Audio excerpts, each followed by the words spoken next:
He was just a modern-day guy who used to pull all-nighters grinding away, but now, the moment he opened his eyes, he was greeted by a breathtakingly surreal sight. The very first thing Nebula laid eyes on was an ancient ruin. And to top it off, the outfit he was wearing made him look straight out of a video game. What is this? Did I game so hard my brain is fried and now I'm hallucinating? Or am I dreaming? You are not dreaming. An unfamiliar voice echoed out, as if the speaker could read Nebula's mind. You are the chosen one, Nebula. Please allow me to welcome you. My name is Anin.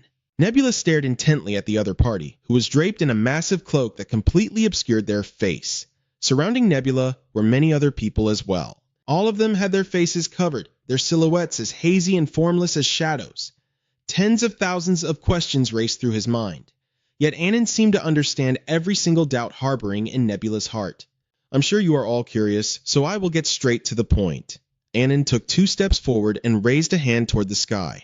A blue planet materialized in the middle of the cosmos right before their eyes. What is that? Earth? It doesn't really look like it. The suspicion in Nebula's heart only grew stronger. He had seen this exact scenery many times before. Without waiting for Nebula to speak, Anin immediately continued. That is correct. This is the Lost World. And now, in that vast Lost World, you have all become true gods. The Lost World is not merely a virtual reality. It is a land abandoned by the gods following a great catastrophe in the past. On this planet, a brilliant civilization once thrived. Countless races lived together in perfect harmony. However, for mysterious reasons, the gods forsook it. A mystical force has constantly been striving to find those worthy of becoming the new gods. That is the reason the Lost World was created in the form of a game. It was forged with the sole purpose of finding new candidates for the divine throne. That is exactly why Nebula and a few others are standing here.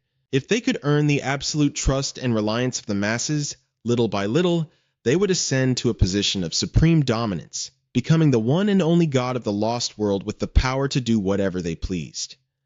What if I quit right now? Someone piped up with a question. If you quit, you will immediately return to reality. Upon doing so, you will lose all memories of this world. What about quitting halfway through? You cannot quit halfway once it has begun. Then what happens if I am defeated by the other gods? This time, it was Nebula's turn to ask. That would be a peaceful end that we all eagerly look forward to. Naturally, Andane's answer couldn't satisfy Nebula, but he deduced that it was simply a euphemism for death. Clearly, they were risking their very lives. If that was the case, for a reckless thrill-seeker like Nebula, he had absolutely no reason to back down. Once the rules were fully explained, Andane asked one last time if anyone wanted to quit. After that, he spread a deck of cards across the table. Nebula knew exactly what this meant. Picking one of those cards meant choosing a specific sector on the planet to serve as their starting point. Around him, a few people had already backed out. Originally, there were 32 of them, but now only 27 remained.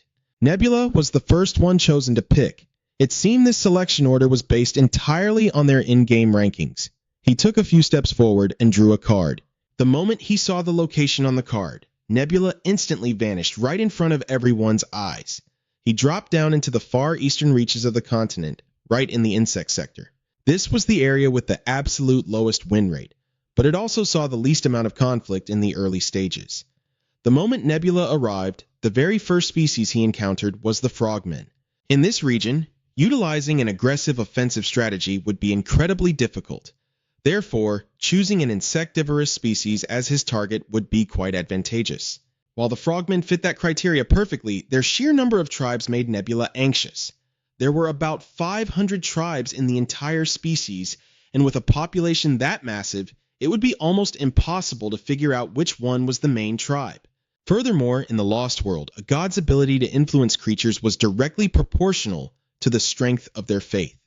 And the faith level of the frogmen was only at 10. That number was far too pitiful, making it nearly impossible for Nebula to control all of them. Because of that, he began looking for a different target. This time, Nebula set his sights on the lizardmen. They also fed on insects and could survive in environments completely devoid of water. Their population was currently in decline, which actually worked out in his favor. Nebula carefully observed a pack of lizardmen through his status window. Within the pack, countless individuals were plagued by disease and old age. Among them, there was one bearing incredibly severe injuries. With just a glance, Nebula could tell that this guy had definitely been ostracized from the pack after a failed power struggle. He must have been feeling utterly abandoned by the entire world. If a miracle were to happen right now, he could absolutely win over his complete devotion. Nebula mulled it over for a long while. All right then, I'll make this guy my very first target. The entire pack of lizardmen trudged through the scorching, arid desert. Suddenly, they spotted an injured antelope. It had been so long since they last tasted meat. Without a second thought, the strongest ones broke into a sprint and lunged at it. The wounded antelope naturally stood no chance of escaping. The pack of lizardmen was just too large. But the antelope's meat was limited. The old, sickly ones in the pack could only let out a few heavy sighs. Old folks covered in wounds like us won't get a single bite. In a flash, the antelope's meat was devoured completely, leaving behind nothing but bare white bones. But it didn't end there. A few lizardmen even wanted to scrape out the very last bit of bone marrow. However, they were immediately stopped by the alpha of the pack. That's enough. Leave the rest for those who can no longer hunt. The antelope's carcass was then tossed over to the elderly and the wounded. The whole pack split the bones among themselves, sucking on them greedily. The heavily injured lizard that Nebula had his eye on was also tossed a meager scrap. This didn't sit well at all with the healthy lizards. They questioned their alpha, Gia-on, asking why he would waste food on someone who was already knocking on death's door.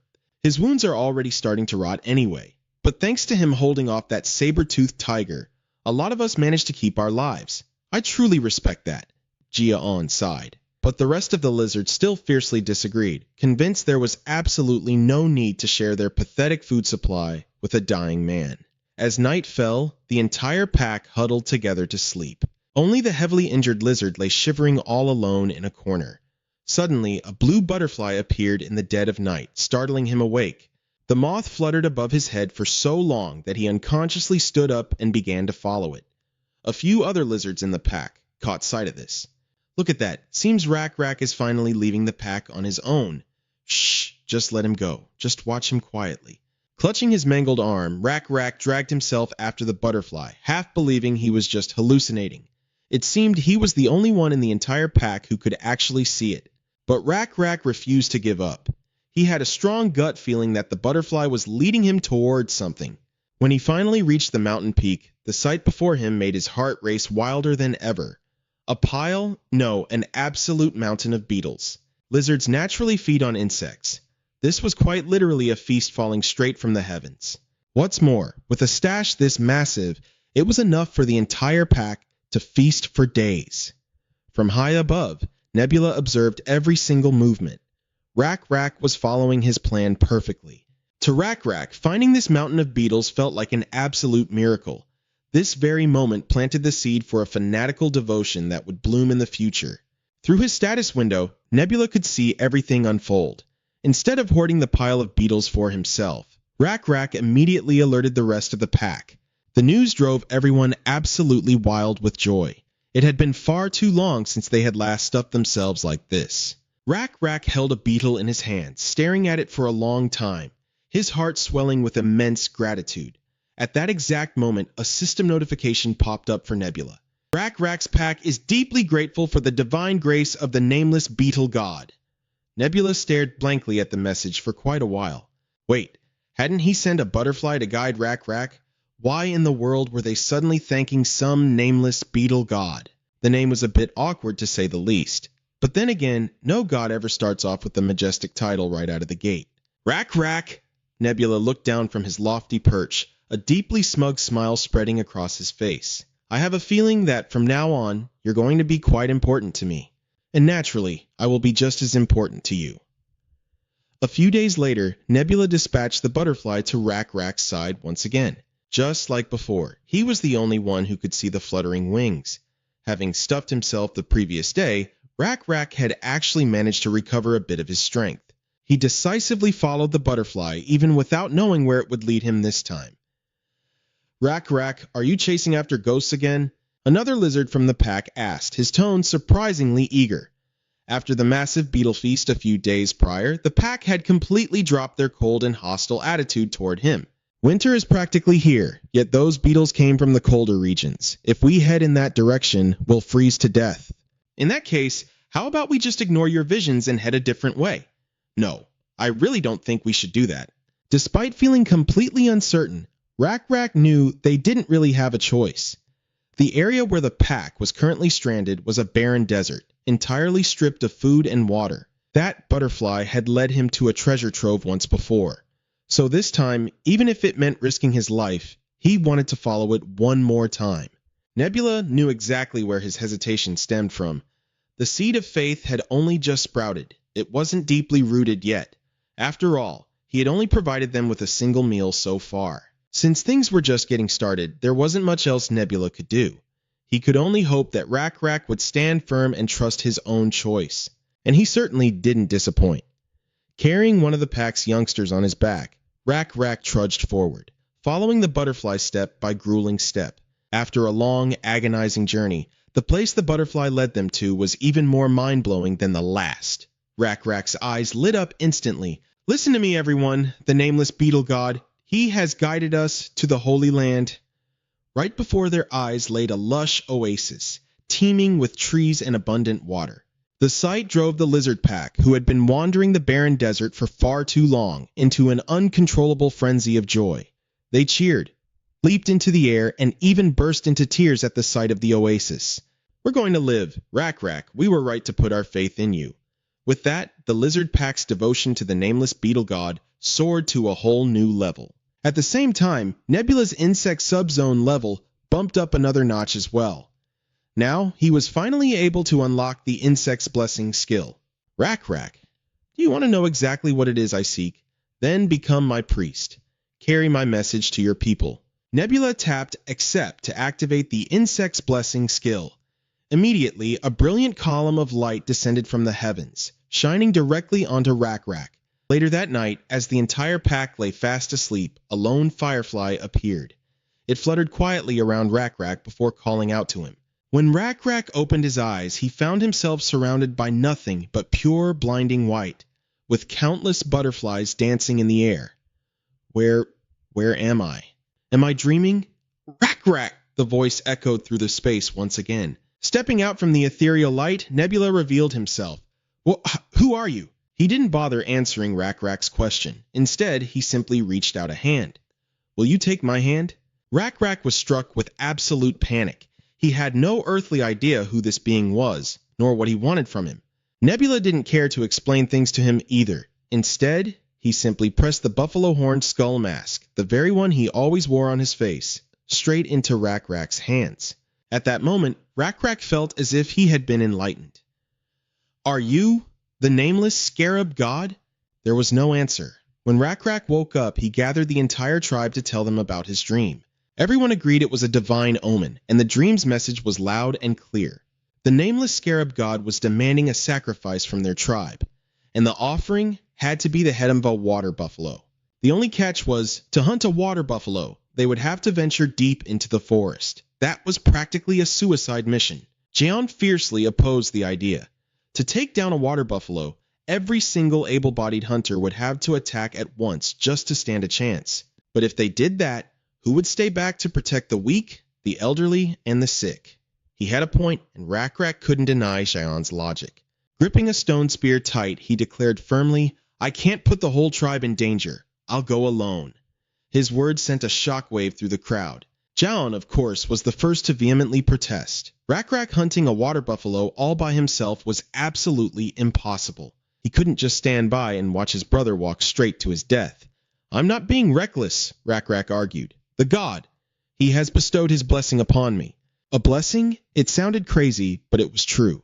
After waking up from his dream last night, Rak's rotting wounds had miraculously healed. The only things left on his shoulder were a few faint scars resembling the dark stripes of a scarab beetle. As bizarre as it was, Rak felt in his bones that this was a divine gift. Even so, that's no excuse for you to go hunting by yourself. Jeon was still worried sick. You want the real reason? Watch this. Rak gripped his stone spear, took a few steps back for momentum, and hurled it with all his might. It shot forward like a bullet, slamming straight into a distant coconut tree as everyone watched in stunned silence. The massive tree was instantly snapped in half, leaving nothing but a jagged stump. Such terrifying power! The lizardmen turned to look at Rak, their eyes filled with a mix of pure awe and creeping fear. Unbelievable.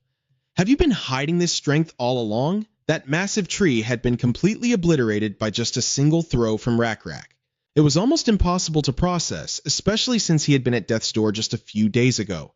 The tribe erupted into murmurs, gasping and marveling at Rak's newfound superhuman abilities. Suddenly, a loud rumbling echoed from the distance. Rak squinted toward the horizon, and his face instantly lit up. "Everyone, look over there!" The thunderous noise was coming from a herd of water buffalo, stampeding right toward them. Jaon couldn't believe his eyes. It wasn't just one or two, it was a massive herd. They had somehow wandered straight into their scorching wasteland together. This was it, a direct gift from the divine. Rak didn't hesitate for a second. Grabbing his spear, he leapt straight down from the high vantage point. "Get down there, let's get some meat and finally fill our starving bellies." The spear left his hand in a flash, piercing clean through the skull of the lead buffalo. The gruesome sight instantly threw the entire herd into a frenzy. Seeing this, Jaon and the other able-bodied hunters roared and leaped down to join Rak. Their blood was boiling with adrenaline at the sight of fresh prey. Charge! He didn't just bless us with the scarabs, he brought us meat. In no time at all, under Rak's fierce leadership, the massive herd of water buffalo was completely wiped out. That evening, the lizardmen cleared a patch of land in the heart of the oasis to construct an altar. The massive lead buffalo was hoisted up to the very top, still dripping with fresh blood. Beneath it sat a gruesome, towering pile of skulls from the rest of the herd. Rak knelt at the very front, raising both hands to the sky. He cried out in a voice full of overwhelming joy and deep reverence. "O nameless scarab god, though it may not be much, please accept this offering we sincerely present to you." Jaon and the rest of the tribe knelt behind him, bowing their heads low as they fervently chanted his words. "Please accept this offering we sincerely present to you." Naturally, Nebula didn't miss a single second of this spectacular display. Sure, the ritual was a bit crude and clumsy, but it's the thought that counts. He could deeply feel the absolute devotion of the lizardmen, and the proof was right there. When he checked the faith stats in his system, the numbers had absolutely skyrocketed. This brought a very satisfied smile to Nebula's face. He was especially impressed by Rak. For a guy who had just been appointed as priest, he had really gone above and beyond to build such a massive altar. It proved that all of Nebula's careful planning and effort hadn't gone to waste. However, not everything was perfectly smooth sailing. Nebula quickly noticed a glaring issue. The lizardmen were so ravenous that they even slaughtered and ate the calves. Well, I guess I can't expect them to understand the concepts of farming and animal husbandry just yet. This will have to do for now. Nebula let out a long, heavy sigh. This oasis was small, surrounded by an endless, unforgiving desert, and natural resources were brutally scarce. If these lizardmen just kept hunting and eating everything in sight without planning ahead, they wouldn't last more than a few years. Sooner or later, they'd bleed the land dry and face total extinction. But agriculture and animal husbandry weren't exactly skills you could just figure out of thin air. And if Nebula directly spoon-fed them the knowledge, it would completely violate the laws of causality. It was giving him a massive headache. Whatever, it's not like it's impossible, it'll just take a little extra time. First things first, keep handing out those divine blessings. And so, Rak received yet another blessing from Nebula. The next morning when Jaon woke up, he immediately noticed a dramatic change in Rak. His entire aura was entirely different, radiating a far more majestic and intimidating presence than the day before. "Rak, you're up early." "Huh, I just wanted to check on the altar." The truth was, Rak had experienced another bizarre dream last night, leaving him deeply unsettled and terrified. In his dream, he saw the oasis's vibrant lakes, once teeming with fish, completely dried up and dead. The lush soil had turned so brutally barren that not a single blade of grass could grow. The entire lizardman tribe had been plunged back into agonizing starvation. And when he woke up this morning, he noticed the altar trembling slightly, which only fueled his deep, gnawing anxiety. "We're a long way from ever seeing days like that again," Jaon said, trying to comfort him. Rak knew he was probably right, but he just couldn't shake the terrible feeling. He had no idea if last night's dream was another divine message or just a nightmare. He believed in his God with all his heart, but deciphering the will of the divine? was never easy. Rak climbed up to the altar, taking a seat at the very top to keep a lookout over the surroundings. But if we fail to grasp our God's will, we're practically betraying him. That's what scares me the most. Mid-sentence, Rak suddenly froze, his eyes locking into a dead stare of high alert. Rak signaled for Joan to climb up and get a better look. Off in the distance, something was rumbling toward them. Well, now I know why the altar wouldn't stop shaking. It's those bastards who kicked our asses in the last battle. The newcomers were also lizardmen, but from a completely different tribe. Their signature green scales made Rak and Joan instantly recognize their old enemies from afar. Their leader was putting on quite the show, riding on the back of a massive beast. There was no way an ordinary lizardman could ever tame a monster like that. Plus, judging by their numbers, it looked like they had dragged their entire tribe all the way out here. These greenskins were the exact same guys who booted Rak's people out of their old turf. That place used to be a lush green swamp, practically overflowing with food. Seeing them pack up and move their entire camp like this, Joan was dead sure they had already stripped their old home completely bare. Do you think they know about this oasis? Joan felt a deep sense of dread. Their tribe's safety was on the line. Let's see. With this terrain, there's no way they'd spot us unless they climbed up high. So, there's a good chance they might just pass right by without noticing a thing. Rak had barely finished his sentence when a shrill voice pierced the air. Hey, you lot! This is the holy sanctuary of the nameless scarab god's avatar. You're from the Greenscale tribe, aren't you? Don't you even dare take a single step closer. Originally, the Greenscale lizardmen hadn't noticed them at all. Well, now they definitely did. Rak and Joan hopelessly face-palmed. They completely forgot that today's guard on duty was Jill. That naive little brat had nothing going for him except a lack of brain cells and a massive mouth. Great, now he had basically painted a giant bullseye right on their backs. It looked like another all-out war between the two tribes was totally unavoidable now. But whatever, no point stressing over it. This had to be the will of their god. Ever the optimist, Rak gave Joan a few reassuring pats on the shoulder before grabbing his spear. He figured this was just a little test sent down by the scarab god. If they couldn't even pass this, then his entire tribe didn't deserve to stay in this oasis anyway. But it wasn't just a simple test. Rak felt deep down that this was a holy calling. The Greenscale chieftain was an incredibly strong guy, but he didn't have a single shred of empathy. He had completely abandoned all of his injured tribesmen after their last clash. That was exactly why Rak wanted to stand his ground and fight. Not just for his own people, but to protect his weaker kin who couldn't fight for themselves. This reaction was exactly what Nebula was hoping for. Rak really did have a knack for reading his mind. The sudden arrival of the Greenscale tribe wasn't meant to spark a fight to the death. The real goal was for the two tribes to merge, bringing their population up to the perfect size. Rak had rock-solid willpower and an incredibly sharp mind. Nebula was starting to feel more and more certain that he had picked the absolute perfect priest for the job. Hey, you loudmouthed little brat, is that where you've been hiding? The Greenscale chieftain shouted, clearly trying to pick a fight. Who the hell are you calling a brat? This is our turf, Jill yelled back, screaming at the top of his lungs. Oh, is that so? And what exactly makes it yours? Every single bush, every rock, and every piece of meat roaming around here belongs to us now. And the avatar of the scarab god, too. This time, it wasn't Jill shouting back. It was Rak stepping up to the plate. The chieftain had absolutely no clue what the hell an avatar of the scarab god even was. But honestly, he couldn't care less. All he cared about was that this place had trees, fresh water, and plenty of prey to hunt.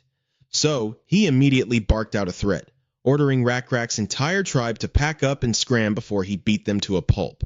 The massive beast he was riding played right along with its master, letting out a terrifying, bone-chilling growl to show off its dominance.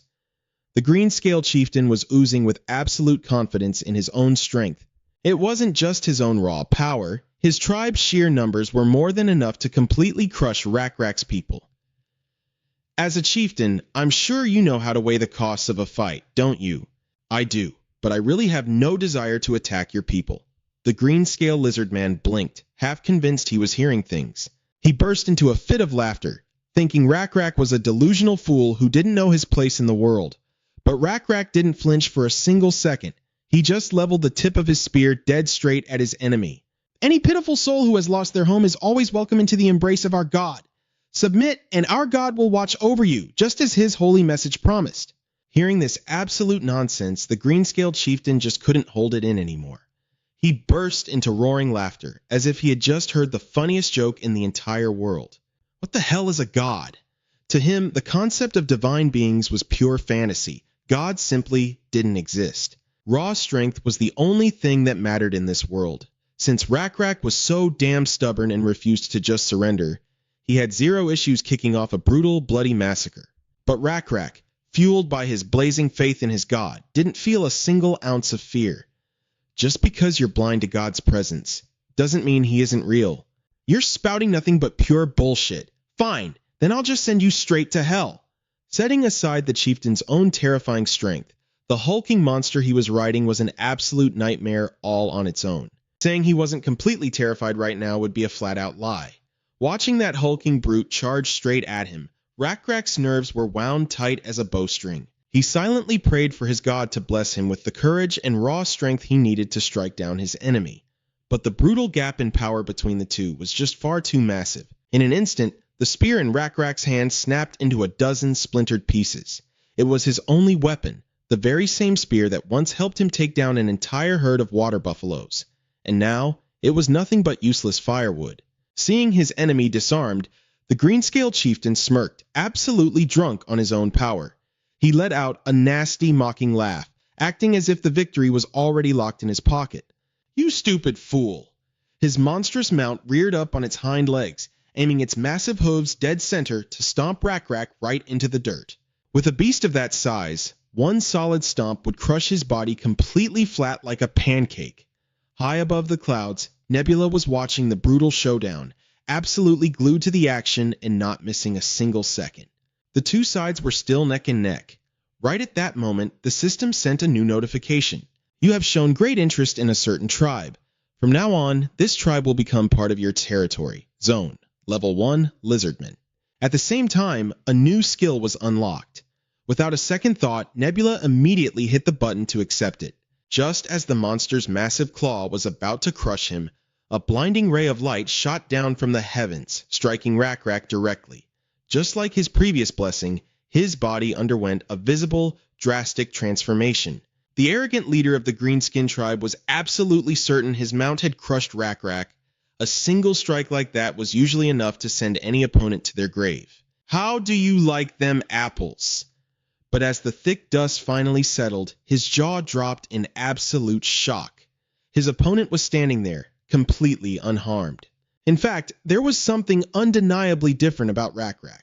The sheer aura of intimidation radiating from him had grown terrifyingly strong. Through the status window, Nebula could clearly evaluate the power levels of both sides. That Greenskin tribal leader had a strength stat of 24 and an intelligence of 16. However, his trump card was his taming skill. That was exactly how he managed to control such a monstrous mount. The beast, named Manon the Zed, was only level 1, but its strength stat had already hit an insane 87. Nebula wanted to help Rakrak tame this brute, so he activated his newly acquired skill, Mighty Incarnation.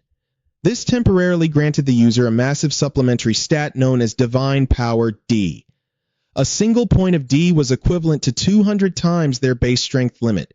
In other words, Rakrak's original strength of 30 had just skyrocketed to a staggering 630. With a sudden burst of speed and a devastating, wind-shattering punch, the mighty Manon the Zed was sent flying into the dirt. Everyone watching stood completely frozen, jaws dropping in absolute shock. An overwhelming power gap like this was something they were witnessing for the very first time.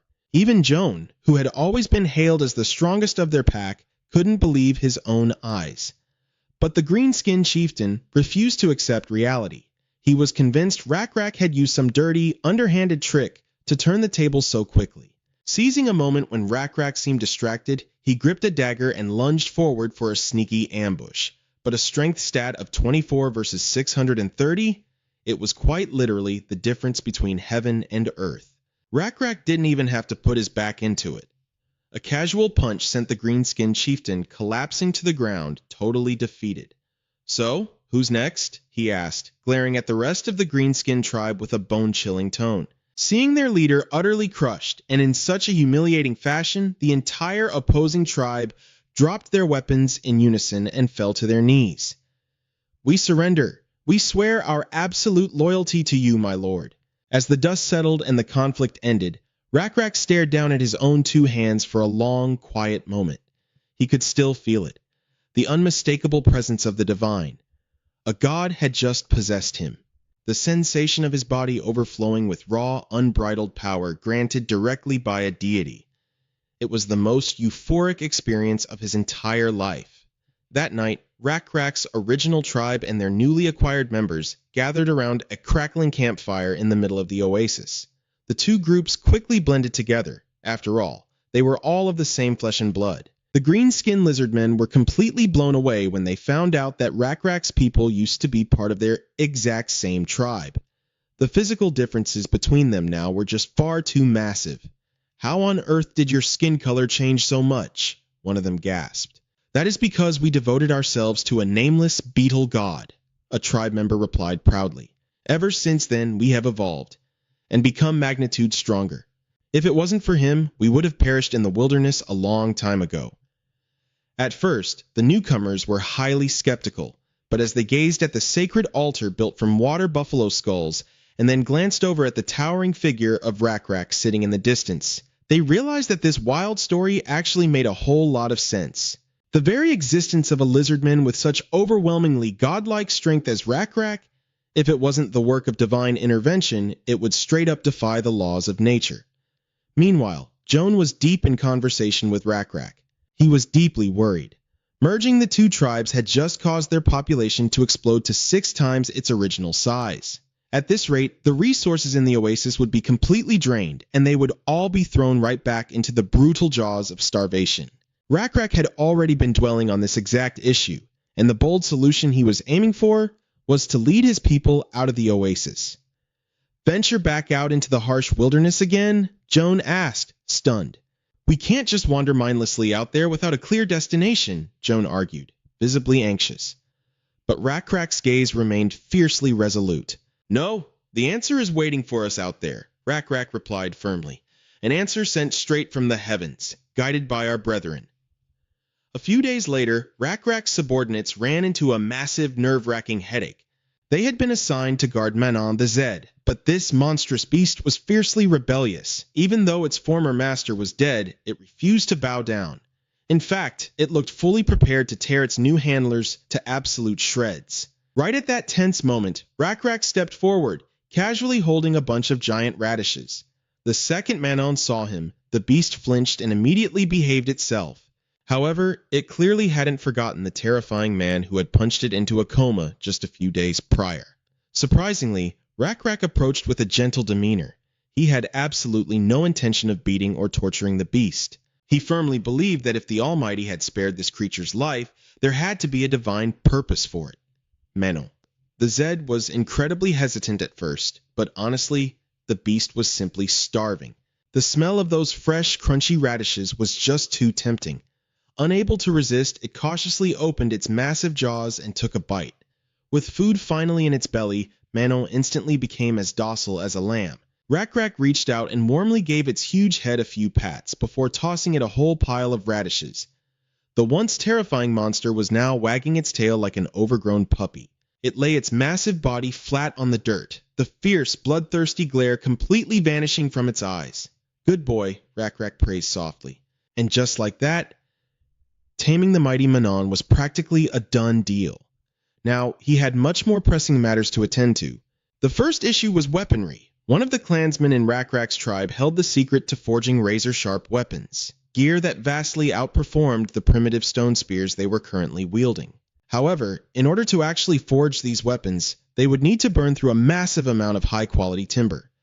The thought of heavily damaging Mother Nature made Rakrak hesitate. "All right, I will give this some serious thought, and you will have my answer by tomorrow," he declared. After the craftsman bowed and left, another individual was quickly summoned to his tent. This time it was an incredibly elderly lizardman. Before joining Rakrak's ever-growing tribe, this old soul had been nothing but a solitary wanderer. But thanks to years of brutal isolation, he had mastered the art of navigation. My liege, I can guide our people to fertile lands where we will never have to face starvation again, the elder rasped. I know of a few such sanctuaries, though I cannot guarantee they are exactly as they once were. This was the music to Rakrak's ears, a highly urgent matter, especially since the oasis was drying up by the minute. Joan, ever the cautious one, worried that these unknown lands might already be occupied by rival tribes. But to Rakrak, that was completely irrelevant. If someone has already settled there and they dare stand in our way, then we will simply crush them and take it for ourselves, just like we did with the Greenskins. However, at the end of the day, this old lizardman guide was still a complete newcomer. Rakrak didn't fully trust him just yet. With a tribe of this massive scale, one single wrong turnout in the wasteland would lead them all straight to a slow, agonizing death by starvation. In response to Rakrak's heavy skepticism, the old guide simply raised a weathered finger toward the sky. When night falls, my lord, the shimmering stars reveal themselves as the most absolute, undeniable map. The elder had spent a lifetime studying the eternal, fixed rotations of the constellations, and because of this sacred knowledge, he had never once lost his way. Now allow me to teach you how to read the turning of the heavens. If you track their movements for just a few nights, you will see that I speak nothing but the absolute truth. Then, I suppose, I can finally earn your trust, right? The two of them put their heads together and talked for a long time, with Rakrak listening closely. Then I'll come back to check again at this time in a few days. Understood, Rakrak nodded. After the guide left, Jill came looking for him. No exaggeration, but I think Rakrak is as busy running around as a pop idol. Jill came to report on Manoon's situation. Although it still seems a bit grumpy, since it's being fed on time, it's become much more obedient. Rakrak taming Manin sparked a few ideas in Joanne's mind. Could we tame other things as easily as we tamed Manun? Like what? Other animals, for example? Joanne cast his gaze toward the water buffalo in the distance. At this moment, it seemed Nebula's plan had taken another step forward. It looked like Rakrak's tribe was gradually realizing that they couldn't just keep moving from place to place to exploit available resources forever. They say that at some point in human history, a division of labor takes place. The first split is between agriculture and animal husbandry. Agriculture is much more stable, as all great civilizations originated around mighty rivers. But the tribe Nebula chose were the lizardmen, possessing robust bodies that perfectly suited Joanne, along with their excellent adaptability. They were suited for animal husbandry, not agriculture.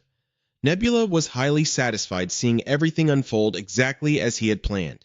Now the lizardmen had begun to learn a new skill, metallurgy.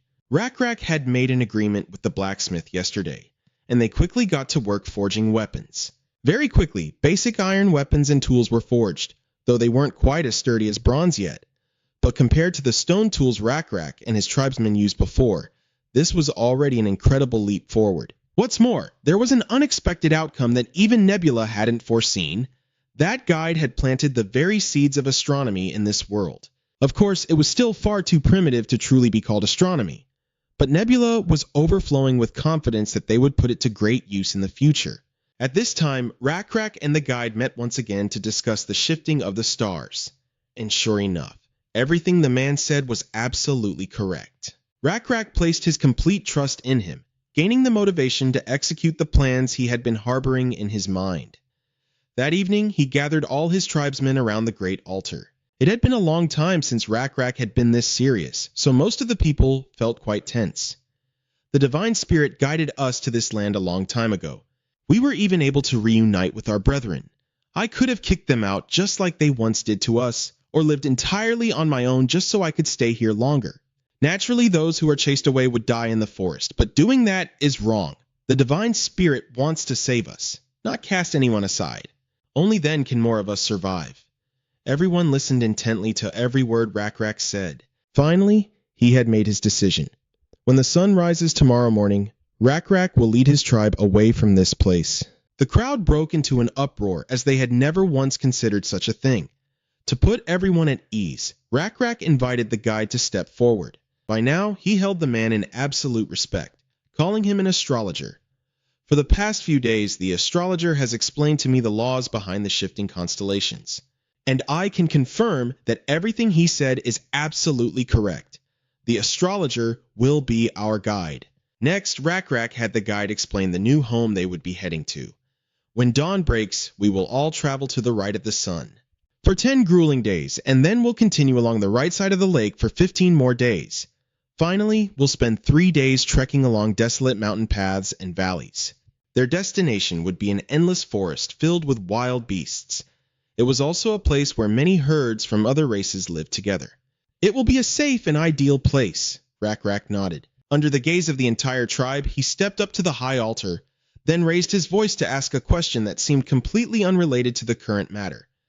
Jill, why haven't you butchered the water buffalo you hunted yesterday? All eyes immediately fell on Jill, making him incredibly panicked. It was true that Jill had hunted a water buffalo yesterday. Even though he was also starving, the food situation in the oasis had become scarce, so he decided to save it. It's not that I wasn't hungry. I just thought, what if we need emergency rations in the future? Jill nervously explained, terrified that he was going to be scolded. But not only did Rak not scold him, he actually praised him. Up until now, the Lizardmen tribe had always eaten as if they were starving, with absolutely no concept of saving or stockpiling. Jill was the very first person to show such foresight, and he deserved to be a role model for the rest of the tribe. To encourage this mindset, Rak gave him a reward. It was a newly forged, gleaming iron spear. A metal spear was still an extreme luxury. Because of that, everyone looked at Jill with deep admiration. Even Jill himself couldn't believe that just holding back from eating a water buffalo would earn him such a generous reward from Rak. Furthermore, anyone who listened to Jill, those who resisted their base urge to gorge themselves, also deserved to receive this spear. Owning a metal spear instantly elevated their status within the tribe by a massive margin. The rest of the Lizardmen were incredibly envious and filled with longing. It didn't stop there. Rak had prepared another ceremony. He had used the water buffalo skulls to craft masks, just like the one Nebula wore. Rak himself wore one too, and the ones he gave the masks to were dubbed the Bone Warriors. From now on, you will be protected by the divine and become true warriors. The path to the future can only be conquered with the patience and perseverance you have all shown me. This is the will of the heavens. In no time, a squad of Bone Warriors was formed. Rak had handpicked the strongest members with the most unwavering willpower. They would take on the role of the vanguard, protecting the entire herd. He looked at the altar one last time, firmly resolved to lead his people away from the Holy Land. The divine will always be by our side, so we no longer have to rely on a single, fixed place. Everyone, keep the nameless beetle god forever in your hearts. The journey ahead will not be easy, but we must march forward with courage. As long as we keep taking steps forward, we will undoubtedly taste the sweet fruits of our labor. There was no denying it. Rak was a born leader. With just a few words, he had the entire tribe's morale soaring through the roof. The journey ahead would be long and grueling, but right now there wasn't a single shred of fear or hesitation left among them. Watching this all unfold from above, Nebula couldn't help but feel a deep sense of satisfaction. Rak hadn't let him down one bit. The tribe was even starting to produce some outstanding new talents just like Jill. Rather than building a new faction from scratch, these 7 Lizardmen held the promise of a brilliant future. Rak, you've done incredibly well. You haven't betrayed my trust. From now on, you are the perfect beginning. The very next morning, at the crack of dawn, the 7 Lizardmen set out on their journey. They marched relentlessly, pushing forward until the scorching desert heat finally pushed Manhwa past its absolute limit. With a weak groan, the little beast collapsed into the dirt. Rak figured that if the tough little creature was already pushed to exhaustion, the rest of his people had to be running on fumes too. Seeing this, he ordered the entire tribe to halt and take a breather. Murmurs of frustration began to ripple through the group. Tch! What good is a short break gonna do us? Who knows if we'll even make it out of here? We don't even have a scrap of food left. Tensions were running incredibly high. They had been marching for 3 straight days without rest, and their rations were practically gone. It was no surprise that Rak's people were on the verge of a mental breakdown. But he had no other choice. All he could do was grit his teeth, push forward, and pray for a miracle from their god. Suddenly, one of the scouts came sprinting toward him, completely out of breath. Chieftain, there's a group headed right for us. It's a bunch of those scaleless runts. The scaleless runts the scout was panicking about were, in fact, a pack of goblins. By the looks of it, they were running for their lives after crossing paths with some terrifying monster. But before they could even catch their breath, they had smacked right into Rakrak's tribe. Just looking at their sheer numbers, it was obvious the two sides were in completely different leagues, let alone comparing actual combat power. Glancing down at the pathetic bunch, Rakrak simply let out a dry scoff, his voice dripping with indifference. Oh, it really is just a bunch of scaleless weaklings. The goblins instantly knew they stood absolutely no chance against this fierce lizardman tribe. At first they were frozen in place, shaking with terror, but once reality finally set in, the goblin leader threw himself to the dirt, begging for mercy. The rest of the pack frantically scrambled to their knees right behind him. Trembling, the goblin leader lifted a small, ragged bundle up to Rakrak. Inside were just a few measly, shriveled radishes.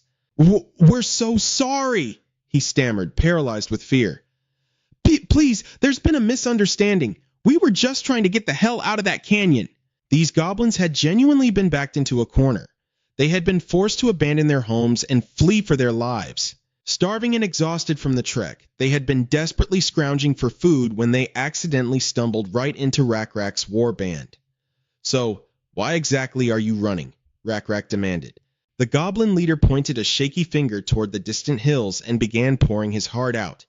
His tribe used to live there peacefully. They weren't exactly living in luxury, but they at least had enough to fill their bellies. That was until that horrifying monster showed up and completely shattered their quiet lives. High above, Nebula caught the word monster and fell into deep thought for a moment. He decided to pull up its stats. It was a level 9 ancient armored centipede, boasting a monstrous strength stat of 120 and an intelligence of 12. In the world of Game of War, this beast was infamous, a biological weapon forged by the ancient gods themselves. Even long after its creators had vanished, it stubbornly clung to life, wreaking havoc on the world. There was zero chance a bunch of lowly goblins could take down a beast like that. Fleeing their forest was the only logical choice. After hearing them out, Rakrak had the goblin leader guide him straight to the ancient beast's lair. It was undeniably massive, its sheer bulk taking up almost the entire width of the canyon. Its heavily armored body was a striking, venomous blend of black and orange, resembling a grotesque, gigantic centipede. Scattered all around it was a sea of bleached, dry bones, the tragic remains of whatever unfortunate souls couldn't outrun its deadly fangs.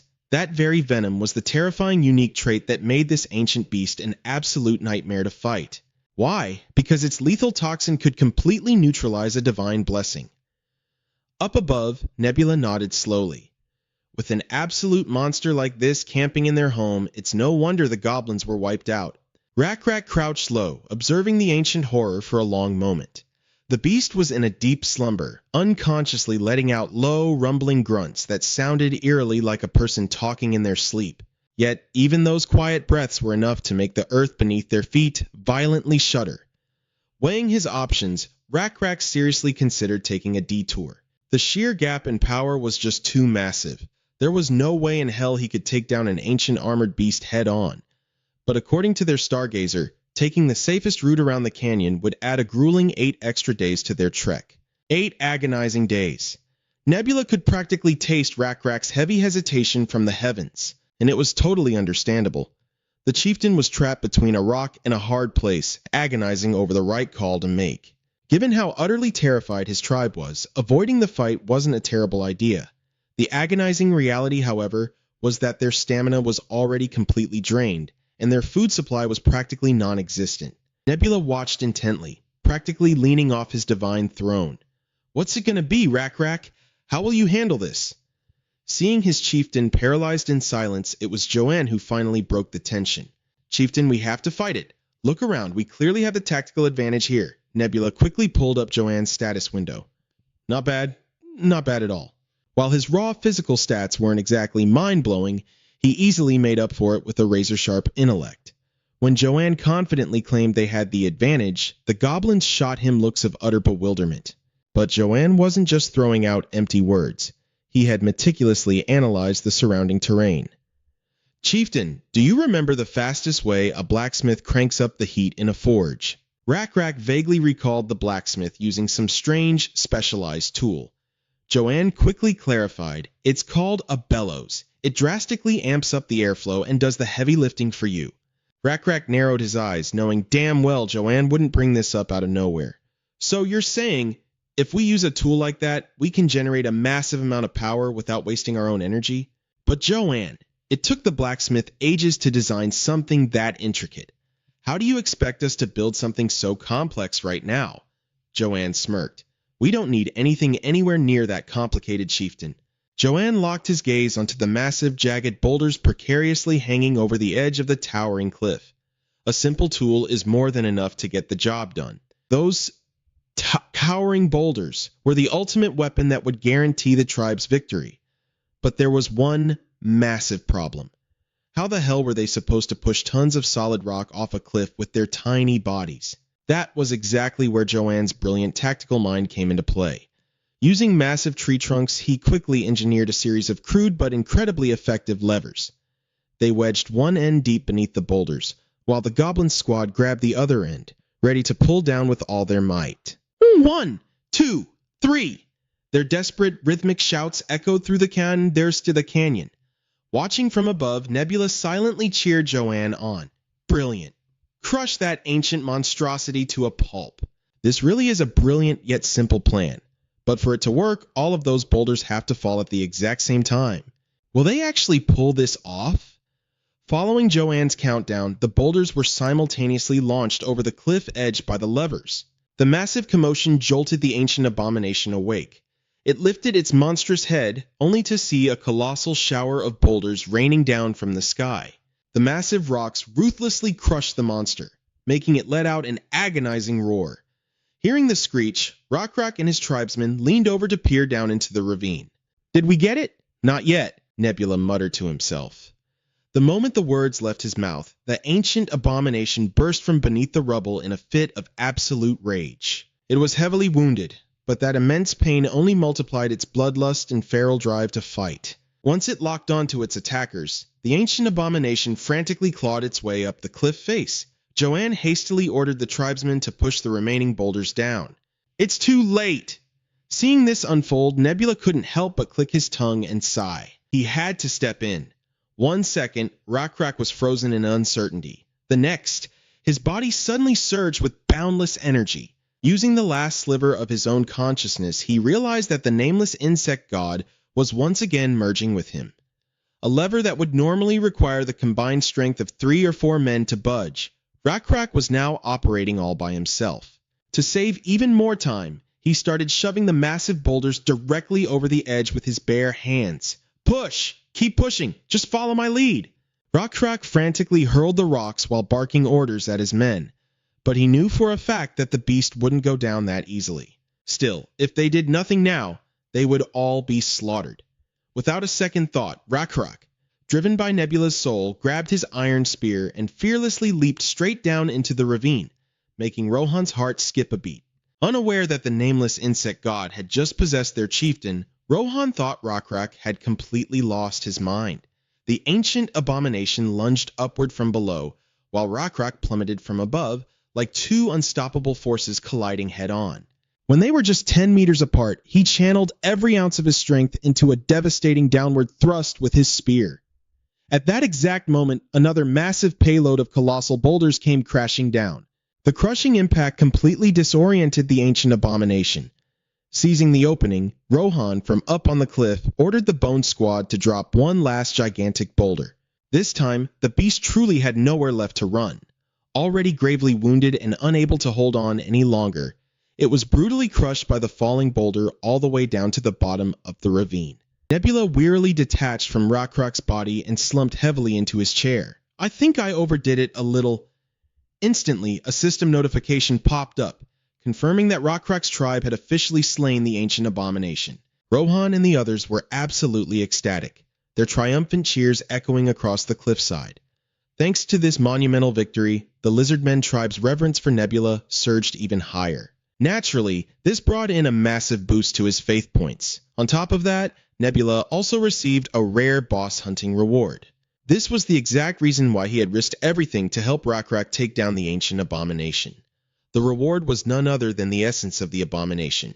Every god possesses specific resources aligned with their divine domain. While such things can be forged from sheer faith, creating something completely out of thin air still requires exceptionally rare materials. Armed with the abomination's essence, Nebula could now create a divine beast. A divine beast is essentially a faith-generating engine, broadcasting the god's presence through its very existence. Moreover, it has the ability to grow. If nurtured to a higher realm, a divine beast can even evolve into an apostle, or a direct avatar of the god. Nebula pondered for a moment. Perhaps the method for forging a divine beast in this world isn't much different from the game Lost World. If that was the case, what exactly should he create? The essence in Nebula's palm began to glow, radiating a blindingly brilliant red aura.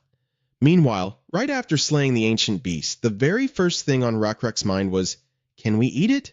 He hacked off one of the monster's legs and took a tentative bite. The beast's flesh was technically edible and the taste wasn't terrible, but the stench was so overpowering that eating it raw was nearly impossible. Joan then came up with a brilliant idea, cooking the meat over a fire and tossing in some herbs, like rosemary, to mask the foul stench. Acting immediately, he cooked up a leg for Rockrock to try again. This time, the flavor was completely different. It's a bit bland, but honestly pretty good. Rockrock gave his honest review while happily chowing down. Joan had really saved the day this time. The beast's raw meat was so unbelievably pungent that Rockrock had actually been debating whether to just throw it all away. But since Joan had come up with such a clever solution, they wouldn't have to worry about food shortages for a long time.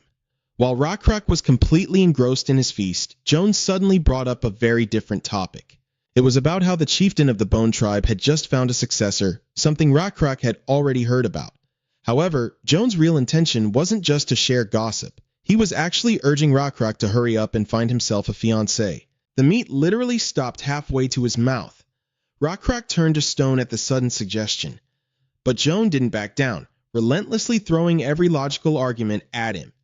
You're not getting any younger, Chief. Isn't this an incredibly vital matter for the future of our tribe? Find a fiancé? Rockrock was visibly sweating. Well, if you haven't given it any thought, what do you think about me? At this point, not only was Rockrock completely stunned, but I was frozen in shock too. This whole time, I seriously thought Joan was just some exceptionally muscular, robust young man. Who would have thought she was actually a girl? The author pulled such a crazy plot twist, I didn't even have time to brace myself.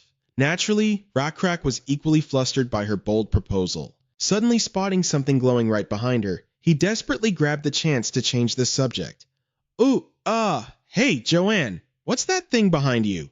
It was a golden tablet engraved with ancient cryptic runes. The moment that gluttonous youth Zubochi laid eyes on it, he immediately lunged forward to take a bite. Guys, you absolutely cannot eat that. This metal is known as gold, the wise astrologer quickly stepped in to explain. Joanne had actually seen gold before, as a blacksmith had once shown her various types of metals. This metal gives off a beautiful luster, and its color will remain completely untarnished by the passage of time. With her sharp mind, Joanne confidently stated that this artifact was far more valuable than any ordinary metal. Who cares if it doesn't rust? It's super hard and ridiculously heavy, I can't even eat it. Zubochi, still unwilling to give up his dream of eating the entire world, glared bitterly at the golden tablet. To quickly get rid of this annoying kid, the astrologer casually mentioned spotting fresh deer tracks nearby, noting how sweet and tender their meat was. The second Zubochi heard the word food, his eyes completely lit up.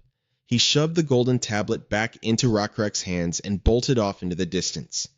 Holding the golden relic, Rockrock stood there, lost in deep thought for a very long time. In their primitive understanding of the world, all things were born, died, decayed, and eventually vanished. There was absolutely nothing in this world that could remain eternal and unchanging. But this golden tablet hasn't rusted one bit.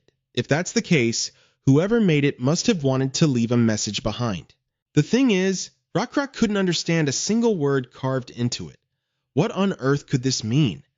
While he was lost in thought, Joanne found him. Rockrock was so captivated by the tablet that he completely lost track of time. It was already time to rest.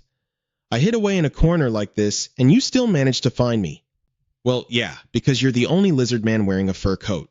You were the one who told me to wear this thing. Exactly. Since you're the chieftain, I wanted you to stand out. A chieftain is like A symbol of the tribe, you know. A symbol, huh? That night, Rockrock didn't go back to rest. Before his eyes was a deer carcass, slowly rotting away. A swarm of flies and mosquitoes drawn to the smell buzzed around frantically. But for some reason, Rockrock couldn't shake the feeling that their flight paths were forming characters. Was this just an illusion? Rockrock rubbed his eyes a few times. No, he definitely wasn't seeing things. He grabbed a dry branch and started scribbling a few strokes in the dirt. The next day, bright and early, Rockrock came and dragged Joanne out of her tent. The two of them huddled together over a wide patch of ground. Rockrock took the branch and sketched out a few symbols. This is me. You mean Rockrock? Ah, right.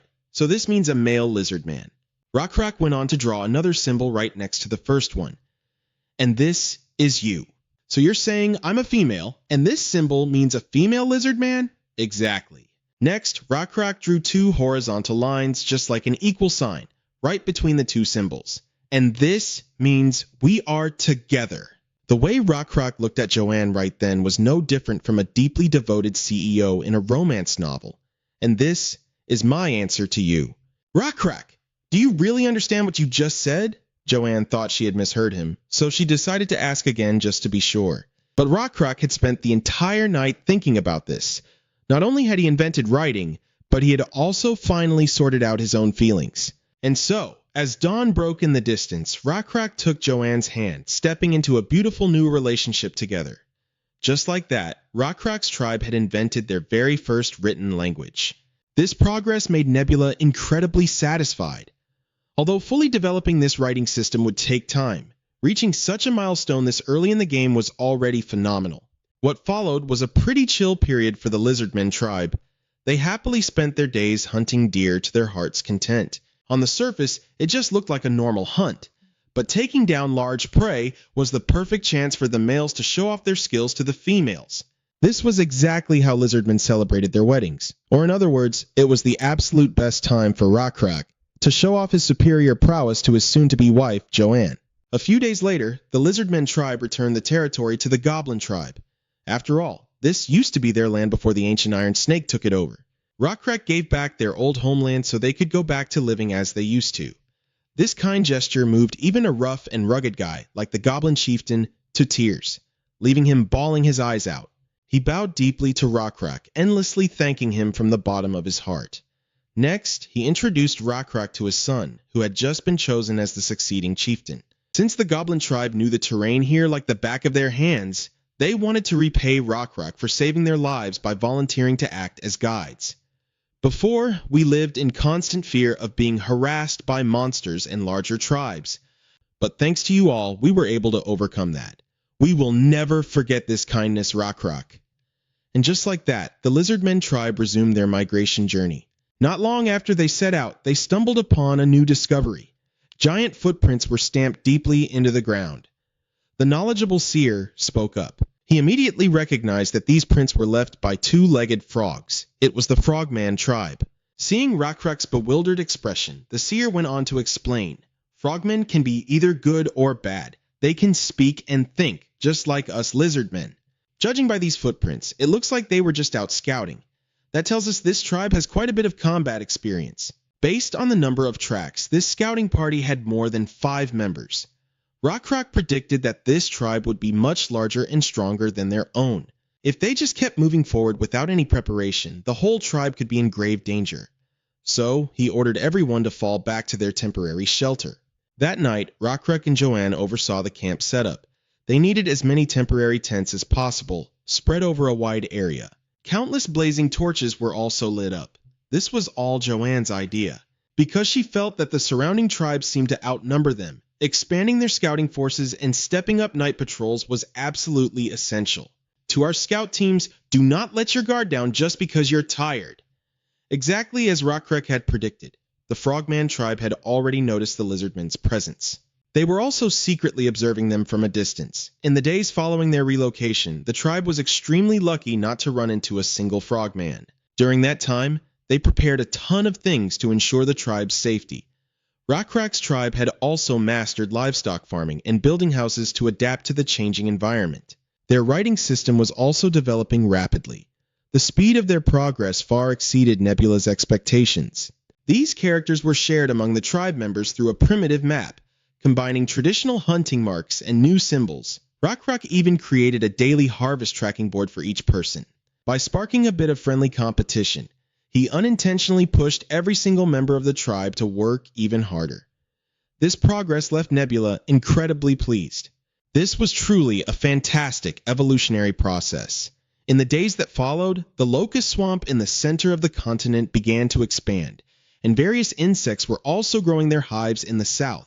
The insect territory had rapidly leveled up to level 4. This was a method Nebula had never even dreamed could actually work.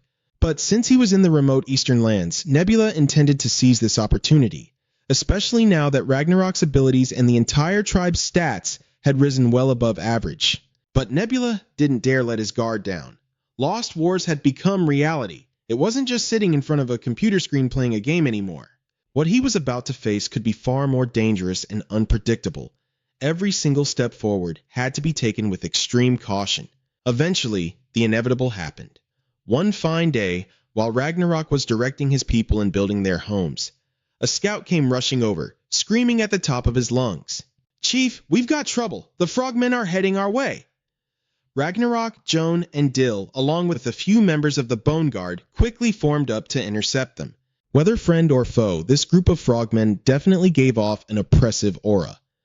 But what caught Ragnarok's attention the most was that right in the middle of them stood a lizard man.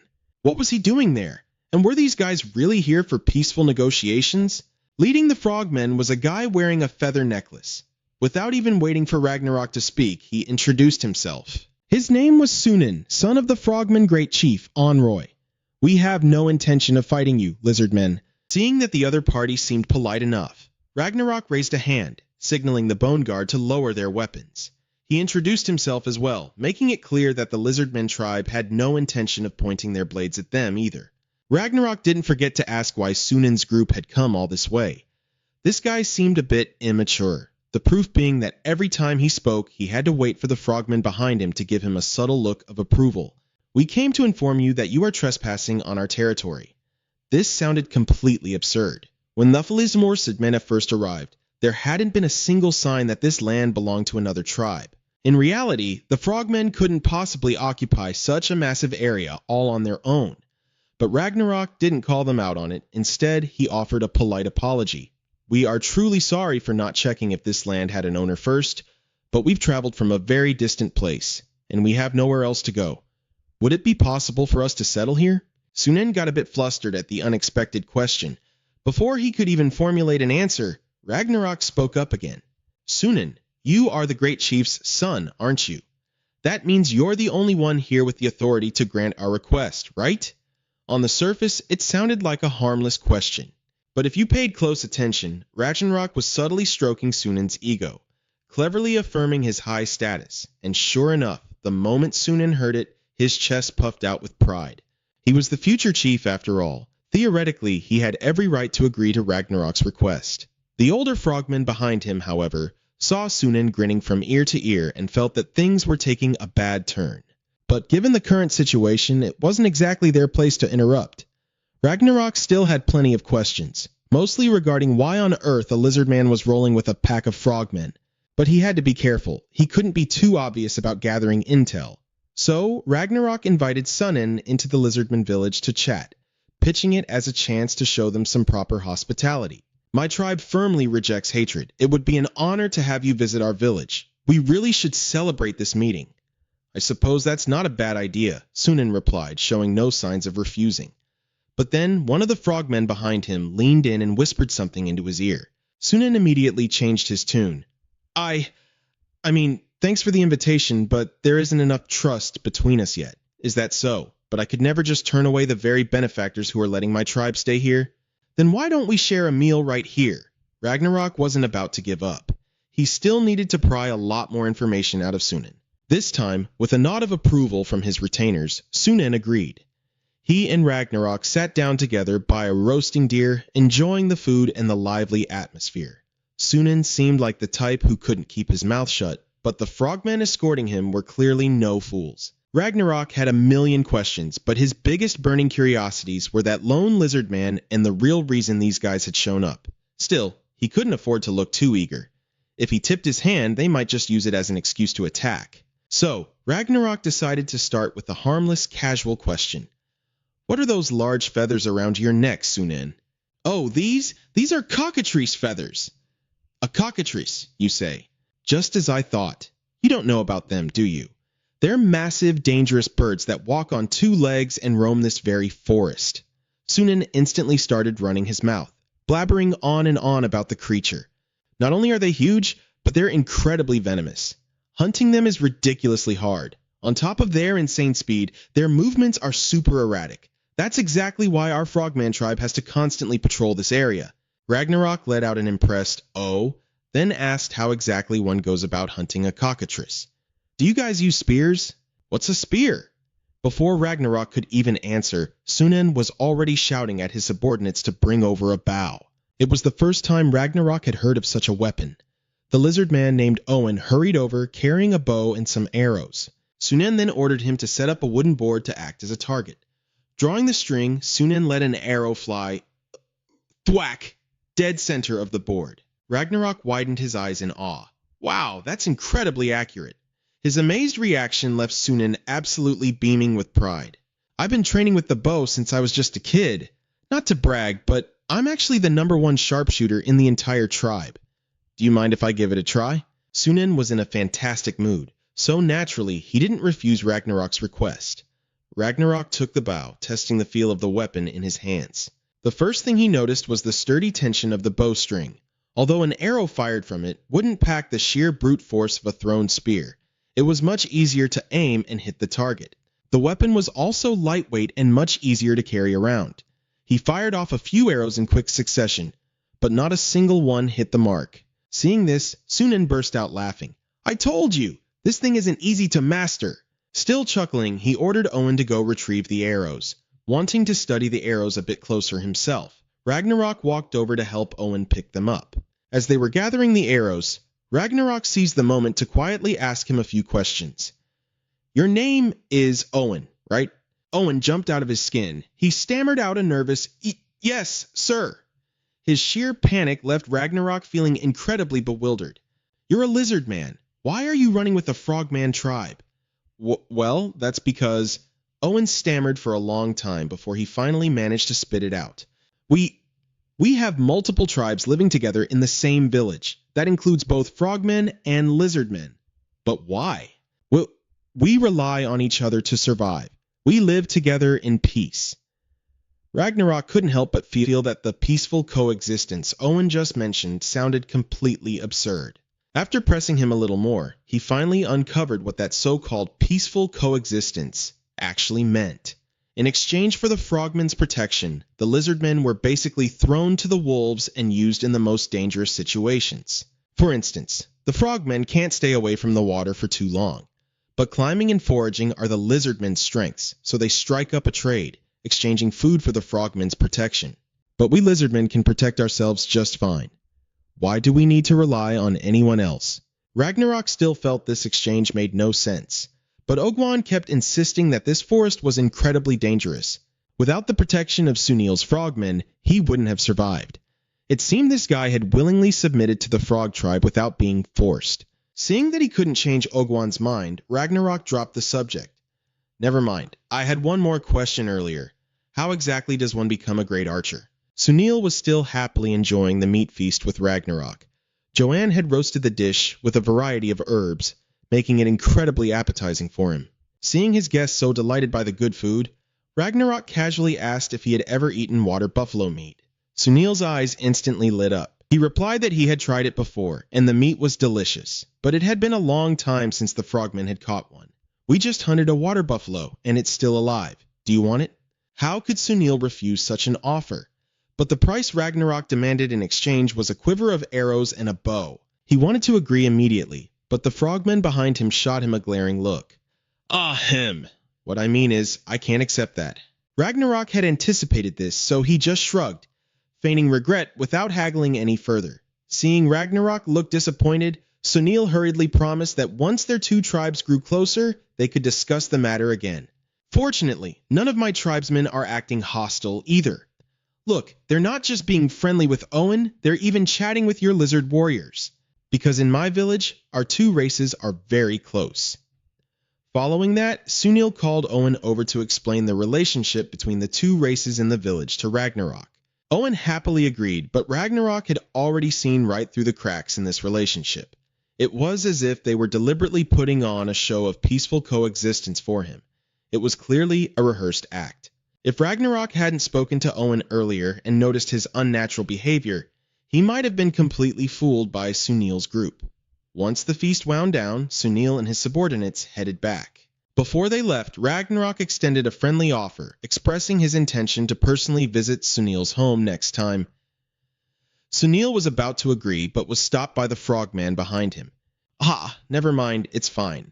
This place is spacious enough to get a clear view of the whole area. As Sunil walked away, Ragnarok could clearly see him throwing his arm over Owen's shoulder, along with the lizard man's uncomfortable demeanor. Joanne noticed it too. The two of them agreed that the dynamic between Sunil and Owen didn't look like an equal partnership at all. Therefore, that so-called peaceful coexistence was definitely a sham.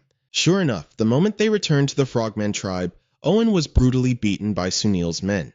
The reason was that they had caught him speaking privately with Ragnarok while retrieving the arrows. You think we don't know what you were whispering to the Lizardman's chieftain? I didn't tell him anything. He just asked me how to become a great archer, and I simply answered him. What kind of pathetic excuse is that? You can't even shoot a single arrow properly. But it's the truth.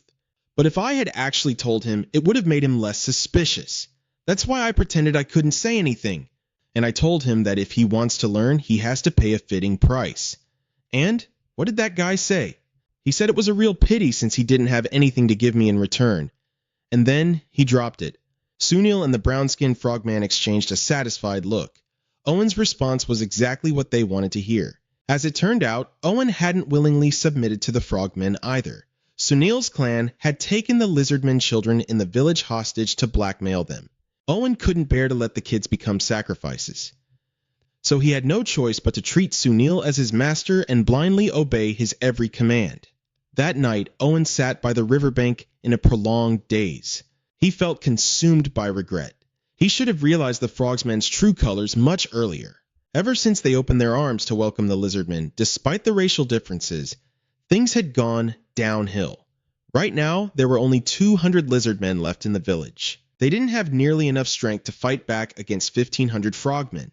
What's more, the Frog tribe was protected by a ferocious two-headed monster. Owen's thoughts turned back to Ragnarok. Even though this chieftain seemed to be a mighty warrior, his tribe only had a mere 600 people, and they didn't even know what a bow and arrow was. So Owen held absolutely no hope for salvation from Ragnarok's group. Whatever. As long as they get sacrificed first, we can survive just a little bit longer. Thinking up to this point, Owen became completely apathetic toward his own kind. Just wait for me, son. Dad will definitely make those lizardmen march right in here and hand over their lives. A few days later, Ragnarok actually brought a live water buffalo to the gates of Sunil's village as a gift. Seeing the mouth-watering food, his eyes lit up brightly. But when he heard that Ragnarok was still insisting on a bow and arrows in exchange, Sunil hesitated. At this moment, it was Owen who spoke up first. He suggested that the two sides should get to know each other better before trading weapons. He also invited Ragnarok and his skeleton squad inside to visit the village. If you do that, we might just be able to gift you a set of bow and arrows. This is a great chance for us to get acquainted, don't you think, Chieftain?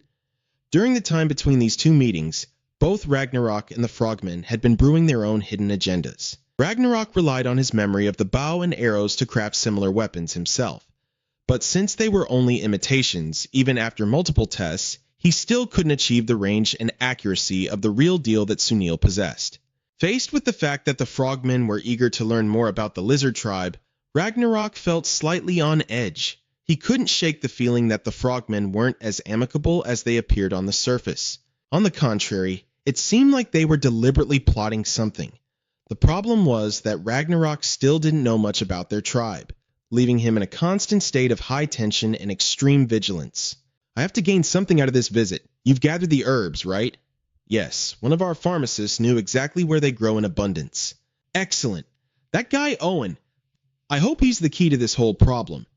because Ragnarok had a gut feeling that Owen knew everything, but was hiding some underlying struggle that kept his mouth shut. If they had Owen's help, things would definitely go much smoother. In that case, why don't you give him a chance? Meanwhile, Sunan's group was getting incredibly restless. He kept hounding Owen, demanding that he lure in Ragnarok's people at all costs. Since the live sacrifice ritual had to be sped up, Owen grew extremely tense. If he couldn't lure Ragnarok and his skeleton soldiers to the Frogmen village, the one being sacrificed would be his own son. The reason the ritual was moved up was because the illness of the Frogmen chief and the elders was rapidly worsening. Wait, they were sick? Could it be that itching disease? Is it really that dangerous? Sunan originally had no intention of revealing this to outsiders, but in his eyes, it wasn't that big of a deal anyway. His father had contracted a severe itching disease. Once infected, not only would the whole body itch intensely, but a layer of white slime would also coat the skin. No matter how hard they tried to scrub it off, the slime wouldn't disappear. It would only spread further. If the slime remained on the body long enough, it would cause breathing difficulties, eventually leading to death. Just yesterday, a priest had died from this very illness. The more Owen listened, the more anxious he became. This was his first time hearing about this disease. Even though Sunan brushed it off as nothing major, Owen could tell it was incredibly serious. So, there had to be a reason Sunan was telling him this. Owen felt like Sunan was testing him. If he showed even a hint of joy or surprise right now, things would definitely end badly for him. So, he took a deep breath, forcing a look of pained worry onto his face. We absolutely cannot let the lizardmen find out about this news. Some of them would definitely use it to look down on the frogmen. It's only natural, and we can't hide it forever anyway. But even if the word spreads, there are ways to keep the lizardmen in check, my lord. We can just tell them that they're at risk of catching it too. Owen then proposed a plan to Sunan, suggesting that certain herbs could be used to fake the symptoms of the disease. One type produced a white foam when crushed, while another caused severe itching. Mixing the two together would perfectly mimic the symptoms of that dreaded illness. He also promised to casually leak this information so that Ragnarok's group would overhear it. After all, Owen was the one who interacted with the frogmen the most. Sunan was highly pleased hearing this. Owen had always been his favorite swindler.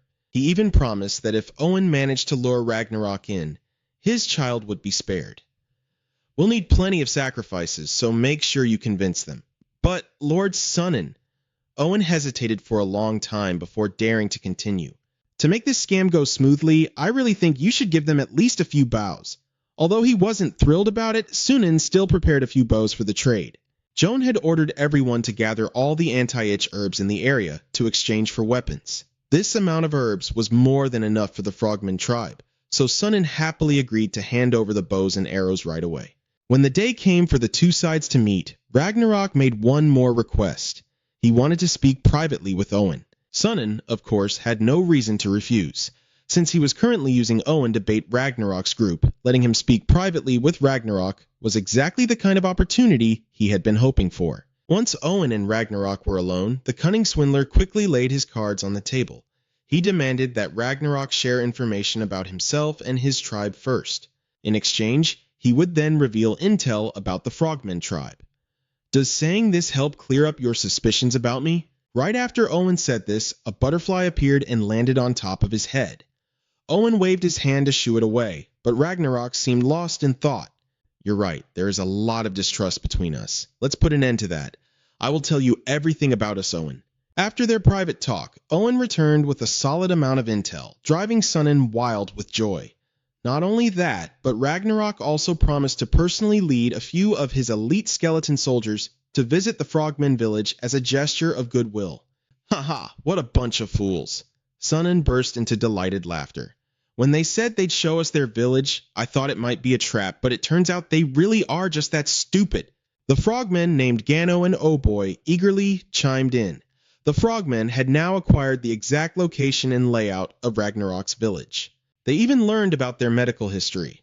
Previously, a spy had reported to Sunan that Ragnarok's tribe had 600 people. But in reality, after digging into it, they only had about 300 people and 39 soldiers.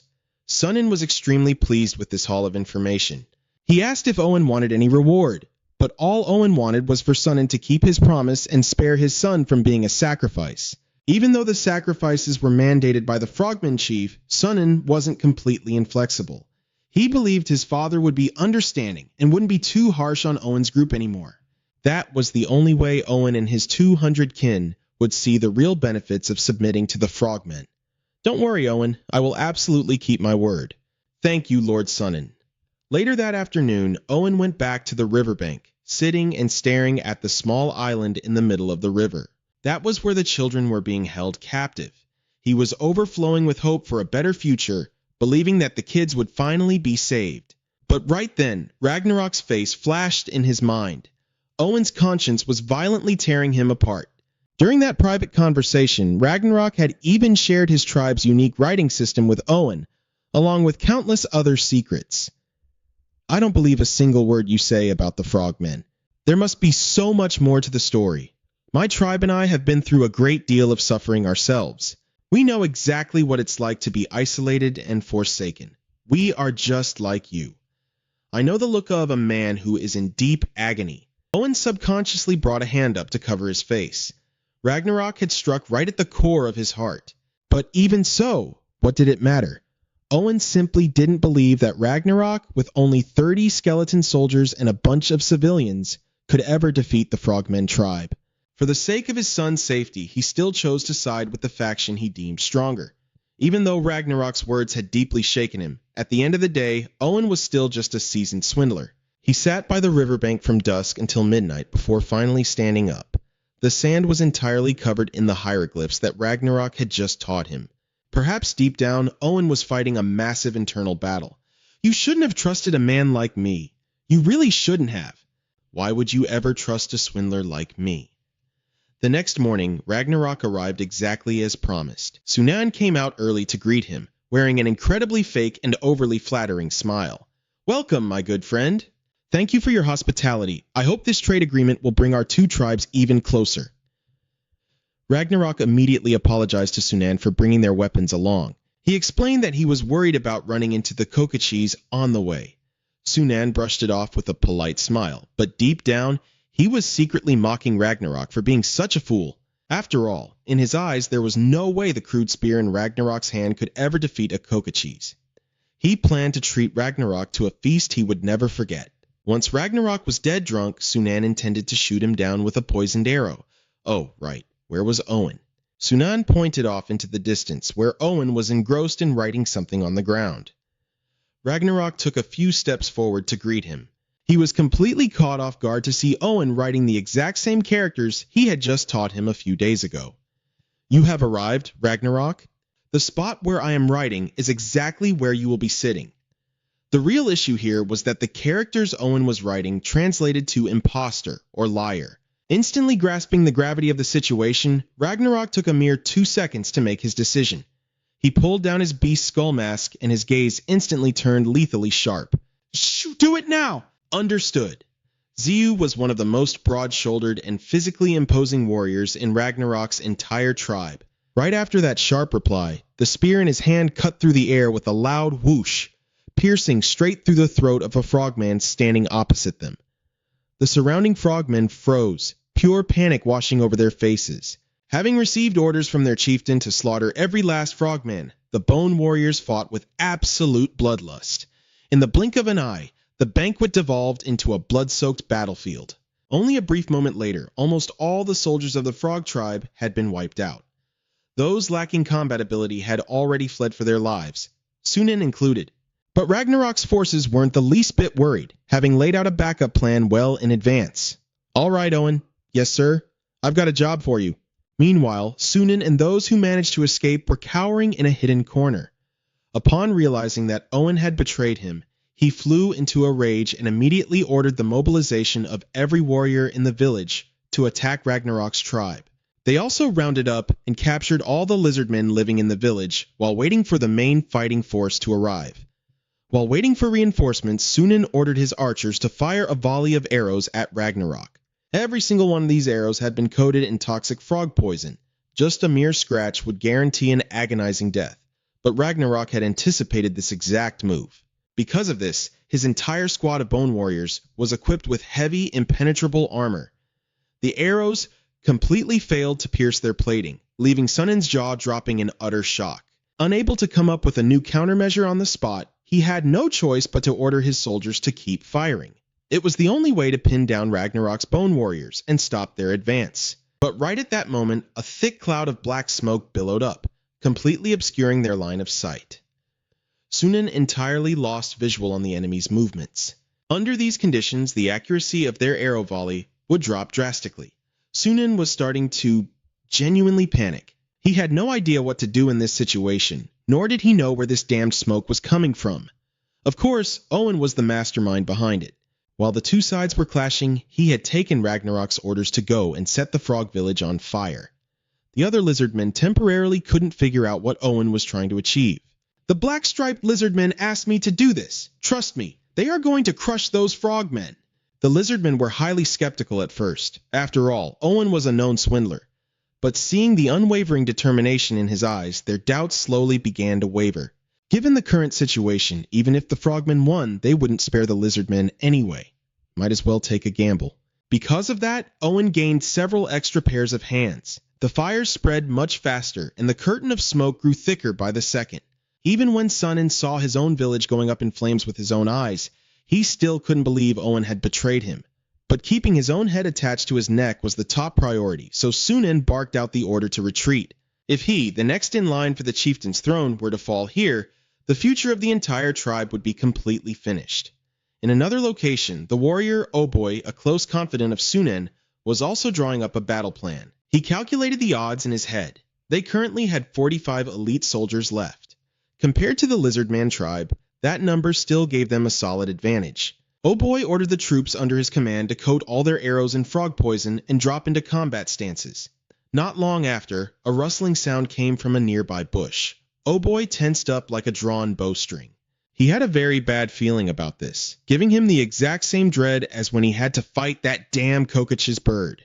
The moment the bushes parted, before even seeing who the enemy was, Oboy screamed the order to fire. A literal rain of arrows was unleashed, but when they finally got a clear look at what stepped out, the entire squad of frog soldiers froze stiff in absolute horror. It was Manhwa, the monster that Ragnarok had tamed. Since arriving here, likely due to adapting to the local climate, Manhwa had grown at an alarming rate.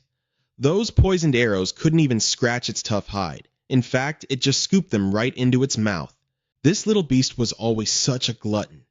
Upon laying its eyes on the cluster of frogmen, it let out a massive, thrilled roar. It was pretty obvious. To Manhwa, this was just a lavish all-you-can-eat buffet. Oboy was now absolutely terrified, seeing that the poison arrows had zero effect. His mind went into complete chaos, instantly unable to form a single rational thought. He wanted to aim for Manhwa's eyes, but quickly realized how impossible that would be. Manhwa's speed was way too fast. Landing a direct hit on it was simply out of the question. Plus, its sheer physical strength far surpassed even that of a Kokachis. In that moment of sheer desperation, Oboy suddenly hatched a plan. He frantically rummaged through his bag and chucked out a highly toxic frog. Manhwa snapped it right out of the air. The soldiers instantly caught on to the strategy, yanking out all their toxic frogs and hurling them non-stop. They really thought Manhwa would be poisoned to death, but sadly for them, it wasn't.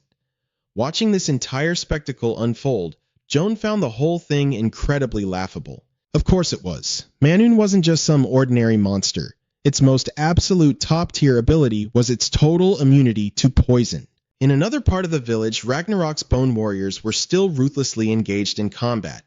That coward Sunan had already fled deep into the village, allowing their squad to sweep through the remaining frogmen with even more brutal efficiency. Shortly after, Iksu finished off the last enemy. Rakrak gazed into the distance where the village was engulfed in roaring flames. He found it incredibly strange. With the situation this tense, how could Onroy, the great chief of those frogmen, still not show his face? High above, Nebula let out a smug smile. Why else? Because of me, obviously. The root cause of the skin plague spreading through the frogmen tribe was his doing. It was a virus named ACO023731. It specifically targeted the mucous membranes of amphibians with a slow onset, high infection rate, and lethal consequences. Around the time Rakrak decided to leave the old sanctuary, Nebula had gone through the trouble of tracking down this virus and releasing it among the frogmen. Because of its slow incubation period, they didn't notice a thing at first. It wasn't until much later that the great chief Enroy finally fell ill just a short while before Rakrak arrived.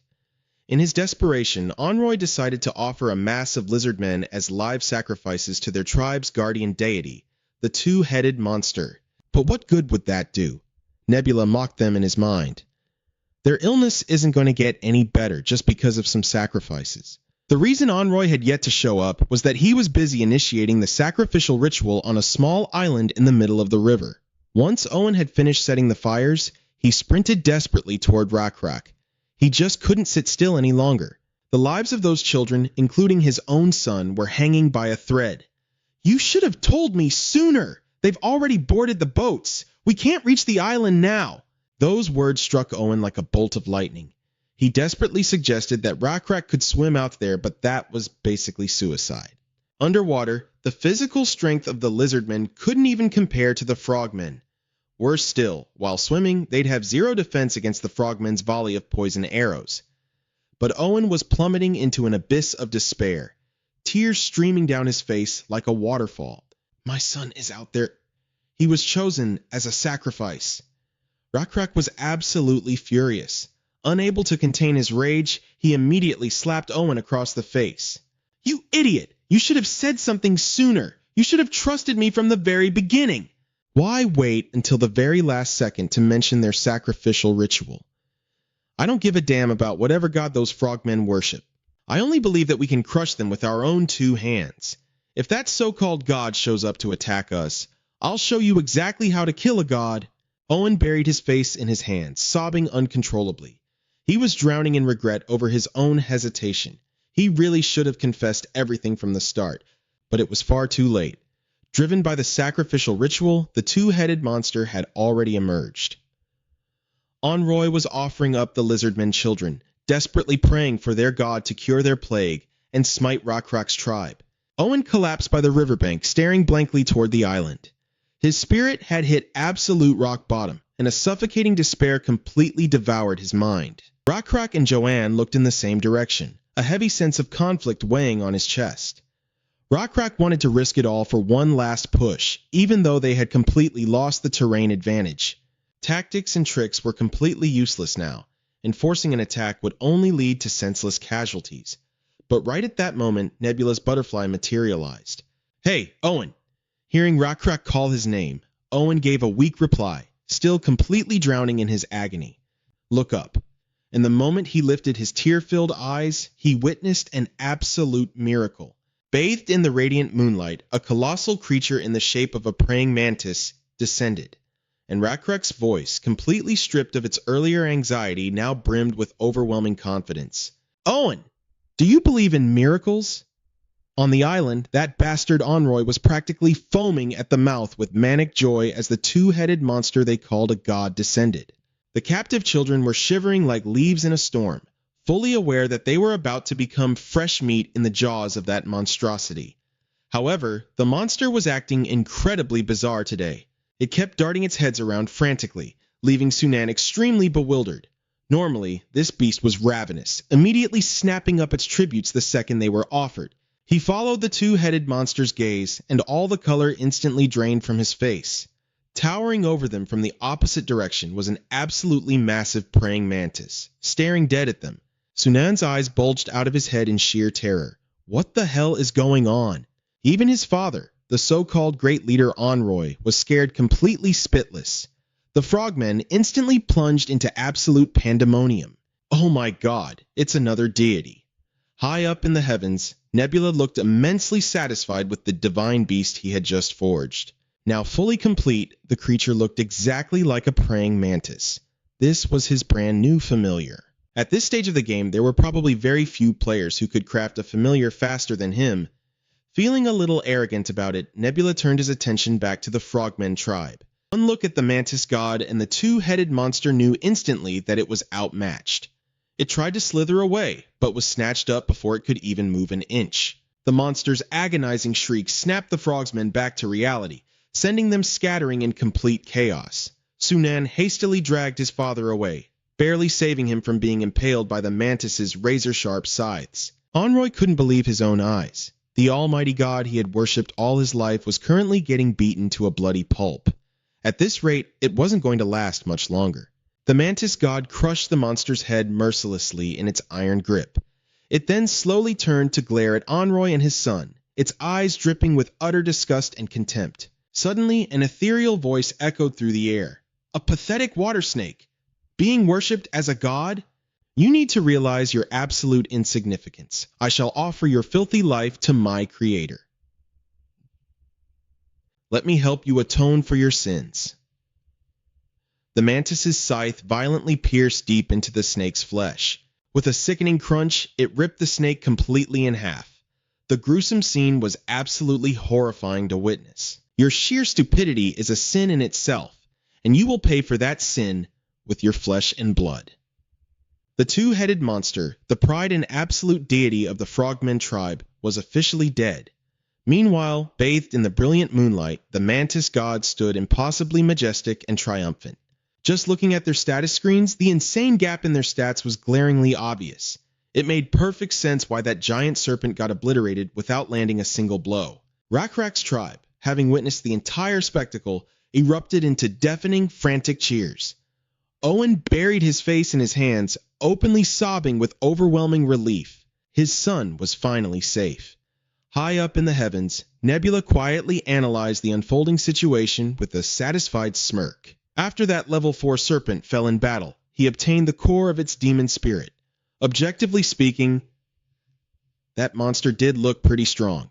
But if it came to adding it to his spirit beast collection, Nebula wasn't really feeling it. Besides, he also acquired an unidentified fragment. Upon opening it, Nebula received a small drop of seawater. He let out an intrigued, "Oh?" So this was why that two-headed snake's performance was so underwhelming compared to its actual strength. This lake water had already washed away a good chunk of its magic power. A river with a steady water flow was fine and all, but Nebula didn't need it right now. He temporarily tossed it aside, figuring he'd use it someday when it actually came in handy. Meanwhile, Sunan had brought Enroy onto a small boat. His father was still in pure shock over the death of the two-headed god. Only now did Sunan realize a tragic truth. His father's failing health wasn't because of that illness. It was all because of that two-headed monster. It had completely bewitched Enroy, making him follow its every command. Oh, Creator, your wish has been fulfilled. The mantis god, having finished its mission, happily turned around to report back to Nebula like an eager puppy. You did great. You can rest now until next time. Nebula nodded approvingly, and the mantis god slowly faded away. He let out a long sigh of relief. Finally, everything was peaceful again. Next up, he had to see what Rakrak was going to do. Was he really just going to let things go like this? Of course not.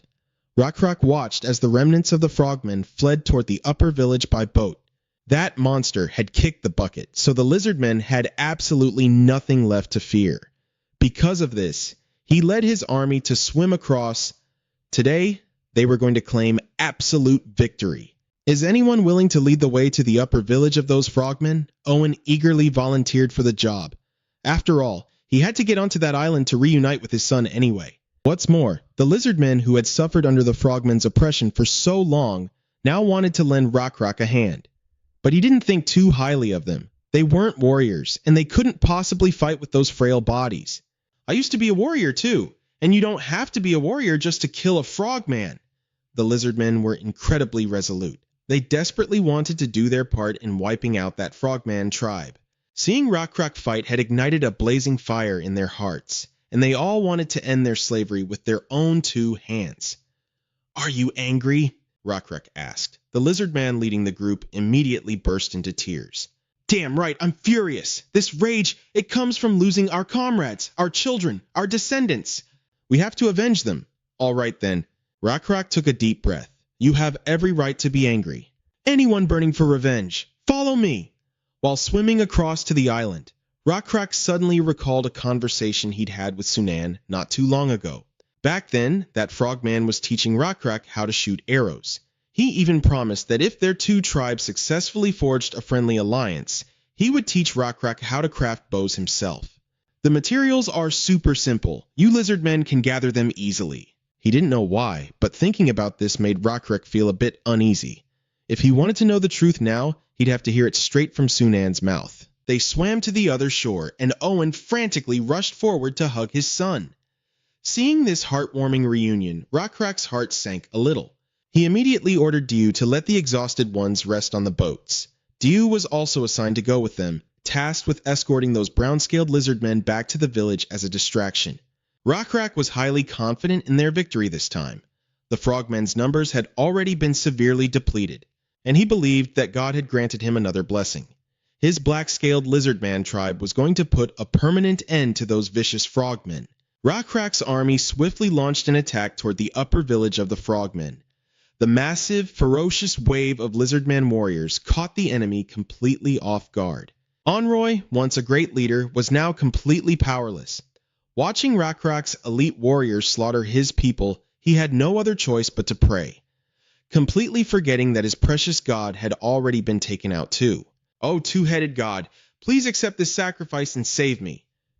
Rockcrack impaled him with a spear. "Shut your damn mouth! Your pathetic god doesn't exist anymore." With blood spilling everywhere, Rockcrack ended the life of the one revered as the great leader of the frogmen. The purge continued, and all of Rockcrack's top warriors were now hunting down Sunan. "Sunan is gone! Find him!" Meanwhile, Sunan was clutching his bow, huddled in a corner and shaking like a leaf. He felt absolute despair at the current situation. The frogman army was clearly larger, and they even had those incredibly deadly poison weapons. Yet now they were nothing more than sitting ducks. Enroy was no longer capable of commanding the troops. And since the black-scaled lizardmen had poison resistance, their ultimate weapons were completely useless. Sunan nervously peeked outside to check the situation, only to realize that Rockcrack had vanished from his line of sight. Where the hell did he go? Little did Sunan know, Rockcrack had already crept up behind him like a silent ghost.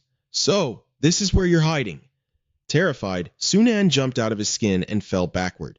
Disgust was written all over Rockcrack's face. A true warrior would never be so cowardly as to cower and hide the way Sunan was doing right now. Rockcrack ordered Sunan to pick up his weapon so he could die an honorable death as a warrior. But Sunan didn't want to die. He desperately begged Rockcrack to spare his life. "Rockcrack, what about our friendship? I never did anything to make things hard for you." Rockcrack felt like he had just heard the funniest joke in the world. Realizing that playing the friendship card wasn't working, Sunan panicked. He quickly offered to trade his life for a secret, the ultimate formula for crafting bows and arrows. The real reason Rockcrack's attempts at replicating the bows never yielded the best results was that he was missing a very specific material. Sunan revealed that it was the spinal sinew of a person. Rockcrack's eyes instantly darkened. "Tell me, which species does this back sinew belong to?" "Obviously, Cesar, lizardmen." Sunan blurted it out. Immediately after, even he was horrified by what had just left his mouth. "I'm dead. Saying something like that is basically begging to be killed." Sunan hung his head in despair. He knew his life was forfeit.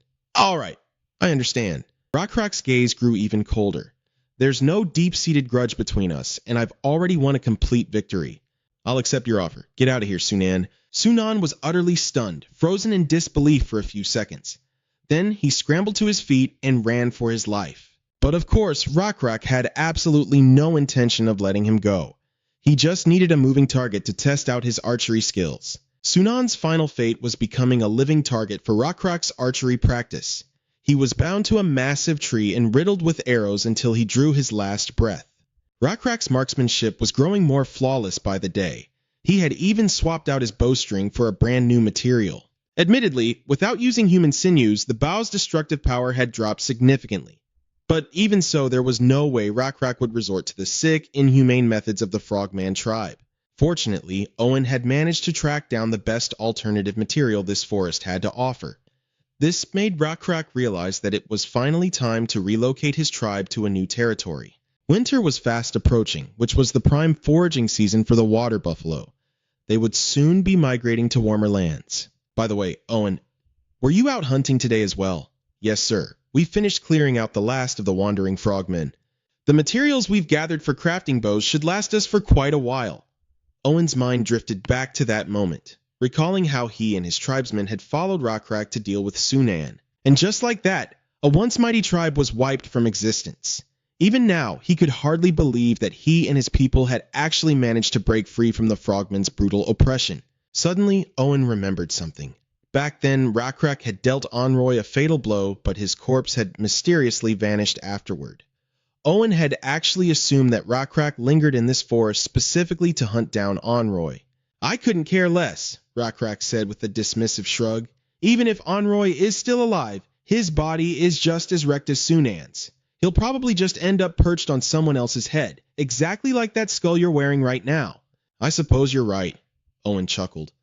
While the two of them were engrossed in their chat, Zeon approached from behind. She spotted a little kid nervously hiding behind a nearby tree. As Zeon walked over, the child jumped in fright, dropping whatever they were holding.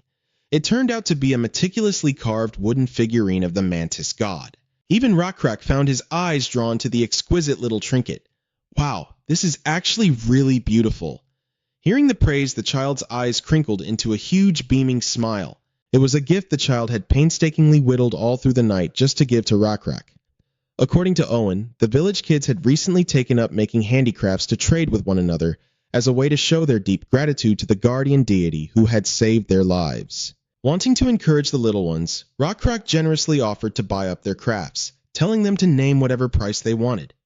After that, he and Owen picked up right where their conversation had left off. As it turned out, Owen had stumbled upon something incredibly bizarre hidden deep inside the cave where the frogmen used to hole up. He immediately led Rakrak, Zeon, and a handful of bone soldiers down there to see it with their own eyes. Stepping inside, Rakrak was completely blown away. Against all odds, right in the middle of this desolate natural cave, sat a massive stone slab covered in breathtakingly intricate carvings. To his eyes, the strange patterns etched into the stone looked eerily similar to the markings on a bug's back. Up above, even Nebula was laying eyes on this thing for the very first time. He surmised that it had to be an ancient ruin. In this world, quite a few of these ancient ruins were scattered around, often housing powerful, multi-purpose artifacts. In some ruins, adventurers could even get their hands on actual demonic gear. However, given their current rate of progress, the civilization Nebula was nurturing was still far too primitive. Even if they somehow figured out what was sealed inside, it wouldn't be of much use to them right now. These wondrous ruins possessed the power to generate or alter special resources, or even bestow mysterious blessings. But the catch was, they were all permanently locked to a fixed location. Because of that, Nebula figured they wouldn't hold much value for a roaming nomad like Rakrak. The odds of a unique holy relic spawning were ridiculously low. Deep down, he desperately hoped that this place wasn't actually the ruins of a demonic castle. But of course, Murphy's Law strikes when you least expect it. The things you dread the most always have a funny way of happening. Down below, Rakrak was putting his back into it, pushing with all his might to shift the heavy stone slab. It slowly ground open, releasing a strange, eerie glow and an incredibly unsettling aura. Suddenly, a faint, ghostly whisper echoed in their ears. "Ah, we have visitors. Welcome, strangers, to the demonic realm." Right beneath that colossal slab of stone lay a dark, winding staircase plunging straight into the depths of the earth. Rakrak led the group down the steps, but they walked and walked with no end in sight. Rakrak was burning through his patience so fast he was half tempted to just hurl himself down the shaft to get it over with. Suddenly, he spotted countless glowing eyes flickering in the pitch-black darkness.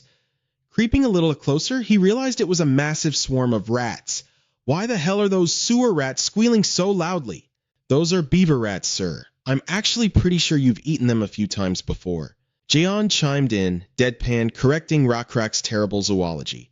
Rakrak squinted, taking a closer look. Yep, she was right. They were beaver rats. It was just that this particular batch was massively overgrown compared to the usual ones, which was why he mistook them for giant sewer rats. On top of that, this species didn't normally swarm together in massive packs like this. Their hyper-aggressive behavior was also setting off major alarm bells in Rakrak's head. Even Ogwang was scratching his head. He had never seen anything like this either. Rakrak quickly deduced that these oversized rodents were the guardians of the ruin. He immediately barked an order, commanding the bone soldiers to raise their weapons and brace for battle. The words had barely left his mouth before the screeching swarm lunged straight at them. Luckily, the bone soldier squad didn't break much of a sweat beating the terrifying tide of rats back. Still, Rockrock couldn't help but note just how unnervingly vicious these things were. We can eat these, right, sir? They were constantly starving, so leaving a perfectly good pile of fresh meat behind felt like an absolute sin. Seeing their greedy eyes, Rockrock sighed and ordered them to gut the carcasses properly before hauling the meat along. Honestly, Rockrock had zero interest in starting a rat breeding farm like they did with the water buffalo. But Owen suddenly chimed in with a much better idea. Instead of breeding rats, why not farm fish? Don't fish just randomly show up and then swim away? How the hell do you farm that? Owen couldn't believe it.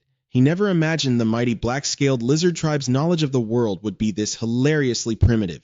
He then spoke up, explaining that fish also reproduce and carry roe. That group of guys from before knew it too, which is why they banned fishing during the breeding season. Owen even suggested that if they wanted to farm fish, Rockrock could order them to build a dam to trap the fish while they were still young. Rockrock was just mulling this over when someone suddenly let out a sharp cry of pain. "This rat, it's still alive! It just—" he yelled, clutching his arm in sheer agony. Rockrock initially thought the guy had been bitten by the rat, but that wasn't it. The lizard man had actually been trying to pick the rat up to gut it, but the moment he touched it, his entire arm flared with pain and went completely numb. Bewildered, Rockrock cautiously reached out and touched the rat himself. Sure enough, a sharp, numbing pain instantly shot straight up his arm. Jaon rushed over in a sheer panic, but Rockrock just gritted his teeth through the pain, insisting he was fine. Through his status window, Nebula could clearly see this creature's attributes. They were demonic nutria, capable of discharging a powerful electric shock whenever someone touched their bodies. So, this place really was the ruins of a demon's castle, and the electrical property of these rats was actually pretty impressive. But the real question was, could Rockrock actually harness it? If he managed to clear these ancient ruins all the way to the end, there was a high chance he'd awaken demonic magic. Now, awakening magical abilities wouldn't instantly turn him into a full-fledged mage. However, those magical traits would only grow stronger with each passing generation. And that could pave the way for Rockrock to cultivate true mages in the future. Yet, there was a glaring issue. In the Lost World, holy power and demonic magic were fundamentally at odds.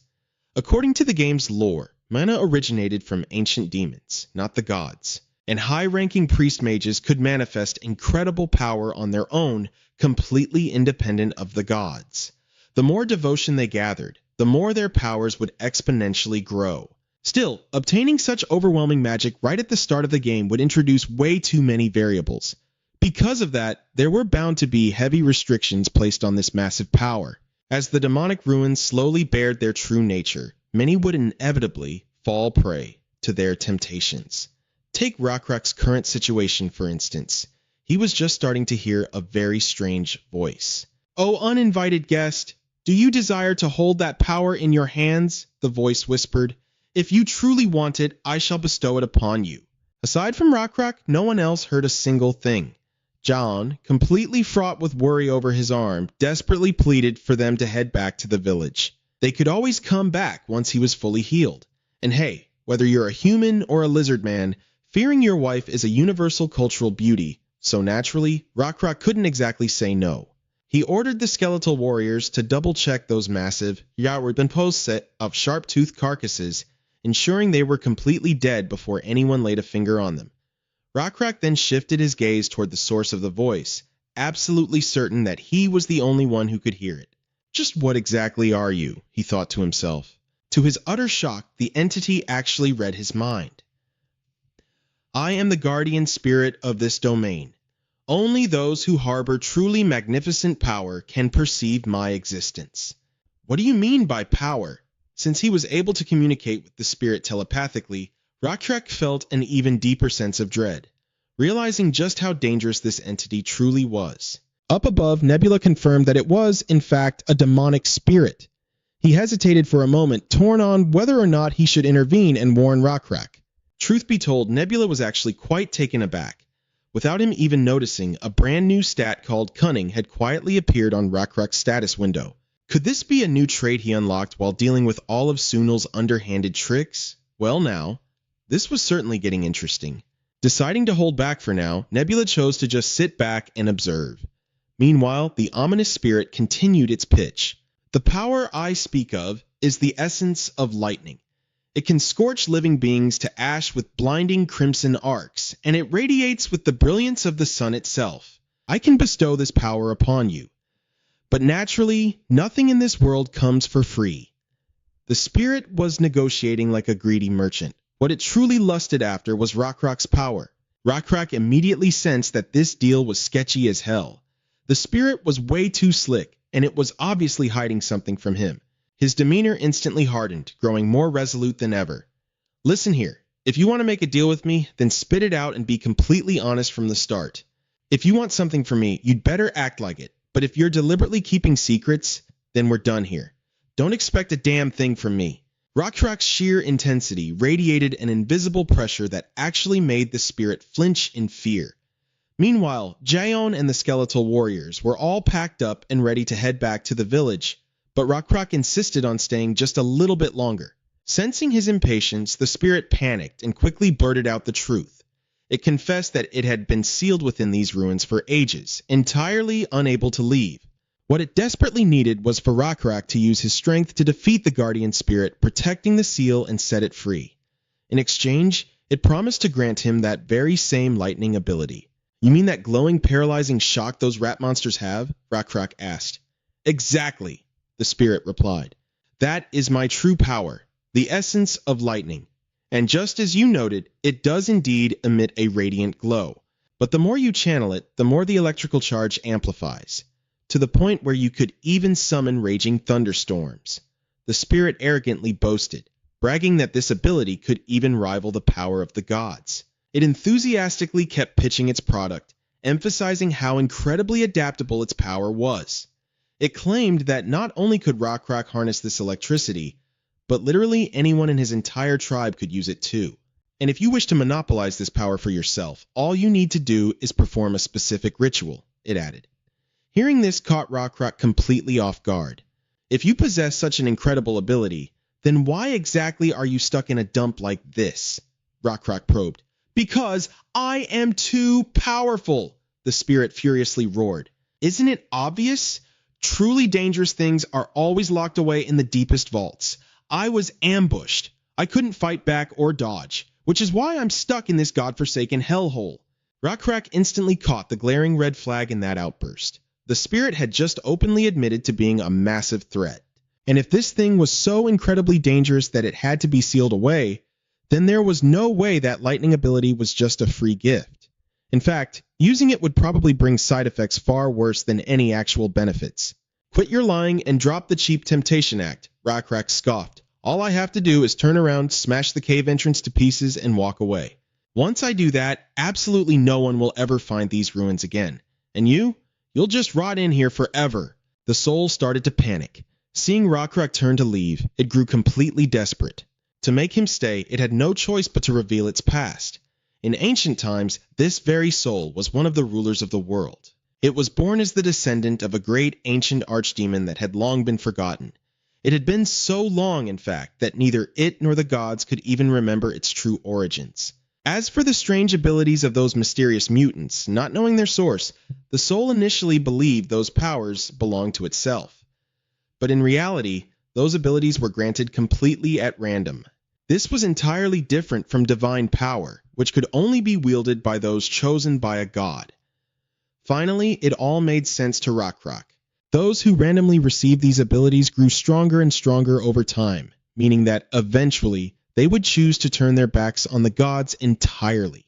Rockrock had no intention of going down that treacherous path, but the power was undeniably tempting. Plus, it would be incredibly useful on the battlefield.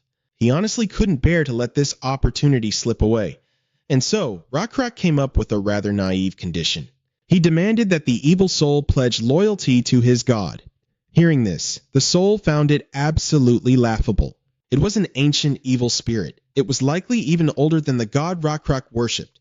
On top of that, the gods had always despised evil spirits. Forcing it to become a loyal believer of a god was simply out of the question. Do not impose your worldly standards onto my god, Rockrock retorted.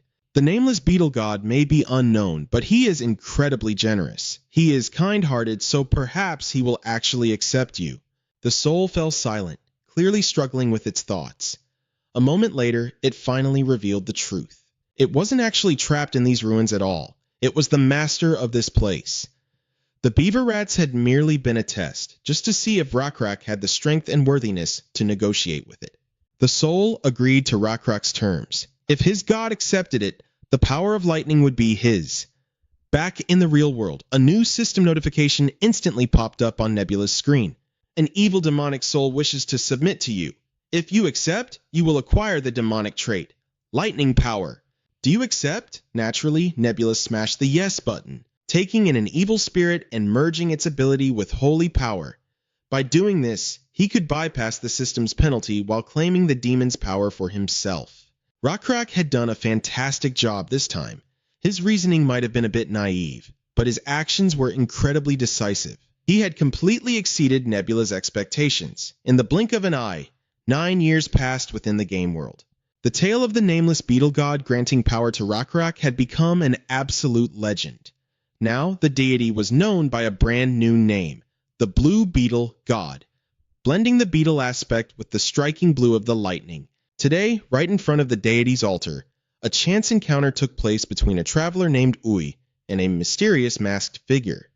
The two of them struck up a conversation about their faiths, but their chat was cut short when the masked man noticed some uninvited guests approaching.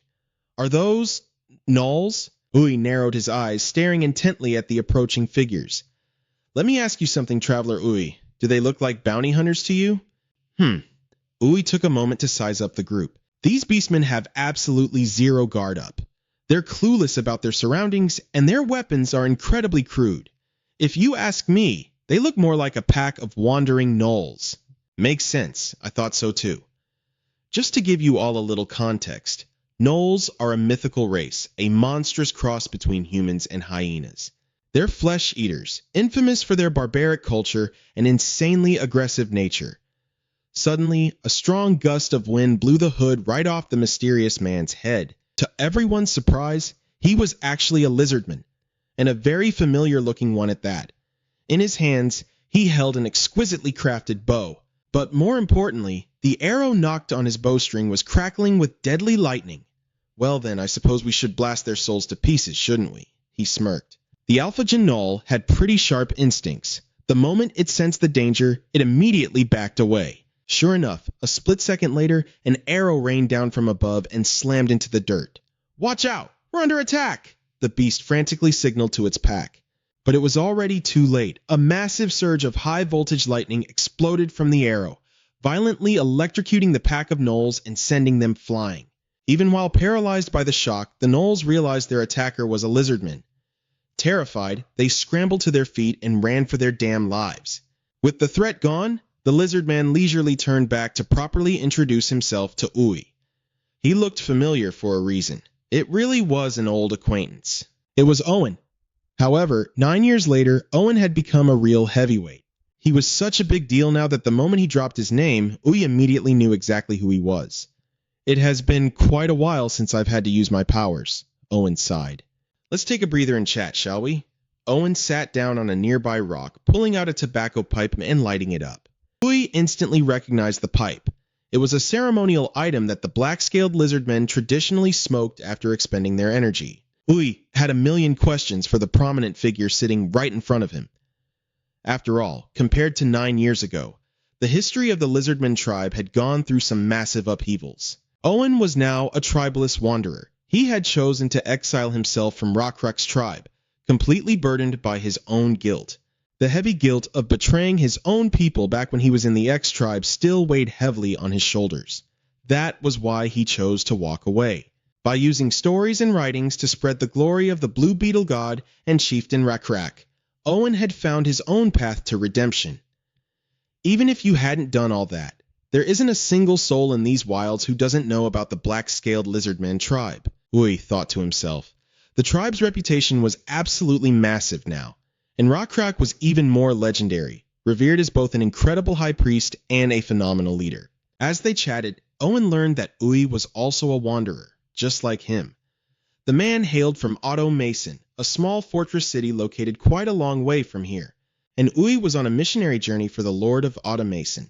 He was also on his way to visit Rakrak's tribe. Well now, I had no idea you were a guest. If you're a guest, we'll have to give you a proper welcome. Owen put his fingers to his mouth and let out a long whistle. From afar, a massive creature came tearing across the dirt. Ui was absolutely stunned, thinking he was looking at a legendary cockatrice, but Owen laughed and told him it wasn't. To be exact, the creature standing before them was a kodka. It was a hybrid, a mix between a cockatrice and a chicken. Nowadays, the lizardmen tribe use them as mounts.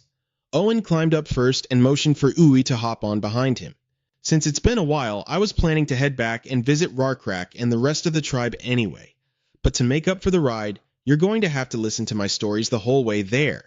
Alright, are you going to tell me about the Blue Beetle God? Or Chief Rarkrak? Haha, both. That evening, Rarkrak was leading a massive army on the march when Diu suddenly brought him some terrible news. The astrologer elder had just announced that his time was up, and if they didn't speak now, he probably wouldn't get another chance to talk to the chief. Hearing this, Rarkrak turned his mount around without a second thought, immediately ordering the campaign to halt.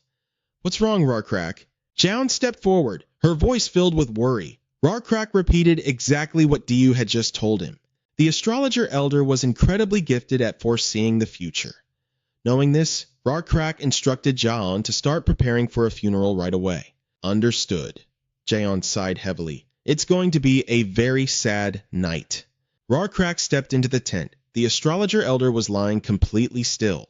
He didn't have much time left. Seeing Rarkrak, the old man weakly opened his eyes and began to reminisce about the days gone by.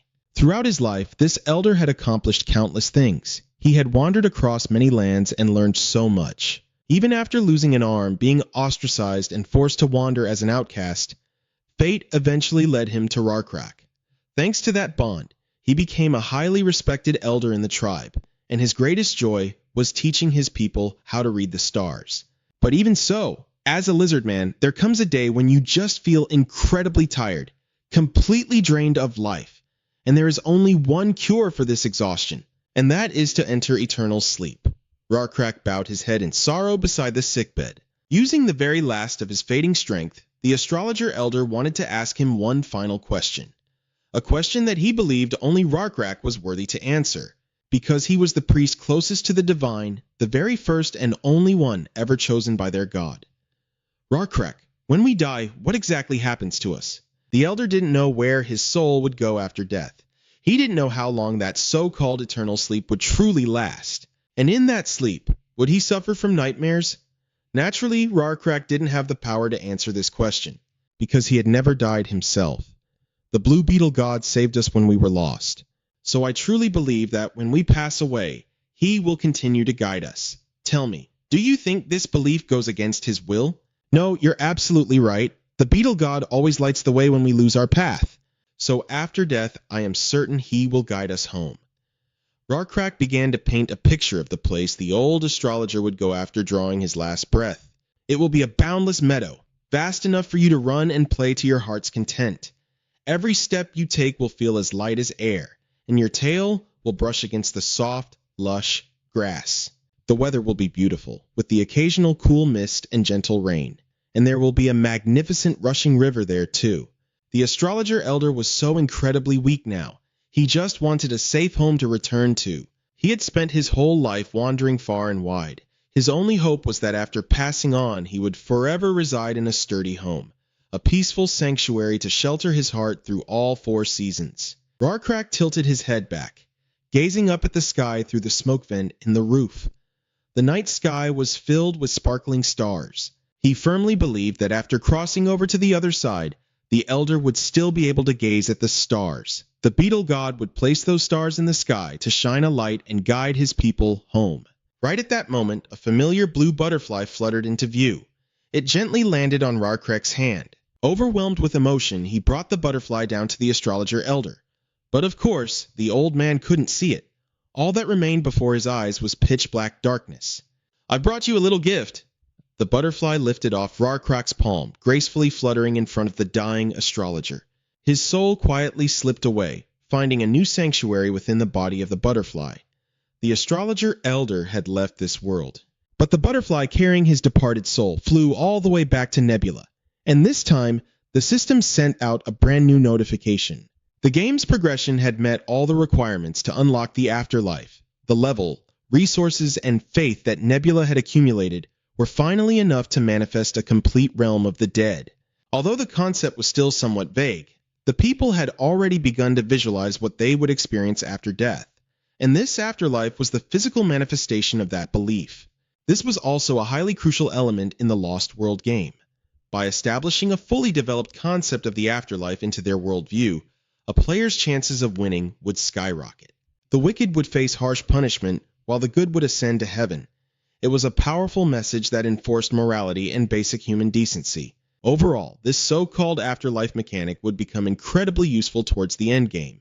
But Nebula was in no rush. So many exciting things were only just beginning. He opened his inventory, which held countless other butterflies, and Nebula gently took every single one of them out. Together with the butterfly carrying the Elder's soul, Nebula released them all into a vibrant, lush green meadow. A butterfly alighted gently on the ground, transforming into the youthful figure of the Elder Astrologer. A passing breeze tickled his skin. When he opened his eyes, the Elder was both amazed and overjoyed. He realized he had arrived at a place exactly like the one Rock had described. The only pity was that there were no stars, nor were there any houses. There was only an endless meadow rolling beneath a clear blue sky. So this was the place people returned to after drawing their final breath. Meanwhile, back in the living world, Rock and his people were drowning in grief. They had cremated the Elder's body, completely unaware that he had now passed on to such a wonderful place. After gazing contentedly at the sky and breathing in the air of this new life, the Elder finally began to look around. He discovered that besides himself, there were many other lizard men here, but none of them had woken up yet. These were all people who had passed away, and it would be incredibly rude to wake them. Then the Elder spotted a very familiar child. It was the young boy who had learned math from him, who had also been one of their brave warriors. He had perished during a goblin raid on their tribe. The goblin tribes had banded together to ambush the settlement where only the elderly and children lived. They had been utterly terrified when reinforcements failed to arrive. Back then, the Elder truly believed everything was over. But at the most critical moment, that brave little boy grabbed a spear and charged forward. His final words were, "Sacrifice one to save two." The astrologer couldn't stop him in time. He could only watch as the boy dashed toward the bloodthirsty goblins. The Elder remembered how furious Rock had been, but he wasn't angry because the boy had disobeyed him. He was furious simply because the boy had thrown his life away. That phrase, "sacrifice one to save two," suddenly became a battle cry that every lizardman knew by heart. The story of a child standing up to protect the old and the young while waiting for reinforcements inspired countless people. After that, even the laziest kids in the tribe began learning how to count. It was this very boy who had sparked the desire to learn in so many. The Elder Astrologer sat down beside this sleeping child, tears unconsciously spilling from his eyes.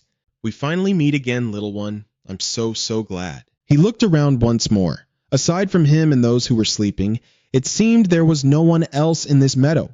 "Is our God not here?" the astrologer wondered to himself. His gaze darted toward a nearby tree. "Who's there?" The Elder ran as fast as his legs could carry him, chasing after the mysterious figure. Then he came to a sudden halt before a breathtakingly beautiful structure.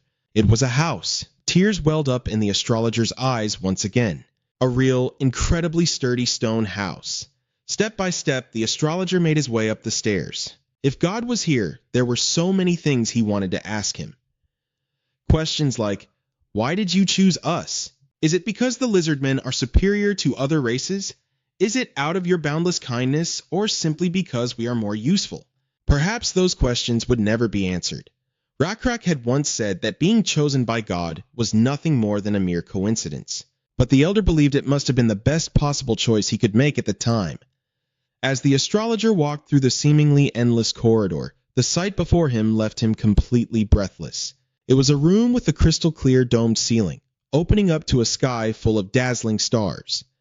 Right in the center stood a high stone pedestal, holding a strange device the Elder had never seen before in his life. He slowly climbed the steps and carefully examined the bizarre machine. It was a telescope, though in that era, the Elder naturally lacked the knowledge to comprehend what it was. All he knew was that when he peeked through the lens, the stars were magnified hundreds of millions of times over.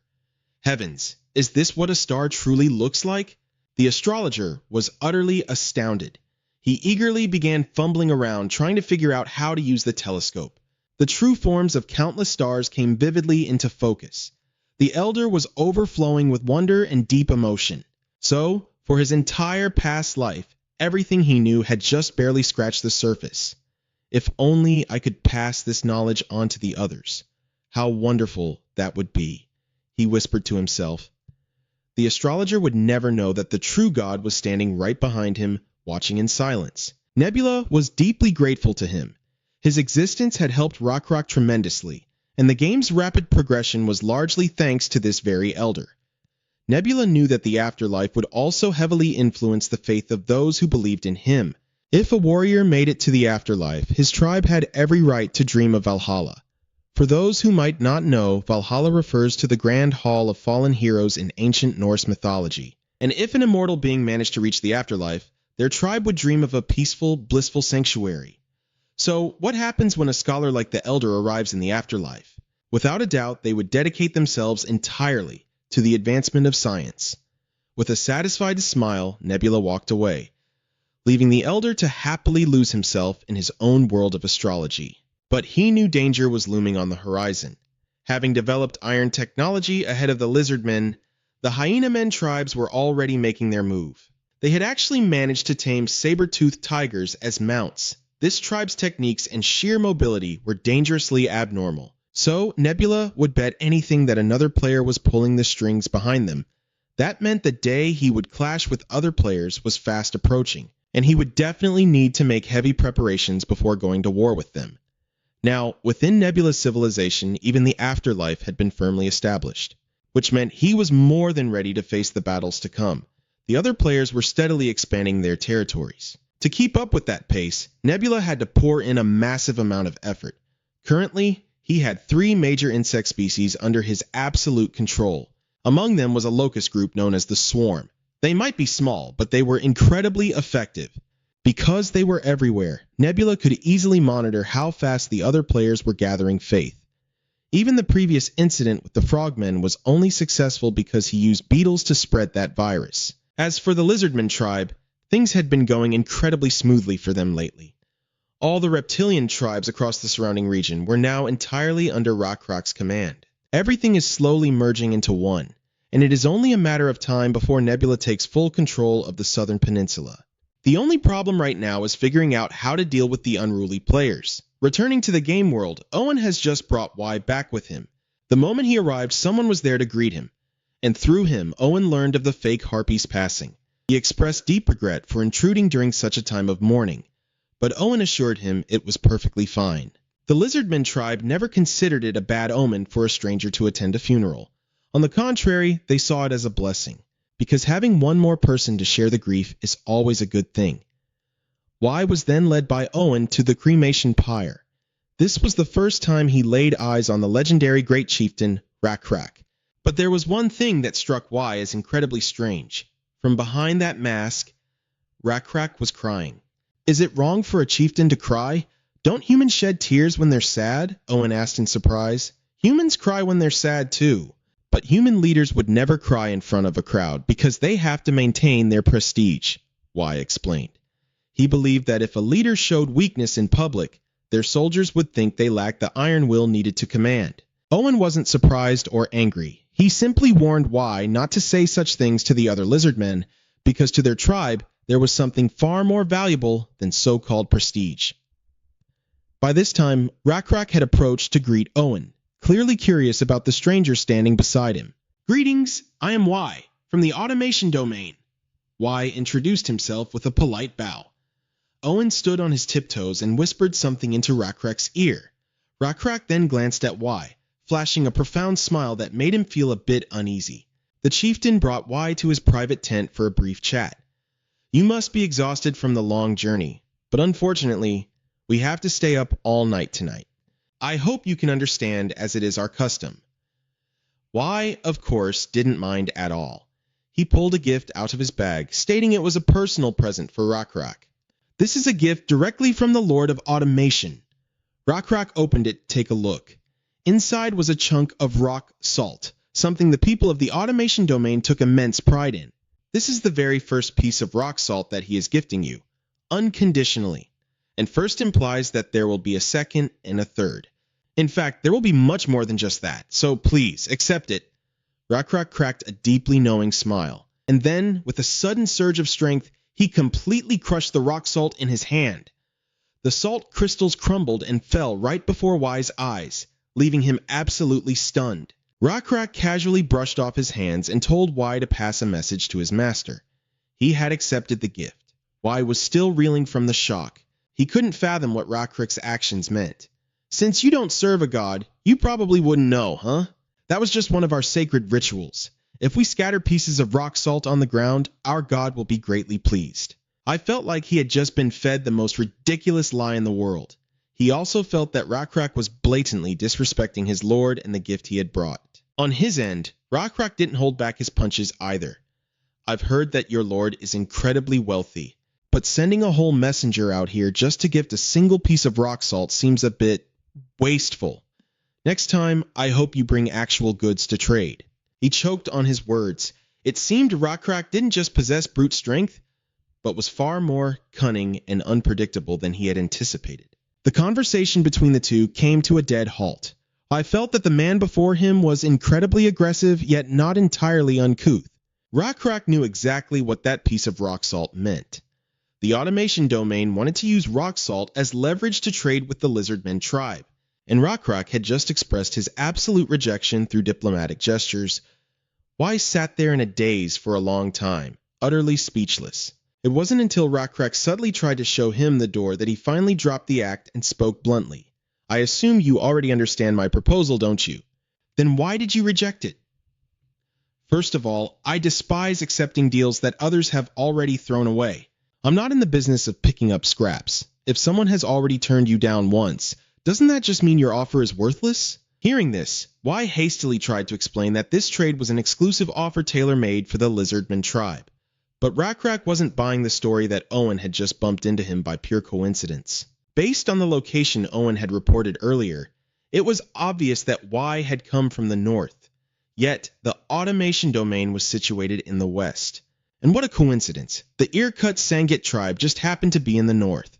Rockrock immediately deduced that Y had taken the rock salt to the north to strike a deal first, only to be rejected by the Sangit tribe. Only then did he make his way here.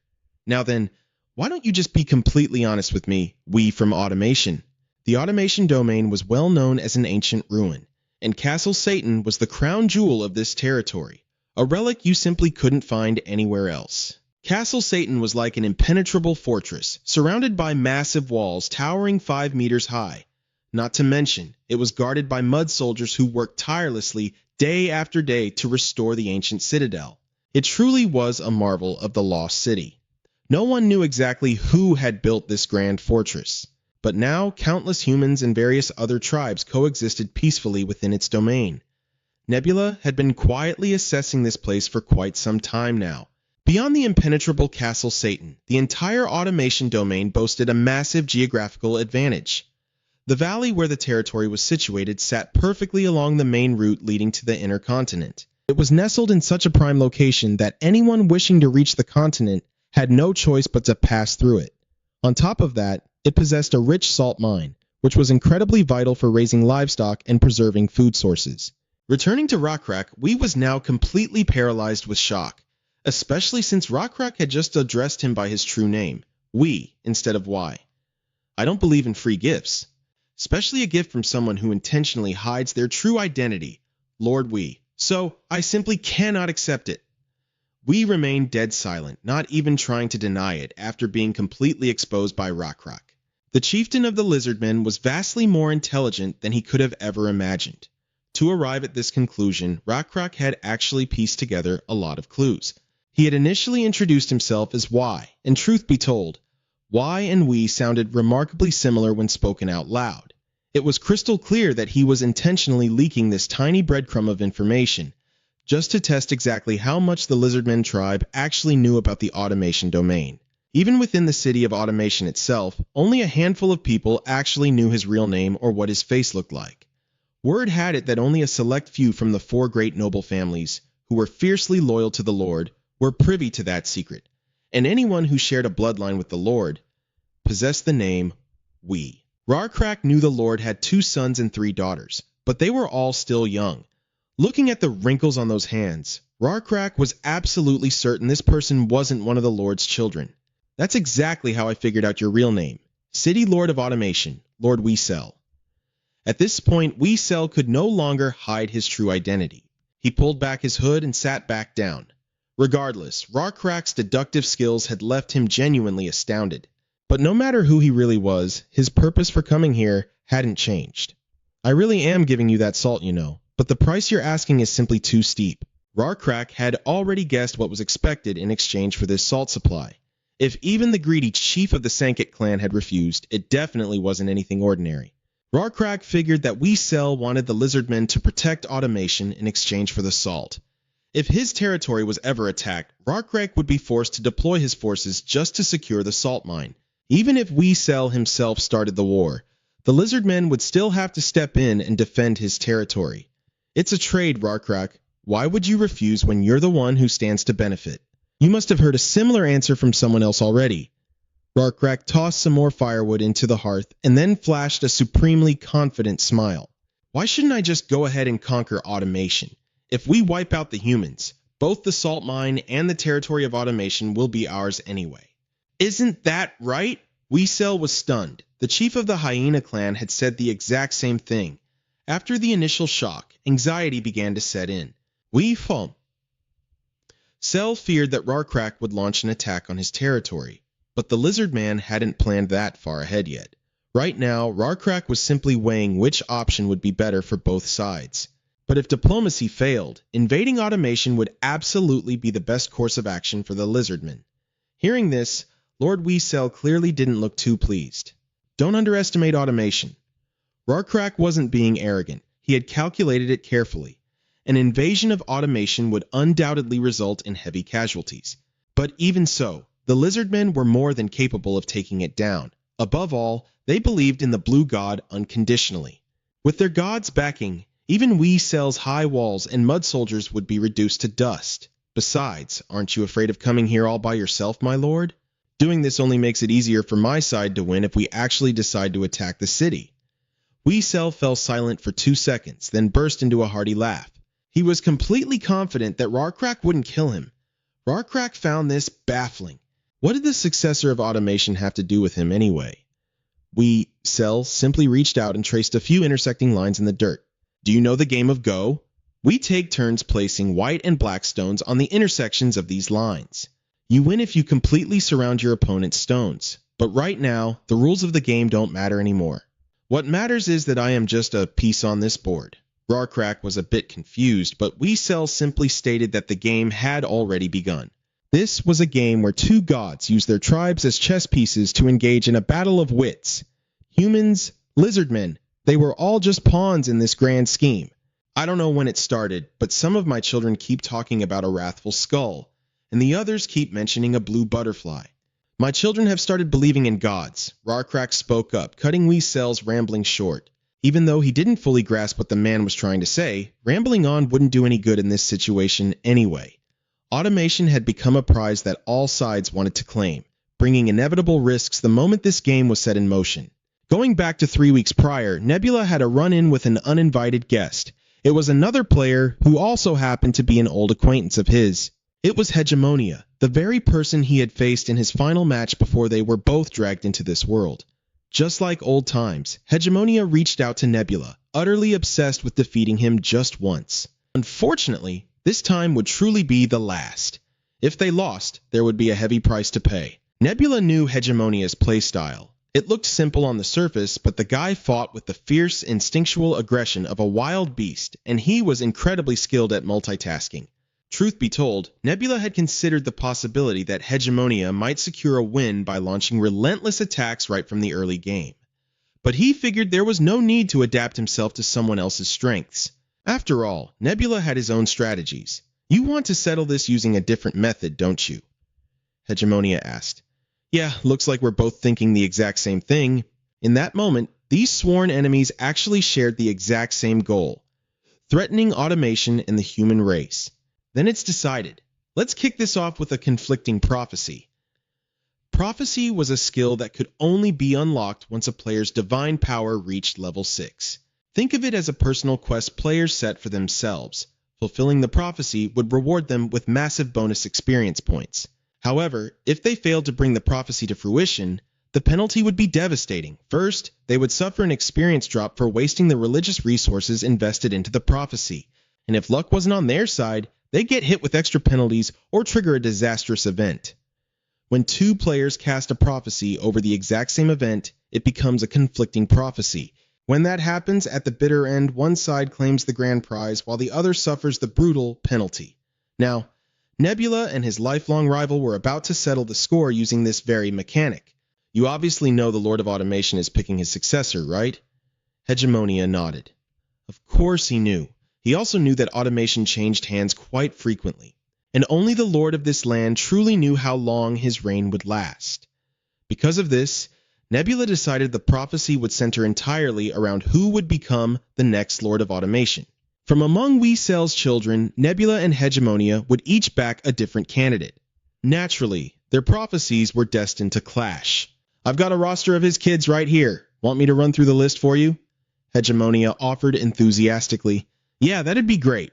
Hegemonia was an honorable guy. He wanted to crush Nebula with raw, undeniable power, not through underhanded tricks. So he actually went ahead and gave Nebula the rundown on all the heirs. First up was the eldest son, Guijan, a man in his 30s. He had a strong, athletic build and was highly favored by Wee Cell. Currently, Guijan was the strongest candidate, backed by 2 of the 4 great families directly serving under the castle lord. The lord's second son was Guijan, who was just 3 years younger than Guijan. He was a half-brother to the eldest and was widely considered to be a weakling. He kept to himself, rarely showing his true colors to others. Naturally, rumors began to spread that Guijan had absolutely no interest in becoming the next lord. Right now, Guijan has the solid backing of his mother's family. Then there's the third child, Guijan, a woman in her late 20s. She often hides her identity when slipping out of the castle, and surprisingly, Guijan seems to get along quite well with rough crowds like the Hunters. She's supported by the remaining noble family. Next is the fourth child, Guikyung. This young girl seemingly lost her mother a long time ago, and Hegemonia felt there was something off about her appearance, almost as if she were cursed. Because of that, not just the lord, but the entire family had completely abandoned her. The final child is Gwimin, a young girl still in her early teens. The townsfolk say she is incredibly brilliant, gifted in many different fields. It seems Lord Guiseo absolutely dotes on his youngest daughter. What do you think? Hegemonia's voice brimmed with sheer excitement. Shall we make our decision right now, then? Do we need time to review the information first? Nah, let's just decide right now. The two of them began establishing a conflicting prophecy. But first, they had to write down their predictions to see if their choices actually differed. Only then would the prophecy be officially sealed. In the end, Hegemonia chose Guisun, the Lord's second son, a cynical, wandering slacker. Meanwhile, Nebula chose the second daughter, Guikyung. Seeing Nebula's choice, Hegemonia fell dead silent for a long moment. A system prompt to establish the conflicting prophecy popped up right in front of them. Nebula immediately clicked, yes. Hegemonia's stunned reaction was exactly what he had expected. But the guy stayed spaced out for so long that Nebula started losing his patience. Hey, our choices are different. I just hit confirm. Oh, all right. Hegemonia finally snapped out of it. Burning with competitiveness, he confirmed the creation of the conflicting prophecy. And just like that, the war between the two strongest players in the Lost World had been reignited. Cutting back to the present, Guisun was preparing to leave after failing to reach an agreement with Ragnarok. But before leaving, he still had one last question for him. In the end, you're nothing but a pawn on a chessboard. Don't you feel any fear or rage knowing that truth? I will answer that. Once everything is over. Guisun didn't pry any further, leaving right into the dead of night. Just outside the Lizardman tribe's territory, his subordinates were already waiting to escort him. He completely shaved off his beard, mounted his horse, and spurred it forward. But for some reason, the subordinate riding right behind him felt droplets of water hitting his face. What was this? Lord Guisun, the master of automat... Was he crying? Flashing back to exactly 3 weeks ago. But this time, it wasn't about Nebula's meeting. This time, we got to see Guikyung with our own eyes. It's just a shame that her grand debut was pretty pathetic. She had tumbled down a ravine, and one of her legs was badly injured. But even so, Gwekyung was using every last ounce of her strength to crawl out of this hellhole. How am I supposed to climb up there? Gwekyung gritted her teeth, desperately clinging to the rocky crevices. But at the end of the day, she was just a girl with limited stamina, making this an absolute nightmare. Ever since she was little, everyone said Gwekyung was cursed. Because the very moment she was born, her mother passed away. Even Gwekyung herself believed she was cursed. And honestly, looking at the countless disasters that had followed her since birth, who wouldn't? At 13, she took a brutal fall at the market. At 14, she was framed for theft and locked up for 4 straight days and nights. At 15, the outhouse literally collapsed on her. It sounds a bit comical, but it was genuinely a life-threatening situation. Even just walking down a normal street, she'd somehow get hit in the head by a falling kettle. If it wasn't that, she was getting chased by wild dogs all night long. And that wasn't even mentioning the fact that she was born with 2 bizarre phantom horns on her head. So, finding herself in this current mess, Gwekyung barely even flinched. If there was one thing she was best at, it was enduring the worst. I'm such a massive idiot. Did I seriously think I could cross this path with a damn ox cart? Now you've lost all the silk. Gwekyung cursed herself in total helplessness. There wasn't a single foothold left beneath her feet. Just as she was bracing herself to leap with both legs, a dark, scaly hand reached out right in front of her. Grab my hand. Gwekyung shot her head up. It was a lizard man. She hesitated, reluctant to accept his help. After all, she was dirt poor and had absolutely nothing to repay him with. Seeing that she was a second away from slipping down the cliff, the lizard man just went ahead and grabbed her arm himself. The strength gap was massive, and since Gwekyung was skin and bones anyway, he hauled her up with 0 effort. The lizard man then took a quick look at the treacherous terrain. This path was only wide enough for a single person, not to mention the high risk of rock slides. He couldn't fathom what this girl was thinking, dragging an entire ox cart full of silk through a route like this. Gwekyung stubbornly shot back, arguing that it was because the wheel broke. If it hadn't, she wouldn't have ended up in such a pathetic state, tumbling down the cliff in the first place. By the way, what's your name? My name is Saren Mule. All I have to offer is my thanks for saving my life. Thank you, Saren. Just as Gwekyung turned to leave, Saren's massive arm blocked her path.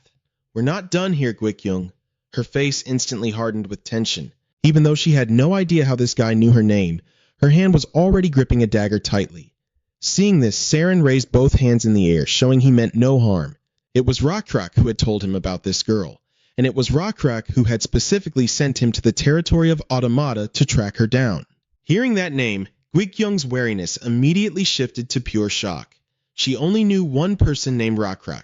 That was the chieftain of the Black Scale tribe, the first and only lightning lizard man ever chosen by the gods. But a second later, Gwekyung's shock gave way to utter confusion once again. What would someone like Rakrak want with her? It's probably because of those 2 recent rumors, Saren explained, but he didn't expect that Gwekyung wouldn't even know what rumors he was talking about. She had been too busy going down the mountain and traveling far away just to buy silk. Saren was left speechless. She didn't even know the rumors about her own life.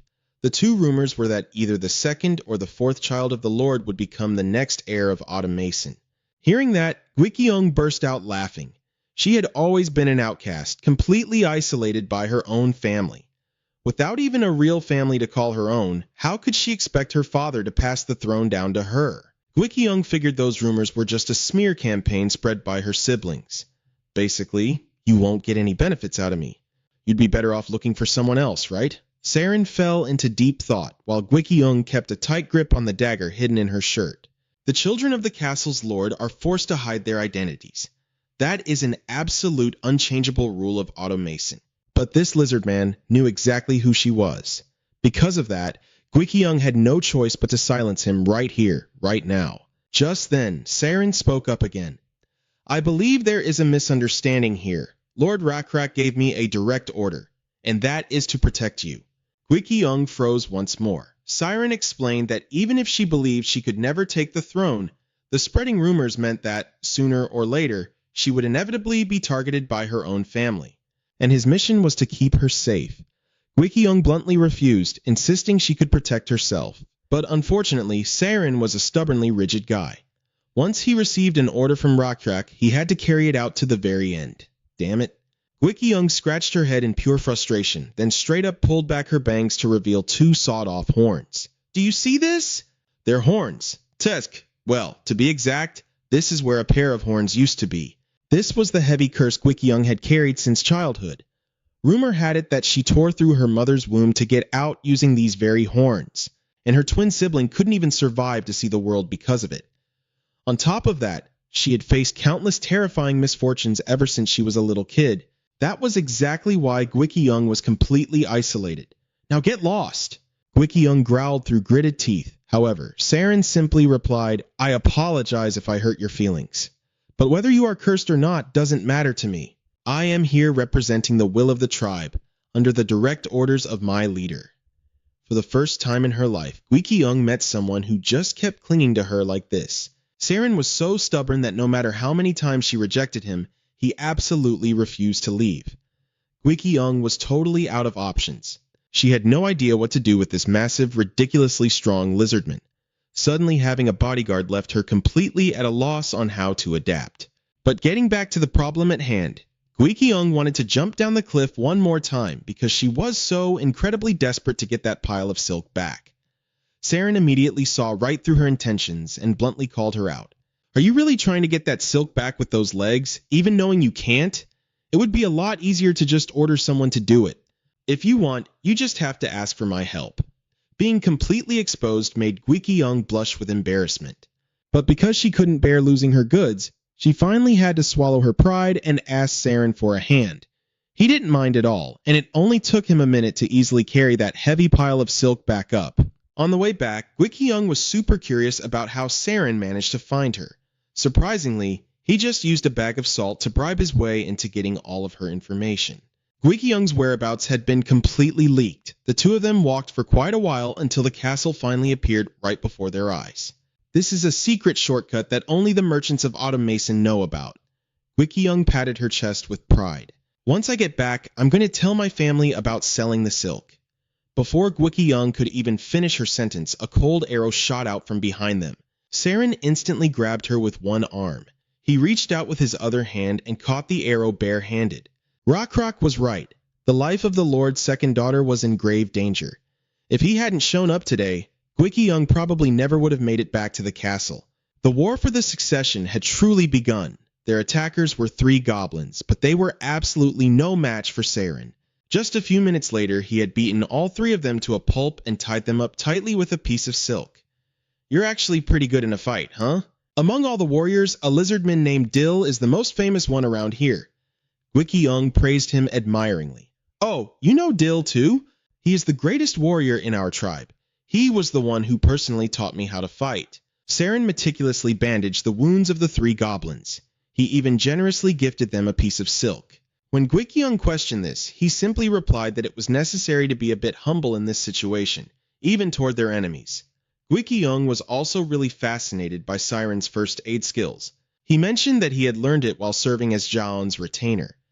Gwikiyoung grew even more surprised, as Zhaon was the one in charge of the Lizardman tribe's internal affairs. She was also the chieftain's wife. Zhaon was basically a female version of Rockrock. Saren got to be her retainer and learned many skills from her, and he was even personally taught martial arts by Dill himself. So he was actually a really important figure within the Lizardman tribe. Having a guy like this as her personal bodyguard was definitely a huge perk. After taking care of the goblins, the 2 of them headed back together. But as they got closer, they realized that the gates of Autumn Mason had been shut tight. Gwikiyoung tried asking a passerby what was going on. Are you a silk merchant? You won't be able to get inside either. They said Autumn Mason is temporarily closed. And even if you manage to get in, you won't be able to leave. Gwikiyoung was incredibly confused. What in the world had happened inside the city that they had to go to such extremes? Of course, with her status as the Lord's daughter, Gwikiyoung was still allowed to enter the city. Right after getting back, she marched straight to the Gyo family to settle the score with their patriarch. Hey, that ox cart you lent me completely broke down and it almost got me killed, you know. Patriarch Gyo was speechless. With everything going on, was this really the time to bicker about an ox cart? He turned the question back on Gwikiyoung. asking if she hadn't encountered anything unusual on her way home. She honestly replied that she had been ambushed by assassins. While she was at it, she introduced her savior from the black-scaled lizardkin tribe, Washington, whom she had just picked up along the way. Saran politely introduced himself first. The patriarch of the Gyo family returned the greeting with equal courtesy.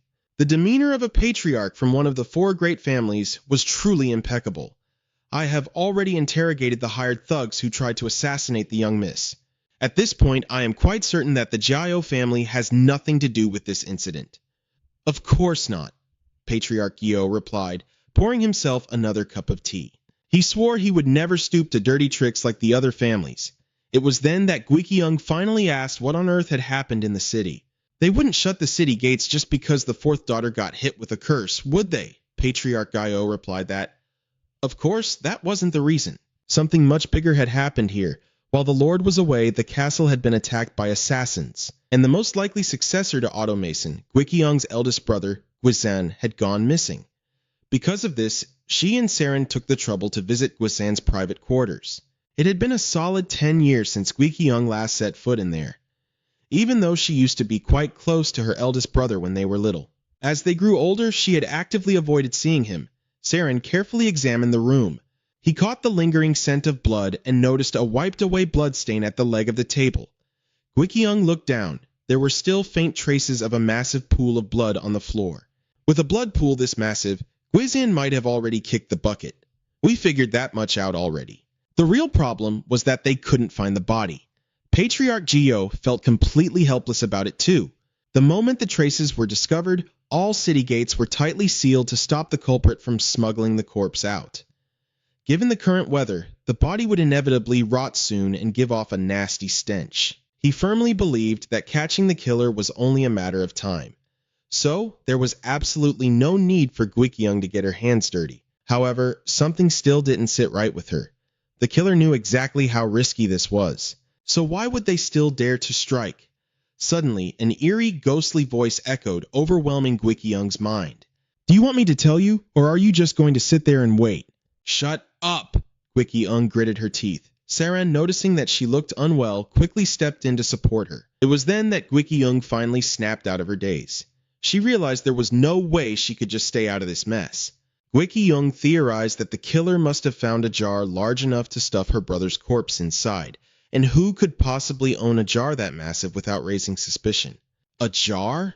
Patriarch Gyo had honestly never even considered that possibility. Exactly, Gwikiung affirmed with absolute certainty. I've seen people store meat in jars before to keep it from rotting. Hunters would be the ones carrying the most salt to preserve meat after a hunt, and the culprit had to be someone who could freely enter the palace, and also bring a hunter into the city without drawing attention. Hearing this, Patriarch Gyo's face turned ashen. A specific name had already popped into his head. That's right, the only person who fit Gwikiung's description was none other than Gwijin. She was a hunter herself and a close friend to many others in the trade. On top of that, she was a legitimate heir to the Automason territory. Gwikiung's deduction was incredibly convincing.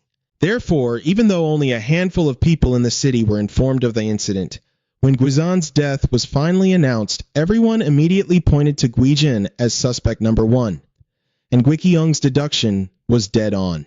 Later that night, Gwijin and her accomplice snuck out of the city, carrying 2 large sacks. It was the corpse of her eldest brother, and she was desperate to dispose of it as quickly as possible. I thought the plan was flawless. I never expected her to be the one to expose it. Damn that bitch! She stumbled through the dark, cursing her younger sister with every step. You forgot to guard against one more person, sister. Gwijin jerked her head up. Even though it was pitch black, she knew that voice anywhere. The person standing on the cliff above was undoubtedly her youngest sister, Gwimin. This girl with such an innocent face had actually brought archers with her. How did you get here? But Gwimin didn't bother answering her sister's question. Instead, the archers beside her gifted Gwijin's accomplice with a fatal arrow. Gwijin gritted her teeth, but she didn't dare make a reckless move, knowing full well she was a fish on the chopping block. Gwimin flashed an incredibly innocent smile. Why so angry, sister? Weren't you the one who murdered Brother Gwizan first? So, whatever I do to you now, you have absolutely no right to be mad. Women genuinely believed that the smartest of the 5 siblings deserved to inherit the throne, and there was no one more suited for the position than herself. The 2 archers flanking Guiman notched their arrows, just waiting for the command. Without a single change in her expression, she bid farewell to her older sister. "Let's put an end to this cursed sibling bond, dear sister." Guijin screamed Guiman's name at the top of her lungs, but it was completely useless. She took an arrow straight to the throat and collapsed instantly. Guiman originally wanted to take a moment of silence to mourn her dearly departed sister, but the moment she closed her eyes, she was horrified to feel a sword pierce straight through her own chest. Guiman coughed up a massive mouthful of blood and crumpled to the ground. "You're right, Guiman. It's finally time to put an end to this cursed family bond." She might have been the smartest one, but she certainly wasn't the most ruthless. Even in her wildest dreams, Guiman couldn't have imagined that while she was playing the mantis stalking the cicada, Guizan was the oriole waiting in the shadows. She met her maker in the blink of an eye. With the job done, Guizan flashed a satisfied smile. Now, out of the 5 siblings, he only had one rival left. "I won't keep you waiting long, Guikyung." The next morning, Patriarch Gyo brought the news of Guijin and Guiman's fate back to Guikyung. Their cold bodies were discovered right next to the eldest brother, Guijin. This brazen act proved the culprit had absolutely zero intention of hiding their identity. She nodded to herself. Even a complete fool could guess that the mastermind was none other than Guijin. Her deduction was spot on. Guijin was the one who sparked this war, while Guiman had merely been waiting for it. In the end, Guijin simply waited for the 2 of them to meet, then wiped them out in one fell swoop. It brought back terrifying memories of that goblin attack from before. If Rockrak hadn't sent Saren to protect her, she would definitely be pushing up daisies by now. And people would just write it off as an ordinary robbery. After that, Guijin would naturally become the sole heir to the throne. Faced with this bloody reality, the head of the Gyo clan couldn't help but issue a grim warning. "The real threat has only just begun, Lady Guikyung." Guikyung knew that all too well. From the very beginning, she never had any ambition for the throne anyway. But now, if she didn't fight for it, her very life would be on the line. The Gyo clan head also awkwardly revealed that his family had just held an internal meeting. And even though Guijin held a massive advantage, the Gyo clan had decided to bet everything on this cursed daughter. "Thank you for acknowledging me, Gyojong." Gyojong sincerely hoped that his high-stakes gamble would turn out to be the right one. Before Guikyung took her leave, he made sure to urge her, "Please, do whatever it takes to survive and ascend that throne." Stepping out of the Gyo clan's manor, Guikyung had finally made up her mind. She had to survive, no matter the cost, because it seemed that this cursed body of hers was still trusted by others. After several sleepless nights of agonizing over this, Guikyung's horns had literally grown out longer. Today, she had a crucial meeting with her supporters. They argued that constantly hiding from assassins wasn't a sustainable plan. What they needed to do now was take down Guijin, but that was much easier said than done. After all, he had the heavy backing of 2 out of the 4 great clans. The only clan still staying out of this bloodbath was the Su clan. But Guikyung really didn't want to drag them into this mess. How can you say that? He has 2 clans backing him, while you only have 1. Why would you say we don't need the Su clan? Utterly stressed out, Guikyung reached up and scratched her horns. Saren immediately warned her not to even think about snapping them off again. The last time he helped her break those horns, the blood had gushed everywhere, scaring the living daylights out of him. And as a result of those sleepless nights, her horns had grown back even longer than before. Even so, Guikyung still couldn't get used to her current hellish situation. Just half a month ago, she was blissfully and cluelessly trading fabrics. Now she had to sit here, facing the daily suffocating pressure of being assassinated. The meeting hadn't even reached a conclusion when someone rushed in with a frantic report. "My lady, the city lord is on his way back." The room's atmosphere visibly darkened. After all, City Lord Guiseo didn't exactly have much love for this particular daughter either. The secret informant then claimed he had classified news meant only for Lady Guikyung's ears. Dropping her guard, she leaned in a little closer to him. But before she could hear a single word, she felt the sudden splash of hot blood across her face. Saren had just executed the bastard the second he saw him reaching into his robes for a dagger. "What is the meaning of this? This bastard was from the Gyo clan!" Gyojong was utterly horrified by the bloody scene that just unfolded. It seemed this rat had been bought off. Now, even Gyojong couldn't trust the very subordinates under his own command. Given the dire situation, Gyojong had no other advice for Gwikyung besides begging her to run.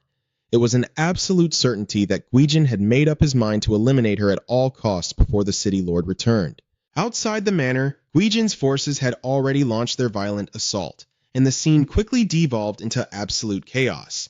There was no way Gwikyung could escape through the front in this situation, and so she was forced to use a secret passage she absolutely despised. It was the sewer line connected straight to the latrine. Gwikyung pried open a wooden floorboard and jumped right down. Siren quickly leaped in after her. Who would have thought the city lord's sheltered daughter possessed such terrifying endurance? Crawling down into a literal cesspool filled with feces, rotting garbage, and swarming flies. Yet her expression didn't even flinch. When I was little, I actually fell into here while taking a bath, Gwikyung recounted with a deeply resigned tone. How can you say that so casually as if it wasn't life-threatening? To me, of course it was dangerous. I almost died. Gwikyung recalled that horrific childhood memory. She had been completely stuck in a pile of putrid, foul-smelling garbage. And yet, she had somehow managed to crawl all the way out of the sewer without a single scratch. It was completely pitch black down in that underground pipe, without even a sliver of light. But just when she thought her life was truly over, she spotted a faint, flickering glow. Relying entirely on that tiny speck of light, she kept moving forward. It wasn't until she caught it that she realized it was a bug with a glowing tail. It looked like a firefly, which was genuinely bizarre. Because fireflies didn't even live in this region. It felt like a literal miracle from the gods. Anyway, putting her childhood trauma aside, the two of them finally reached a heavy door. After scouting ahead, Saren figured out that this door led straight into the basement of the Sioux clan's wooden hunter cabin. He stepped onto the stairs first and firmly told Gwikyung to stay put and wait for him. If I don't come back down in a bit, run, turn around and sprint in the exact opposite direction immediately. Remember that. With those grim parting words, Saren vanished behind the door, leaving Gwikyung standing there all alone. Suddenly, a deep wave of gratitude washed over her for this lizardman. The only reason she was even breathing today was all thanks to his fierce protection. Even though they hadn't known each other for long, Saren had dragged her back from the very gates of hell time and time again.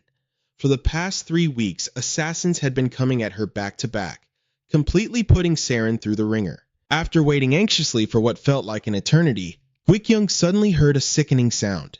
Her sharp instinct screamed at her that it was the sound of a weapon tearing through flesh. Gwikyung immediately remembered Saren's grim instruction from earlier. By all rights, she should be running for her life in the opposite direction right now. But for some reason, Gwikyung yanked the dagger from her tunic and sprinted frantically toward that wooden door. She couldn't bear the thought of anyone else dying for her sake, and when she finally caught sight of Saren, her absolute worst nightmare had come true.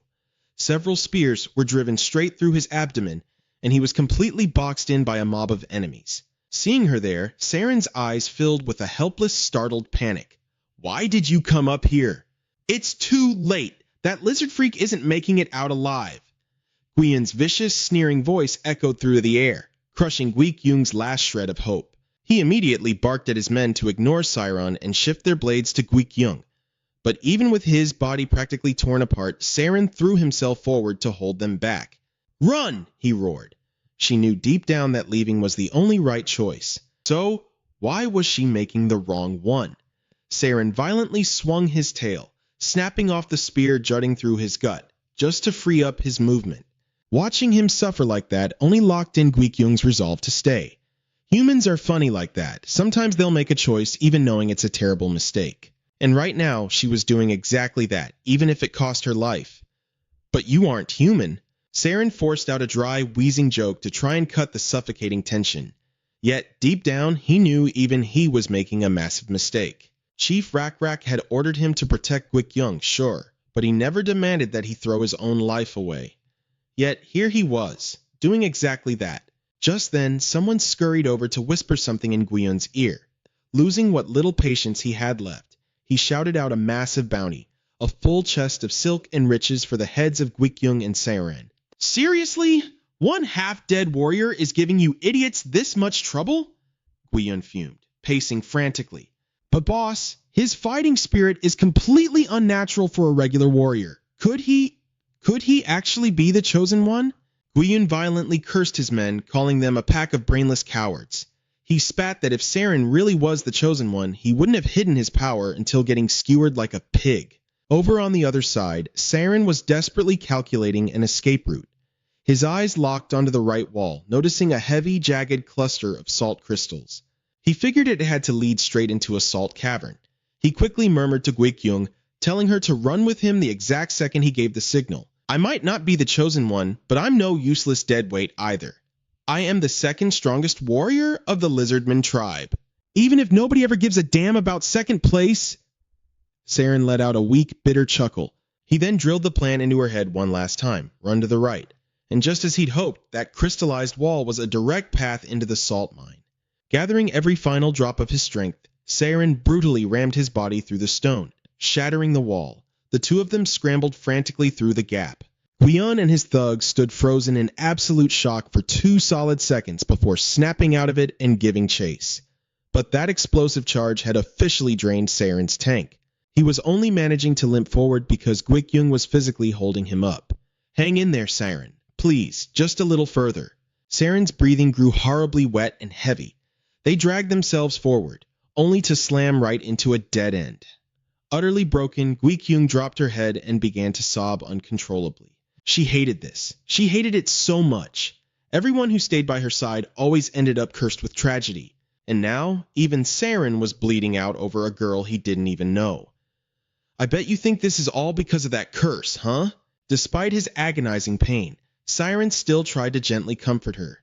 Over these past 3 weeks, we've stared down so much danger. But you pushed through every single bit of it and you're still alive. Anyone else would look at that and call it incredible luck, not some dark curse. Those quiet, genuine words finally snapped Guikyung out of her dark spiral. He was right. Just surviving this long was an absolute miracle. She wasn't a cursed burden, she was incredibly lucky. Saren then brought up the very first time their paths had crossed. After he'd climbed back up from the ravine with the silk, he'd noticed something completely unnatural about her ox cart. Someone had deliberately snapped the linchpin holding the axle in place. That was the real reason she had tumbled headfirst down that cliff. And the craziest part, she had borrowed that cart from Gyojong way before the succession war had even kicked off. And there was something else bugging him too. How on earth could a tiny, lightweight kid manage to collapse a solid outhouse floor? Forget the succession war. It looked like someone had been actively trying to murder Guikyung since she was just a little girl. The very second Saren pointed that out, that eerie voice echoed through her mind once again. That's right. You already know exactly who wants you dead, don't you? Before Guikyung could even process the thought, a blinding wave of torches lit up the cavern. Those bastards had caught up. Guiyun strolled toward them with slow, agonizingly arrogant steps. Looks like the lizard freak's bled out quite a bit, hasn't he? We're deep inside the salt mine now. There are no more walls for you to smash through. With a cold, ruthless flick of his hand, he ordered his men to rush in and execute them. Saren and Guikyung instantly tightened their grip on their weapons. Backed completely into a corner, she was hit with a sudden, razor-sharp realization. She couldn't keep hiding behind a curse. If she died here, it would be her own fault, and she'd be dragging Saren down into the grave with her. Refusing to let that happen, Saren forcefully shoved himself in front of her to block the incoming blades. But his body was completely, utterly spent. I'm still banking on that luck of yours, he wheezed. Yet, right as Guiyun's thugs closed within inches of them, they were violently blasted backward. A blindingly brilliant halo of light erupted in the cavern, slowly shifting into a physical form. It was the very same demonic spirit that had crossed paths with Matra Graf 9 years ago. It had long since pledged its absolute loyalty to Nebula, who had granted it a brand new name, Pak. The entity cast a long look at the two of them before slowly, deliberately speaking. Saren Myo, the chosen one. The mercenaries exchanged nervous, terrified glances. Their hesitation sent Guiyun over the edge. We are literally seconds away from ending this. What the hell are you hesitating for, you brainless morons?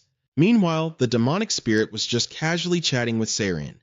The entity had seen Saren push to his absolute limit, yet refusing to give up, and decided to step in at the perfect moment. But he couldn't help but wonder, since only 5 people in the entire lizard tribe had ever been chosen to inherit this power. Does that make me the sixth? He thought. Or did one of the chosen ones die? The evil spirit hesitated for a moment before answering.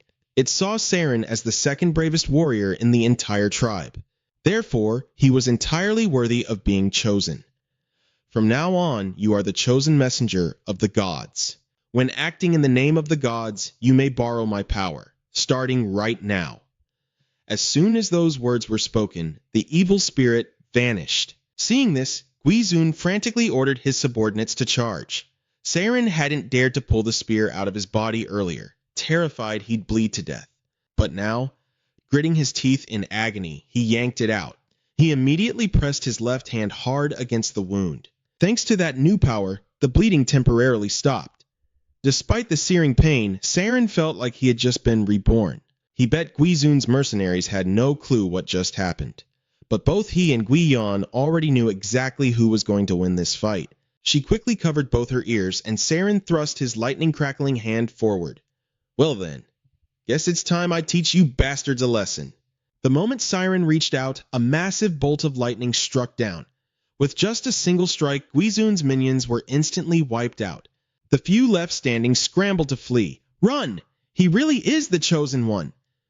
Though Guizun hated to waste this chance, he'd be an absolute idiot to stick around. Once the mob scattered, Saren could finally breathe a sigh of relief. That overwhelming display of power had left even Guiyan completely stunned. However, his face was looking terribly pale. Having become the chosen one, Saren finally understood why his predecessors couldn't just throw this power around casually. Using it just once had completely drained his mental strength. He was running on empty. No wonder Owen always chain-smoked after using skills like this. Thankfully, aside from his mental exhaustion, Saren's body could still hold up. The wound had stopped bleeding, so he and Guiyan began stumbling their way toward the exit. Hegemonia had been watching this entire ordeal unfold.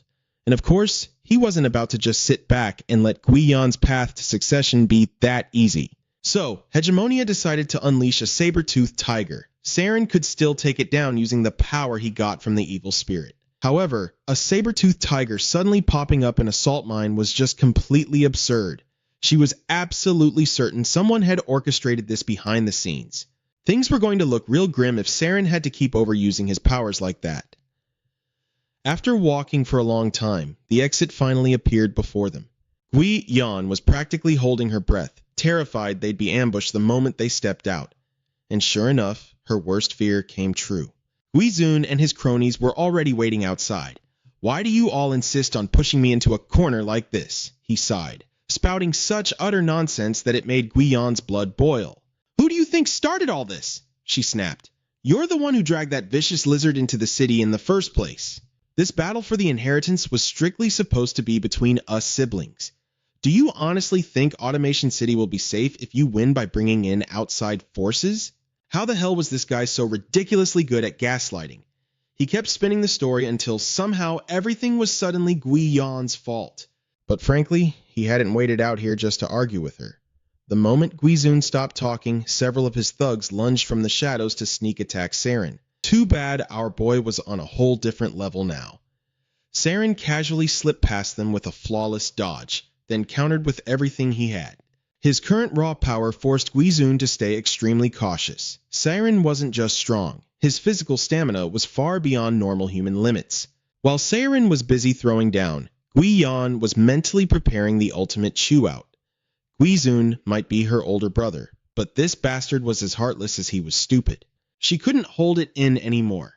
"Guizun, you're the one who dragged everything into this mess?"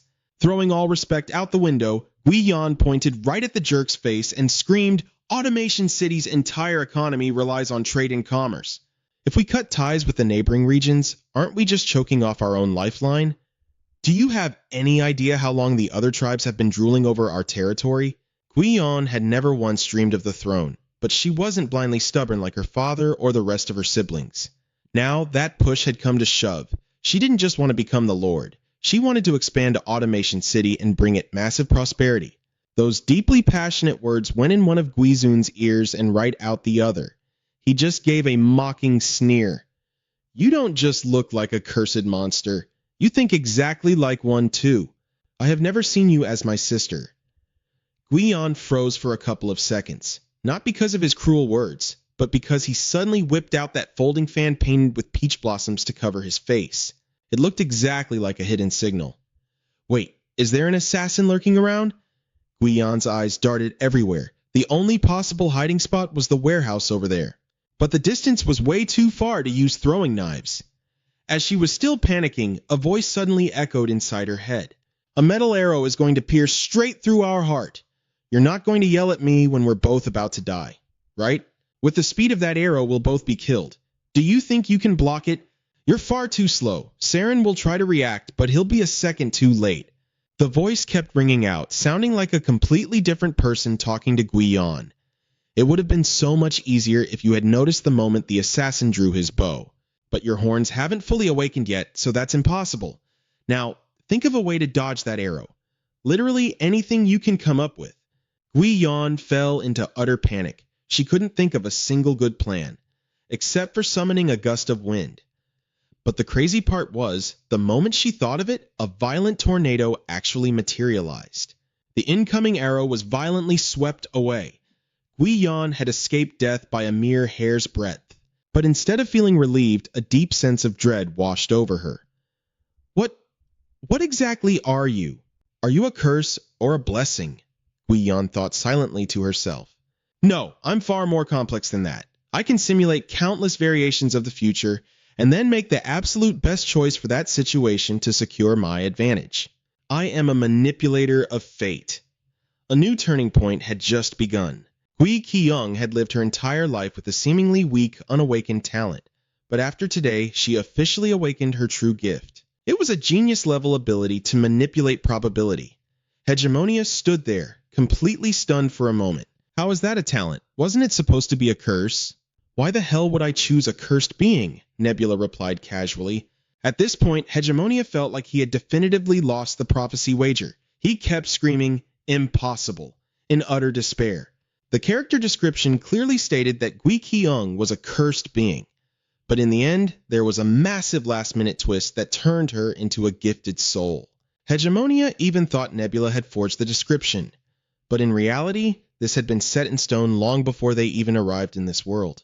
Truth be told, Nebula didn't actually know Gui Qiyong possessed a talent either. He just said that to piss Hegemonia off. At first, he also thought this girl was afflicted by a curse of misfortune. The proof was the countless unlucky things that had happened to her since childhood. Those were very obvious, deliberately orchestrated assassination attempts. However, no matter the situation, whether she was impaled or buried alive until she couldn't breathe, Gui Qiyong always walked away without a single scratch on her body. After observing this girl for a long time, Nebula realized that what truly resided within her was an extraordinary ability to manipulate probability. If she knew how to use it, it would bring her luck far surpassing anyone else. And having an entity with such a talent on his side was a massive advantage. On the other side, after sulking for a bit, Hegemonia finally cheered up again. Forget about that. Luckily, I summoned a saber-toothed tiger, so I'm still gonna win. Just you wait and see. Nebula felt like Hegemonia was acting like a total idiot, being so sure of victory just because of a mere saber-toothed tiger. The two factions they had chosen still hadn't managed to take each other down. But at this moment, the true Lord of Automation, Guisel, had returned. With the Lord of the Castle back, the family members would have to put their infighting on hold. And to put an end to this mess, he was definitely going to choose an heir. Hegemonia was confident that Guisel's choice would be Guijun, because he shared his father's political views. On the contrary, the daughter, Gui Qiyong, who had been shunned since childhood, wouldn't stand a chance. Why are you so sure Guisel will choose Guijun instead of Gui Qiyong? Nebula calmly replied. Just as Hegemonia had predicted, after dismounting his horse, Guisel decided to choose his successor right then and there. But before he could even announce the name he had chosen, Gui Qiyong suddenly interrupted. Father, I have something to ask you first. Very well, what do you want to ask? Why? Gui Qiyong hesitated for a long moment, then took a deep breath before finishing her sentence. Why do you want to kill me so badly, father? It was such a brutally blunt question that it made Guisel turn pale. The subordinates surrounding them couldn't stop whispering among themselves. Even the constantly arrogant Guijun became visibly tense. Guisel's expression was incredibly complicated. Since when, did you know? Gui Keung didn't cry or make a scene. Instead, she gave a relieved smile.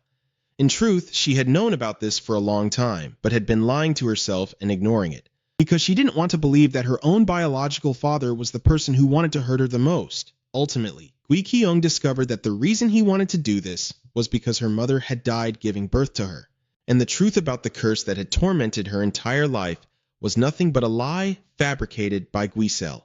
The sky slowly turned gloomy, mirroring Guisel's face at that moment. Lady Rio was the woman he loved with all his heart, but sadly, her body was too frail to give birth to Gui Keung.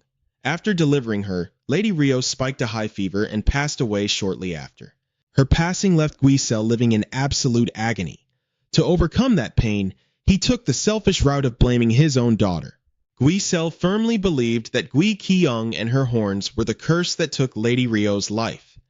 This position as Lord only brings me an endless string of hardships, and you were the one who stole the only thing I ever cherished.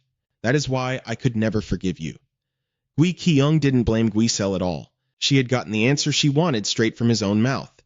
I finally know what I want to do now. So, Father, you can go ahead and do as you please. In stark contrast to her calm demeanor, Guijun was about to lose his mind. He was terrified that Guisel would be swayed by guilt and choose Gui Keung as his successor. Father, you can't let your emotions dictate a decision tied to the very fate of Automation Castle. Do not worry, Jun. Even though I have grown old and weary, when it comes to this, I will still make my decision based on the judgment of a lord, the master of Automation Castle. Guisel knew that his choice was merely a move on the go board of the gods. But what he didn't know was that this was perhaps the most nerve-wracking moment for those very gods. Hegemonia even started praying, which Nebula found absolutely hilarious. You're already a god. Who the hell are you praying to for blessings? Instead, his attention was solely fixed on Gui Keung. She didn't look very happy at the moment. Guisel was about to open his mouth, and all he had to do was utter the name Keung for her to become the next master of the castle. However, she felt that her father was merely running away from his guilt. If she really took the throne, rumors would start spreading throughout the castle. They would say that out of sheer guilt, the Lord handed his position to the daughter he had once tried to murder. Guijun's faction would definitely exploit these rumors, and everyone would doubt Gui Keung's capabilities, assuming she only got the position out of sheer luck. The four great families of the territory, and even the commoners, wouldn't listen to her. So even if she sat on the Lord's throne, she would still face constant danger. Father can't just choose me as his heir.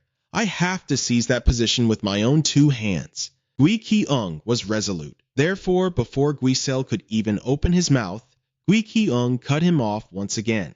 Father, I have thought a lot about your plans, but even so, I still believe I am the one who deserves to be Lord of the castle. Gui Keung clasped her hands and bowed respectfully, before declaring each word with absolute clarity. Father, please hand that position over to me. Guijun was the first to react. He never expected Gui Keung to be bold enough to voice her ambitions so openly.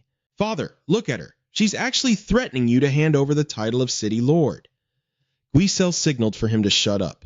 Right now, the only thing he cared about was the daughter standing before him. Very well. Tell me, where did you get the nerve to threaten me in front of this entire army? Gui Keung didn't answer right away. Instead, she pointed at Seren standing beside her. He cooperated perfectly, immediately unleashing a fraction of the power he had just absorbed from the evil spirit. She briefly explained to everyone present that Seren was the chosen one of the black-scaled lizardman tribe.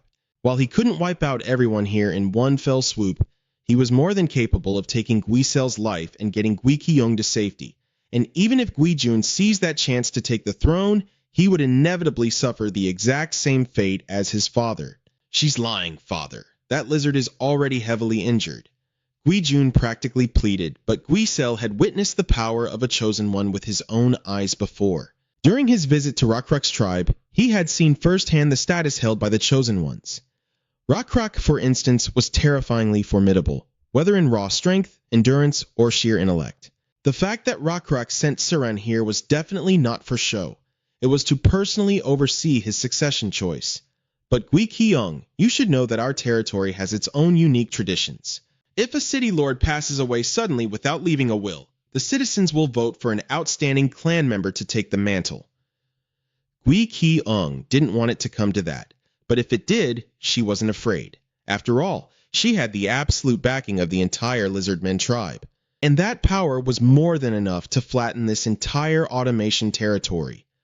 I could easily crush this whole city with the might of the black-scaled army, and I would be the only one left alive in the ruins. You bitch! You've finally shown your true colors! How dare you say something so utterly treasonous! Before Guisel could even speak, Guijun shrieked in anger. However, the old city lord had seemingly already made his decision. As the ruler of an entire territory, he naturally refused to let his people drown in a sea of blood. And as a father, he didn't want to force his own daughter to massacre an entire city. Guisel let out a heavy sigh and stepped forward. Then I have no choice. I, Guisel, the rightful city lord of Automation City, hereby declare that I am stepping down and passing this title to Gui Kyung. This decree takes effect immediately. It wasn't a long speech, nor was it delivered with overwhelming force, but to Guijun, it felt as though his entire world had just collapsed. He simply couldn't accept reality, yet whether he wanted to or not, he had no choice but to swallow the bitter truth. He had completely lost to his younger sister. A few days later, the daily lives of the city's citizens had finally returned to normal. The bitter power struggle for the city lord's throne was over. The automation territory opened its gates to foster bustling trade, welcoming even different species. Countless engineers from various tribes flocked to the city in search of work. This was just one of the many progressive policies enacted by Gui Kyung. Meanwhile, Guijun remained completely silent. The public assumed he had given up and accepted the new regime his sister had established. But the truth was, there hadn't been a single second where Guijun had swallowed his burning resentment. Since he couldn't overthrow her, he chose to flee. In the dead of night, Guijun packed a small bag and took a single horse, intending to find another place to build up his own faction. However, he was caught red-handed by Saran. Planning on going somewhere far away, aren't we? Where I go is none of your damn business. Oh, feel free to leave. It's not like I'm going to bite you. Because honestly, whether you leave or stay, you're completely useless either way. Guijun angrily mounted his horse. His original plan had been to build an army and return to usurp the throne. But before he could even set foot outside the city, Saran had completely crushed his ego with those mocking words. The rhythmic clopping of horse hooves echoed through the dead of night. Suddenly, Saran decided that allowing a guy like this to keep breathing was a terrible idea. He reached out, grabbed a burning piece of wood from the fire pit, and tossed it high into the air as a signal. In an instant, a wooden automaton ambushed Guijun just as he rode out of the city gates, dropping down from above. With a single swift strike, it slit his throat clean open. And just like that, the miserable fate of the fourth young master came to an abrupt end. Elsewhere, Hegemonia, though thoroughly displeased, had no choice but to accept that he had been soundly defeated by Nebula. Fine, I lose. This remarkably straightforward attitude actually caught Nebula off guard. Why so polite all of a sudden today? You can never succeed if you refuse to admit your own mistakes. I'm a bit annoyed, sure, but you won fair and square, Nebula. Obviously. And you lost again, Nebula replied without an ounce of modesty. Hegemonia conceded his defeat and left much more peacefully than Nebula had anticipated. He decided to lead the Gurnin tribe across the continent to continue their development. Hegemonia announced that he would be heading west. By losing that bet over the prophecy, he had dragged his tribe through some incredibly harsh trials. Surprisingly, though, Hegemonia didn't seem too devastated. The only thing he really wanted right now was to avoid bumping into Nebula for a long, long time. That was it. Nebula had no objections. He certainly didn't have the free time to chase the guy down anyway.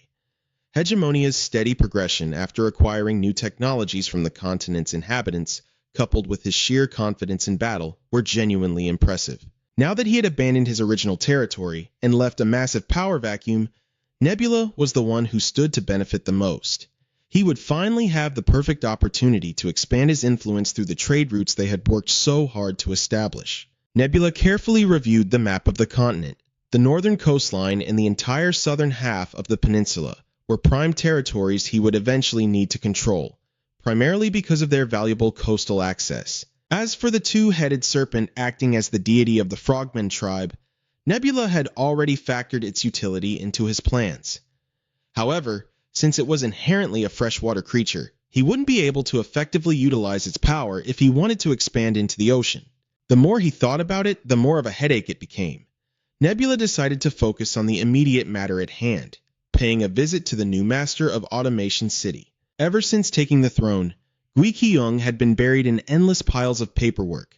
Today, she had fallen asleep at her desk yet again. Just as she was dozing off, a lone firefly gently landed on her hand. Gui Qiyong woke with a start, instantly realizing she was no longer in her study. Before her stretched an endless empty void, and a single man with a heavily obscured face stood there, waiting for her.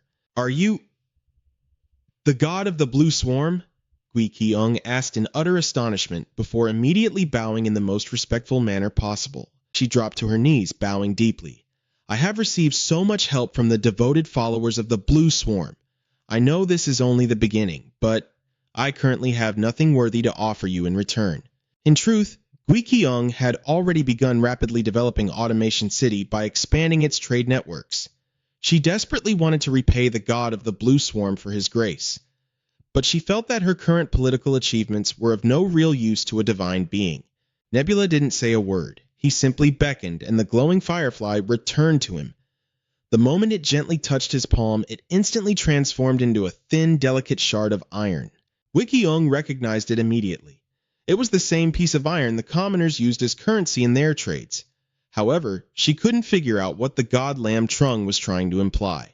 Before she even had the chance to ask for clarification, Saren suddenly appeared right beside her, scaring her half to death. The scenery before her eyes began to morph, and Gui Qiyong tumbled backward out of her chair with a painful thud.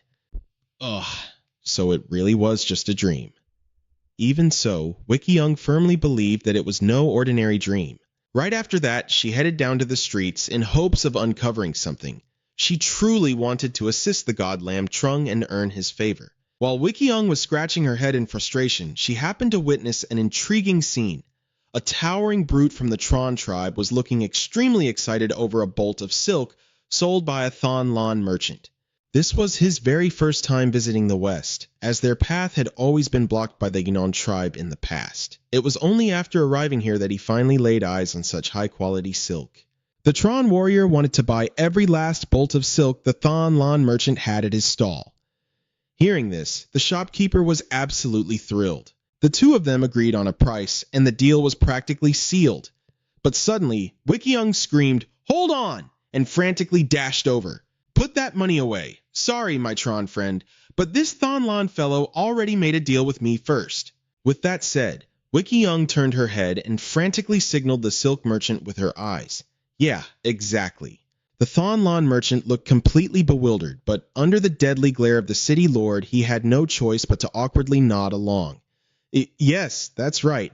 Visible disappointment washed over the Tron buyer's face. In the end, he could only purchase a single bolt of silk for one piece of iron before taking his leave. As soon as he left, Gui Qiyong exploded in anger at the fabric seller. "If you keep doing business like this, you're going to run into a lot of trouble down the line. How on earth could you sell this silk for that price? I used to be a merchant myself, you know. Are you out of your mind making a deal like that?"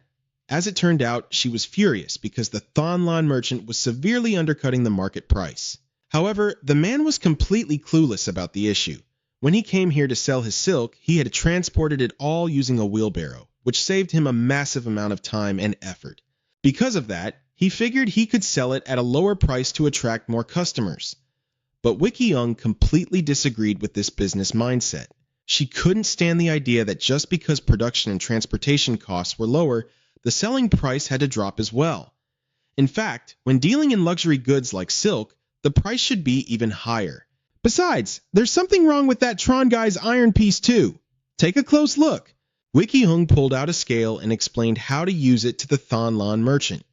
Then she weighed the iron piece the Tron had left behind against a standard iron coin used in the automation castle. The result was clear. The side of the scale holding the Tron's iron piece tipped upwards significantly. Do you see that? You totally got ripped off. Next time you trade with iron, you'd better remember to check the weight first. Got it? Before the Thon Lan merchant could even respond, a sudden chuckle echoed from behind Gui Qiyong. That looks like quite a handy little tool. Could you weigh these iron pieces for me as well? Wickyung turned around only to see Rockcrack standing there. She took the piece of iron from his hand. Of course I can. The Lord Rockcrack, the scales of our automation city are incredibly precise. As Wickyung examined the iron piece, she suddenly realized it felt a bit different from ordinary iron. Rockcrack seemed to read her mind and chimed in to explain. It was a piece of iron he had acquired from Jiteko. The quality was excellent, but melting it down was incredibly difficult. Even the blacksmiths of the Thon Land tribe had thrown their hands up in defeat. Because of this, Rockcrack had brought it all the way to Automation City to ask for Wickyung's expertise, hoping to see if it could be melted down and forged into a weapon. Suddenly, it was like a thunderclap went off in Wickyung's mind. She instantly understood everything. This was the exact same piece of iron she had seen in the hands of the god Lamtrung during her dream. And the question Rockcrack was asking, this was undoubtedly the mission the god had entrusted to her. Do you think you can melt this metal down and forge it into a weapon? Seeing Wickyung space out, Rockcrack asked once more. Of course we can, she declared with absolute certainty. Even after carrying that chunk of iron all the way back to her castle, Wickyung still couldn't fathom how she had managed to say that so confidently to Rockcrack's face. Then again, as the city lord of automation, admitting "I don't think we can do it" would have been way too humiliating. However, upon returning, Wickyung immediately sought out the city's most renowned blacksmiths. And yet, even they couldn't do a single thing with that stubborn chunk of iron. They heated it to the absolute highest temperature possible and hammered away at it relentlessly. But they couldn't even form a proper spearhead. City Lord, if I keep doing this, I won't have time to get any of my other work done. Then, how about you take a break for a while? The blacksmith immediately waved his hands in refusal. If he stopped working and let the forge cool down, it would take a massive amount of coal to get it fired up again. On top of that, skilled manpower in Lozan was incredibly scarce right now. It would take years to train someone up to a professional level. Left with no other choice, Wickyung had to let the man go back and rest. The man had barely walked out the door when Siren showed up again. If it's giving you this much trouble, you could just tell clan leader Rockcrack the truth. Even though Siren had offered an easy out, Wickyung remained too stubborn to throw in the towel. After acting so confident, giving up now would be the same as admitting she was a completely useless partner. However, in Siren's eyes, clan leader Rockcrack was a genuinely understanding person. He figured that even if Wickyung admitted she was completely stumped by that chunk of iron, Rockcrack wouldn't blame her in the slightest. Instead, he'd probably just say something like, "It's fine, I wasn't expecting a miracle anyway. We couldn't do it ourselves, so I guess we'll just have to give up." But even if Rockcrack truly reacted like that, Wickyung's pride would still take a massive hit. Because of this, she decided to completely blow off her literacy lesson for the day. Wickyung led Saren down a corridor located deep underground. Down here, they easily bumped into the Mud Soldiers, one of the signature features of Automation City. These soldiers were created in the deepest depths of the inner palace. They would wander around Automation City on their own, endlessly repairing and upgrading the fortress. The only problem was that even a city lord like Wickyung, or We Sail before her, couldn't actually control these Mud Soldiers. However, this wasn't the main attraction Wickyung wanted to show Saren today. She pushed hard on the heavy door at the end of the tunnel.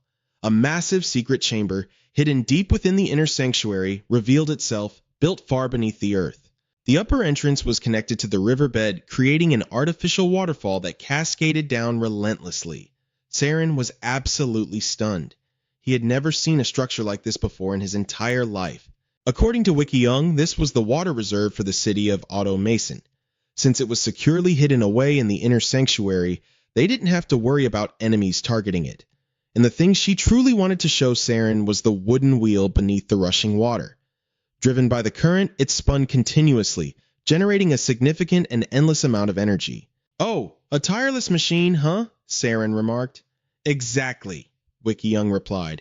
"Even though we still don't know how the city of Automation utilizes that energy, I want to use it to change this place entirely. Saren, will you help me?" Saren could clearly see the fiery determination in Wickyung's eyes. And naturally, even without knowing what she was truly planning to do, he unconditionally agreed to her request. After returning to her study, Wickyung immediately set her plan into motion. But she didn't just involve Saren, she brought Jaeon into the fold as well. After all, Jaon was the chief master of engineering for the Lizardman tribe. First, she wanted to create a new water channel positioned higher than the current one. It was a clever way to install more wooden wheels without weakening the existing water flow.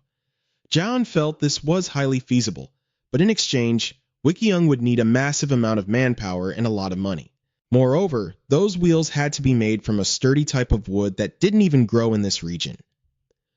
The city of Automason will definitely have enough funds to cover it, though, she reasoned. Wickyung replied quite naively. No, Jaon warned. The problem isn't whether you have enough money or not. The real issue is spending such a massive amount without being able to recoup the costs. Your position as the Lord is already fragile. If you recklessly drain the city's treasury, you'll face severe backlash. Can you handle that? Jaon was truly a man of vast experience. With just one sentence, he pointed out a glaring flaw that kept Wickyung awake all night. That evening, she found herself talking to the voice in her head once again. The voice claimed it wasn't some prophetic spirit. The things it knew or could change were simply the moments right in front of its eyes. But even so, Wickyung still wanted advice from this divine entity. For now, she wanted to leave the axle of the first water wheel empty, reserving it for the next lord of the city. The second wheel would be connected to a bellows. If they had enough coal, it would create a blazing furnace that never went out. The third wheel would be hooked up to a trip hammer. It could replace the limited strength of humans, flattening heavy metals that ordinary hammers couldn't even dent. The final wheel would be turned into a grinding mill. It could process a massive amount of grain entirely without human labor. Oh, that's good. The voice was far less talkative than she had expected. What? Is that it? She asked. That is a future I cannot see or judge, the voice replied calmly. I am simply telling you what I think. It was as if Wickyung's spirits were lifted by those two simple words. That's good. And she suddenly grew incredibly resolute. It seemed that in this very moment, the young lord had finally made her decision. You're right. I don't think my idea is bad at all. I am going to build this water wheel facility. The moment the decision was made, Wickyung immediately put the project into action. However, it proved to be far more difficult than she had ever imagined. The construction faced countless brutal challenges, accompanied by a series of accidents, both large and small. They were even sabotaged by anonymous cowards, who opposed Wickyung's rule. But the most painful part of all was the endless cycle of trial and error. Wickyung ran into massive hurdles while trying to install the fourth wheel. Even though Gyeojong stood by her side throughout the whole process, it seemed they had made a grave miscalculation with the spatial dimensions. The secret chamber simply didn't have enough room to house all four water wheels. If Wickyung stubbornly insisted on pulling it off, they would have no choice but to tear it all down and start over from scratch. The sheer stress of it was enough to make her want to tear her hair out. But after a while, Wickyung remained completely unwavering in her original vision. It can't be helped, then we start over from the beginning. Gyeojong immediately panicked. But if we do that, it'll take double the estimated time. Not to mention the labor issues. Wickyung had absolutely zero time to argue with them. She was the lord of the city now. Her words carried true weight. Wickyung turned her head, shooting Gyeojong and the labor manager a glare sharper than a blade. Issues? This is a divine mandate from the god of the Azure Swarm. This facility is our greatest chance at survival. Do you really want to incur the wrath of the Azure Swarm god?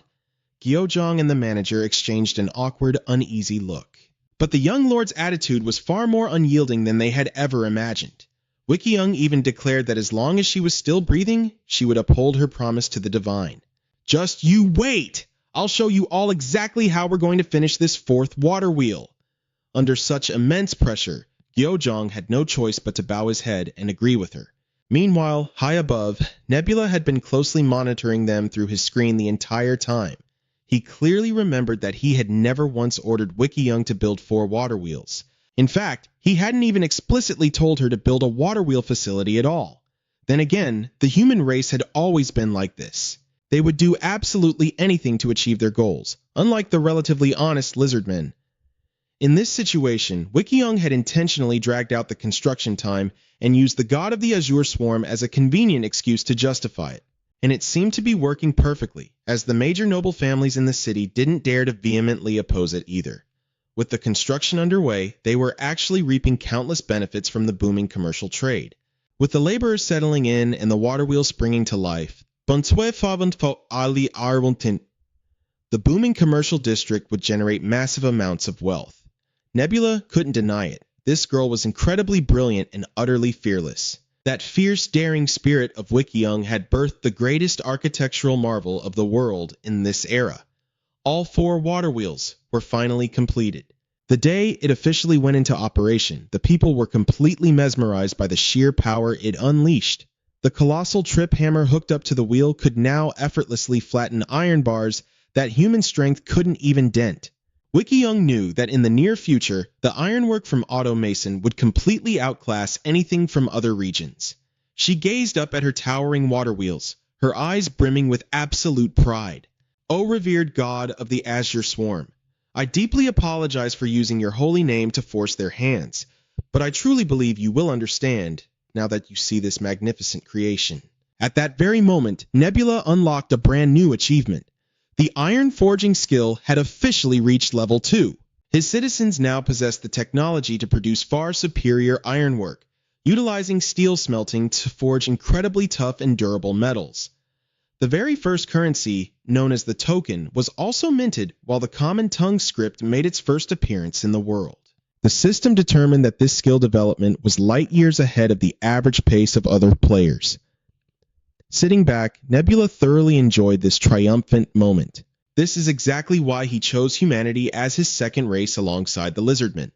Their intelligence is truly astonishing. Following the inauguration of the water wheel, trade in Automation City became more bustling by the day, drawing in countless people from various races, and almost everyone was captivated by the sound of the water wheel echoing from the inner sanctum. Today, even elves have arrived in the city. As soon as they got here, they set their sights on that lizardman's high-grade silk stall. But this time around, he actually knows how to do business. It's all thanks to the scale that Wickyum gave him last time. Even though the piece of iron those 2 elves offered was hyped up as high quality, it weighed far less than the standard. This is nothing more than grade 4 iron. We don't accept low-quality iron like this. You 2 can head over to the Automation Exchange Center to trade your iron for tokens, and then come back here to buy. Being bluntly rejected like that, the 2 elves got pretty annoyed, but they still lingered around to haggle. This is a great opportunity to do business with us, you know. Stop trying to sell this ragged silk. The word ragged completely crossed the line for the lizard man, and he instantly blew his top. Do you have any idea how much blood, sweat, and money went into making this silk? Are you buying or what? If not, then get the hell out of here. This entire scene was completely witnessed by Wickyum, who was hiding out of sight in a corner. Far from being angry at the shop owner for chasing away customers, she was actually delighted. It looked like that scrawny silk vendor had finally learned how to be a true merchant. It just went to show that Automation City was getting livelier by the day. Taking this chance, Wickyum decided to stroll around a bit to see how her people were doing business. But soon after, she stumbled upon something truly irritating. Those 2 elves were using their good looks and sweet talk to buy up goods with those low-quality chunks of iron. Their targets were the naive or rookie merchants. This wasn't doing business. This was just preying on people to suck them dry. The more Wickyum watched, the more furious she became. Where on earth did these scammers even come from? At that exact moment, Nebula received a new message. He let out a soft, "Oh," instantly guessing that this player had to be connected to those elves. In the early stages of the game, sparking conflicts is just plain stupid. That was exactly why, when Nebula had a territorial dispute with Hegemonia, they opted for a peaceful resolution, using contradictory prophecies, just as everyone had seen. But the elf tribe was situated far off on the northern coast. He really didn't feel the need to have a chat with their god. But thinking it over, it was true that Nebula was severely lacking in information about other players' territories. So maybe having this little discussion could actually bring him some benefits. And so, Nebula decided to accept the invitation. On the other side of the screen, a stunningly beautiful woman with pointed ears appeared. She was the first to speak. "Greetings, I am the god of the elves, Eldar. Are you the god of the humans residing in that pitiful little city?" Looking at her theatrical demeanor, Nebula couldn't help but cringe a little. It seemed Eldar was a hardcore role player. She was completely absorbed in her role as a god within the game's storyline, entirely forgetting the fact that, at the end of the day, she was just another player. Even though Nebula wasn't really a fan of this type of person, he kept it polite. "You could say that. It's a pleasure to meet you. Likewise, you certainly seem far more well-mannered than Hegemonia. You know about hegemonia? Of course. After all, I'm the one who drove those barbarians out of the northern coastal region. Nebula fell silent for a few seconds. Did hegemonia really end up wandering over here and clashing with him just because another player drove him out? But the guy was a seasoned veteran of this game. Could this Eldar actually be strong enough to completely outclass hegemonia? So, what can I do for you? Do for you? No, I want you to offer tributes to me. Do that, and I shall allow you to expand your influence and leave you in peace to develop, Eldar bluntly declared. Her words reeked of absolute contempt for Nebula and the people under his rule. It basically translated to, pay up the protection money and I'll let you live in peace. The immediate result of that little proposal was Nebula blocking Eldar without a second thought. What an arrogant and delusional woman. Still, he had a feeling she must have had some solid backing to act that confident. The only issue was that her territory lay on the northern coast, a region plagued by a freezing climate all year round. Nebula couldn't use his insects for reconnaissance out there, and going there himself was just way too dangerous. And because of that, he had absolutely no way of knowing what was happening over there, how far the elf tribe had actually developed, or why Eldar was so fiercely arrogant. But once he calmed down and really thought about it, Nebula realized he wasn't the only one stuck in a tough spot. He didn't know much about Eldar, but on the flip side, she clearly didn't know a damn thing about him either. Since regular scouts couldn't make it through the treacherous terrain, it was highly likely that Eldar had deliberately sent her elves to Automation City. That totally explained why those two scammers had suddenly shown up here out of nowhere. Nebula realized he was stepping right into a massive mess, especially since Eldar had casually mentioned removing obstacles for him. However, neither side had even an ounce of trust to actually cooperate with one another. And in a situation like this, an all-out war was incredibly likely to break out. A real, bloody war, not just some battle of egos using prophecies like he did with Hegemonia. It looked like Nebula really needed to gear up for his very first bloodbath. Alright then, let's see what the other players are up to. While Nebula was completely engrossed in scouting out other players to the best of his abilities, Wikium was dealing with her own massive headache. She hadn't even bothered looking into those elves yet, and they had already come knocking right at her door. A long-haired handsome guy, who introduced himself as Leona, the captain of the Elven Merchant Guild, had shown up to personally pay his respects. Before Wikium could even get a word in, he was already running his mouth. I completely understand why my lord is acting this way. A transaction made by one of my guild members yesterday ended up offending you, did it not? You're damn right it did, Wikium shot back without holding back whatsoever. But Leona didn't seem the least bit angry at her hostility. In fact, he had actually prepared a gift box as an apology. Wikium took the box from his hands, and right inside lay a dazzling diamond, easily the size of an egg. Leona claimed he found this item in an ancient ruin. He was more than willing to gift it to her, provided that Wikiung would go a bit easy on the Elven Merchant Caravan. This is some good stuff, Wikiung nodded approvingly. Thinking he had successfully bought her off, Leona beamed with joy. But just a second later, her attitude did a complete 180. Wikiung slammed the box shut and tossed it straight to the ground. But I'm not exactly short on coin. Bribes? I couldn't care less about such things. Her sudden outburst scared the living daylights out of Leona. He frantically snatched up the box and opened it to check. Seeing the diamond still perfectly intact without a single scratch, he finally let out a breath of relief. Then, how much do you want? He stammered. If you want to stay on my good side, don't even think about bribing me, she snapped. Just follow the rules here, and don't you dare pull any dirty tricks on my merchants. Wikiung absolutely refused to give even an inch. After all, the elves had never once stepped out of the northern shores before. Their sudden interest in trading at Automation was incredibly suspicious. Until she found out their true motives, there was no way she'd let them run wild in the market and scam her people. Seeing her stand so firm, Leona didn't dare push the bribe any further. I understand. We will follow the Lord's orders. And one more thing. If you really want to get on my good side, try buying this. Wikiung's servant brought out a sack completely stuffed with wooden statues of the god lamb Trung. Leona was instantly put in a tough spot. Well, we worship the god of the night rain. So what? Worshipping two gods just means double the blessings, doesn't it? You've got to spend a little to make a little, so just buy them. Even though that pile of wooden statues wasn't worth much, Wiki Young had essentially strong-armed the elves into committing an act against their own faith. This girl could be quite devious when she wanted to. As a result, not long after, Saren came looking for her. He brought news that the elven chieftain, Hussar Dian, had sent an envoy demanding a formal apology from Wiki Young. The reason was that the elves believed she had trampled on their faith and deeply insulted them. Hearing this, Wiki Young instantly blew up, completely outraged. What a load of nonsense. Those guys only care about their pretty little faces, but on the inside, they're completely twisted. Does that mean you think their faces are pretty? Saren's innocent question left her completely speechless, forcing her to awkwardly change the subject. Looks like we'll have to take things a step further. We need to emphasize that it was their merchant caravan who tried to bribe the Lord of Automason just to secure my backing. That sounds perfectly reasonable. You'd better start preparing. From the looks of it, they'll be marching back to the city right around the rainy season.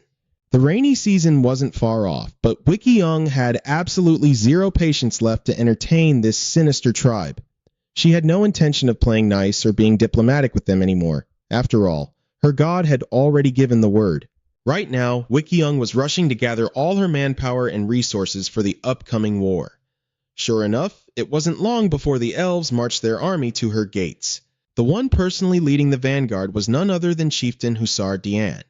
Truth be told, when the god of the Night Rain first ordered him to wage this war, he had been a little taken aback. But Hussar Dian was every bit as arrogant as the deity he worshipped. To him, crushing the city of Automason didn't seem like much of a challenge at all. Up on the city walls, the guards had already spotted their approach from a distance. They immediately rushed to report the news to Wiki Young. This time, the elven army numbered 300 strong. High above, their god Eldar was watching the battlefield like a hawk. She figured that 300 troops would be more than enough to completely crush Automason.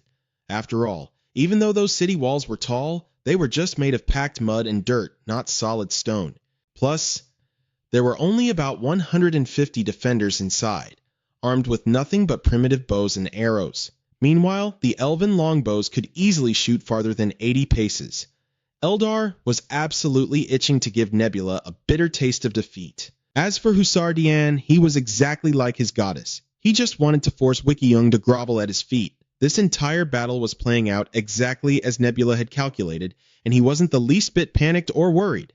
Perhaps it was simply because he had absolute faith in that stubborn young lady of a lord who was currently busy setting up her formations.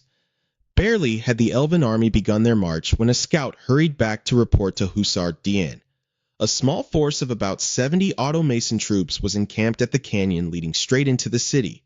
Hussar Dian was instantly baffled.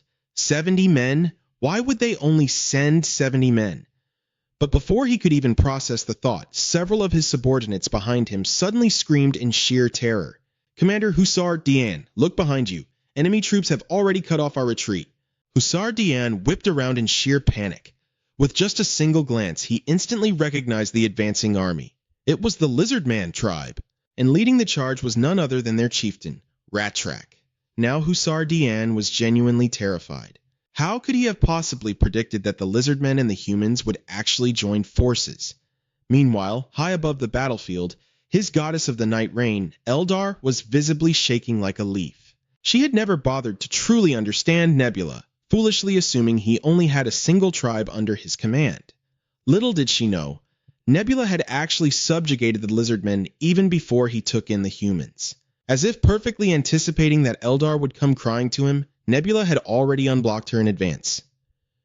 Sure enough, less than 5 seconds after Rattrack's forces launched their assault, Eldar directly initiated a call with him. Nebula hadn't even gotten a single word out before Eldar completely lost it, screeching through the screen. "Those Lizardmen, they belong to you? Is there another god meddling around here? Teaming up 2 against 1 is totally playing dirty, don't you know that? Maybe you should check the regional player list before you start whining." Nebula let out an exasperated sigh. It seemed this woman's mind was as shallow as a puddle. He truly couldn't fathom how Hegemonia had ever lost to someone like her. On the other side, Eldar scrambled to open the regional player list to check for herself. And sure enough, besides her own name, there was only one other player listed, Nebula. Eldar's face turned pale, then sickly green, completely and utterly incapable of accepting reality. "I am the god of the humans, and I am also the god of the Lizardmen." What? Is it really that strange for two different tribes to share the exact same faith? You cheater! Eldar's voice screeched, growing louder and louder. How the hell do you already have two entire races under your control? The current situation was turning out to be incredibly disastrous for the Elven army. Up ahead in the canyon, the human forces had already fortified their camp. Meanwhile, at the rear, Ragnarok was fiercely leading his tribesmen in a relentless assault. Knowing it was too late to run, Hussar Dian could only reassure his troops, telling them they had the numbers and there was nothing to fear. He then ordered the vanguard to ready their bows and arrows. They would turn around and deal with the Shenlin tribe first. But hey, if life were that easy, I'd step outside and win the lottery right now. Commander! The scout shrieked again. With every cry of Commander, Hussar Dian felt like he was losing years off his life. The human forces of Myfukir are up on the mountain. Hussar Dian's heart dropped. This was, without a doubt, the absolute worst string of news he had ever heard in his entire life. Before the Elven army could even await their leader's command, a devastating rain of arrows rained down from the mountain. Agonized screams echoed across the battlefield, and Hussar Dian's troops instantly collapsed into a disorganized, chaotic mess. Meanwhile, at the rear, Ragnarok had already caught up.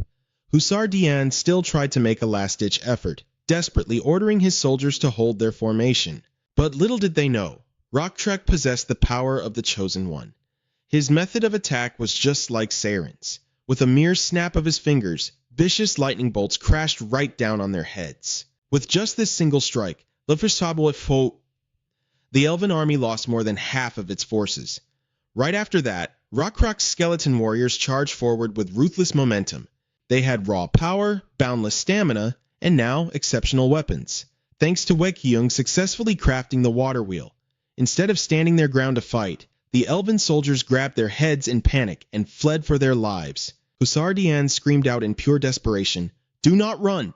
Fight them! We must fulfill the will of the god of dance!" But absolutely no one listened to a word he said. His soldiers were now utterly consumed with running away just to keep their lives. Seeing that the enemy had completely lost their will to fight, Ragnarok borrowed the power of the evil spirits once again. This time, it was a clean sweep. He wasn't going to leave a single survivor. Down below was a brutal, bloody battlefield. Up above, two gods with vastly different mindsets were having a conversation. Elda had suffered a devastating blow, leaving her with absolutely no choice but to admit defeat. As for Nebula, he was utterly smug and incredibly satisfied with the performance of his two tribes. "Giving up so soon? Don't you want to step in and do something?" he taunted. "It's useless. The difference in our power is far too obvious." "What exactly do you want?" she gritted. Nebula held up 3 fingers, representing the 3 things he demanded. "Resources, information, and technology." Elda instantly shrieked, roaring like a furious lioness. "That is literally asking for everything. Are you just trying to rob me blind while I'm down?" "That's not everything," Nebula replied. "Besides, if you don't stick with me, it's going to be pretty hard for you to survive, isn't it?" Nebula replied calmly. Elda had to admit, he made a valid point. The most crucial thing for her right now wasn't how much Nebula was demanding, but the fact that the Elven tribe was on the verge of being completely wiped out. In this battle alone, she had lost nearly 300 soldiers. With her remaining numbers, survival was nearly impossible. Meanwhile, Nebula was currently holding the power of 2 entire tribes in his hands. If Elda dared to oppose him now, she would be driven straight into a dead end. So, while he was still willing to negotiate, even if his version of negotiating was basically daylight robbery, Elda agreed. The woman even flipped her attitude at the speed of light, endlessly praising Nebula as the most merciful and magnificent god on the entire continent. "Information, technology, and resources. I will give you absolutely anything you need, my lord. Please forgive my previous arrogance, and please do not hold a grudge against me." This rapid shift in character genuinely made Nebula wonder if she had been a professional actress before getting pulled into this game. Seeing Nebula stay quiet, Elda assumed he had silently agreed, so she quickly took the floor. "Now, let me tell you everything I know about the northern coast." According to Elda, the reason she had acted so arrogantly earlier was because she had allies. Specifically, there were 3 players from the northern coast: Elda, Solongos, and Linchun 6. The 3 of them had formed a loose alliance without any formal support system. the player Solongos controlled a rare species known as the centaurs. This tribe had the natural advantage of being born cavalrymen. However, they had a very low reproduction rate and consumed a massive amount of resources. Nebula had never been particularly interested in centaurs before, but if someone else managed to control this tribe, it would definitely become a massive headache for him. He had discovered a settlement of oxers. They were an incredibly powerful species, but heavily lacked intelligence. Their average IQ was only 10, but that guy had successfully boosted their intelligence using a regional blessing. This type of blessing wasn't limited by physical capabilities. Nebula himself had also bestowed quite a few blessings upon his own humans. Regarding Elda's two allies, Nebula felt that Lynch and Six seemed a bit stronger. So, has Hegemonia ever gone to war with Lynch and Six before? Never. Before being driven out, Hegemonia's territory bordered mine and Solongos's. He never managed to lay a finger on Lynch and Six. However, he was still at a disadvantage since the three of us were allies. That's why he sought a path down south, intending to build his foundation there. But in the end, he ran straight into you and had to run away with his tail tucked between his legs. But after driving Hegemonia away, Lynch and Six showed his true colors. Specifically, he forced Elda to pay an absurdly high amount of tribute. It was likely because he had grown strong enough and no longer needed her in the alliance. Struggling to meet his heavy tribute demands, she had resorted to attacking other tribes. Sadly for her, the very first person she bumped into was Nebula. It seems Lynch and Six is a bit more wary of Solongos than he is of you. That's probably because the centaurs are a nomadic tribe, right? What does that have to do with anything? Elda asked in confusion. Elves and oxers are both natives to the land. They believe that territorial size is the true measure of power, so it was completely unavoidable that the relationship between the two sides would go sour. When it comes to land that he plans to conquer one day anyway, did you really expect him to treat you well? Elda had a sudden realization. Even if Lynch and Six hadn't turned on her first, the two of them could never have worked together forever anyway. He knew that sooner or later Elda would betray him, so he decided to strike first. On the other hand, dealing with the nomadic tribe required a bit more compromise. But honestly, Nebula wasn't entirely sure how things would play out next. The only thing he knew for sure was that if a powerful force rose up in the north, he would be the one facing the trouble. Looks like we really need to help each other out right now, don't we, Lady Elda? Elda never expected Nebula to take the initiative and propose a partnership, but her excitement quickly faded into despair. After that heavily one-sided battle, she had lost so much power, her main army, and even her priests. You still have your regional blessing, don't you? Aren't you the god of dance? I'm guessing you unlocked the arts achievement pretty early on, right? Oh my, you are spot on! Elda seemed completely stunned that Nebula was right about absolutely everything. Suddenly, he beckoned with his finger, and Elda cautiously stepped closer. After Nebula whispered something into her ear, she looked incredibly skeptical. Are you absolutely sure about this? She asked. The scene shifted to a land buried in ice and snow, most likely the northern coast. There, a group of 3 centaurs stood looming over an old man, who looked to be either human or an elf. They addressed this old man as a prophet. He had just delivered a vision, one he claimed was on the verge of coming true. He foretold that, in the very near future, a king would descend upon these lands, and with his arrival, a brand new world order would be forged. The current rulers would be stripped of their thrones, and those who freely roam these territories would vanish without a trace. The lead centaur grew visibly irritated the longer he listened. Who exactly is this king? He is the one who will force everyone to their knees, the prophet answered, even the mightiest of tribal chiefs. Are you saying this king is a god? No, the gods do not walk among us in the mortal realm. But the king does, and more importantly, the gods truly do exist, which meant this king would stand second only to the divine. The centaur burst into laughter, proudly thumping his massive chest. He smugly assumed Hisai was the prophesied king. But the old man simply shook his head. When he demanded if it was the lizardmen from those recent rumors, the prophet shook his head again. Even though the lizardmen were fierce and warlike, they couldn't conquer the northern shores due to a massive natural barrier blocking their path. Not to mention, the harsh climate was completely against them. According to the prophet's vision, the one destined to be king was a giant. A colossal figure standing on 2 legs, seated upon a throne of stone. He is stronger than the centaurs and far wiser than the elves. Hearing this, the centaur fiercely cut him off. Are you talking about Kijin, that mage from the Oxa tribe? You expect me to bow down and serve a king like him? What kind of absolute bullshit is this? It is the truth, the prophet answered without flinching. At that moment, the centaur's rage completely exploded. His eyes burned like 1,000 roaring flames. In the blink of an eye, he slaughtered the prophet, sending him straight to the afterlife. You are dead wrong, you foolish old man.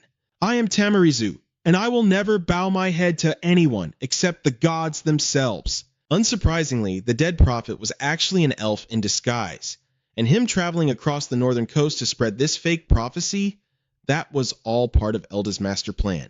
It was a direct order from Nebula himself, and right now, just as intended, Tamarizu was absolutely furious. The only problem was, there was no sign he actually believed the prophecy yet. But if that was the case, they just had to make it come true. Just wait and see.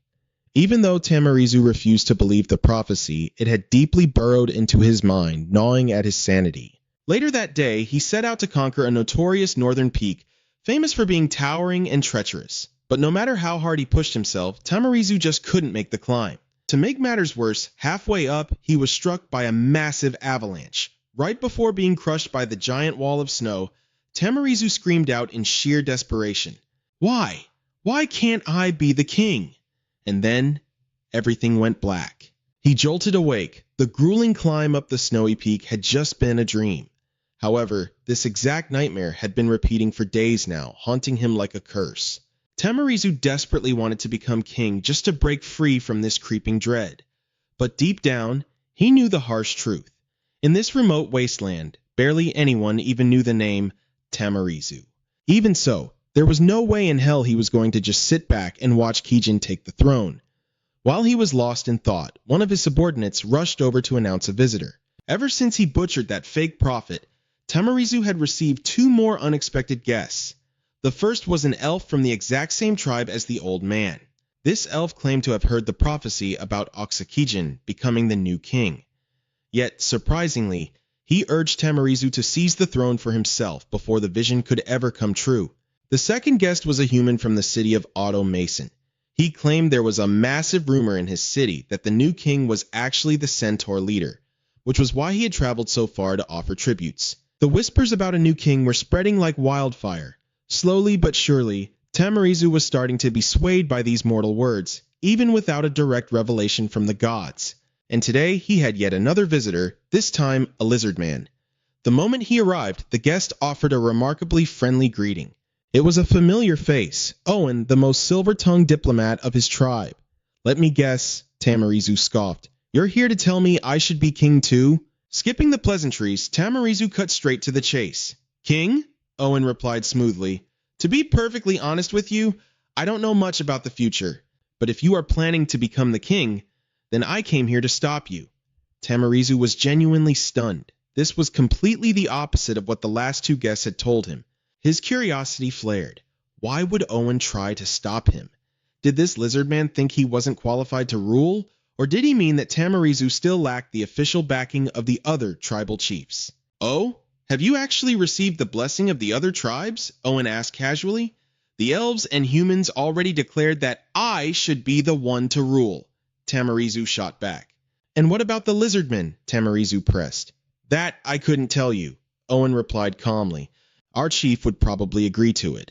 But even so," Owen's tone shifted, warning Tamarizu against taking the throne for his own good. It wasn't a matter of his qualifications or sheer power. The real underlying danger was whether he had the explicit approval of the gods. Those words struck a deep, heavy chord within Tamarizu, but he still couldn't wrap his head around it. His god was a warrior deity, always encouraging them to charge fiercely into battle. So why would his god be against him claiming the ultimate crown? "This is purely my own speculation, mind you," Owen continued, his voice dropping low, "just as there is a strict hierarchy among the mortal races of this world. The gods have their own hierarchy too. That fierce, battle-hungry god of yours, even he has to bow his head to the higher divinities."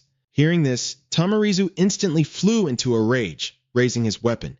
He absolutely couldn't accept anyone blaspheming his god. Yet Owen wasn't the least bit afraid. Blinded by anger, Tamarizu swung his axe down, Owen didn't even have a chance to dodge. Why are you getting so mad at me? I'm just stating the facts about the hierarchy among the gods. You shouldn't be aiming that at me, but at the gods who are keeping your deity subjugated.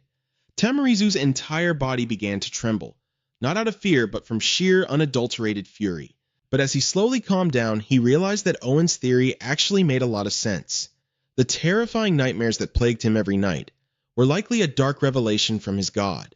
His deity had seen right through his heart, issuing a divine edict to stop him from claiming the throne. Finally, Tamarizu lowered his weapon. He asked Owen what exactly he should do in a situation like this. Owen slowly stood up, pulled his hood back over his head, and prepared to take his leave. We halfling warriors, in times of absolute necessity, sometimes have to defy our commander's orders. Perhaps you should do the same with your god. Clearly, Owen played a crucial role in Nebula's grand scheme, even though he had initially approached Tamarizu under the guise of talking him out of becoming king. That final remark was the real key to it all. Long after Owen had gone, Tamarizu stood there, letting the profound meaning of those parting words sink in. Now, his resolve to claim the throne was stronger than ever. He firmly believed that taking the crown was the only way to save his deity from being trampled on by the other gods. High above, Nebula was extremely pleased with how things were unfolding, while Elda looked genuinely surprised. She had never imagined that she could use her domain of art to manipulate the situation so flawlessly. Thanks to Nebula pulling the strings, this was the very first time she had pulled off something like this. You can write whatever your heart desires. Every little thought that dances through a mortal's mind can be shaped into art. Murals, sculptures, or even grand prophecies, absolutely everything. Just like that, Elda had successfully planted a seed in Tamarizu's mind. So, even though he was technically the champion of another player, Elda had masterfully pushed him to defy his own god's will. Senza Solongos was definitely in for a massive headache after this. A clash between the mortal races would inevitably spark a war between their gods. Nebula had a strong feeling that it wouldn't be long before Solongos was completely devoured by Lim Chun-sik. Solongos himself had likely seen this coming, and he would undoubtedly fight back against that Lim guy's overwhelming power with everything he had. But in the end, all Nebula had to do was sit back, watch them tear each other apart, and happily reap the spoils as the third party. And the truth was, exactly as Owen had claimed, Tamarizu's deity was indeed being violently suppressed by the others. To be specific, by Lim Chun-sik, the patron god of the Oxer race. After Tamarizu blatantly ignored his divine edict, Solongos was left nursing a massive migraine. He was forced to rush over to Lim Chun-sik and bow his head in a humiliating apology. I am so truly sorry. I have no idea why Tamarizu suddenly refuses to listen to my orders. Lim Chun-sik clearly wasn't amused in the slightest. Don't sweat it, brother. It's my fault for not keeping a closer eye on those crazy elves. I really didn't expect Elda to drag another player into this mess. Even Solongos hadn't seen this coming. After all, he and Elda had always maintained a pretty solid relationship. They had even joined forces to drive Hegemonia away not too long ago. Regardless, the current situation had officially reached a boiling point. Since Tamarizu was actively disobeying him, it was only a matter of time before he clashed with Kijin. And if Tamarizu ended up biting the dust, losing such a crucial high priest would be a devastating blow to Solongos. But right at that moment, Solongos' entire demeanor flipped. He stood tall, completely shedding the pathetic groveling act from just moments ago. And that is exactly why I'm done apologizing. Because my Tamarizu is the one who's going to crush your Kijin. Honestly, this sudden betrayal was bound to happen anyway. If Solongos didn't stand up and fight back now, it was only a matter of time before Lim Chun-sik swallowed him whole. However, the guy named Lim just scoffed, thinking Solongos was completely out of his mind. There was absolutely no way a bunch of nomadic centaurs could ever defeat a powerhouse race like the Oxers. On the surface, the two of them were still smiling and chatting away like old pals. But deep down, they had already marked each other as mortal enemies. Not long after that, all-out war finally erupted. Tamarizu led his fiercest warriors, charging straight to the front lines. His path, however, was blocked by a horde of goblins, enslaved grunts of the Oxer tribe. But the raw power of the centaurs completely outclassed those tiny little runts. As a result, the horde was wiped out in a flash. But there was one crucial detail that Tamarizu hadn't anticipated. The Oxers had completely predicted his vanguard's route and laid a massive ambush.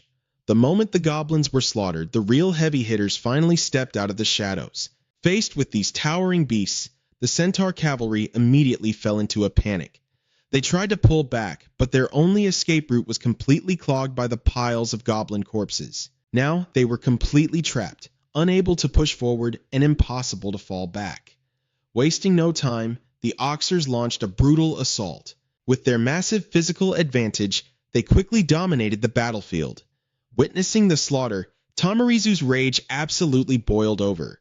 Boxing us in with goblin corpses just to set up a cheap ambush? You cowards really have no shame. Gripping a razor-sharp spear, he roared and charged fearlessly into the enemy ranks. Tamarizu truly lived up to his title as the champion of the centaurs. With just a few deadly thrusts of his spear, he effortlessly sent two massive Oxers straight to their graves. The scorching hot blood of his enemies splashing across his face only fueled his bloodlust. Right now, there was only one burning thought left in his mind. He had to defeat Kijin, claim the title of king, and finally free his god from the oppressive grip of the other deities. But Kijin was the alpha of the Oxer tribe, meaning his brute strength was leagues beyond that of any ordinary Oxer. At this point, Kijin was visibly enraged by Tamarizu's blatant betrayal. Letting out an earth-shattering roar, he hefted his colossal warhammer and charged. Tamarizu might have been smaller, but he made up for it with incredible agility. Sadly, that speed still wasn't enough to carry him out of Kijin's monstrous strike zone.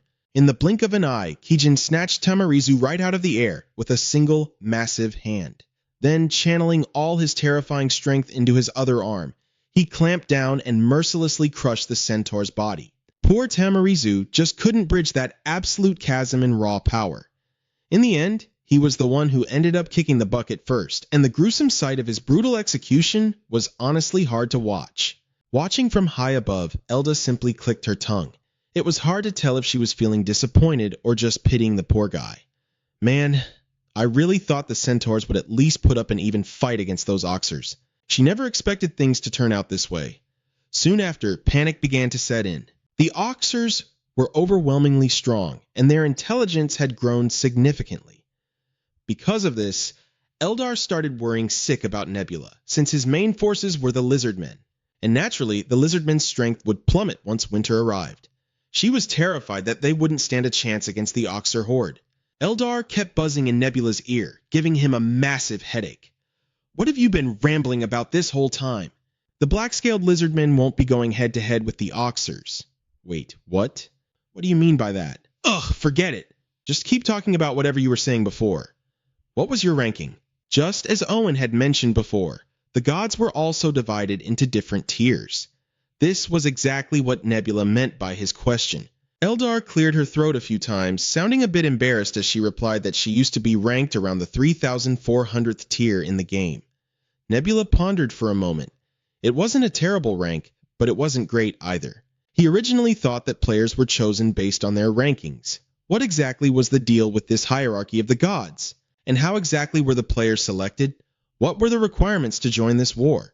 Nebula had countless questions, but couldn't find any answers at the moment. Day by day, this lost world was becoming more and more of a mystery to him. But since he had already come this far, he had no choice but to keep moving forward. Suddenly, Nebula turned to Eldar and asked, "Hey, are you seriously planning to keep teaming up with me?" "Well, of course. What are you talking about?"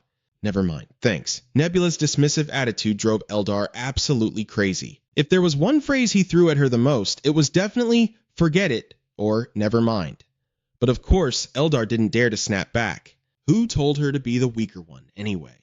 Meanwhile, Lin Chunshik was basking in the victory of his tribe. But he didn't dare to just sit idle. Instead, he started researching the other players. The name Nebula immediately caught his eye, because back in the day, that account held the #1 rank in the Lost World. Rumor even had it that no streamer could ever compete with him. Lin Chunshik never imagined he'd be going head-to-head with such a legendary figure so soon. However, he felt that he had luckily secured the upper hand in this battle. Since the insect and lizardmen territories under Nebula's control would severely weaken when winter arrived, all of the lizardmen's stats would drop drastically. This left Nebula with no choice but to aim for a quick and decisive victory. But Lin Chun-shik's oxers were a different story. Those brutes were as strong as an ox, whether it was winter or summer. Moreover, he was actively gearing up for a prolonged war, because the longer the battle dragged on, the more of a disadvantage Nebula would face. Back at his peak in the Lost World, Lin Chun-shik had also cracked the top 20, so the prospect of crushing the #1 player filled him with absolute thrill. Once all preparations were complete, Lin Chun-shik casually sat back, waiting for Nebula to make the first move. But as time passed without a single stir, he started getting a bit anxious. Not long after, something finally happened. But it wasn't an army loudly marching in to attack. Instead, the elf village was engulfed in roaring flames. As a highly experienced player, Lin Chun-shik took one look and instantly realized that Nebula was employing a scorched earth tactic. The core of this strategy was simple: destroy any facilities the enemy could potentially occupy, purely to cut off their supply lines. Of course, before lighting the match, Nebula had already evacuated everyone from the elf village. Normally, he wouldn't use this tactic so early on, as it was notoriously hard to execute smoothly in the initial stages of a war. But this time was different. With the enemy currently occupying the north, securing a steady food supply was already a massive challenge for them. Furthermore, the black-scaled lizardman tribe was controlling all the trade in the city of Automazon. Once the battle broke out, the Oxers would be forced to choose between raiding the elf tribe's resources or bartering their own items for basic necessities. Now that Nebula had completely destroyed the elf village, well, even though Eldar wasn't too thrilled about it, it achieved his exact goal. The fatal flaw of the Oxers was their massive appetite, leading to an extreme burn rate of provisions. If things kept going like this, a severe food shortage during the winter was an absolute certainty. Eldar, you're honestly my lucky charm. While she was rambling endlessly about battle tactics, Nebula suddenly dropped a completely unrelated comment. Eldar's cheeks instantly flushed bright red. Just as she started thinking Nebula was flirting with her, he continued. Normally with plans like this, I'd only be able to scorch a portion of their territory.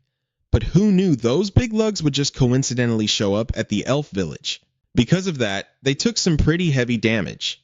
Realizing she had completely misread the situation, Eldar's mood instantly deflated. Nebula was completely relaxed now. All he had to do was wait.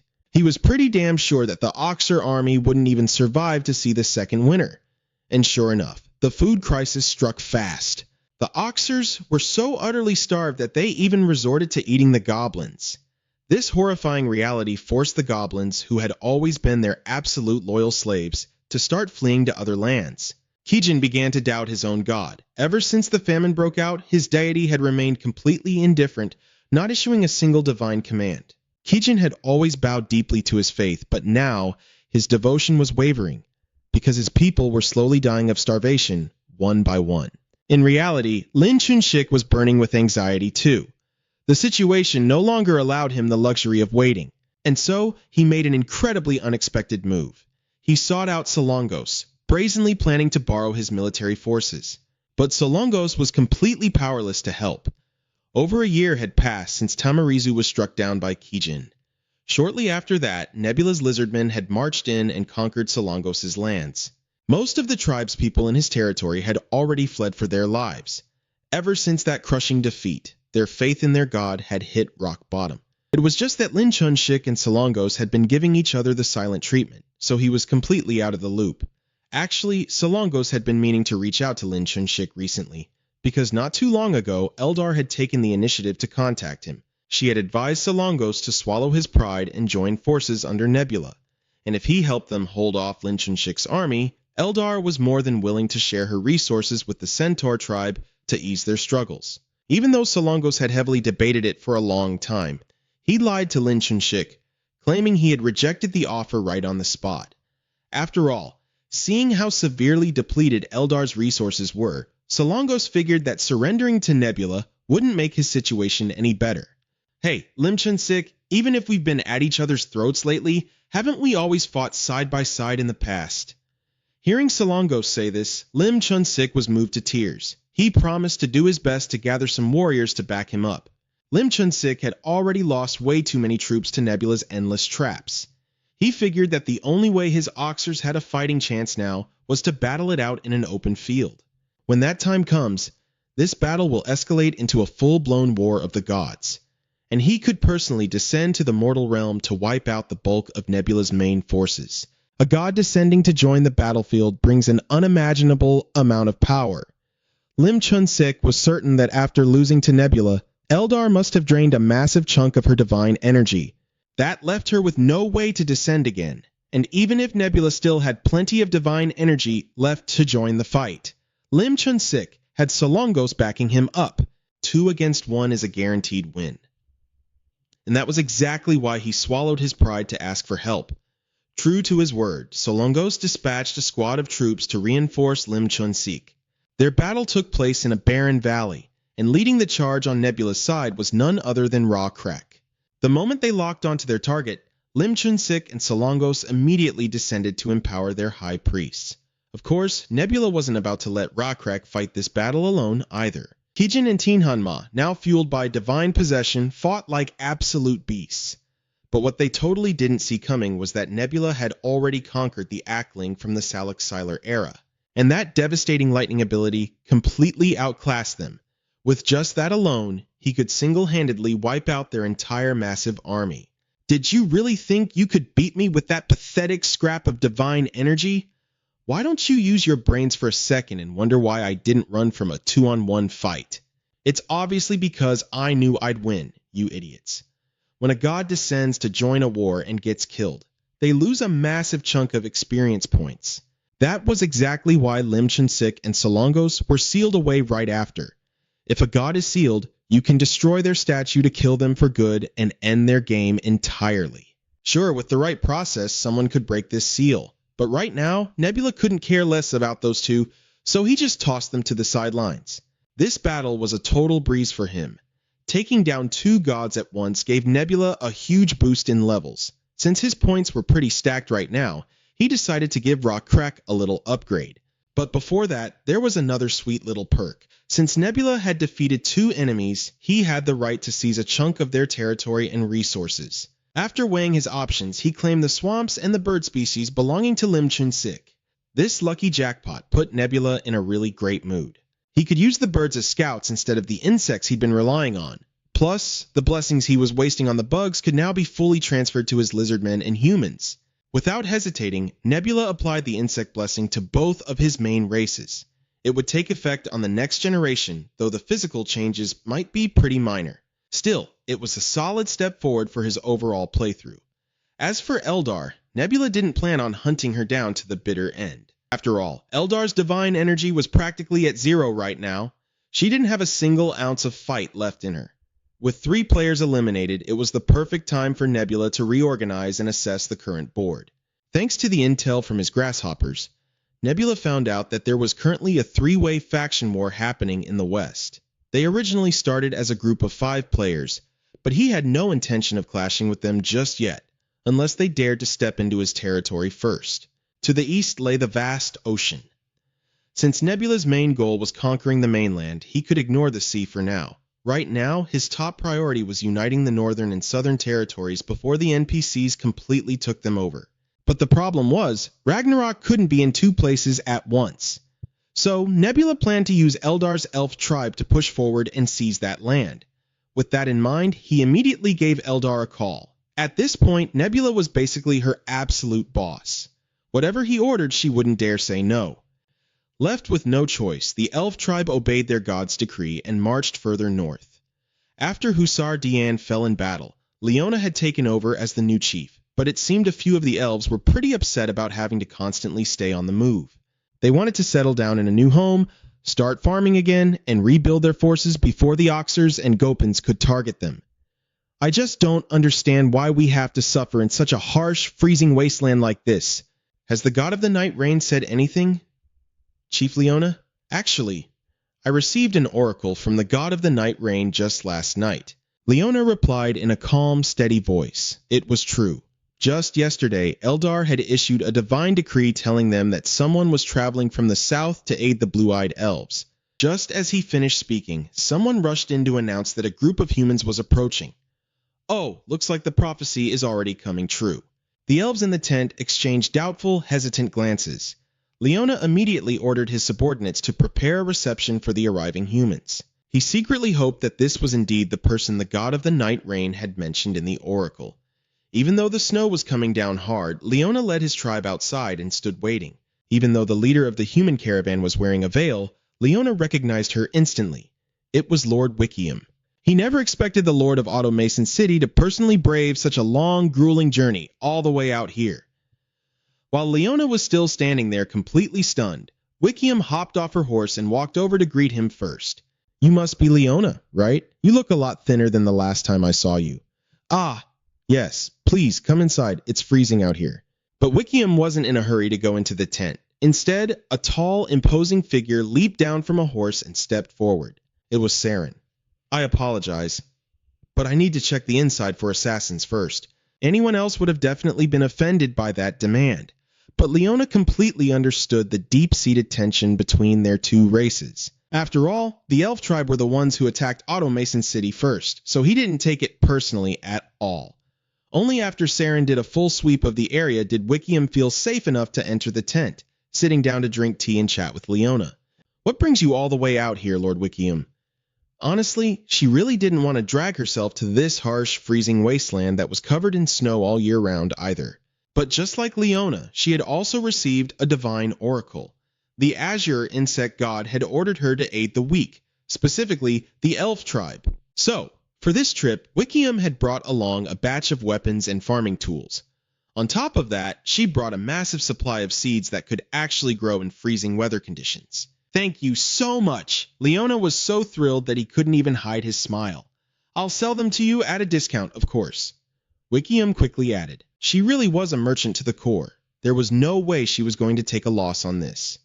Besides, the azure insect god told her to help the elf tribe, not to run a charity. Hearing that, Leona completely froze up, utterly speechless. But still, being able to buy all these life-saving supplies at a discount was already a huge blessing. The only problem was, the elf tribe was absolutely dirt poor right now and had nothing to trade. Honestly, Leona was hoping to just put it all on a tab. But to his surprise, Wickiam put on a smug face, acting like, "If you're broke, I'm out of here." This absolutely infuriated Leona. He slammed his hand on the table and shot up from his seat. "That is enough. I know there is a reason you came all this way. You are after something we have, aren't you? You have absolutely nothing to your name. What in the world could we possibly want from you?" Wickiam replied without a single ounce of politeness.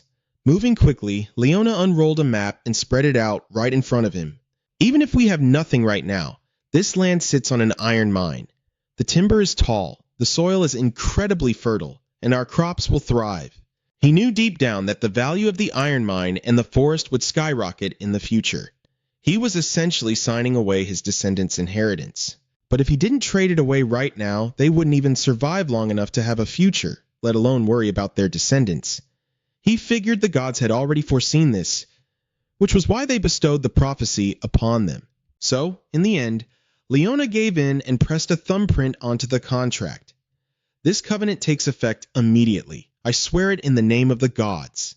"I like the sound of that," Wickiam smiled. "I will do the same. This covenant takes effect immediately. I swear it in the name of the gods." Wickiam's performance did not disappoint Nebula in the slightest. The very first profits from trading with the northern coastal regions of the continent were already rolling in. He felt a deep sense of satisfaction watching his territory expand and his people thrive day by day.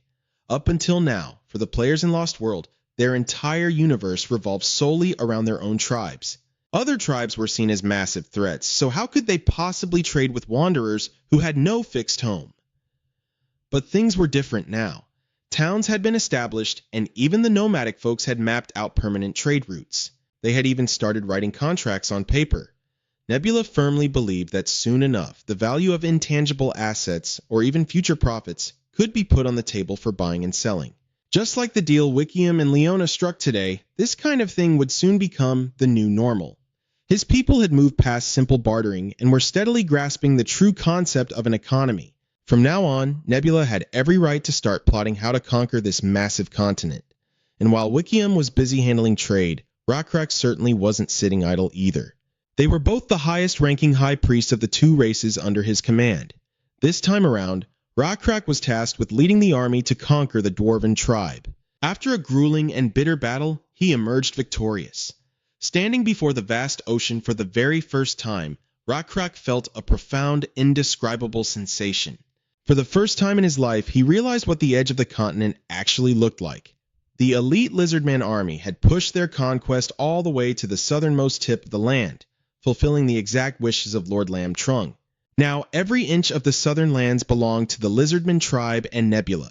The emotions swirling inside Rakrak were hard to put into words, because he now stood in a completely different position of power. He wasn't just leading his own tribe anymore. He was now a leader to all the species inhabiting this territory. The sheer weight of this massive responsibility left Rakrak feeling completely overwhelmed.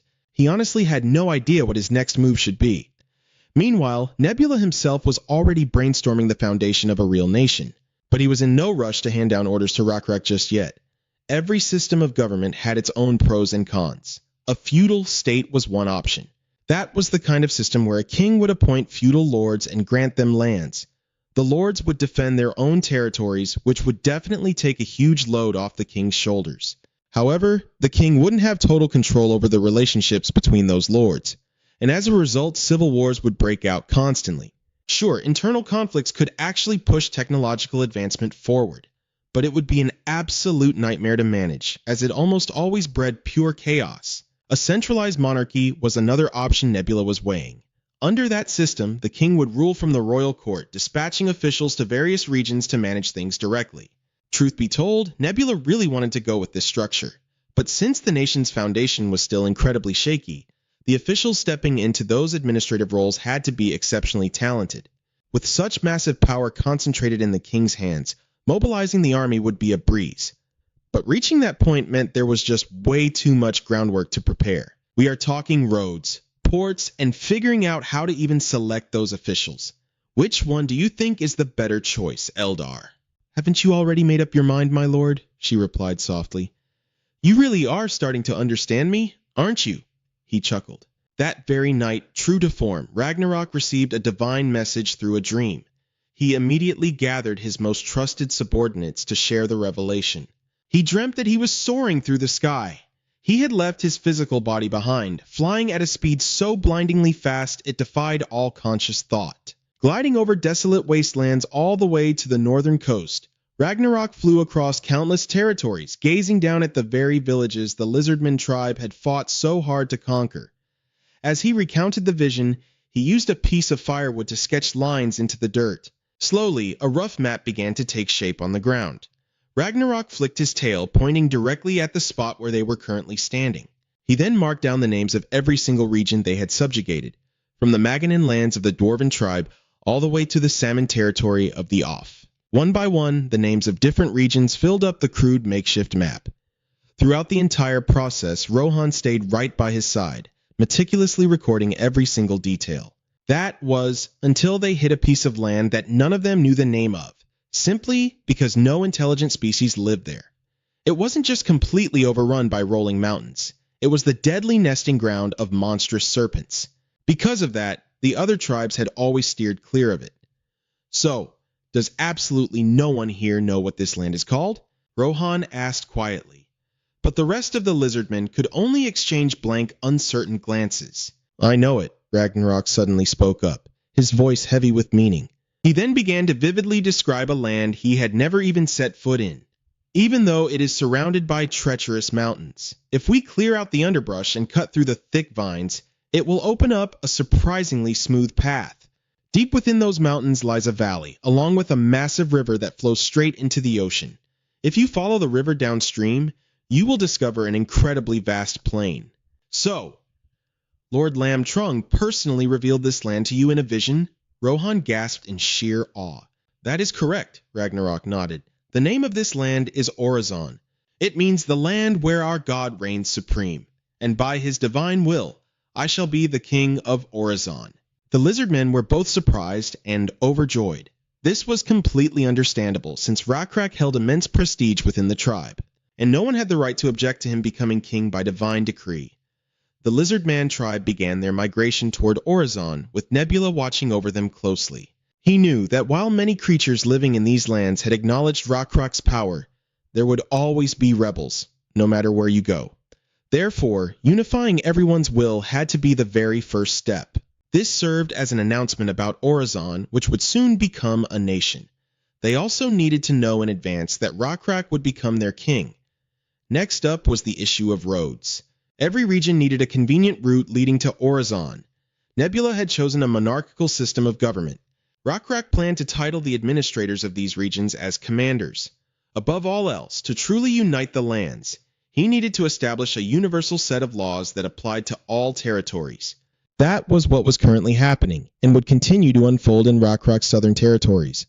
However, for the city of Automason and the Elf Village, things would require a lot more time, because those two places already had their own feudal lords, Gwiccium and Leona, even though everything was still in its infancy and completely unorganized.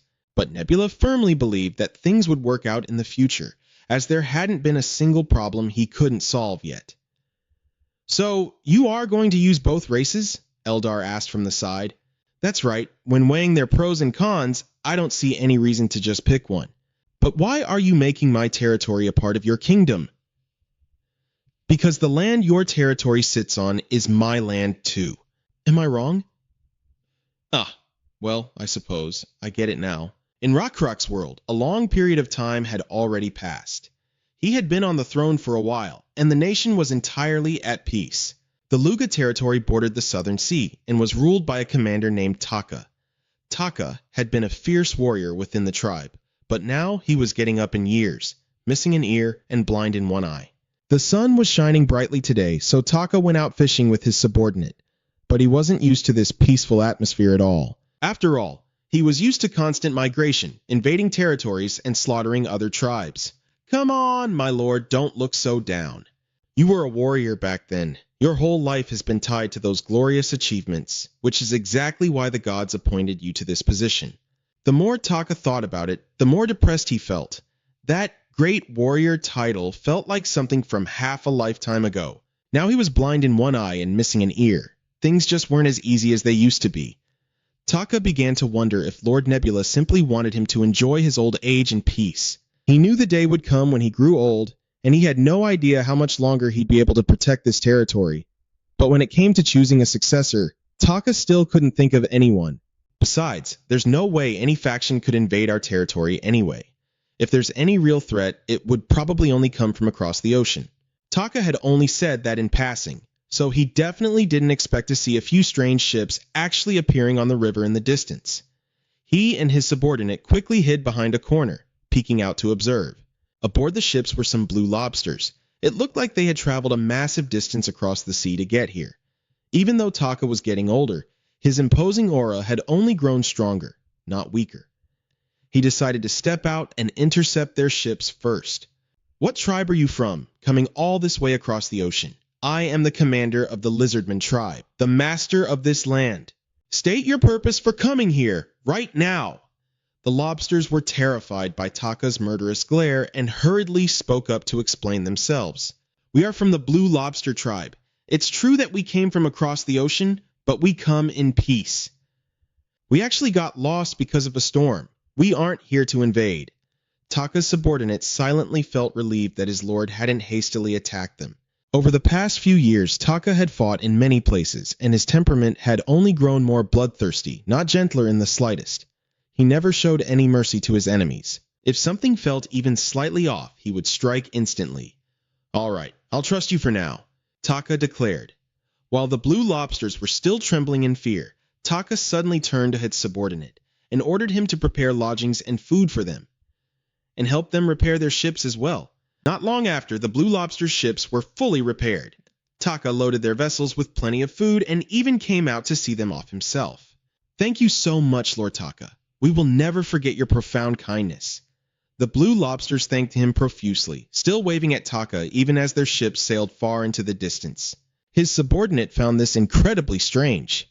Taka had always been wary of factions from across the ocean, yet now he was lending them a helping hand. Normally, just to avoid any trouble, Taka would have kicked them out by the scruff of their necks and reported to Rockrock that he had repelled a horde of invaders.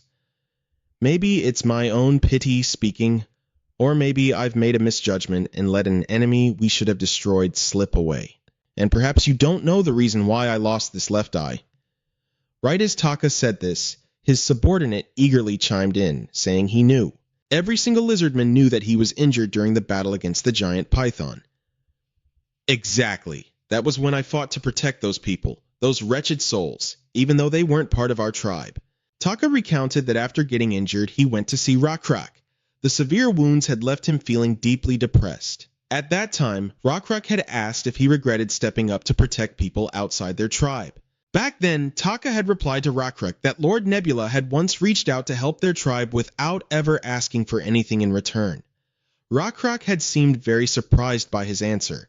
"Oh, so you dare compare what you did to what the god did back then?" "No, my lord, I only felt that it was an example set by Lord Nebula that I should strive to follow." Rakrak let out a breath and gave a relieved smile. "You did the right thing. Just keep acting according to what is right and everyone will support you. From now on, speak of your great achievements and be proud knowing that I, Rakrak, will always stand behind you, supporting you as a true hero of our tribe." Taka had always kept those words from Rakrak close to his heart. That was the reason why he let that group of blue lobsters go today. A few weeks later, Taka's subordinate came to report that the blue lobsters had returned. As soon as they saw Taka, they were so overjoyed they couldn't stop fawning over him. This time, it wasn't because of an accident at sea they had come to trade. Materials like fabrics and iron were crucial for them, as a war was currently raging in the blue lobsters' territory. They brought a chest full of pearls to trade. This was the very first time Taka had ever seen pearls. They looked shiny enough, but he honestly had no idea what their actual value was for a trade. Still, this was a great deal, and hesitating would mean missing the opportunity. So, Taka agreed, but he made one additional demand. He wanted to learn the shipbuilding techniques of the Blue Lobster tribe. The leader of the envoy looked visibly flustered by this. "Well, shipbuilding isn't exactly simple, sir. It takes a great deal of time. If you refuse to teach us that technique, then the deal ends right here," Taka stated coldly. Seeing his fierce expression, looking as though he might eat him alive, the leader hastily agreed. He promised that during their future trades, his tribe would send their finest shipbuilders here to pass down the craft. Only then did Taka allow them to trade their pearls for the essential supplies. Nebula, watching through his surveillance birds, witnessed the entire scene. He had heard about the Blue Lobster tribe for a long time, but this was his first time seeing them with his own eyes. They came from the coral archipelagos in the southern seas. Their civilization wasn't very advanced, having only reached the Bronze Age. However, their other skills were highly developed, especially shipbuilding. Since they lived on islands, their ability to construct naval warships was exceptionally good. Pearls were the most valuable items they used for trading with other tribes. Gui Kyung over in Automation City would definitely have his eyes light up when he sees these sparkling treasures. Nebula was extremely pleased to see Taka demand the shipbuilding techniques from the Blue Lobster tribe. This was exactly what the lizardmen lacked. By mastering shipbuilding, they would take a massive step forward in conquering the ocean. Soon, maritime voyages would no longer be a distant dream. This would serve as a stepping stone for maritime trade, unlocking the vast, wealthy resources of the ocean. Looking at the big picture, Taka's decision was absolutely spot on. By helping the Blue Lobster tribe just once, they now held a technique that was impossible to learn before. With this, trade between the tribes across the ocean and those on this side would become much smoother. He guessed that there would eventually be invasions across the ocean and its islands to seize undiscovered resources. When that time comes, their civilization would be pushed to a whole new level, and the development of the entire continent would turn a new page. Though the exact outcome was something only time would tell. "My lord, can you hear me?" Suddenly, a voice echoed out. It was Hongo, an artifact created by Nebula. He had entrusted him with breeding and growing his locust swarm. Normally, Hongo wouldn't reach out to him. For him to initiate contact today, it meant he was bringing bad news. Due to his carelessness, Hongo had let the gods of other territories discover the locust swarm. Nebula checked, and sure enough, the number of locusts on the continent had dropped significantly. He had dispatched Hongo to control the swarm, destroying crops and hindering the growth of other players. Nebula had warned him to act discreetly to avoid detection by the other gods. But for factions with advanced civilizations, figuring out that this was the plot of the insect domain owner wasn't too difficult. So, all things considered, this wasn't entirely Hongo's fault. Thinking this, Nebula spoke up to comfort him. "There is no need to worry. This is already within my calculations." "Thank goodness!" Hongo breathed a sigh of relief. "Instead of worrying about the swarm, I should be worrying about you," Nebula added. "Are you holding up all right?" "Ah, yes. I have lost quite a few locusts to the divine magic of the other gods. But it seems they haven't discovered me yet." Hearing Hongo say this, Nebula felt a little more at ease. He reminded him to use the remaining locusts to distract the other gods and to focus on surviving. Hongo obeyed, and the two of them disconnected.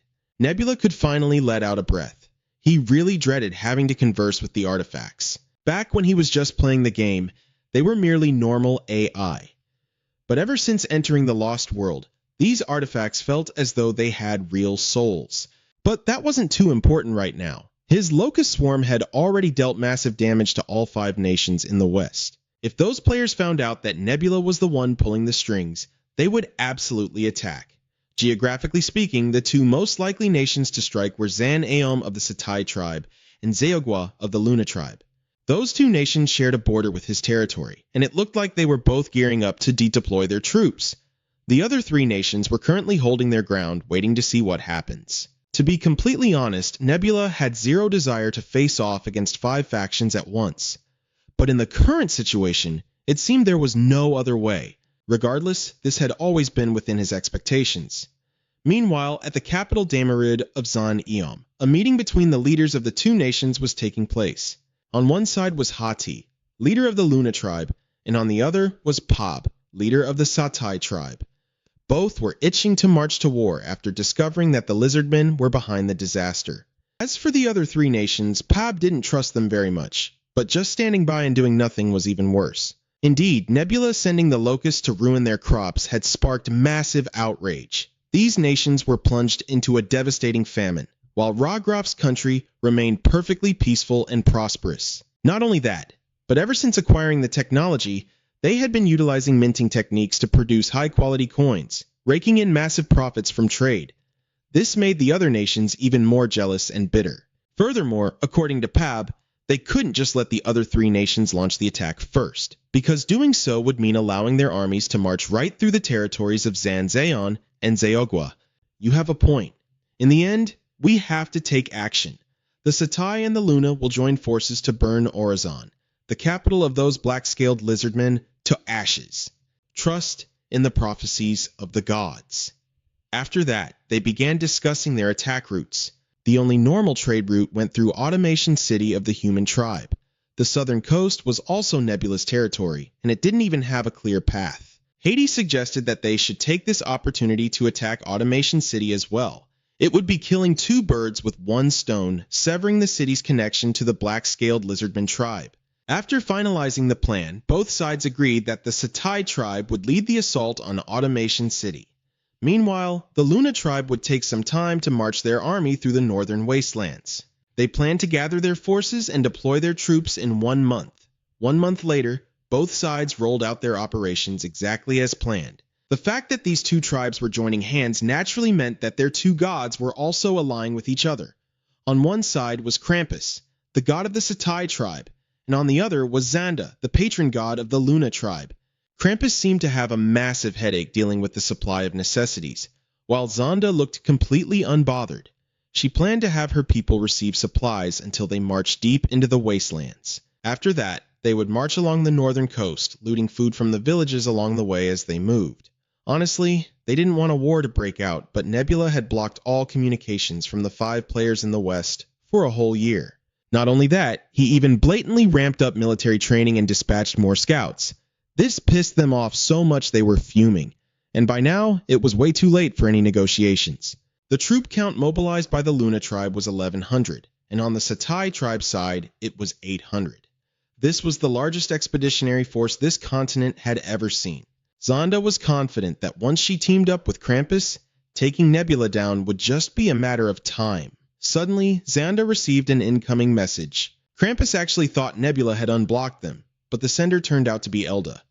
Since there was an elf settlement right on the Luna tribe's marching route, it made sense for her to reach out. Krampus figured they should take this chance to pull Elda over to their side, since her alliance with Nebula had always been on shaky ground. They called it an alliance, but Nebula was always holding the reins, and Elda could stab him in the back at any given moment. Just hear her out. Let's see what she wants. It might actually work in our favor. Krampus urged, so Xanda agreed to accept the call. Elda made a flashy entrance exactly like the first time she contacted Nebula. Skipping the formalities, Elda stated that she wanted Xanda's help. Even though Elda had lost the battle and submitted to Nebula herself, she played the victim, whining that she was forced into it. After all, Nebula had already defeated Linchulsik and Slongos. Not only was he miles ahead in strength and level, but his combat strategy was completely overwhelming, leaving her with absolutely no other choice. Xanda was half skeptical hearing this. Hold on, weren't you also part of that battle? Otherwise, how could Nebula have defeated those two all by himself? Have you really never heard of Nebula's reputation? Elda shot back. He has fought countless gods across various worlds and ultimately clawed his way to the very top. You mean, rank number 1? Exactly. Xanda and Krampus exchanged a deeply troubled look. Krampus's highest ever rank was only 1,430. Xanda was even more pathetic, peaking at 38,702. Making them go head-to-head against the number 1 player seemed a bit too much to handle. To make matters worse, Hegemonia, the number 2 player, was also on this continent. Having both the number 1 and number 2 players on the exact same continent was just absolute garbage luck. Seeing the other side stay completely silent, Elda kept laying on her sob story. In short, I humiliatingly begged him for my life. That's the only reason I'm lucky enough to still be breathing today. It was the only choice I had left to survive, so please, I'm begging you. Let me join your alliance to take him down. Xanda and Krampus exchanged another glance. To actually trust Elda, they demanded more intel, and Elda was more than willing to spill everything to earn their trust. She laid out a massive pile of data gathered over time, from the burning of the old elf village to the assault on Oxford. Then there was the time Wekyung forced Leona to sign a contract, selling out the profits from their iron mines and forests for pennies. Xanda and Krampus were left completely dumbfounded as they reviewed it. How is this any different from him just sucking you dry? You call this an alliance? You might as well just be his vassal. Exactly. That's why, to break free from Nebula's tyranny, I need you to let me help you. She called it helping and an alliance, but in reality, Elda didn't even have an army to back them up. All she brought to the table was intel on Nebula and his upcoming battle plans. It was honestly hard to tell if Elda was genuinely betraying him or if she was just a mole planted by Nebula himself. Elda's hand tapped the icon to end the transmission. She let out a deep, helpless sigh. Her eyes filled with apprehension as she slowly turned her head. Was that good enough? Elda's voice trembled as she called out a name. Lord Nebula. He nodded in satisfaction. Yeah, great acting. Nebula asked with a sarcastic tone, Are you this natural just because you've been putting on a show this whole time? A flurry of thoughts raced through her mind. Isn't it because the intel I provided was just that convincing? Elda could only swallow her tears. This was the man who had wiped out her main army, burned her village to ashes, hunted down the survivors who fled to his territory just a few years later, and forced them to hand over all their resources in exchange for a new home. Recalling a piece of memory, she quickly reported, Just as you ordered, I told them that Nebula would launch a preemptive strike on Demerit, the capital of the Satai tribe. That was the intel I fed them. Then Elda asked him with a hint of doubt, But is that really enough to turn the tide of the battle? Caught slightly off guard by the question, Nebula shot it right back at her. Why do you think so? Hearing that, Elda put all her effort into analyzing the situation. Lord Nebula's plan is to strike the Luna army first, right? But if the Luna forces fall back toward Demerit to defend, she continued, and the Satyros army takes that chance to capture the automatic fortress, then won't the Lizardmen army, who are busy chasing Luna, get caught in a pincer attack between the two?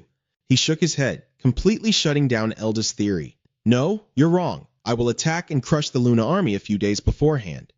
She still felt a bit skeptical. Ah, I see. Nebula then made sure to emphasize, And you're going to help me, aren't you?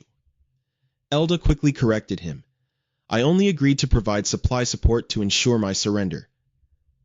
At the same time, her confusion was plain as day. Don't tell me. The supplies are also part of your plan? He didn't answer Elda's question, just giving a cryptic, knowing smile. The scene shifted to a bird's-eye view of a massive army standing in neat formations across a vast field. Suddenly, a voice shrieked, "What?" Haiti's eyes went wide with shock. "The soldiers have stomach aches?" His subordinate looked completely flustered. It seems the food went bad, sir." Hearing this, Hati flared up in anger. "Aren't you the one in charge of managing the supplies?" Right after, Hati raised his sword high, his voice cold as steel. "You're prepared to face the punishment, aren't you?" Just as the blade was about to come down, Yubi rushed over and grabbed Hati to stop him. "Lord Hati, please calm down." By now, he was absolutely furious. "What is it, Yubi?" She frantically explained the situation. "The food was perfectly fine until yesterday, but our breakfast this morning—" Yubi paused, emphasizing every single word. "Then it was provided by the elf tribe." Hades' face twisted in suspicion as he questioned her.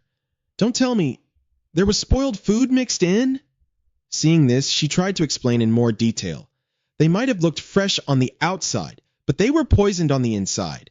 Thus, Yubi boldly voiced her own theory. "Their god commands those filthy bugs, you know." She didn't hesitate to share her suspicions. If that's the case, then the intel provided by the elf tribe is super shady too. However, he refused to believe it. But the goddess of fertility bestowed the exact same divine oracle. Who's to say the gods can't be wrong? Hearing this, Hati was enraged and yelled at her. Even so, she had no intention of backing down. "The elves have always been allied with those lizard men. This food is the very proof that they're playing us for fools." Just then, a subordinate ran up and screamed, "Lady Yubi, Lord Hati, our forces spotted the lizard man army a few hours ago." Yubi turned and grilled him. "How many of them?" He answered nervously, "Around 1,500. It didn't look like more than that." Hati gritted his teeth so hard they felt like they'd shatter, completely consumed by fury. "Because of these stomach aches, we only have about 900 men left who can actually fight." Hati tried to keep his cool to analyze the situation. "Even if our numbers were equal, we'd still be at a physical disadvantage. But now that we're outnumbered too, we're definitely going to lose." Without second-guessing himself, he immediately roared his orders. "Retreat! Send word to King Satiros that we've engaged the enemy and are forced to fall back." Yubi also realized just how dire the situation was. If we march for one more day, we'll reach a mountainous forest perfect for guerrilla warfare. At the very least, we stand a chance of winning there. The group started to scatter and run, the ground seemingly quaking beneath them. As they ran, they kept screaming, "Fall back! Retreat now!" Hades' mind was racing with careful calculations. We have to use our small physical size to our advantage and stall them with guerrilla tactics. In the meantime, the Satiros army will capture Automatic, and they'll have no choice but to pull their troops back. Suddenly, a massive dark shadow blotted out the sky, looming right before the eyes of the Luna tribe. Right in front of them was a gigantic monster. To be precise, it was a praying mantis of terrifyingly colossal size. The Luna tribe panicked. "What the hell is that?" The voice of Satiros echoed, sounding incredibly chilling. "How dare you set foot on the lands of the devout? Your sins inses ikin saben foxy sats summons ye." The group below fell into absolute chaos, with everyone scrambling to run for their lives. A monster is a monster after all. Without giving Toklina a single second to escape, it hurled boulders down at them, roaring out, "Pay for this with your lives." Realizing the situation was turning grim, Hati frantically barked out orders. "Abandon the carts and scatter." But Yubi, standing right next to him, instantly shot him down. "No! We have to kill that monster!" Seeing her stubbornness, he hurriedly tried to explain. "Yubi, that's no ordinary monster. Look at its mantis-like form. It's definitely a guardian of those vile lizardmen. And that means—" Suddenly, out of nowhere, a blurry silhouette dashed right past them. Hati continued, his voice shaking. "Our god, Neji, the guardian of the god of fertility." Its eyes flared with a piercing blue light. Without a shred of fear, Neji charged straight at Stratus, proving that their god would also send down a guardian to fight. Back to Xanda, who was watching the entire situation unfold through a reflective barrier. A wave of anxiety washed over her. She stared intensely at the viewing screen, utterly shocked. What on earth are these ridiculous stats? Seeing this unexpected turn of events, panic crept onto Xanda's face. Did he really dump everything into a single stat? Its traits are insanely overpowered. There's no way our Neji can take on that monster all alone. She desperately tried to come up with a plan. I thought everything was going so smoothly. Should we just run away? However, Xanda quickly shoved that cowardly thought aside. No, even if we run, once that monstrosity kills Neji, it's just going to hunt us down next. We have to kill it right here, right now. Forcing herself to calm down, she began analyzing the situation. Even though Stratus has a higher base level, its divine level is only at level 4. Xanda's mind raced, rapidly calculating the stats. My divine level combined with Neji's makes 12. Her gaze sharpened into deadly blades, and her face set into sheer determination. We can absolutely win this. I will possess Yubi. We must annihilate Stratus within 30 minutes. Right at that moment, Yubi's body erupted in a brilliant burst of blue light.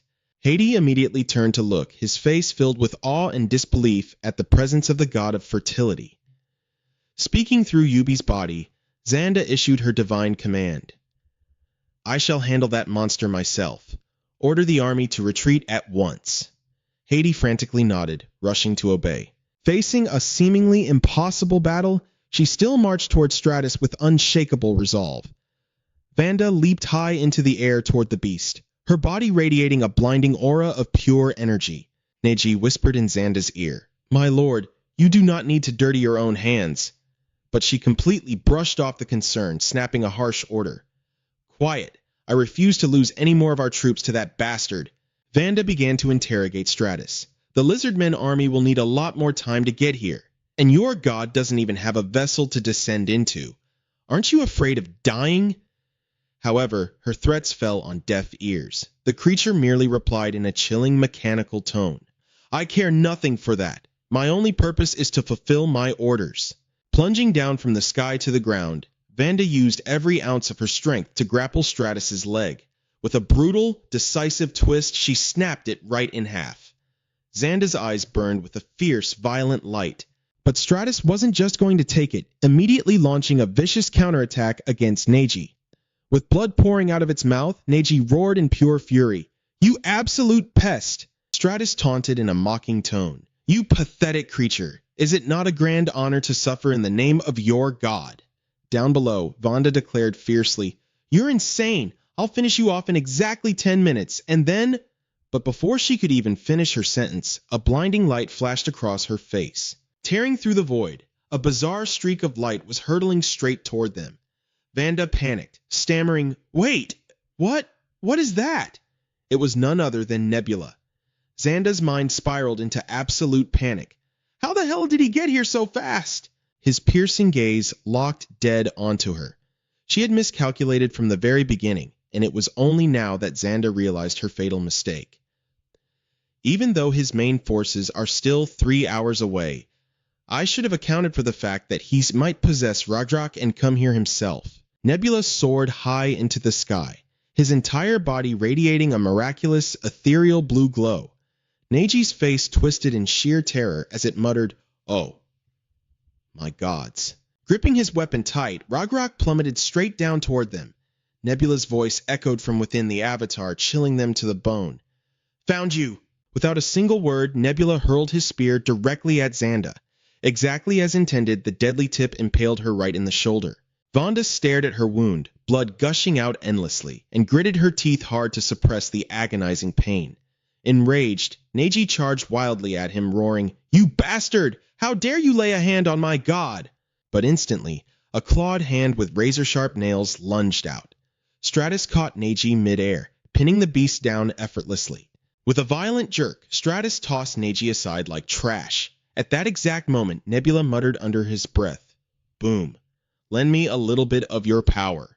The spirit didn't agree right away, questioning him instead. Tell me when, Nebula replied with an iron-cold tone. I have to slaughter that guardian beast first. Then, pointing his finger directly at Neji, Nebula commanded, Fry it alive! Boom nodded in obedience and began channeling its fierce energy. A split second later, a massive bolt of lightning blasted straight out of the spell, striking Neji dead on. Crimson blood violently spewed from Neji's mouth. Furious, it spat out in defiance. Even if you are a god, you can't stop me with just... Before it could even finish its sentence, another blinding flash of light surged toward it. The lightning struck Neji's body mercilessly, tearing right through it. Seeing her guardian's body collapse, Vanda let out a horrified scream. Instantly, the lightning arced and struck right at her. By some miracle, Xanda barely managed to throw herself out of the way. Her panic quickly warped into boiling anger. No, I have to stop his descent right now. Vanda was rapidly losing her composure, swearing under her breath. Damn it all! Even a second's delay is going to cost me my life. A system prompt suddenly flashed. Descent will be forcibly cancelled in 9 seconds. Seeing this, she scrambled to run for cover. If I die while possessing a vessel, the penalties will be catastrophic. Vanda ducked into a thick bush, frantically repeating to herself, I've already dropped a whole level because Neji died. I absolutely cannot let Yubi die too. Just then, a glimmer of desperate hope sparked in her eyes as she spotted a glowing fruit. Found it! Vanda eagerly plucked it and took a massive bite. Good, I'll restore my energy with this minor sanctuary fruit first, and if I can just hold out until... Suddenly, a swarm of horrific insects buzzed aggressively past her face. At the exact same time, the system blared another warning.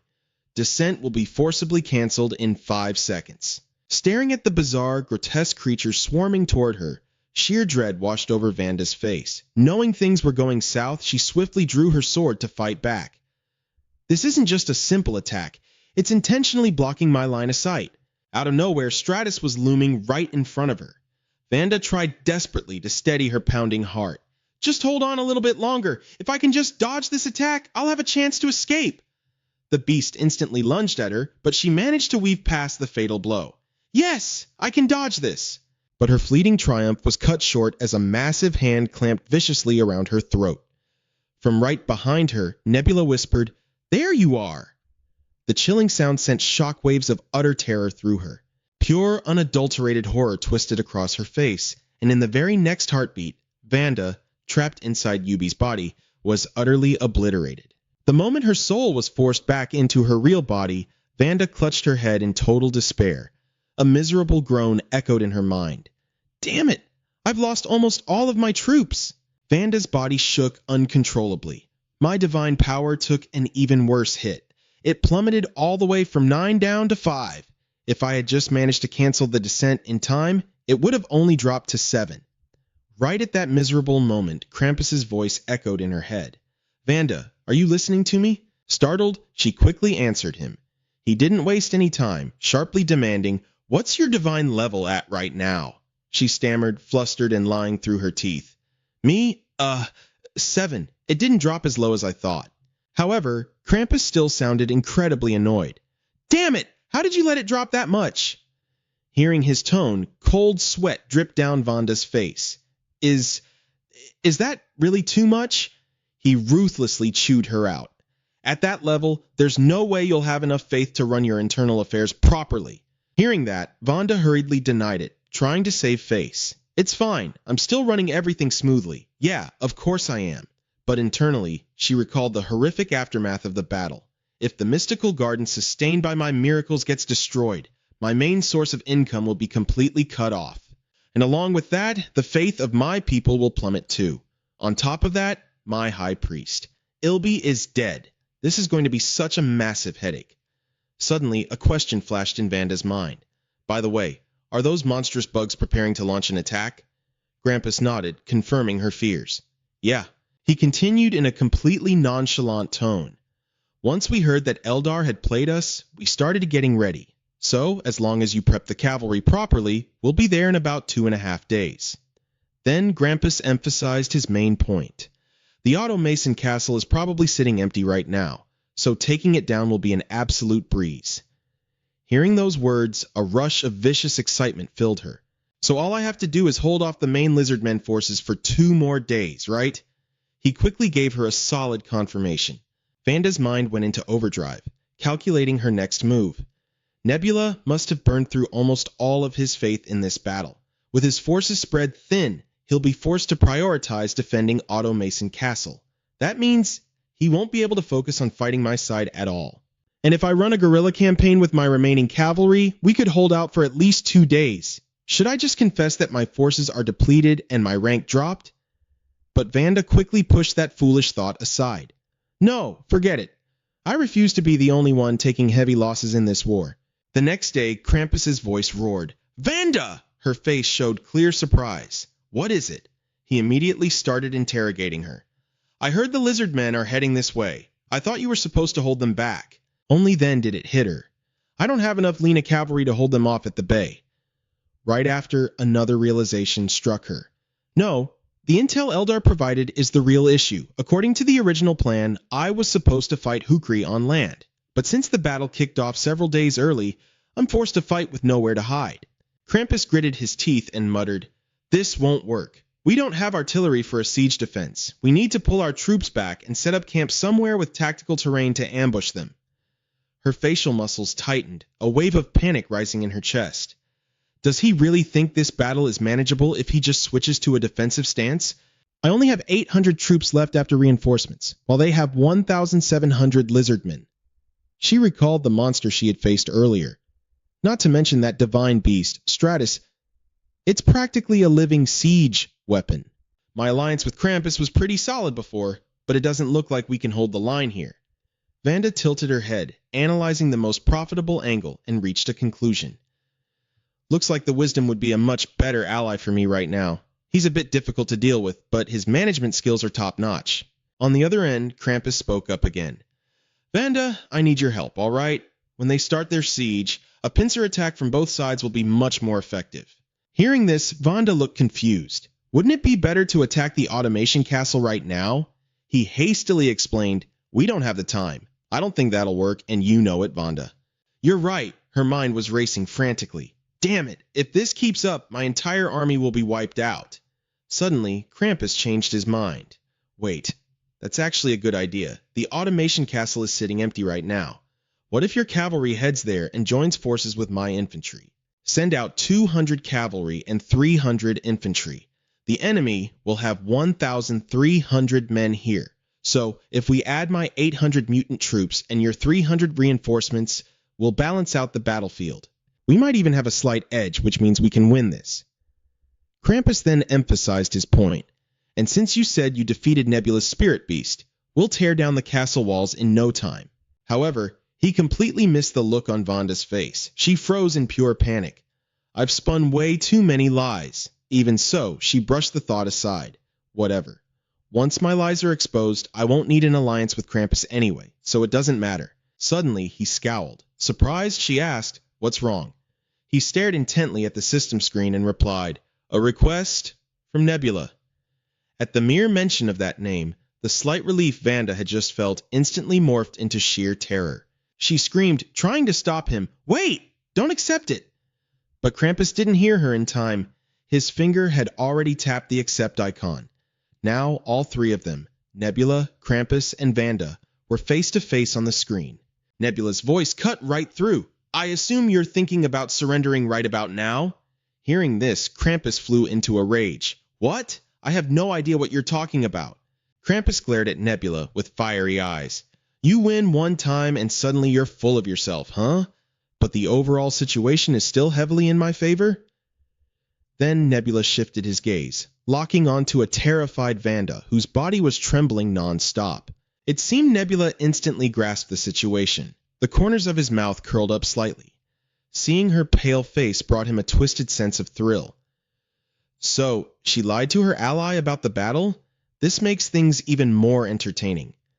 Krampus ground his teeth so hard they nearly shattered, barking back in pure fury. Is that it?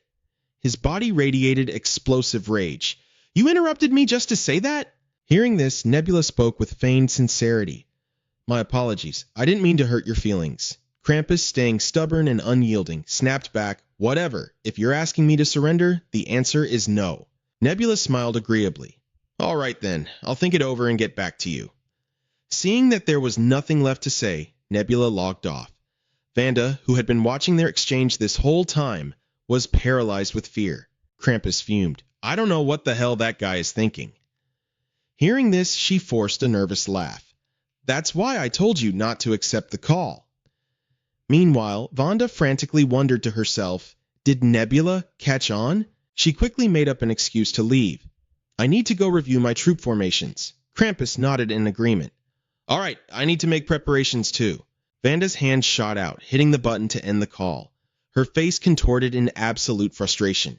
Meanwhile, Nebula was sitting back, completely relaxed. A call notification popped up on his screen, taking him by surprise. Nebula was about to ignore it, but the caller was relentless. The incessant ringing echoed, loud and obnoxiously piercing. Annoyed, he reluctantly hit the accept button. Nebula asked irritably, "What is it?" But before he could even finish his sentence, Vanda bit his head off. She fired off a barrage of insults. "Listen here, you bastard. What exactly do you want?" "Even so," Nebula replied with cool composure. "I don't think you're in any position to be angry. I'm the one who should be annoyed, considering I'm getting attacked from both sides." Vanda furiously demanded, "It's not even over yet!" His voice dropped, growing quieter. But the fact that it's practically over is still highly irritating. Then Nebula waved his hand dismissively. "Anyway, if you're just here to make excuses, save it. I'm busy. Bye." Hearing this, she scrambled to stop him. "Wait!" Seeing herself getting hung up on, Vanda ground her teeth in a seething rage. Then her eyes hardened with resolve, and she immediately dialed him again. This time, Nebula picked up. "What now?" she screamed in fury. "Don't act like we're friends," he replied casually. "Is this what you wanted? Could you try asking me nicely instead of screaming my ear off?" Hearing this, Vanda clutched her head, feeling like she was going insane. She forced herself to calm down enough to speak. "Fine. Why did you hang up before Krampus even surrendered?" Nebula answered without hesitation. "Normally, I'd want his surrender and an agreement from 5 players that you won't attack. But even though it's a bit of a hassle, I realized it's much better to just destroy and conquer both of your territories." Smoke practically blew out of Vanda's ears. She shot back in disbelief. "But with your current situation, you don't have the population to defend your borders. You don't even have enough troops to hold the front lines." Nebula smoothly laid out his strategy. "I can just take Satyros's land and divide the Lena territory among 3 other players. I imagine those 3 would be thrilled to get free land without lifting a finger." Hearing this, Vanda quickly fired back. "And what if Krampus and I launch a counterattack? What if other players attack you during the chaos?" At this, his voice turned ice cold, his face casting a dark, terrifying shadow. "I think you're misunderstanding something. When did I ever say I was going to let you and Krampus live?" A cold sweat instantly broke out across her face. Despite her overwhelming fear, Vanda desperately needed clarity. "Are you threatening me?" Nebula replied calmly. "I'm just laying out the facts. That's merely one of the options on my table." Vanda gripped her pants tightly. "So, you're saying there's another option?" He nodded. "There could be." Her expression hardened. Vanda's voice grew tense. Then, going back to my first question, "What exactly do you want?" Nebula didn't hesitate to reveal his demands. "Intel on Lena and Satyros, and intel on Chal." She asked skeptically to confirm. "Chal? You mean intel on the Wisdom? I think you've got the wrong idea. My alliance is with Krampus, not Wisdom." He wagged his index finger, dismissing her claim. "No, I think you're the one who's mistaken. I'm telling you to forge an alliance with Wisdom and steal his intel for me. How you pull it off is none of my business." Hearing this, Vanda bristled with absolute outrage. "Are you telling me to be a double agent? To cozy up to both Wisdom and Krampus just to feed you their secrets?" She punched the air in frustration. "Don't make me laugh. Do you think I'm an idiot? You win one time and think you're invincible? You really want to fight to the bitter end?" Unfazed, Nebula drove his point home. "Not my problem. Your alliance is going to crumble after this attack anyway, and you're already lying through your teeth to Krampus." He then laid out a blunt threat. "What if I leak the real battle reports to Krampus? What if I tell him I refuse to ally with you because you're a liar? You'd be blacklisted from the alliance with 4 other level 5 players right in the middle of the continent. The choice is yours." Her eyes sharpened into daggers, her face contorting with unchecked fury. Vanda let out a long, agonized scream before viciously cutting the call. "Do whatever the hell you want. I am not working with you." Nebula was about to say something, but she cut him off entirely. "Go to hell." After ending the call, she sat staring at her troops deep in thought. Vanda dug her nails into her thighs. "Think. Come on, think. There has to be a way out of this. There has to be." Below her feet lay the image of a peaceful village. The children of the Lena tribe were playing together, looking incredibly happy. Meanwhile, Vanda noticed a resident kneeling in prayer before the statue of the deity. Clasping his hands together, he prayed with heartfelt sincerity. To the supreme god of blossoming, who is always with us, please protect me from harm, and let today end peacefully. Witnessing that scene, a sudden pang of guilt struck her heart. Vanda squeezed her eyes shut, caught in a fierce internal struggle. Afterward, she decided to call Nebula back, bringing a satisfied smile to his face. To confirm, Nebula asked, "Have you thought it through?" Still slightly dazed, Vanda replied. Hearing her answer, he cheerfully cut right to the chase. "All right then, let's start with the intel on Satyrus and Lena." Finally, the war with the Alliance of Nations had come to an end. Krampus was probably utterly bewildered by Nebula's ceasefire request, but Vanda had managed to convince him, bringing things to a peaceful close. Feeling a twinge of guilt, she didn't even dare to look Krampus in the eye. Meanwhile, in the city of Automation, a skeptical voice echoed, "Forming a merchant alliance." Sitting at the center, Q spoke up to explain, "Yes, to forge the fourth wheel, we need the support of countless experienced merchants. Just think about the sheer profit we could rake in through trade." Her expression grew serious as Q emphasized the point. "Isn't this meeting exactly what we need? Sharing information, trading resources that are bound to skyrocket in value, and bypassing alliance taxes when trading among ourselves." Right then, someone else chimed in, "We could even trade contraband right under their noses, hoard supplies, and sell them back when prices soar."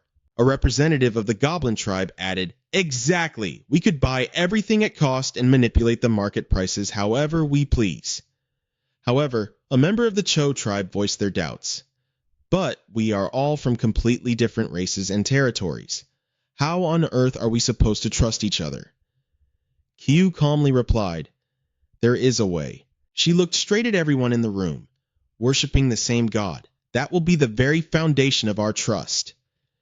Hearing this, the man still wasn't convinced and pressed further. "That's an interesting idea, but some of us would have to abandon our faiths while others get to keep theirs. How do we decide who gives it up and who doesn't?" Q's eyes gleamed with a faint blue light. Holding a die in her hand, she declared, "We decide by rolling the dice. We will all put our faith in the god that rolls the highest." Under Q's leadership, the Fifth Wheel Merchant Alliance was officially formed, and their chosen deity was the god of the Azure Swarm. Black markets, monopolies, and price fixing, a secret merchant alliance had been born, built entirely to reap massive profits tax-free. Meanwhile, Nebula had been observing it all. Thoughts swirled in his mind. It's a bit early, and they're only a secret organization for now. But a merchant alliance has been established exactly as planned. To leverage her resources like that, just how capable is Q? Afterward, Nebula began to recalculate his next moves. The battle was over. They would have to return and tend to their own territories for a while, bracing themselves for the events to come. He recognized the strategic advantages heading into the inevitable upcoming wars. It meant there would be no territorial shifts for a while, a much-needed grace period. Nebula pursed his lips, constantly reminding himself, "We need to prepare even more for the impending conflicts with the other nations." The scene shifted to a sprawling citadel filled with closely packed houses. Inside a sunlit barracks, a pair of hands held up a piece of paper, bringing it up to the light to examine it. Ragrex stared intently at the strange object and asked in confusion, "What is this?" Standing beside him, Joan quickly answered, "It's called paper." She gently cherished the sheet in her hands and explained, "One of the remaining Lenas mentioned he was a paper maker. Thanks to him, we learned how to make it. It's much lighter and cheaper than cloth." Intrigued, he asked, "Is it hard to make?" Joan shook her head. "Not really, but it requires a wheel. This paper was produced using the water wheels we built over in Horizon." She smiled brightly as she spoke of its potential. "Once paper goes into full supply, we'll be able to send far more letters and keep so many more records." Ragrax felt equally overjoyed. With this, their recorded history would never be forgotten. He then gently set the paper down on the table and spoke up. "There's something I need to discuss with you as well, Joan." Ragrax smoothed out a large sheet of paper, revealing a highly detailed map. His voice dropped to a low, serious tone. "Paper is wonderful, but if someone decides to destroy it, there's absolutely no salvaging it. Ragrax turned to look at her, sharing his true thoughts. I am blessed with brave warriors and remarkably wise companions like you by my side. As long as our God stands with us, I truly believe we can defeat any enemy. His eyes then shifted back to the pins scattered across the map. However, what if the enemy splits their forces into two, just like they did this time? A knot of anxiety tightened in his chest. You, me, and even our God. None of us can be everywhere at once. Grabbing a pen, Ragrax continued, So, I've been thinking. He decisively drew a long, bold line across the map. Let's build a defensive barrier right here. Jones stared at the marked line with deep concern. Building a barrier that long will take an incredible amount of time. To serve its true purpose, it needs to be even taller than the walls of automason. She quickly pointed out the harsh logistical flaws. We don't have automason's golems to do the heavy lifting. Plus, it has to be built from stone, and stone quarries are far too scarce around here. Putting her hands on her hips, Jones sighed helplessly. Even if we pour every single ounce of our manpower and gold into this, it'll still take at least 100 years. Surprisingly, Ragrax looked impressed. Really? I thought it would take 200. Jones shot him a look of sheer disbelief.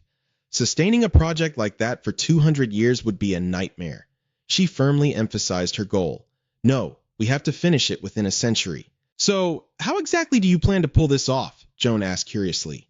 His face grew pensive as he muttered, I realize my initial plan has some gaping holes. I need to flesh it out more. Suddenly, a brilliant idea flashed in Ragrax's mind. That's it. There's a turbulent river flowing right through here, and a massive marshland over there. Catching on instantly, Joan suggested, then we can use them as natural barriers. She quickly ran the numbers in her head. If we exclude those natural zones, it'll cut the construction time down to about 70 years. Then she looked at him closely and asked, what if it takes your entire lifetime to finish it? Ragrax answered with calm resolve. It will undoubtedly take a massive amount of time, but I have no other choice. At that moment, Ragrax began to delve deeper into the true purpose of the barrier. A wall's main job is simply to stall the enemy. But let's look at this from a different angle. What if, instead of trying to stall the enemy, we just focused on summoning our allies much faster? He tossed out a hint. There's something far faster than the messenger beast everyone currently uses. Her curiosity piqued. She practically jumped out of her seat. What is it? Ragrax scribbled roughly on the paper and gave a simple, two-word answer. Fire and smoke. He carefully laid out the system. 1 out of the 5 beacon pillars must always remain lit. That signals peace. His voice grew steady as he explained further. 2 lit pillars mean an enemy has been spotted. 3 pillars mean the enemy is advancing. Then comes the 4th fire. 4 lit pillars mean the beacon outpost itself is under attack. Finally, his tone turned grim as he stressed the last signal. And 5 pillars means the war has officially begun. Joan listened with rapt attention. This is a brilliant way to defend the wilderness without having to build a massive continuous wall. After all, the wilderness was never an appealing route for an invasion to begin with. Gazing off into the distance, Ragrax explained further. The mountains make for an excellent natural wall too. All we need to do is establish mountain fortresses right in the valleys between the peaks. He then brought his pen back to the paper. And the beacons along the mountain ranges will operate exactly the same way as the ones out in the wilderness. Once he finished sketching out the complete defensive line, Ragrax let out a deeply satisfied sigh. Perfect. The map was now dotted with beacon towers running perfectly along the defensive line he had originally drawn. Ragrax turned to Joan and asked, So, how long do you think this will take? She stared closely at the blueprints, calculating the logistics carefully. Probably around 5 years. 3 years later, in Horizon. The city had evolved to an astonishing level of modernity. Inside a grand royal manor, the halls were bathed in warm lamplight, its exterior boasting a majestic, ancient architectural style. Inside, Ragrax sat with his chin resting heavily on his hand, lost in deep thought. He let out a long, heavy sigh, his eyes sunken from sheer exhaustion. A tangled web of thoughts weighed heavily on his mind. To think that maintaining a nation is actually far harder than building one. I have to unite our people internally, just like how we fortify our borders against enemies. The more he thought about it, the more exhausted he felt. But aside from humans, every other race is utterly terrified of us lizardmen. Sure, it would be infinitely easier to just use fear to command them. But ruling through sheer terror will only backfire and make leading them impossible in the long run. Ultimately, Rogtrax tossed that tyrannical idea aside. If they're living in fear, there will never be true harmony. They will either blindly submit or violently rebel, and we can't exactly force them to worship the god of the Azure Swarm either. Faced with this convoluted mess, he was completely at a loss. Is there really no way to make everyone's hearts beat as one? I might be a formidable warrior, but I am far from a capable king. Isn't it enough just to share the same land and simply survive together? Rogtrax groaned in exhaustion. Suddenly, a voice echoed through the room. His eyes shot wide open in shock as the voice agreed, "Indeed it is." The spirit of Chimtinga slowly drifted into the room, surrounded by a gentle flutter of spectral butterflies. Chimtinga spoke in a hushed, ethereal voice, though they may share the very same land. He offered a warm, knowing smile and hinted that they are not living in the same era. Rograx's entire body jolted upright. Overjoyed, he eagerly called out, "Chimtinga!" He excitedly rushed closer, but then paused, his face full of disbelief. "How is this even possible? You're supposed to be dead." The spirit simply raised a finger to Rograx's lips, gently motioning for him to keep quiet. The astrologer looked at him with profound gentleness. By now, Rograx finally realized that his dying words were true. Even in death, the blue god would continue to guide them. A deep struggle brewed within his heart. But death is a profound mystery. I can't just ask for the details, and even if I did, he wouldn't answer me anyway. Doubt was clearly written across Rograx's face. What do you mean when you say we don't live in the same era?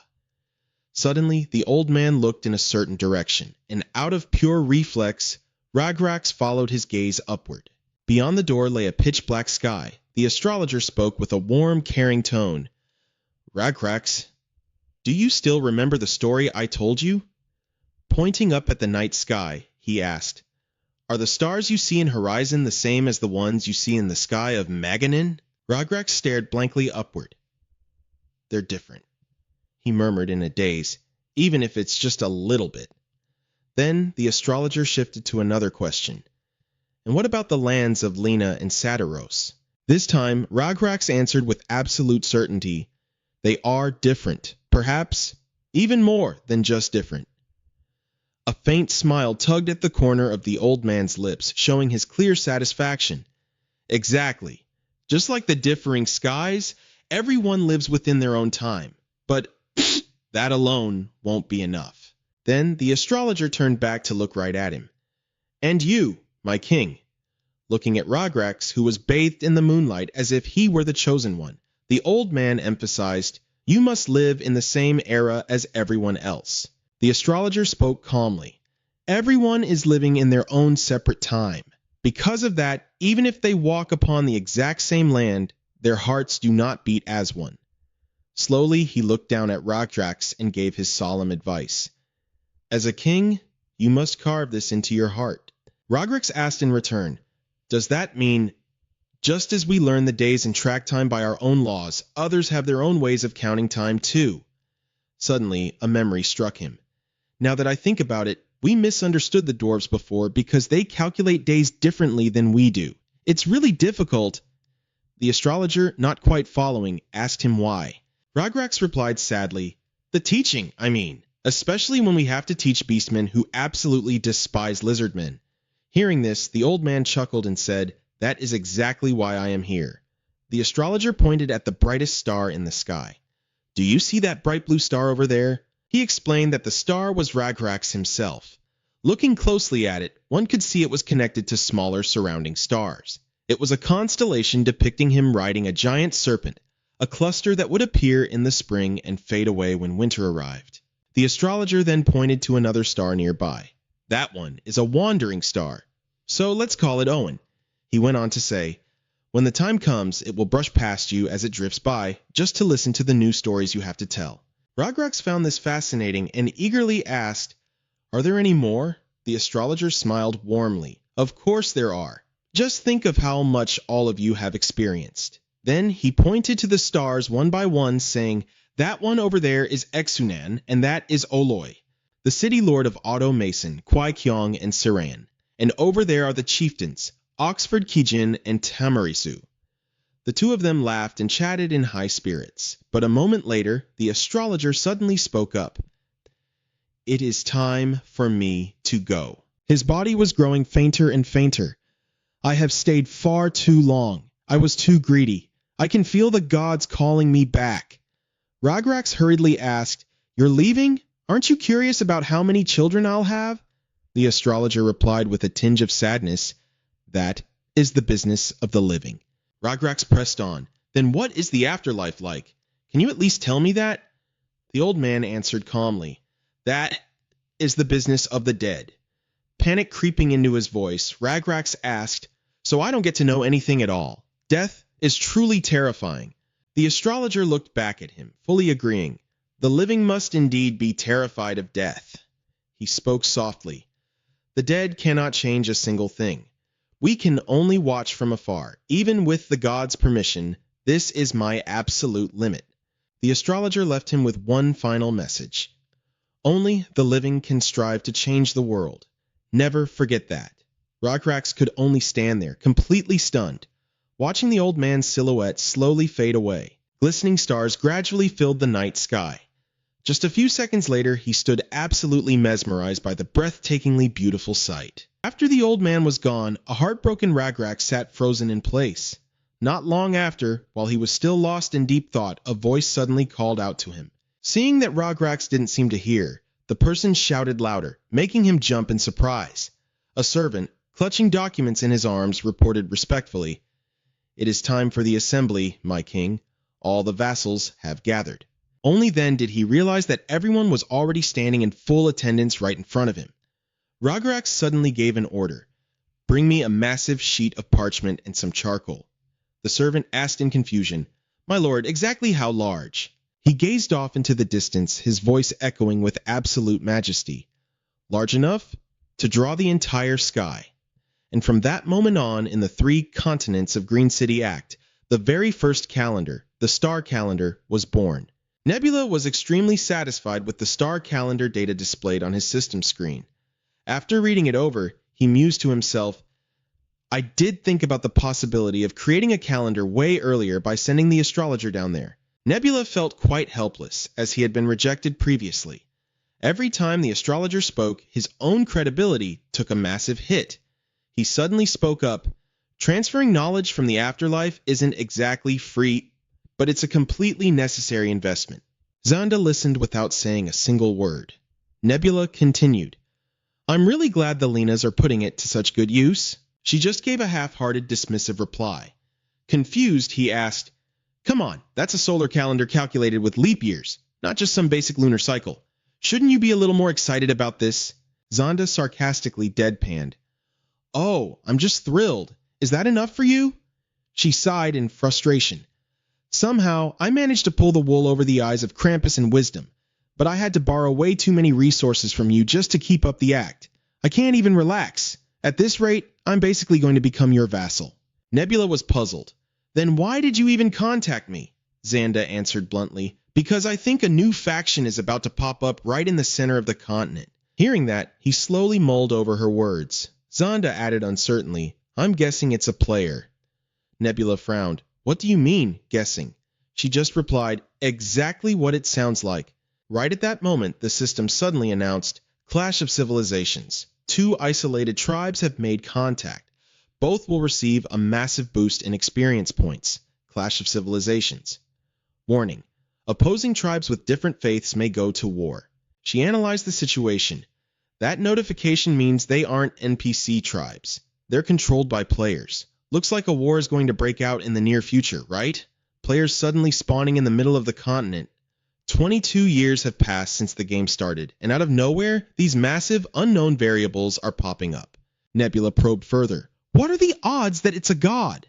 She snapped back irritably, "I spread rumors and they showed up in the local player chat. There's no way anything unexpected is happening. Naturally, the rumors were blocked." Hearing this, he asked suspiciously, "Where exactly did you get this information? Is it even reliable? Are you trying to play me? Xanda immediately fell dead silent. Right then, a new channel abruptly popped up on Nebula's screen. Someone leaked this intel to you, didn't they? Xanda explained. The nickname is AR1026. This intel was sent to me by a player from the German nation, mainly populated by the Nixon race. Usually, she only sends stuff to her ally, Jiang Wan. But this time, she sent it to Wisdom, Krampus, and me. What do you make of that? That's what she said anyway. Nebula wasn't entirely sure. This has to mean something specific. He asked clearly, what is that player's name? Xanda explained, the first one is Hanja Zeon. Skip the next two, they aren't worth noting. They go by the name Yogubi. Nebula pondered for a moment. Setting aside the fact that they have a highly unusual name, he looked at the frame and immediately recognized them as vampires. Going to war with this race is going to be incredibly annoying. Vampires infect others like zombies, turning them into their own kind. The transformation process takes anywhere from 1 to several days. While they're turning, their strength plummets, but it gradually scales up over time. Wanda chimed in. It's a race you've never seen before, right? Nebula admitted. Yeah, I've never actually encountered vampires before. She continued. Krampus said we don't know about them because it's an ultra-rare event. He replied hesitantly, there's no such thing as an ultra-rare event here. Nebula threw out an unbelievable theory. Maybe it's an expansion pack. Wanda asked, utterly confused. An expansion pack for the game? He nodded, feeling quite certain. I think so. He reasoned, this isn't the same doomed world we used to play in. Nebula stared at the elements displaying on his screen. There are no graphic option menus or login windows anymore, which means logging out is completely impossible. He laid out his hypothesis. If things that used to exist can just vanish, doesn't that mean things that never existed could suddenly appear? Nebula wondered aloud. Shouldn't there at least be an announcement to hunt down the leader of this Naya race? They look incredibly dangerous. Wanda, however, didn't think much of it. Looking at the pink zone on the map, she analyzed, I've already played through a zombie apocalypse event in a previous game. Honestly, compared to that, this infection rate is extremely slow. Both Wisdom and Krampus have decided to just keep a close eye on them for now. He countered her point. But unlike low-intelligence zombies, these vampires retain their full intellect, so you really shouldn't underestimate them, right? Wanda explained. From an outsider's perspective, there's my alliance with Krampus, Zhang Wan's alliance, and then there's Wisdom acting completely alone. With conflicts currently breaking out among these three major powers, if even one of them weakens, it plays right into our hands. Nebula suddenly interjected, all right, let's meet up. Hearing that, she asked in total surprise, wait, we're actually going to meet up? Yeah, bye? The moment the words left her mouth, Wanda immediately severed the connection, leaving him completely bewildered. Only the image of the vampire tribe remained on the screen. Nebula felt something was very wrong. The scene then shifted to an isolated valley in a faraway land. Deep within the valley, everyone gathered to discuss the situation. Jiang Wan, the god of hidden streams, whose main race was the Kobolo and who ruled the nation of Amgun, spoke first. Do we really have to ask him for help?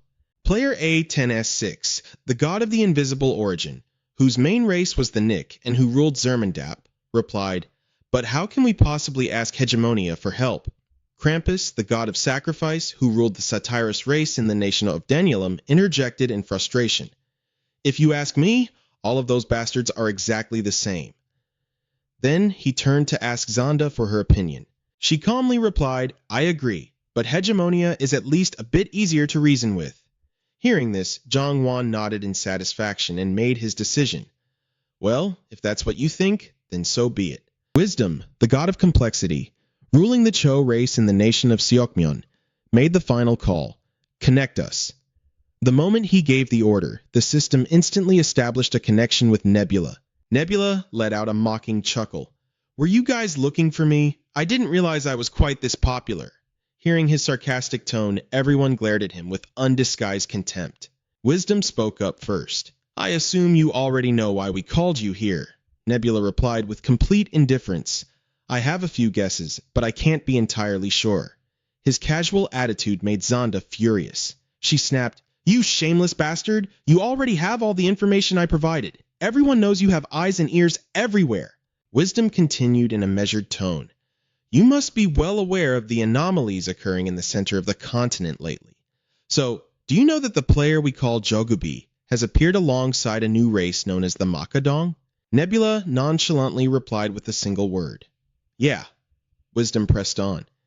And do you know that the Makadong, who originated in the lands of Ataizaman, have now expanded into the territories of all 5 players and become a massive threat?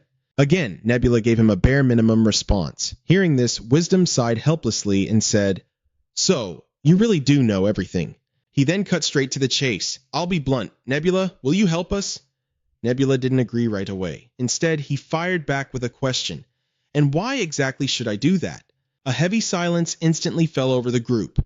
On her end, Zonda cursed under her breath, Damn it, here we go again. Wisdom explained, Because not too long ago, we suffered a severe crisis with our food supply after swarms of locusts devastated our most fertile lands. He spoke with absolute certainty. We know damn well that you were the one behind it. Nebula wasn't surprised in the slightest. Ah, no wonder Krampus and Xanda came after me. Good thing I managed to block them. But hasn't that whole mess been settled already? Jiangwan couldn't hold back his temper any longer and roared, You call that putting up a decent fight? Did you really think we would just let you off the hook that easily? Seeing their reaction, Nebula paused for a moment before speaking. Well then, I only have one thing to say to you. He pointed a finger directly at the screen with a provocative smirk. If you've got a problem with me, then bring it on. All of you. Hearing this, Jiangwan exploded with rage. Have you lost your damn mind? Wisdom quickly intervened. Calm down. Nebula is just trying to get a rise out of you. If we let our tempers get the better of us and refuse his help now, this crisis will only get worse. Jiangwan was still skeptical. He's doing this on purpose? Wisdom nodded firmly. Yes, he is. Wisdom continued laying out the situation. If we're lucky, we might be able to push back the Makadong on our own. Nebula immediately shot back. And what if you're not lucky? Wisdom didn't hesitate. Then the Makadong's forces will only grow stronger, and eventually we'll be forced to beg you for help anyway. Nebula smirked in contempt. You've got a pretty good read on the situation, don't you? But I could just sit back and watch all of you crash and burn. So again, why should I lift a finger to help? Wisdom replied with quiet confidence. Because if we fall, wouldn't you find yourself in a massive amount of trouble too? Intrigued, Nebula asked him to explain. Wisdom answered calmly. Dealing with one massive unified superpower is going to be a hell of a lot harder than dealing with 5 separate divided ones. Hearing this, Nebula fell silent. A deeply calculating look flashed across his eyes. He knew Wisdom's assessment was spot on. He remembered seeing that name in the top 10 of the player rankings. If this was the same guy, he was undoubtedly the most dangerous and skilled player among them. But that didn't mean he was just going to roll over and agree. He replied coolly, Is that what you think? Because I actually believe that taking down a single unified target might just be easier. Visibly annoyed, Wisdom asked, So, you're saying you don't see any valid reason to step in and you really won't help us? But Nebula shook his head, clarifying that wasn't what he meant at all. He drawled out his explanation slowly. What I mean is, if I'm going to save your asses, I expect to be handsomely rewarded for my efforts. Hearing this, Wisdom cut straight to the point. What exactly do you want? Nebula began listing his demands without missing a beat. The candlemakers, glassblowers, and brickmasons that you currently have a monopoly on. I want 3 master artisans from each trade, along with 12 full wagons of gold. The moment the words left his mouth, everyone froze in absolute shock. Even the ever-composed Wisdom couldn't hide his utter disbelief.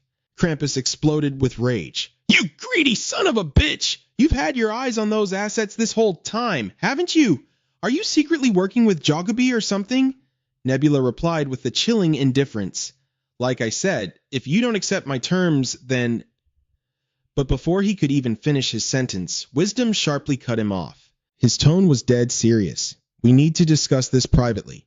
We will contact you again once our meeting is over. And with that, Wisdom abruptly severed the connection, not giving Nebula a single second to reply. Watching the screen go black, Nebula thought to himself, well, the outcome is already set in stone. He simply leaned back in his chair, his eyes fixed quietly on the empty monitor. Barely a few minutes later, Nebula received another video call request from Wisdom and the other 4 leaders. He took his time pressing the accept button. The moment the feed connected, Wisdom declared, "We accept your terms." Wisdom laid out the logistics. "The master artisans will be dispatched to you tonight, and the gold will be transferred in installments. Now, tell us exactly how you plan to deal with Jogubi and the Makadong." Wisdom probed further.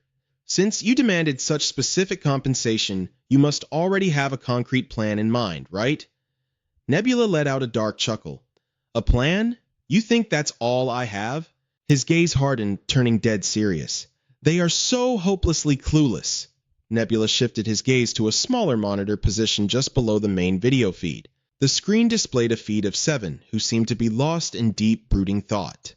Staring intently at him, Nebula announced in a chilling tone, "I've already set things in motion." In the dead of night, illuminated only by the flickering flames of destruction, a battered and bloodied 7 cowered behind a massive tree trunk, desperately assessing the chaos. A sudden, vicious invasion by an unknown tribe had just cost him everything, including the life of his mother, the chieftain of the Juman tribe. She had fought ferociously until her very last breath before finally falling in battle. Yet, the god of the hidden origin simply abandoned them, choosing a new shaman from a rival tribe to take her place. And now, that newly appointed shaman was ruthlessly hunting down 7 and the remaining survivors of his people. The new leader had declared a complete and merciless purge of the old regime.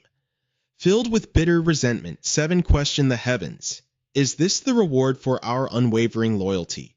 We gave you everything, so why didn't you grant to us even a single miracle in return? Were we really nothing more than disposable pawns to you, to be thrown away the moment our usefulness ended?" Trembling, he tilted his head up toward the pitch-black sky and pleaded in total desperation. "God of the hidden origin, please, I beg you, answer me." The very moment the words left his lips, something materialized right in front of him. It was the colossal, towering silhouette of a giant, its facial features obscured in shadows. Utterly terrified, 7 stammered, "Who are you?" Panic gripped his heart as a single thought raced through his mind. Is this being here to finish me off? But he was already at the end of his rope. At this point, he didn't care who or what it was. Casting his fear of death aside, 7 forced his trembling voice steady and croaked out, "Please, could you spare just a single drop of water?" Instantly, something heavy dropped onto the dirt before him. He recoiled in sheer shock at the sudden materialization. But as his eyes adjusted to the darkness, he realized what it was. Perfectly clean water and fresh bread. For someone who had just been utterly forsaken by his own god, this was an absolute miracle. Overwhelmed with gratitude, 7 wept. "Thank you. Thank you so much. If there is anything you desire, I swear I will do whatever it takes." Tears of pure relief streamed down his dirt-streaked face. He greedily tore into the bread, his words muffled as he desperately chewed, "Just give the word. I'll do anything you ask." Once 7 had finally eaten his fill, the colossal figure silently offered him a gleaming sword. 7 stared at the blade in utter disbelief, his voice shaking. Is this what you demand of me?" But suddenly, his body moved entirely on its own. He completely lost control as his hand violently jerked forward and gripped the hilt of the sword. Panic surged through him as he desperately tried to stop his own arm. "No, wait, please, I don't want to die." A fraction of a second before the blade could plunge into his own chest, 7 realized just how desperately he wanted to live. "Somebody, please, anybody, save me," he screamed in his mind. But right then, an overwhelming, suffocating aura of absolute power washed over him, radiating from the colossal figure. In that terrifying, awe-inspiring moment, complete realization dawned on 7. This was a god, a brand new deity who had personally chosen him. This was the entity to whom he would pledge his eternal devotion. Without a single ounce of hesitation, 7 made his vow. "I am yours. I will execute your will in all things." My lord, the god of blood and corpses. The god of blood and corpses had chosen his new shaman, 7, and just like that, the very first of the Makadong was born. Relying on the data he had gathered, Nebula analyzed the situation. 6,000 units in just 6 months. The Makadong managed to bolster their massive army by an additional 4,000 soldiers in less than a single year. And with that unstoppable force, they launched a brutal assault and completely conquered the capital of Zermandap. The entire capital city was swallowed by a raging sea of hellfire, leaving nothing but ruined homes and total devastation in its wake. Staring at the horrific aftermath on his screen, Nebula fell deep into thought. Nebula deduced the grim reality. Player A must have been killed while possessing her avatar, and she completely lost whatever she had spent so much time creating. Given that massive penalty, she's probably plummeted straight down to level 4 by now. He shifted his gaze back to the arrogant leaders on his screen. If just one of you cowards had stepped up to help her wipe out the Makadong when their numbers were still manageable, this catastrophe would never have happened. But no, you were all just too terrified of taking on a few unnecessary losses. And the result was the birth of the Vampire Nation. Thinking of this, Nebula let out a weary sigh. The nation was called White Fang, and the leader of the vampires had crowned himself the Vampire King. He explained that their generals were mostly the weak who had been cast out by other nations, and their goal was to take revenge on the gods who had abandoned them. Nebula then looked straight at them with a cold gaze. In other words, they're after you guys. He stated bluntly, "Anyway, I'll show you how to defeat them. Vampires have 3 weaknesses." Krampus was puzzled. "Wait, isn't it 2? Hearing this, Nebula challenged him to name those 2 weaknesses to see if he was right. He spoke up as if it were obvious. Everyone knows that. It's sunlight and silver. Krampus guessed. The final weakness must be that they get weaker with every passing generation. Nebula admitted that it was indeed a weakness, but it was also a strength. Nebula analyzed, high-ranking vampires have superior physical abilities, but they are extremely vulnerable to sunlight and silver.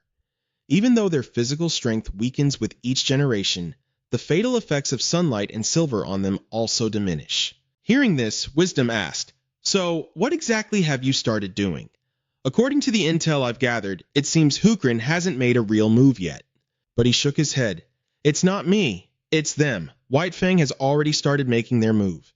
Nebula continued, "Just becoming a vampire is already their weakness. It seems I'm the only one who has figured out their 3rd weakness." Before everyone's confusion, he tapped the screen to show the movement of the White Fang army over the past few days. The enemy forces, consisting of 4,000 troops, are expanding their territory by splitting into 4 groups and spreading out in 4 directions, starting from the center of the continent.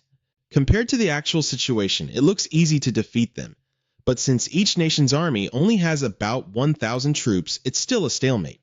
Vanda suddenly said, "All 4 maps look exactly the same." He explained, "These 4 maps were observed on different days. This means they haven't moved at all." Vanda was still confused and asked, "Is that a weakness? What if they're just pausing to reorganize?" But Nebula didn't think so. They wouldn't halt all 4 armies just to do that. He was certain there had to be a reason, and it likely had to do with the vampire's 3rd weakness. Hearing this, Wisdom couldn't hold back and probed, "What is it?" Nebula explained knowingly, "At first, you guys tried to treat vampires like zombies, but there's a massive difference between the 2 species, their intelligence. Zombies are infected, so there's no difference in individual behavior. But vampires are different. Vampires have a strict hierarchy. Some of them were forced into becoming vampires. Their level of obedience ranges from low to high, though it drops significantly when it comes to the lower-ranking ones." Listening to Nebula's analysis, Vanda grew even more confused and asked, "What are you talking about?" Not waiting for him to answer, Wisdom chimed in first. "It means they lack motivation. The key to maintaining vampire cohesion is obedience. In the beginning, they had to kill others to force them into submission, or simply to survive. They were hunted, so they had to stick together to stay alive. But once the White Fang Vampire Nation was founded, they found themselves in an environment where they could live without having to kill others. They no longer have a valid reason to fight, leaving only a vague sense of obedience. This means some generals don't want to deal with casualties." Wisdom's words perfectly matched Nebula's thoughts. He added, "Their bellies are full, so now their minds are wandering. Now it's going to be a mind game to see which general will make the first move." The scene shifted to a peaceful little village. Dwenray sat in deep thought, staring at the map in front of him. The more he thought about it, the less sense it made. He muttered to himself, "We need to seize control of the other nations on the continent while we still have a chance to win." Why aren't the other generals moving? I can't mobilize either because of them. Right at that moment, Duenrey suddenly heard a strange noise. He stood up, slowly walked toward the door, and called out, "Who's there? Is that you, Sanghuan?" The door slowly creaked open, revealing the glaring sunlight outside. A ray of sunlight pierced through, hitting Duenrey directly and scorching his arm. Reacting with lightning speed, he instantly threw a dagger in that direction. The dagger buried itself straight into the intruder's head. Waiting until the figure collapsed, Duenrey cautiously stepped forward to inspect. He noticed a shattered mirror lying nearby and thought to himself, "They must have heard somewhere that sunlight is my weakness." Sanghuan walked over, bowing respectfully. "I apologize, General Duenrey. It seems our food managed to escape and disturbed your sleep," he objected. "No, she came in before I even went to sleep." Sanghuan immediately asked with concern, "You couldn't sleep, sir?" Duenrey turned away and said, "I have no idea what the other generals are thinking. Do you know why?" Sanghuan thought for a moment before replying, "It's because not everyone obeys the blood god." He already knew this, as the satyrs worship the god of life. Sanghuan lowered his head and whispered, "There are quite a few like that among the vampires, too." Surprised, Duenrey asked, "How could there be people like that?" He shouted furiously, "We despise the gods who abandoned us. Only the blood god ever cared about us, yet there are still those who refuse to follow him?" Sanghuan hurriedly explained, "Because not everyone willingly became a vampire. Of course, I'm sure the Vampire King was extremely careful when selecting his generals to turn them into vampires. However, the lower-ranking commanders and those turned by them probably weren't vetted as thoroughly. Even among the generals, some share that sentiment, which is why they no longer want to advance their troops." Hearing this, Duenrey narrowed his eyes. "But you must understand that we have no choice but to demand absolute loyalty." He gritted out every word. "They need us!" But Sanghuan remained calm. "Demanding it from them doesn't mean they'll listen to everything you say. Ever since White Fang was founded, we've had to fight other generals to seize the better territories. To do that, you need to preserve your forces. That's why they don't want to advance first and suffer unnecessary losses." He pondered for a moment before making a decision. "After hearing you out, I understand completely. Inform all our soldiers that at sunset," Duenrey ordered, "we march. We will show the Vampire King that there's still one general who isn't like the rest of them." The scene shifted back to Nebula's discussion. "One of those armies will make a move soon. It seems there's still at least one general among them who is quite loyal and obedient." Krampus weighed the thought. "If they start moving again, doesn't that weakness become useless?" Wisdom quickly explained, "Just knowing their principles of action is enough. If we can predict their moves, we can use miracles to manipulate their actions and buy ourselves some time. If we delay their supply lines, we can break their armies. We still have plenty of other cards up our sleeves to deal with them." Hearing this, Krampus looked at him and spoke up. "Thanks for the explanation, Starhead." Upon hearing that, Wisdom's head gave a slight twitch. He helplessly denied it. "It's not a star." Nebula, also surprised, questioned his answer. "Then what is it?" Wisdom clarified. "This is a regular dodecahedron, one of the 4 Kepler-Poinsot polyhedra." After he spoke, the atmosphere suddenly dropped into an awkward silence.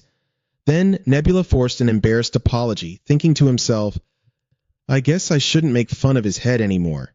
Wisdom's head twitched slightly again, and he hesitated before speaking. He then asked Nebula directly, "As I was saying, are you planning to cause inner conflict and dismantle that vampire army?" He replied, "That method is fine, but it takes way too much time. If they disband, the damage will spread everywhere." Nebula planned to gather them all in one place. Vanda curiously asked, "How do you plan on gathering them?" He lowered his voice. "They are so arrogant that they think they can wipe us all out, which is why they're strutting around like they own the place. So, I'm going to give them a real beating and make them focus everything on me." Having said his piece, Nebula slammed his fist onto the table as if cementing his resolve. The scene shifted back to Duenrey's quarters. He was resting when an urgent call rang out. Seeing Sanghuan rush in, Duenrey immediately asked what was going on. He urgently reported, "Enemy attack." Stepping out of bed, he asked for a status update. "Are they satyrs?" But Sanghuan reported that it was Hakran's lizardmen. Meanwhile, Du stood on high ground overlooking the entire village. He suddenly spoke up, "Have you guys heard of Tata?" One of his subordinates immediately answered, "Of course. Du continued, "Isn't he the great warrior who took down 10 trolls? I heard he now holds a high position in the southern archipelago. He always gave it his all, but there were always better warriors around, so he never got the chance to shine." Then, pointing at the panicked crowd scattering below, Du said, "Today, there's another pack of trolls right down there. Looks like we might just have to steal Tada's fame." The guy next to him chuckled, "You're a great general and a top-tier warrior. Can't you just let a little fame like that slide?" Hearing that, Du thrust the spear in his hand and asked, "Do you know what it takes to become an elite warrior?" His eyes then sharpened as he growled, "You need to have ambition." With that said, Du charged ahead, leading the vanguard and striking down the vampires one by one. Excitement was clearly written across his face. Just then, Duenrei finally arrived in time to intercept him. Duenrei's eyes were bloodshot red. He roared as he lunged forward, "For the Blood Corpse God!" Hearing this, Du grew even more excited and said, "I like your spirit. We have a god too, you know." He gripped his spear tightly, ready for battle, and roared, "For the god of the Blue Kin!" It didn't take Du much time to take care of Duenrei. This was the 9th one he had dealt with. The guy next to him was surprised. "You stopped at the 9th one already?" Du sighed in frustration. "Everyone was too bloodthirsty, so that's all I managed to kill." He thought for a moment, then asked, "This guy's a general. Doesn't he count as 2? Hearing that, the other guy laughed even harder. Why would he count as 2 when he only has 1 head? Anyway, they're vampires, not dogs. Just drop it. This remark made Du really annoyed, and he let out a curse. Then he issued a command, "Regroup at the camp and check your gear. We're pushing deeper." At this moment, voices echoed inside a massive tower. Seven couldn't believe it and demanded his subordinate report again. Haiti bowed respectfully and said, "General Duonra, along with 400 soldiers, is dead. There were 300 enemies. They are the Serpent Cavalry of Hukrin." He still found it hard to believe and raised his voice. "You're telling me there were 300? You mean thousands of our men died because of 300 enemies?" Haiti explained, "They are all part of the Serpent Cavalry, and we were ambushed while encamped." But Seven roared in a furious rage, cutting him off. He deduced, they must be a highly elite force, but to attack this fast, they'd have to cut down on supplies. That means they're relying on foraging from local areas. However, for them to pass through the territory of another nation, Yinfa, Hukrin, and Danyelung, could they have already formed an alliance with the other nations? He couldn't help but feel suspicious. The sky quickly turned dark, and the lights inside the tower were lit. Seven sat there, staring intently at the map studying Hukrin's army. They are being backed by the Satyros, and they're swallowing up the White Fang's territory.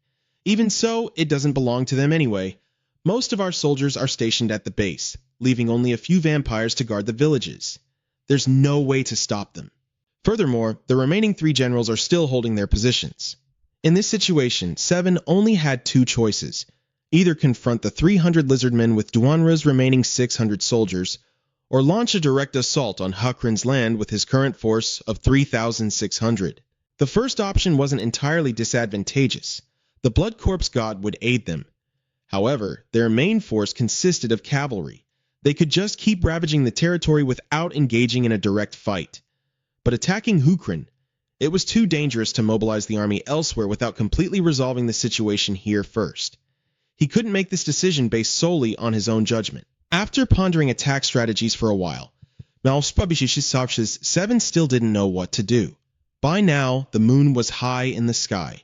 Suddenly, his eyes flashed, as if a realization had just dawned on him. Seven looked up at the moon hanging outside the window. A few minutes later, he suddenly spoke up. "Gather all the generals and soldiers." Under the crimson moon, Seven roared his command. "We march east!" The entire tower echoed with his booming voice. "We will attack Hukrin's territory with an army of 46,000 soldiers." Meanwhile, over at Nebula's side, Wisdom admitted that he was right. Pointing at the screen, Nebula said, "We've successfully gathered the enemy in one place." But Wisdom was still unsure. "Will they attack us right now?" He replied indifferently, "That would be fine, but do you think they have enough troops?" Then he analyzed the situation. Oz NIC army has suffered heavy losses and their capital was taken. Zonda's Linas isn't doing much better. The situation for the other 3 countries looks a bit brighter. Yangwan proactively offered, My army has taken minimal losses. We're ready to provide support.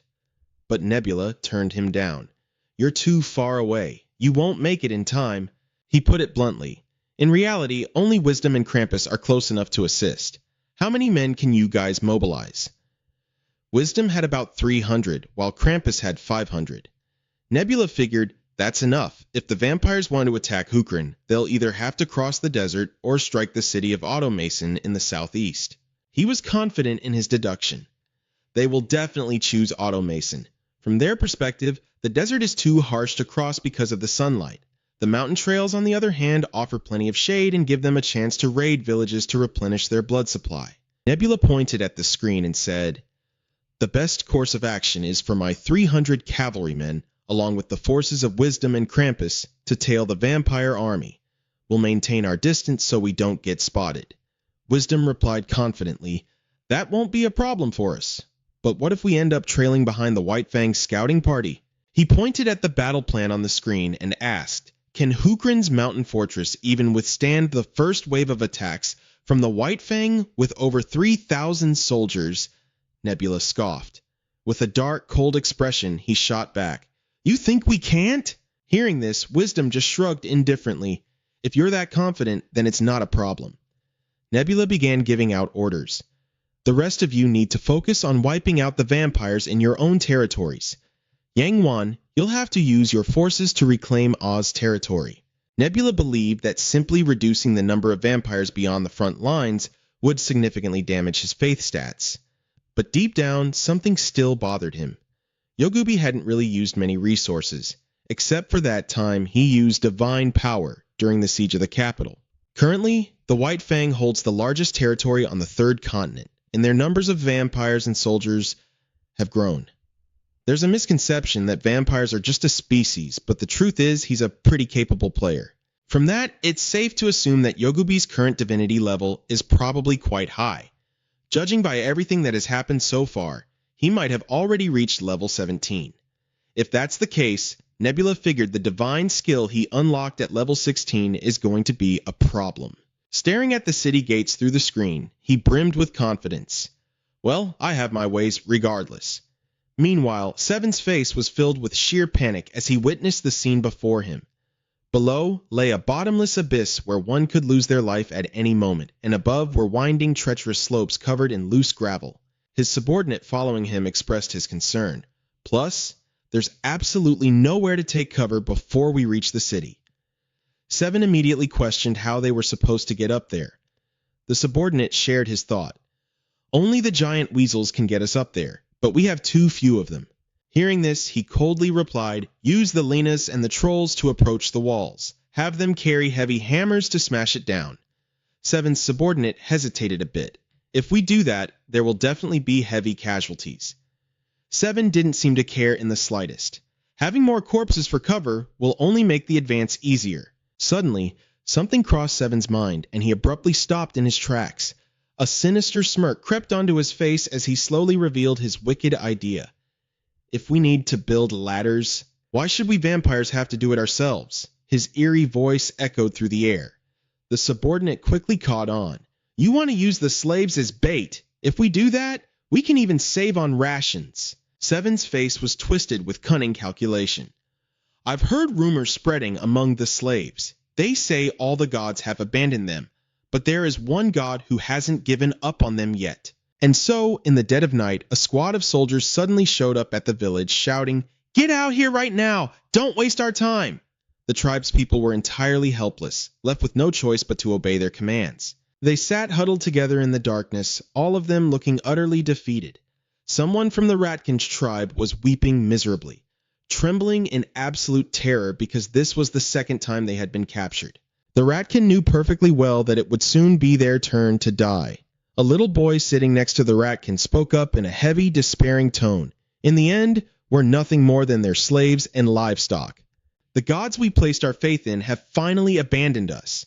If that wasn't the case, there'd be no reason for them to just leave us to rot like this." The tribespeople frantically tried to scatter and find a place to hide. Thousands of spears rained down relentlessly on the innocent crowd. The boy paused for a moment, then continued. "The blood corpse god doesn't answer the prayers of those deemed his food.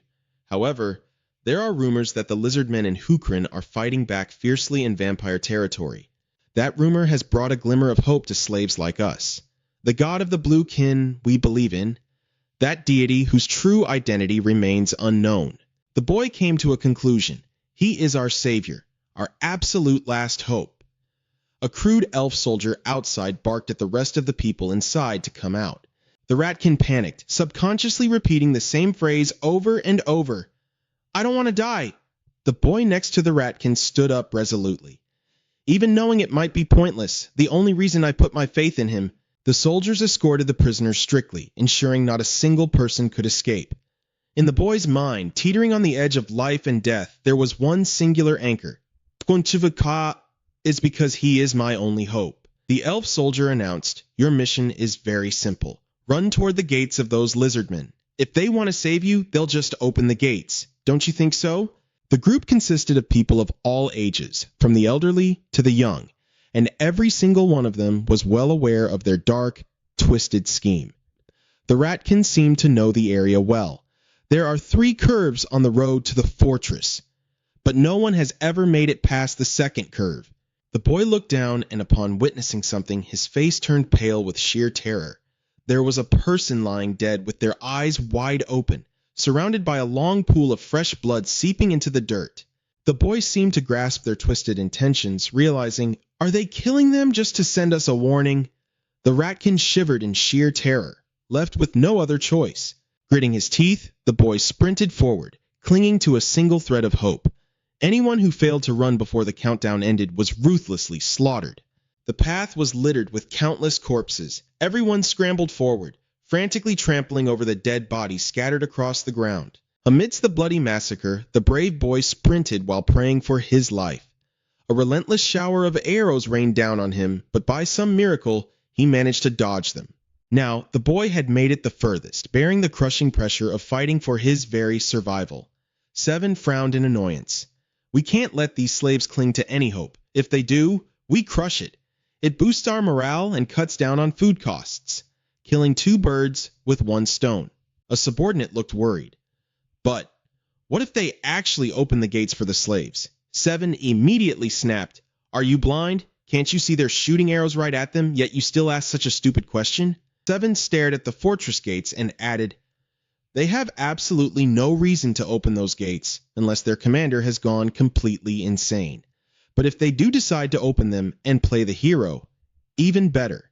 We will launch our strike the exact moment they do. He sneered in contempt. The gods have already abandoned their lives. Even the faithful ones are nothing more than tools to them. Only the blood god is our true savior, and only those who refuse to believe in him will be forsaken. I'll prove that to everyone, right here and now. His gaze shifted to the boy running at the front of the pack. The boy panted heavily as he looked around. There are no corpses here. I've definitely made it the furthest. But his blood-soaked legs suddenly slowed down, a wave of hesitation washing over him. The soldiers behind him grew furious. Why the hell did he stop running? The lizardmen have already stopped shooting. The boy sank into deep despair, ignoring their relentless shouting. There's no way. They'll never open those gates for us. He was lost in his own bleak thoughts. He knew right from the start that the gates would stay shut. Opening them would mean inviting a direct attack. Up above, the elf soldiers already had their bows drawn, just waiting for the command to shoot him down. The looming shadow of death deeply haunted him. Whether I make it to the end of this road or not, I'm going to die anyway. The gods have already abandoned us. What's the point of running like this? All the pent-up anguish and despair finally overflowed, tears streaming down the young boy's face. He looked up at the sky, crying out in resentment. If no god is willing to save us, then why were we even brought into this world? The tightly shut gates completely extinguished whatever little faith the boy had left. Suddenly, a glowing butterfly fluttered past him in the dark of night. Startled, he stopped crying and watched it intently. The butterfly danced around him, its gentle light reigniting a spark of hope in his spirit. He couldn't believe his eyes as a blinding ray of light pierced through the darkness. The very gates he had been fighting so hard to reach were slowly opening. Outside the fortress, it was eerily quiet. Even the faintest whisper of the wind could be heard. The lizard men guards kept a close, vigilant watch over the battlefield. One of the guards voiced his confusion. They're forcing unarmed captives to run toward us again. What the hell are they plotting? Kejiao wasn't entirely sure either. It seems they're using the slaves to lighten their load for the uphill march. Rockrex suddenly approached. Even if they're slaves, treating them like this is completely heartless. Kejiao cut in. They probably just want to dump out their extra mouths to feed so they can focus on a swift short-term battle. Ragnarok merely gave a soft grunt, neither agreeing nor disagreeing. There might be another reason behind it. Our army has traversed harsh terrains and faced countless vampires. That news has definitely spread far and wide. People now believe that we lizardmen are the ones wiping out the vampires. Kejiao smiled in realization. Ah, so they want us to personally shoot down the very slaves who placed their hopes in us. He added with a smug tone. Well, we weren't planning on opening the gates anyway. They just want to crush the slave spirits and show them there's no hope left. Looking down at the battlefield, he praised the enemy's tactic. That will make the slaves much easier to control. Their commander is pretty sharp. But Ragnarok immediately rejected the idea, leaving Kejiao completely puzzled. Ragnarok turned on his heel and walked off briskly, throwing out a firm order. When I give the signal, prepare to open the gates. Kejiao cried out in protest. Are you seriously going to save them? They could be vampires disguised as slaves to scout us out. Ragnarok remained perfectly calm. The last 2 times we shot them dead to check. We already know what they are. Kejiao continued to argue, but even if we open the gates, we'd only save a dozen of them. The risks completely outweigh the benefits.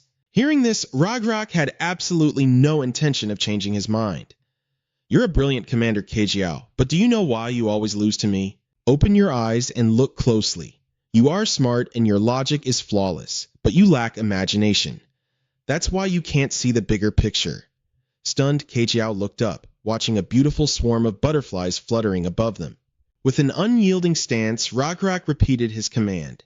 The gods have given their blessing. Open the gates. Bring in everyone who is unarmed and don't shut the gates until the very last one is safely inside.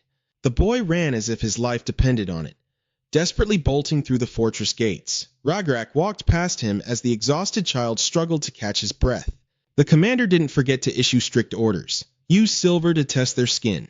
If it burns, they're vampires, and we must keep a very close eye on them. If not, they are either useless vampires or simply desperate slaves who place their faith in us. He shouted to his archers, listen closely to my command. Do not shoot the slaves. The scene was absolute chaos. A soldier panicked. Lord Ragnarok, their cavalry is charging right at us now that the gates are open. They're mixing in with the slaves. The moment I get back inside, shut the gates, Ragnarok ordered. Suddenly, as a young girl was running for safety, a violent force shoved her aside. Ragnarok fought fiercely to pull the last remaining slaves into the fortress before the Lena cavalry could strike. Furious that their ambush had failed, the enemy riders drew their swords and attacked. Neither too fast nor too slow, he parried their strike with lethal precision. A powerful burst of blue light erupted from him, illuminating the dark night sky directly above the fortress gates. Watching the situation unfold, Seven silently anticipated the worst. The subordinate standing behind him bowed his head in apology. I never expected them to actually open the gates. We missed our window of opportunity. As the heavy gates slowly slammed shut, Seven didn't even bother scolding him. He simply turned and ordered his subordinate to initiate the next phase of the assault. The subordinate obeyed and instantly barked orders at the troops. Seven furrowed his brows, deep in thought. The greatest advantage of our vampire army is the sheer diversity of our races. He carefully evaluated his forces. The Lena cavalry is highly agile and masters of all weapons. The kobolds are small, blindingly fast, and easily dodge arrows. The minotaurs are sturdy enough to bulldoze forward even while taking hits. And the Nyx and satyrs, they bring perfectly balanced combat skills, serving as a rock-solid core, maximizing the unique traits of each race. That is the White Fang's formula for victory. And on top of that, we have the immense power of the vampires. Just one third-generation Nyx, acting as a squad captain of 10, boasts physical strength equal to a minotaur. That fortress can hold about 2,000 soldiers. We have won sieges against equal numbers before, but right now, we command an army of 3,400. Seven's eyes locked onto the fortress gates with absolute resolve. We will definitely win this. Losing is completely out of the question. Up above, Nebula was watching his every single move. He was in quite a good mood. Just as I predicted, Seven has absolutely no idea how to breach a hilltop fortress. And it's no surprise. In this generation, almost no one has ever laid siege to a fortress like this. They all think it's just a standard siege. Only Ragrak and Joan possess the tactical brilliance to design and execute a proper defense here. A hilltop fortress and a regular castle are two entirely different beasts. Following the command, Seven's army surged forward in a massive wave. Nebula immediately spotted a fatal flaw in their formation. Even if they have elite marksmen, their bows don't even come close to the sheer power of the lizardmen's. Plus, we're firing from the high ground. He glanced over at the lizardmen soldiers, their bows fully drawn and ready to strike. Seven soldiers desperately clawed at the walls, attempting a hopeless climb. But up above, the lizardmen were already one step ahead, perfectly prepared to crush them. The enemy races urged each other forward, refusing to miss even the slightest opening. Nebula silently assessed the threat. Those are second and third generation vampires, heavily augmented with brute strength. But no matter how much they've boosted their strength, it changes nothing. As they blindly charged upward, a blinding flash of light erupted, followed by an earth-shattering explosion. All the soldiers had burned to death, their bodies scattered across the ground in their final moments. From high above, Ragrax took a slow, unhurried drag from his pipe. He exhaled the smoke slowly, a satisfied smile on his face. A matching grin appeared on Nebula's face, carrying a hint of admiration for the Thunder Lizard. Ragrax looked down at the pile of dead bodies and muttered, "A fortress on a hill is never a good choice for a short-term battle." Meanwhile, a subordinate respectfully reported to Seven, "My lord, we've lost 600 men in this attack." He was completely furious, unable to accept this reality, and demanded another assault. Seven gritted his teeth, spitting out every single word, "We must take this fortress at all costs!" The heavy stench of blood filled the air. Bloodied, mangled corpses lay scattered in a long trail before the walls. The path to the city gate was littered with countless dead bodies, releasing a sickening, putrid smell. One man desperately tried to charge forward, but an arrow pierced him, and he screamed for his life. Just seconds later, a vampire ruthlessly finished him off. He roared, urging his comrades on, "Don't fall back! We have to take this fortress at all costs!" Nebula watched in silence, thinking to himself, now their only choice is a suicidal charge. They had barely reached the foot of the wall, but their casualties were already unbearable. The piles of corpses actually made the steep path a bit easier to climb. He silently sized up the enemy forces. If they retreated now, all their efforts would go down the drain. If Seven were a brilliant commander, he would have realized by now that a quick siege was impossible and ordered a retreat. He quietly guessed that fanaticism must have completely clouded Seven's judgment. Chogubi still didn't seem to want to join the fight. The exact reason was unclear, but maybe he was waiting for the very last moment to make his move. If that was true, then they probably hadn't noticed what was happening behind them. Torches cast a fiery red glow, lighting up the small village. Seven glared at the map, furious. "Damn it! What the hell are we supposed to do now? If this keeps up, our army will be wiped out." A Lena tribe soldier rushed in, looking absolutely panicked. He delivered an urgent report that left Seven reeling. Just yesterday, the Cho forces, the satyrs, and the lizardmen warriors joined forces, and they're coming right for us. Anxious fear gnawed at him. Should he order a retreat? Things were looking incredibly bad. But if they fell back now, the losses would be even more catastrophic, since they were already in too deep. If they retreated, they'd be caught in a pincer attack between two enemy forces and wouldn't stand a chance. They had to take the fortress and defend from the inside. Suddenly, drops of warm red blood began dripping down, making Seven feel something was deeply wrong. Blood started pouring continuously from his nose, completely horrifying him. Seven wiped a bit of the blood and stared at it. Why? Why is my nose bleeding? Ever since I became a vampire, this has never happened. Is this an omen? And if it is, what kind of omen? A deep, unsettling feeling washed over him. Just then, his trusted subordinate came rushing in, completely out of breath. Seven's pupils dilated as he nervously waited for the urgent news. Outside, the slaves are staging a rebellion. They're fighting back. Torches are being lit everywhere. In another tent, the atmosphere was incredibly bleak. The captured tribespeople sat with empty minds, feeling absolutely nothing but sheer terror. Some started whispering about what was happening outside, about the group fighting back and the captives running toward the city gates. One person, who seemed to know exactly what went down, recounted, "The vampires ordered them to line up and run straight toward Hukrin Fortress. And I'm absolutely certain those people are all dead." Hearing this, a Lena tribesman immediately denied it, leaving the speaker confused. A young man in the corner suddenly spoke up. "That guy, he's been captured 4 times, but he still made it back alive, right?" As everyone leaned in, curious about the story, he suddenly lowered his head, hesitating. Then, gathering all his courage, the young man revealed what he had seen. Blue butterflies were flying over the fortress, and the gates were open. The lizard men opened the gates for us. Some people actually made it inside. A heavy silence fell over the tent. At that moment, everyone was probably thinking the exact same thing. Still, some people were skeptical, wondering why the lizard men would ever do such a thing. The young man stood up, his voice ringing with absolute resolve, his mind seemingly made up. "I don't know why, but..." The group looked at him in panic, terrified that the guards would kill him for speaking out. But his eyes blazed with fierce determination as he made a reckless choice. "We have to fight back. The lizard men are fighting those damn vampires, and their god is saving us, too. I can't take this misery anymore. If we just sit here, none of us are making it out alive. Whether the rumors are true or not, I don't care. If I'm going to die, I refuse to die a meaningless death like this." The young man's deeply convicted words finally swayed the crowd. Everyone stood up in unison, a powerful show of solidarity. Sensing something was off, the guards outside immediately rushed in to check. The captives lunged at every single guard, fighting tooth and nail in a life-or-death struggle. A fierce fire blazed in the night, signaling the beginning of the tribe's grand uprising. Meanwhile, Seven was wiping his bloody nose with a cloth as he demanded an update on the rebellion. His subordinate answered grimly, "My lord, it's no longer just a small riot. All of them are rising up at once." Seven turned to look at him, absolutely thunderstruck. "What? All 1,200 slaves?"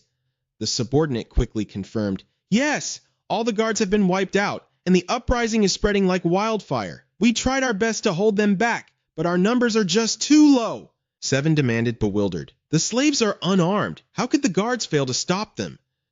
Terrified of delaying, the man hastily replied, "There are simply too many of them, my lord. And strangely, they are fighting with unusual savagery this time.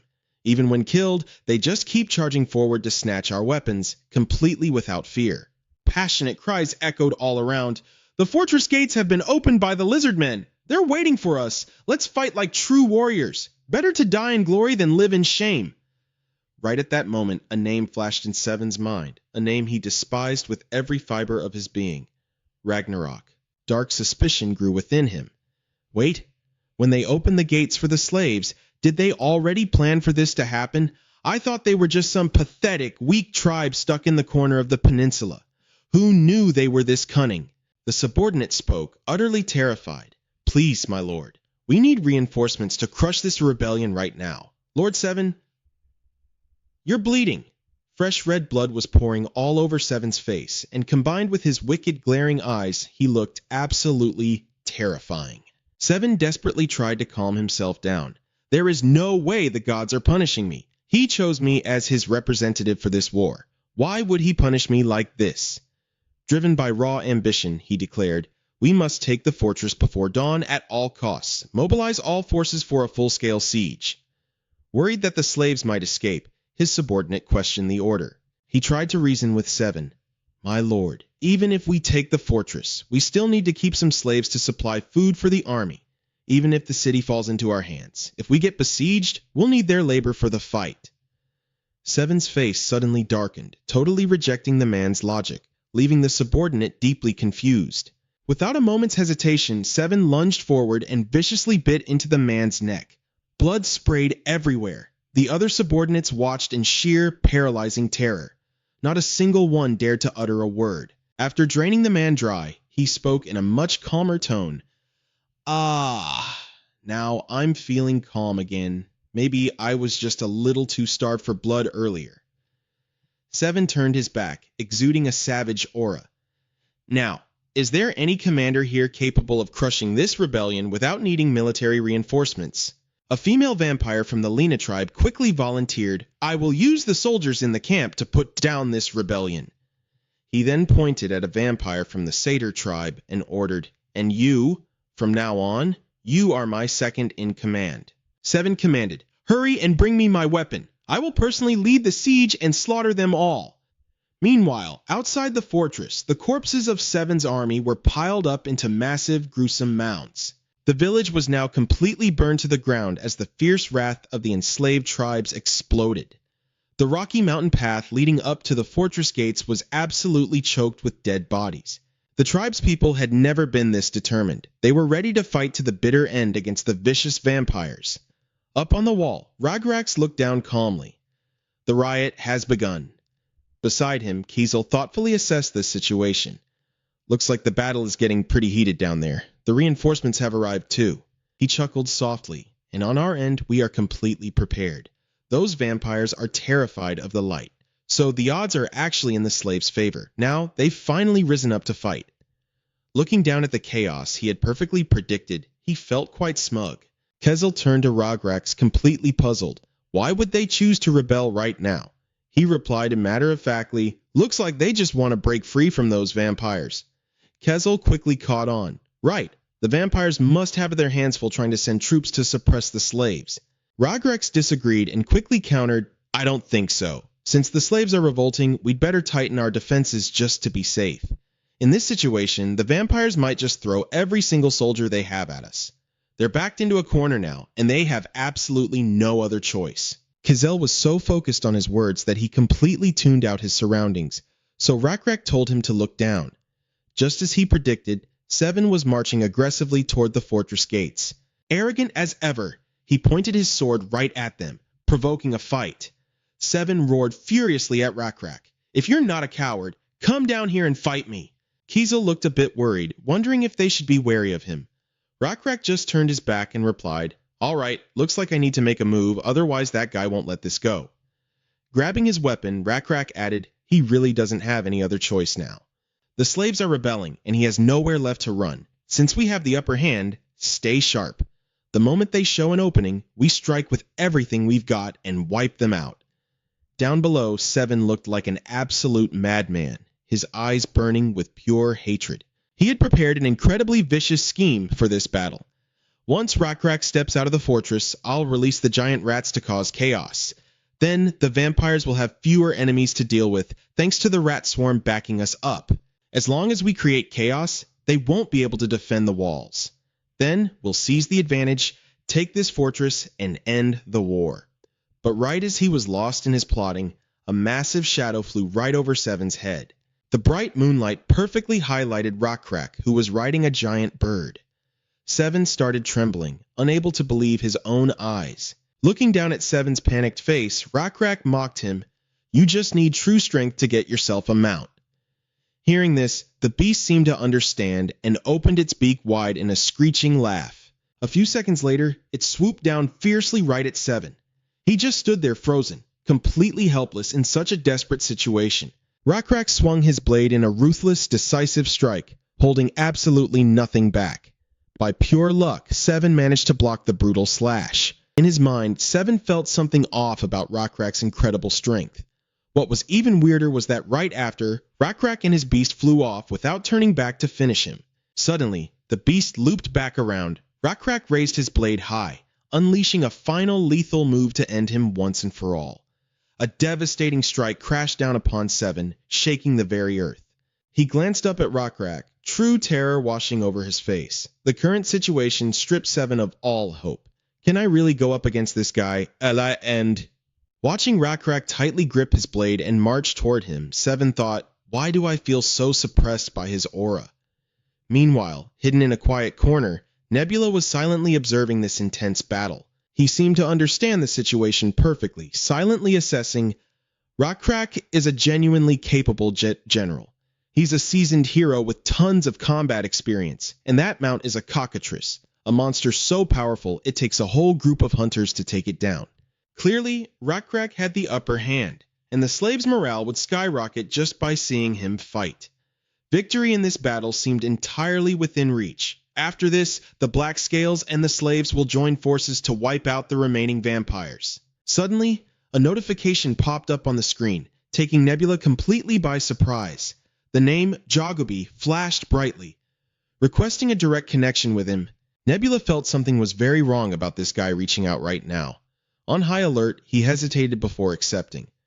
What does this guy want? Neither his character name nor his race is showing up. How bizarre.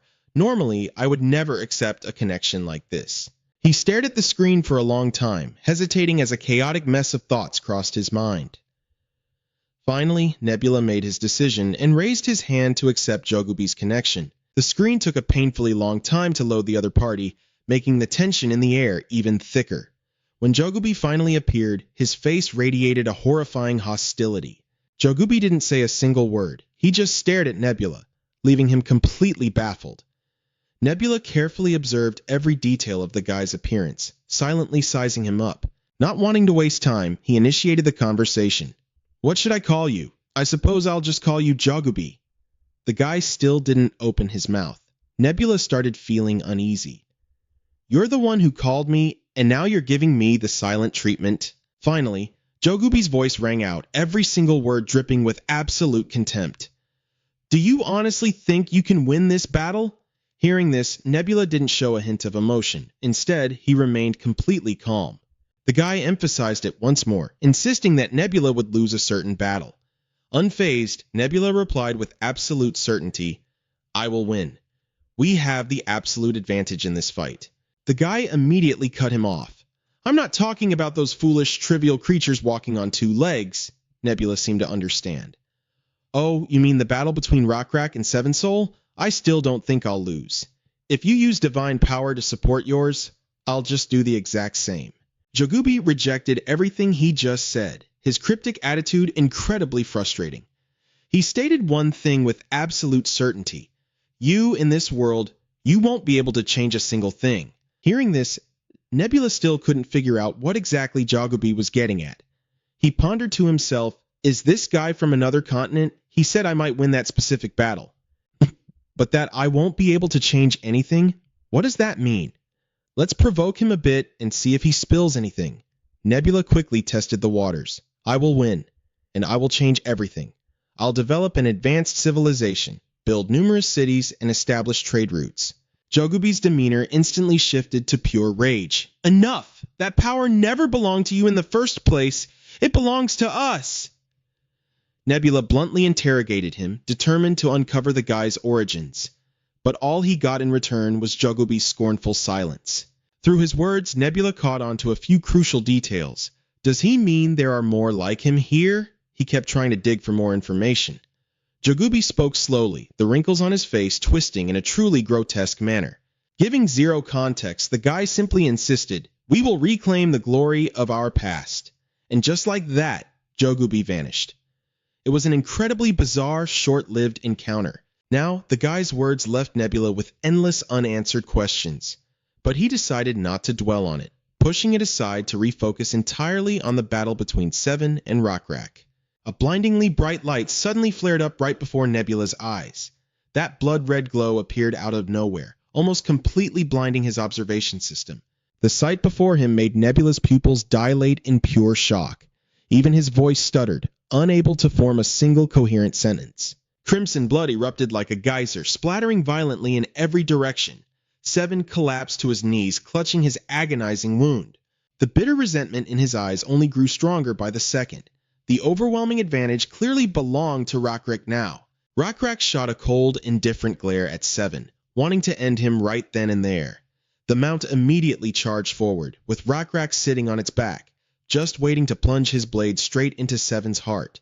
But noticing something absolutely terrifying, Rockrak completely froze. Even his beast was so spooked that it slammed on the brakes. A colossal beam of light struck the ground, illuminating the dark night. Rockrak watched without blinking, his jaw dropping in sheer disbelief. A sword, 10,000 times larger than Rockrak's own blade, plummeted straight into the earth. Jogubi materialized in his horrifying true form, looking exactly like a bloodthirsty monster.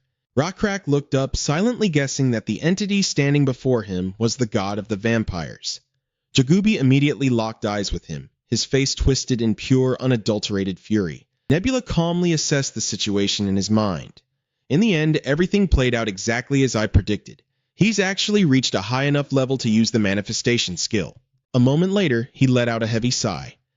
I was really hoping he wouldn't be able to use this skill yet. Manifestation is an ability unlocked at Divine Level 16. Unlike Divine Descent, this skill allows a god to personally step foot into the mortal realm. Players can freely customize their appearance when manifesting, and their power completely depends on the domain they own. Watching that terrifying scene unfold, Nebula broke into a cold sweat. This is genuinely terrifying. It's so massive that even if I summoned a divine beast, it would only reach its ankles. Finally, Rockcrack ordered a retreat. Good. Surviving this is more than enough right now. Manifestation burns through a lot more faith points compared to Divine Descent, especially at his current level. To maintain his physical form, he needs to gather sacrifices right here on the spot, since a grand ritual is out of the question right now. The lizard men were already small, but beneath Yogubi's massive foot, they look like absolute insects. Just one glance is enough to see the terrifying gap in their power. Nebula silently analyzed the beast's current moves. He has no choice but to hunt for fresh sacrifices right here. Faced with Yogubi's overwhelming might, everyone is fleeing in sheer terror, desperately praying to escape the monster's deadly grasp. Some can't even hold back their terrified sobs. Countless ugly little creatures have already been reduced to his food. Watching this horrific scene, Seven finally begins to realize. Is this the god I chose? The moment that thought crosses his mind, the giant god twists his face into a grotesque, sickening smile. Seven's reverent thoughts keep pouring out. That entity doesn't care about friend or foe. He just endlessly hungers for flesh and blood. He's exactly like me. Even while sitting amidst a gruesome rain of blood, the monstrous god lets out a burst of roaring, ecstatic laughter. Standing high above, Nebula quietly calculates his next move. Losing a few lizardmen isn't the end of the world. We just need to exploit their distraction to find a way out. That would minimize the casualties. Once the god restores his faith energy, that citadel will be completely abandoned anyway. And Yogubi's resources will eventually dry up. They won't be able to hold that citadel. As for me, I'll leave behind a small vanguard to hold the line, then travel across the continent to rebuild my army. Nebula declares with finality, one day, when he is weak, I will end this once and for all. He looks down at the mountains of piled corpses below. Rockcrack is desperately urging his subordinates on. Hurry! Move faster! There's no telling when that evil god will strike again. Seeing that the situation is falling apart, Kezel steps forward and urges his king, my king, please, leave this place to me. Lord Rockcrack, you must retreat first. Hearing this, Rockcrack instantly flares up in anger. What kind of leader abandons his own army and runs away? Kezel immediately fires back, standing his ground. You are not just our leader, you are our king. Seeing his subordinate's stubbornness, Rockcrack lets out a mocking scoff. And what is a king, according to you? Some frail coward hiding behind his men. Seeing his king's fiery temper, Kezel immediately softens his tone. No, my king. You are our guiding light, the very soul and treasure of our nation. But Rockcrack's anger doesn't fade one bit. He snaps back. So what? Are you saying my life is somehow worth more than all of yours combined? This leaves Kezel utterly baffled, struggling to understand his king's intent. Suddenly, a massive explosion violently shakes the very sky above them, successfully drawing Rockcrack's attention away. Seizing the moment, Kezel desperately pleads, my king, if you fall here, our entire nation will be plunged into chaos. The three heirs are far too young. You absolutely must survive this. Amidst this life-or-death crisis, Rockcrack suddenly grows quiet, murmuring thoughtfully, perhaps I was never truly worthy of this throne. Our rations are completely depleted, and more than half of our army is still trapped inside the city. Seeing his king's grim resignation, Kezel screams out to snap him out of it, but it's completely useless. Rockcrack calmly assesses the grim reality. I have witnessed the power of gods many times before, but a manifestation like this cannot last forever. If we just let things play out like this, the entire Denmark lineage will survive. They'll seize the citadel, Retreat to the mainland, and this war will drag on for years, maybe even longer. Unable to bear his king's bleak outlook, Kazel interrupts, but in the end, we will still win. The horrifying image of butchered bodies piled upon each other flashes before them. Ragrak's voice trembles slightly. It would be a victory drowned in blood and tears.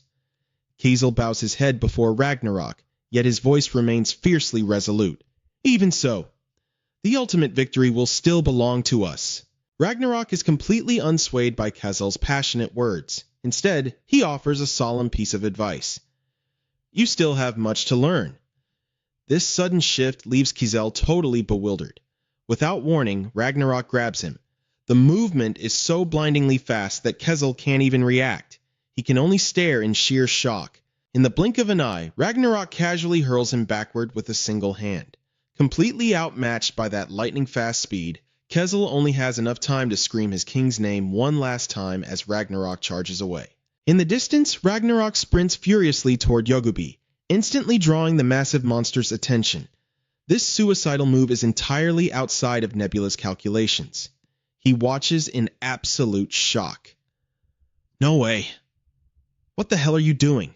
To Nebula, charging headfirst into battle in a situation like this is nothing short of sheer madness. He brings up his system interface, fully intending to use the Divine Descent skill to take direct control of Ragnarok. But a sudden system notification makes Nebula freeze in his tracks. The prompt reads, Divine Descent, blocked by the summoned vessel's absolute will. This unprecedented rejection stuns Nebula even more than Ragnarok's reckless charge. The interface then flashes a critical prompt. Do you wish to force activation? Staring at the simple yes or no options, Nebula hesitates, completely torn. Ultimately, he grits his teeth and backs down. Damn it, I can't do that, he mutters angrily. If I force the connection, I'll be paralyzed for a short window. Or worse, the raw mana backlash could kill me instantly. By now, Ragnarok is standing directly before Yogubi. He isn't the least bit terrified by the beast's grotesque, towering form. In fact, he looks unnervingly calm. So, this is the true manifestation of a Class A patron god. The power is absolutely unbelievable. The moment the words leave his mouth, Yogubi raises its massive hammer, ready to crush the tiny figure on the ground. The giant hammer slams down with apocalyptic force. Miraculously, Ragnarok manages to dodge just in time. Yet, instead of panicking or retreating, he just stands right there, staring up at the colossal monster. Watching this, Nebula's confusion completely skyrockets. What the hell is he doing? Why isn't he running? Meanwhile, Ragnarok suddenly notices a swarm of familiar butterflies fluttering right in front of him. But this time, their wings are a deep blood red. Flocks of them completely fill the chaotic sky. Ragnarok stares in pure awe. He has never seen these mystical butterflies take on such a fiery, ominous form before. Ragnarok can't help but ask himself, is this a desperate warning or a divine command to stop? But the Crimson Swarm can't hold him back for long. Without missing a beat, Ragnarok launches himself fiercely into the air, tearing right through the sea of glowing red wings. He draws his bow, aiming straight at the Titan. Ragnarok's eyes are blazing with an unbreakable resolve to win. Seeing this suicidal determination pushes Nebula to his absolute limit. He roars in frustration, "Why are you throwing your life away like this, Ragnarok?" An arrow streaks upward from his bow, but its impact is pitiful, barely enough to brush the dust off Yogubi's thick hide. A desperate thought races through Nebula's mind. You know perfectly well that if you just do nothing, we will still win this war. Just retreat to the palace, drink with your warriors, laugh with Jaon, and watch your children grow up in peace. But even as Yogubi unleashes a brutally violent counterattack, Ragnarok doesn't flinch for a single second. He charges fearlessly straight at the monstrous god. Nebula's voice echoes desperately in his own mind. You don't have to do this. For the next few decades, absolutely no one would even dare to challenge your authority. Far above the battlefield, Nebula stares intensely at his control interface, caught in a heavy internal struggle. Hovering over a system prompt that asks, "Do you wish to expend faith resources to provide combat assistance?" Nebula quietly hits confirm. The moment he clicks it, an unimaginably terrifying surge of power blasts Yogubi from above, absolutely battering the giant god. Deep down, the beast is reeling in shock. How is this even possible? Violent arcs of lightning crackle wildly around Yogubi's massive frame. Pure, unadulterated rage twists across its grotesque patchwork face. The entire battlefield falls into a dead silence, following Ragnarok's monumentally charged strike. The Divine Descent blocked notification stubbornly pops up once again. When the system asks if he wants to force the activation, Nebula slams the yes button a second time. He is genuinely astounded by Ragnarok's fiercely independent will to fight to the bitter end. Nebula silently pieces it together. Some of the fiercest warriors in the Lizardman tribe won't hesitate to defy their chieftain's orders if they believe it's for the greater good. So, as their king, a heavy realization suddenly hits Nebula. Are you actually choosing to defy your own god just to fight this battle alone? Throwing away one royal life to save the lives of your soldiers? What kind of insane, twisted logic is that? Do you really think your suicide charge is going to shave off the monster's manifestation time? Don't you realize that claiming victory is the only thing that actually matters? While Nebula is drowning in his frustrated thoughts, Kokichi suddenly lets out a blood-curdling roar from below, violently shaking the heavens themselves. Beneath a sky burning with hellfire, the life and death clash between Yogubi and Ragnarok reaches its absolute boiling point. Riding his massive war beast, Ragnarok charges headlong into the Titan, brandishing a brutally sharp spear. Unshakable resolve burns violently in Ragnarok's eyes as he murmurs a final, desperate prayer to his patron god. From his throne above, Nebula quietly responds, "I understand now." He finally sees exactly why the king has chosen to throw his life away. Down below, Ragnarok focuses every last drop of his energy, summoning a torrent of crackling lightning that erupts with a staggering, heaven-defying aura. With a roaring battlecry, he hurls his lightning-infused spear straight at Yogubi. The spear tears through the air, carrying an absolutely monstrous surge of power. It brutally pierces the giant god's flesh, triggering a deafening, earth-shattering explosion. Dirt, sand, and the shattered battlefield are instantly swallowed up by a massive cloud of pitch-black smoke from the explosive impact. But suddenly, from deep within the suffocating darkness, ominous flashes of light begin to pulse. Yogubi's blood-red eyes suddenly ignite, glowing with pure malice through the pitch-black smoke. Its gargantuan hands violently tighten around its weapon. It's incredibly clear. Yogubi is launching its deadly counterattack. The Colossus swings its gigantic hammer down toward Ragnarok, like the very scythe of the Grim Reaper. Another apocalyptic clash rocks the earth. But this time, the one who crumbles to the ground first is Ragnarok. He fiercely coughs up a massive mouthful of blood. His life force is utterly, completely drained. The brutal exchange happened in the blink of an eye, leaving Nebula sitting there, completely speechless from the shock. As the tragic battle reaches its bloody conclusion, the system abruptly chimes in. It coldly notifies him that Ragnarok has lost the battle, and that a portion of his hard-earned experience points has been deducted. Utterly broken by Yogubi's tyrannical power, Ragnarok's battered body collapses heavily onto the blood-soaked earth.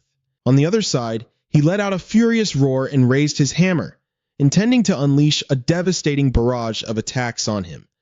The hammer smashed into the ground right where Ragnarok was lying, caving it in completely compared to the surrounding terrain and sending shockwaves that tore up the earth around it.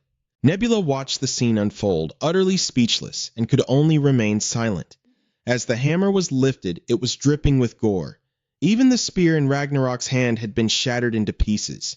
Seeing that he had finally taken him down, Yogubi felt an overwhelming sense of satisfaction, twisting his face into a grotesque smile as he admired his handiwork. Nebula took in every second of this sick display, his blood boiling as he ground his teeth together in sheer rage. Countless flashes of the battle flashed before his eyes, but the most glaring was the notification confirming Ragnarok's death. He stared at it in dead silence, at a total loss for words. After a moment, Nebula tried to calm himself down. "It's fine. The death of a high priest was a scenario I had anticipated." Over on the battlefield, though the fight seemed to be over, Yogubi kept smashing the ground in a crazed frenzy. A girl suddenly appeared on the screen. Nebula thought to himself, "I already made preparations to promote Quickium, a human to be the replacement high priest. The loss of experience and the level drop, that I didn't see coming. As long as Ragnarok's soul finds its resting place in the afterlife, things will be fine. Though honestly, if the afterlife welcomes him too warmly, his resurrection might hit a snag. The notification of Ragnarok's sacrifice popped up once more, leaving Nebula to muse, so, who's the one really messing with fate here? Before he could even process the first alert, the system bombarded him with a new one just seconds later, catching Nebula completely off guard. Notifications began stacking up one after another. Seeing this, he couldn't help but blurt out, "What the hell is this?" The system had sent an advance notice. The entity Ragnarok had ascended to apostlehood, even reaching the divine tier. Nebula's eyes widened in utter disbelief as he stammered, "What? How is that even possible?" A thought echoed in his mind. Apostle Ragnarok has ascended to the divine tier. Apostles are entities created by gods, or mythical creatures like dragons.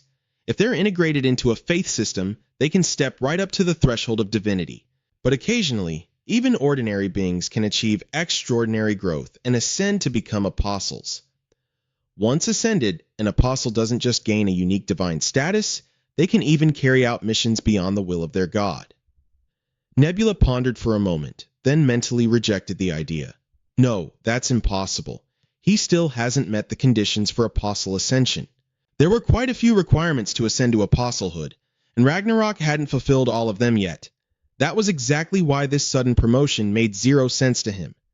Countless questions swirled in Nebula's mind as he tried to piece it all together in total confusion. Condition 1 is already met, but the rest are still a mystery. How widespread does the legend need to be? How do you even measure that? I have no real grasp on that entity's inner thoughts, and most importantly, the final condition. Amassing 1 million faith resources is flat out impossible. With my current divine tier at level 11, the absolute maximum faith I can manage is just 100,000. To reach 1 million faith, I'd need to be at least divine tier 21. But right now, a level 11 god simply can't pull that off. But another sudden pop-up notification left Nebula completely dumbfounded once again. Blinking on the screen was a warning. Faith had exceeded the ownership limit. Nebula's faith points were skyrocketing at a dizzying pace. Staring blankly at the screen, he wondered, my faith is being drained, yet it's regenerating just as furiously. Where the hell is this massive influx of faith coming from? Meanwhile, in another place, Jogaby was wreaking havoc on everything around him, as if hell-bent on destroying the world with his savage magic. A violent explosion erupted, a blinding light tearing through the air, sending debris flying everywhere and shaking the very earth beneath them. That colossal wave of energy blew away everything in its path, splitting the ground wide open as fierce flames roared to life. Looking down, Nebula saw people everywhere, in every home, deep in prayer. It slowly dawned on him, could it be from all these prayers? It wasn't just the civilians. Even the most hardened soldiers, including Kezel, were bowing their heads in prayer. He guessed, are all these believers praying for Ragnarok? But a split second later, Nebula shot down his own theory. No, that has to be just a part of it. It can't just be from them. The Makadongs might be terrifyingly loyal, but besides, their numbers simply aren't enough to generate faith on such a monstrous scale. Nebula watched the images of everyone praying so desperately, and hesitantly voiced a realization. This game, it was never... His face suddenly went rigid, as if he had just spoken some earth-shattering truth. Nebula finished his sentence in a daze. It was never just a game anymore. Until Lost World was supposed to be just a game. But this world is completely real. The system just creates an illusion, making it seem like everything has to follow game mechanics. These people can no longer be boiled down to mere numbers. This very moment has shattered the boundaries of what the system can even define. Nebula declared with absolute certainty. Everything I'm witnessing right now, this surging wave of faith, this explosive power, it's completely beyond the scope of any programming. Yet another notification flashed before his eyes. Seeing the system alert that Ragrax wished to descend once more, he couldn't help but wonder, Ragrax just died, and he already wants to jump right back into the fight as an apostle? This is completely beyond my wildest imagination. But looking at his stats, While he was still weighing the pros and cons, Nebula suddenly received a shocking piece of news, making him gasp in sheer surprise. After mulling it over, it all clicked for Nebula. He broke into a mysterious smile and mused, is he really that powerful? Becoming an apostle isn't just about gaining a new title. It's about being elevated to the realm of myth. All the fame and titles Ragrax earned in life are now directly reflected in his abilities. Amidst the deep blue night, draped in a cloak sparkling with starlight, Nebula smiled confidently and declared, "All right then, go out there and tear them apart, Ragrax." Down below on the surface, the last of the civilians had finally been evacuated. One of them stood frozen, eyes brimming with worry, calling out Ragrax's name in a trembling voice. Hazel couldn't help but turn his face toward that blinding light, his eyes betraying a deep, agonizing sorrow. Staring at the desolate landscape before him, he thought in a daze, "Thanks to your sacrifice, my lord, every single civilian in the city was safely evacuated." At that thought, Kezel's heart throbbed with excruciating pain. But now, how am I supposed to break the news of Lord Ragrax's passing to Lord Jaon? Across this entire land, there were people who used to fight tooth and nail just to scrape by for a single meal. But right now, I truly believe Lord Ragrax's actions will become a guiding beacon for far nobler ideals. He stood there, lost in a sea of hollow, drifting thoughts. Amidst the sight of Jogobi violently tearing the surroundings apart, Kezel's voice echoed again. However, that evil god still hasn't been completely wiped out. Catching something odd, Kezel abruptly snapped his head up, his eyes widening in absolute shock. A panicked voice suddenly rang out from the crowd. "What is that noise?" The shout drew everyone's curiosity. They looked up at the sky in confusion. Thunder? But the sky is completely clear. From the heavens, a colossal bolt of lightning struck down, violently shaking the earth as a blinding light incinerated everything in its vicinity. Everyone was terrified by the abrupt phenomena. Panicked murmurs and urgent shouts began echoing over one another. The massive lightning bolt sent sparks flying in all directions, and the ground kept trembling violently with no sign of stopping. Even Jogobi, who had been busy wrecking everything in sight, was forced to stop and stare at the unfolding event. Realizing this spelled absolutely nothing good for him, he immediately raised his hammer to crush it once and for all. But the exact second his hammer hit the ground, the blinding light erupted with a terrifying intensity. An instant later, the hammer tightly gripped in Jogobi's hands was violently knocked away. Someone stood there gripping a mystical spear, their entire body radiating a majestic golden aura of lightning, looking as if they were ready to crush their enemy to dust at any given moment. It seemed this entirely unannounced entrance had caught Jogobi completely off guard. He cursed in a fit of rage, "You little bastard!" Boundless bolts of lightning arced around Ragrax's body as he strode forward, every single step echoing with unyielding confidence and overwhelming authority. Ragrax had returned with a brand new identity. He was now a fearsome and awe-inspiring apostle. His seemingly impossible return ignited a roaring wave of pure joy among all the civilians, and they chanted Ragrax's name with burning passion. Not far away, the Makadong army was just as stunned, a flurry of questions racing through their minds. Back on the battlefield, seeing that he had returned, Jogobi flew into a blinding rage. Rearing back to strike Ragrax down once again, he roared furiously as he took his stance. "You filthy human! How dare you!"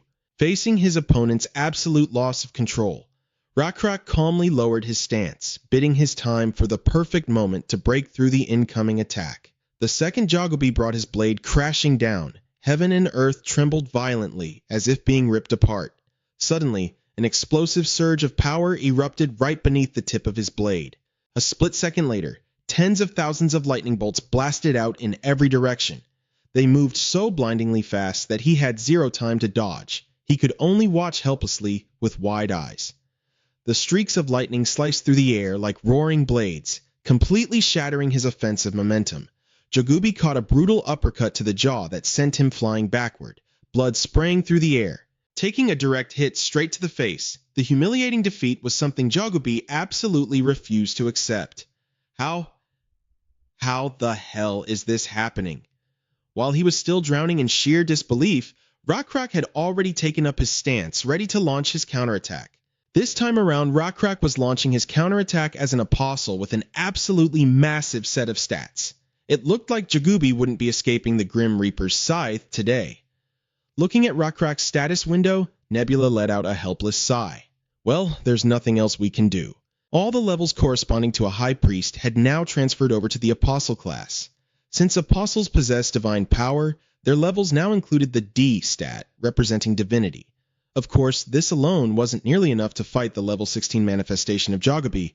That giant monstrosity boasted a stat of 16D, which was still 3D higher than Rockrak. However, numbers were only a fraction of what an apostle was truly capable of. An apostle's real strength lay in their unique skills. Every single title and ounce of fame Rockrak had earned during his lifetime was now manifesting through his skills as an apostle. At first, he managed to block the attacks thanks to his giant hunter skill. Meanwhile, down below, an incredibly fierce battle was raging on. Jagubi threw absolutely everything at him, using every weapon from bows to spears to strike him down. But Rockrak wasn't backing down either. He reached out to summon his power, and crackling bolts of lightning instantly surged across his hands. A massive bow, forged entirely out of pure lightning, slowly materialized right beside him. He gently reached out to draw the bowstring. This was his weapon creation skill. On the other side, every single arrow fired by Jagubi carried a deadly, bloodthirsty curse. Standing against him, Rockrak's colossal bow was fully drawn and ready to fire at any second. Watching this epic showdown through a screen, Nebula was so completely mesmerized that he couldn't even form a coherent sentence. The moment Rockrak unleashed his attack, Nebula firmly stated, "That's definitely the lightning god manifestation, an ability that burns faith to be used." The lightning arrow snapped off the bowstring and tore straight toward Jagubi, carrying a terrifying, unstoppable force that would obliterate anything in its path. Jagubi was stunned to his core when faced with such terrifying power. With brutal force, Rockrak's devastating strike instantly slammed into Jagubi's colossal body. His deep demonic voice boomed out as if rising straight from hell itself. "Do you really think I would lose to a measly little apostle? To someone who just got their hands on divine power?" But just as the words left his mouth, he saw Rockrak lunging right at him, gripping a spear and moving at godlike speed. Rockrak's calm eyes carefully tracked his enemy's every move, readying his next strike.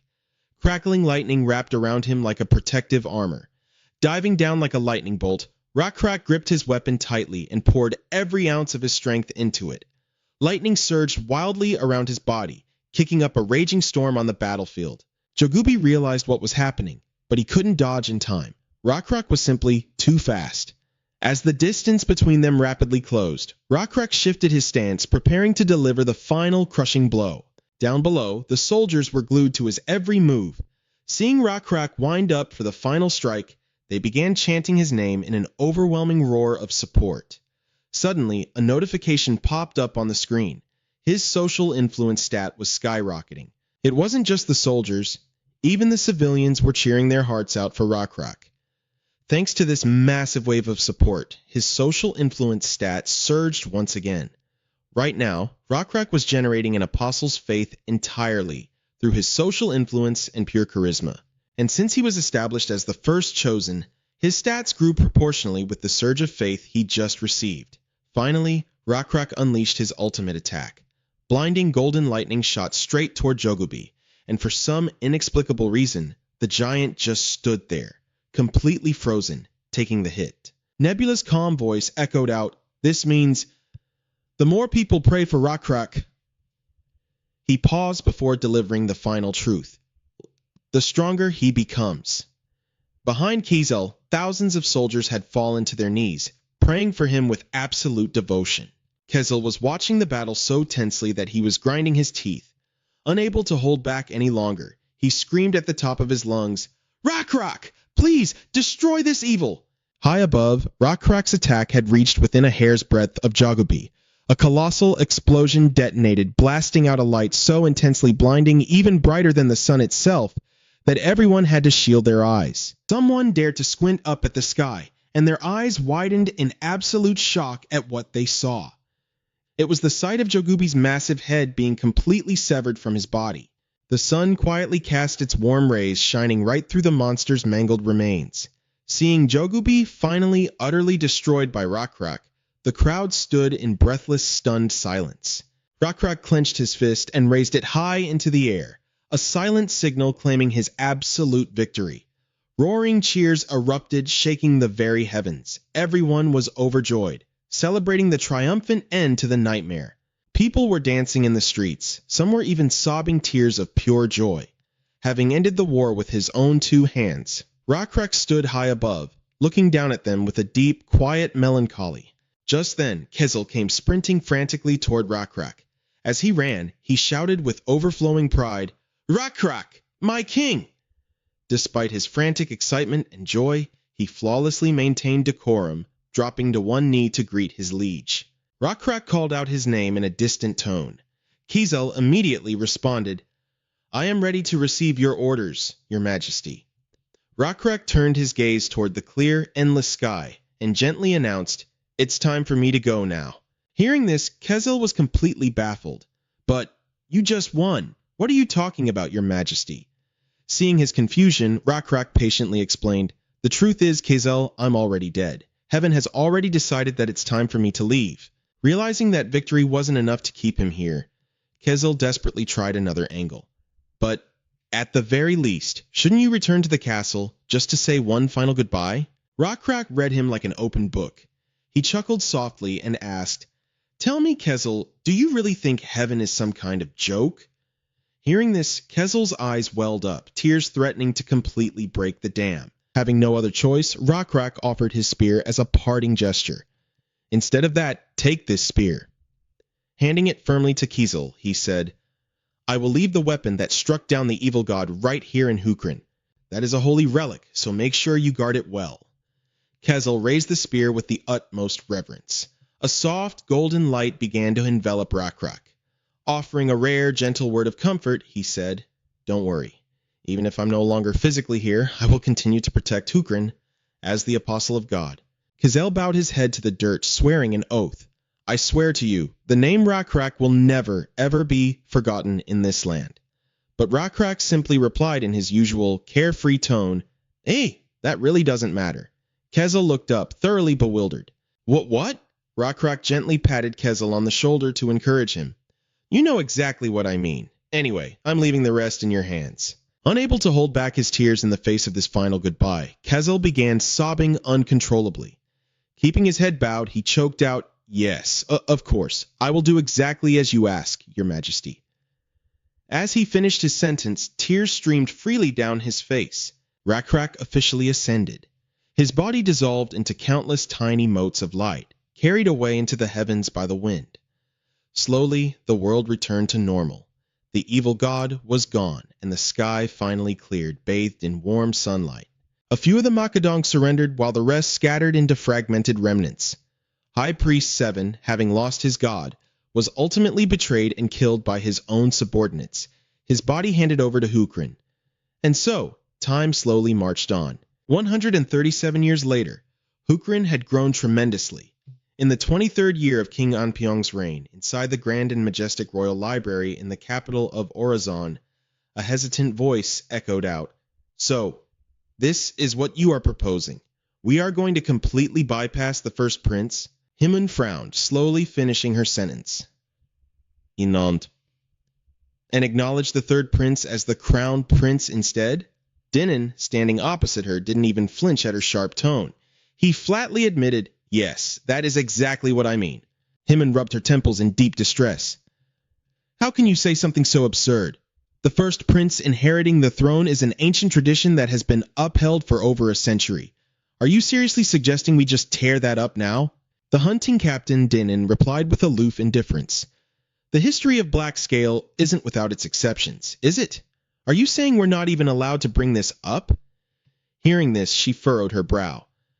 "Of course, the first prince is a bit lazy with his studies and enjoys partying, but that is no excuse to strip him of his title as crown prince." He shot back. "And yet, ever since the first prince learned how to hunt, there have been rumors that he constantly wanders the mountains with vagabonds from Orin. If a king ignores state affairs and only cares about going out and playing, how could any of the ministers remain loyal to him?" Those words left Haman deep in thought. She continued, "You know full well that His Majesty has been suffering from an internal illness for a long time. He's already incredibly sensitive. If he hears these baseless claims, he will definitely fly into a rage. Please, just let things stay peaceful for a while. Dinan turned away, lowering his voice. Ah, I hadn't considered that. In that case, to keep His Majesty from being shocked or upset, it would be best if you, Lady Hymen, proposed my idea to him beforehand. Hearing this, she grew highly alarmed. What are you talking about? He bluntly laid out his plan. Tomorrow, during the Royal Assembly, right in front of His Majesty, I will formally petition to depose the first prince and propose the third prince as the new crown prince. If I present this directly to His Majesty, it will absolutely throw the palace into chaos. Seeing him drop that bombshell and turn to leave, Hymen frantically tried to stop him. Wait a minute, Dinan! But she couldn't hold him back. She bit her lip, completely overwhelmed with frustration. She thought to herself, just how many lives does that man think he has? Is he trying to act like he's not bound by noble rules? The great king of Black Scale, Rakrak, had passed away over 100 years ago. The Black Scale royal lineage was carried on by the descendants of Rakrak. While there were certainly outstanding rulers among them, none could ever truly match the monumental achievements of Rakrak. There were also quite a few who left behind a rather poor legacy. As for the current king, Anpyeong, he is at least credited with bringing peace to the kingdom. However, over the past 10 years or so, there hasn't been a single achievement significant enough to go down in history. And now, the question of who will inherit King Anpyeong's throne has plunged the entire royal family into bitter infighting. Just then, a gentle voice spoke up. Excellent work, Your Highness. This time, I will be the one asking a few questions. The reply came back, incredibly calm yet brimming with respect. Please, go right ahead. Rabban K, the royal tutor, posed his question. Your Highness, since you have finished every single book in the first archive, I'd like to ask a few things to help guide your future studies. Looking at the third prince, Kajak Oran, sitting before him, he asked softly, What is your favorite book, Your Highness? The boy answered calmly, Since I have far too many favorites, it's quite difficult to choose. Should I just pick one? Rabban suggested. Feel free to name whichever ones you wish, but please briefly explain why you like them. Hearing this, the prince nodded. I understand. First of all, the travel journal of Sir Owen is absolutely fascinating. It holds stories about lands I've never set foot in and countless different races. This was the travelogue of Owen the Storyteller, who was believed to have lived during the era of Rakrak. The traveler Owen had wandered everywhere, leaving behind 9 volumes of his journals. Then, toward the end of his life, it's said that he journeyed out to the west. There were no records left after that, making the rumored 10th volume a thing of pure legend. Rabban thought in amusement. That's a book no child could ever resist.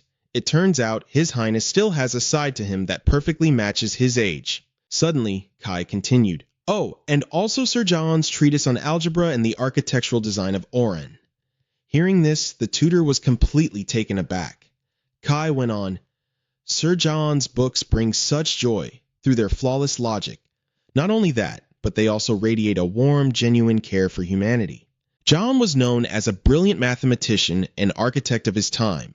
He was the mathematician who systemized hydrodynamics during that era and oversaw the construction of 4 great water wheels. As the immortal architect who designed the capital city of Oran, those books were the very records of his lifetime achievements. Rabban thought to himself, but the architectural design of Oran is nothing but incredibly complex numbers and dense, chaotic blueprints. Just from those numbers and blueprints, he says he understands the designer's true intentions. That's a book even the most brilliant scholars find daunting just to look at. Kai spoke up again. I also really enjoy the book on ethics by Sir Kizel, your ancestor, Teacher Rabban. The old man immediately bowed his head. It is truly an honor. My ancestor was blessed with the tremendous privilege of serving Sir Rakrak, the messenger of the gods. The boy nodded. That's right, most of the book talks about morality, constantly repeating the phrase, Sir Rakrak would have done it this way. But even so, it's a book that really makes you reflect deeply on what it means to be ethical. Rabban smiled. I see. In his heart, he thought, how astonishing that a child values ethics so highly. That is a virtue even more crucial for a king. Kai kept going. I also really love Sir Ju's Battle on the Plains, Sir Saranmuel's Savage Heavens, and even How to Read the Sky, written by Sir Ray Crack himself. Those books are just... And so, for the rest of that afternoon, the prince endlessly rambled on about his favorite books to his teacher. The old man was secretly in awe. To have such an immense reading volume and level of comprehension at that age. His Highness is truly a prodigy. That knowledge will certainly be put to good use in some positive way down the line. But, simply because he is a prince, he probably won't ever be given a truly significant role. Just then, Kai called out, "Teacher Rabin, could I also ask about something I've been curious about?" The tutor nodded right away. "Please, go ahead." The boy looked a bit awkward. "It's not really related to my studies." "Well, maybe it is, but I'm not very confident since my knowledge is still quite limited." Rabin urged him gently. "You may ask anything." Kai widened his clear, innocent eyes, as pure as an autumn lake. With complete naivety, he asked, "Could I ever become the king?" Hearing this, the old man was so utterly shocked that he froze stiff. Then he started coughing violently, sputtering out the mouthful of tea he had just taken. Rabin quickly asked, "Your Highness, do you plan on mentioning what you just said to anyone else?" The boy immediately replied, "No, I've never done that." The tutor firmly warned him, "You must be extremely careful with your words." Kai nodded right away. "I know that, Teacher Rabin." Then he hesitantly asked again, "So, what about the answer to my question?" The old man was incredibly anxious, racking his brain on how to answer. The heir to the throne had already been decided. It was the first prince, the mighty Jacques Oran. For Kai to become the crown prince, it would mean dethroning the powerful first prince. Just bringing this up could easily be viewed as high treason. One wrong step and they'd both be smelling incense on their own altars. He carefully asked back, "You do realize that this is a very difficult question, right?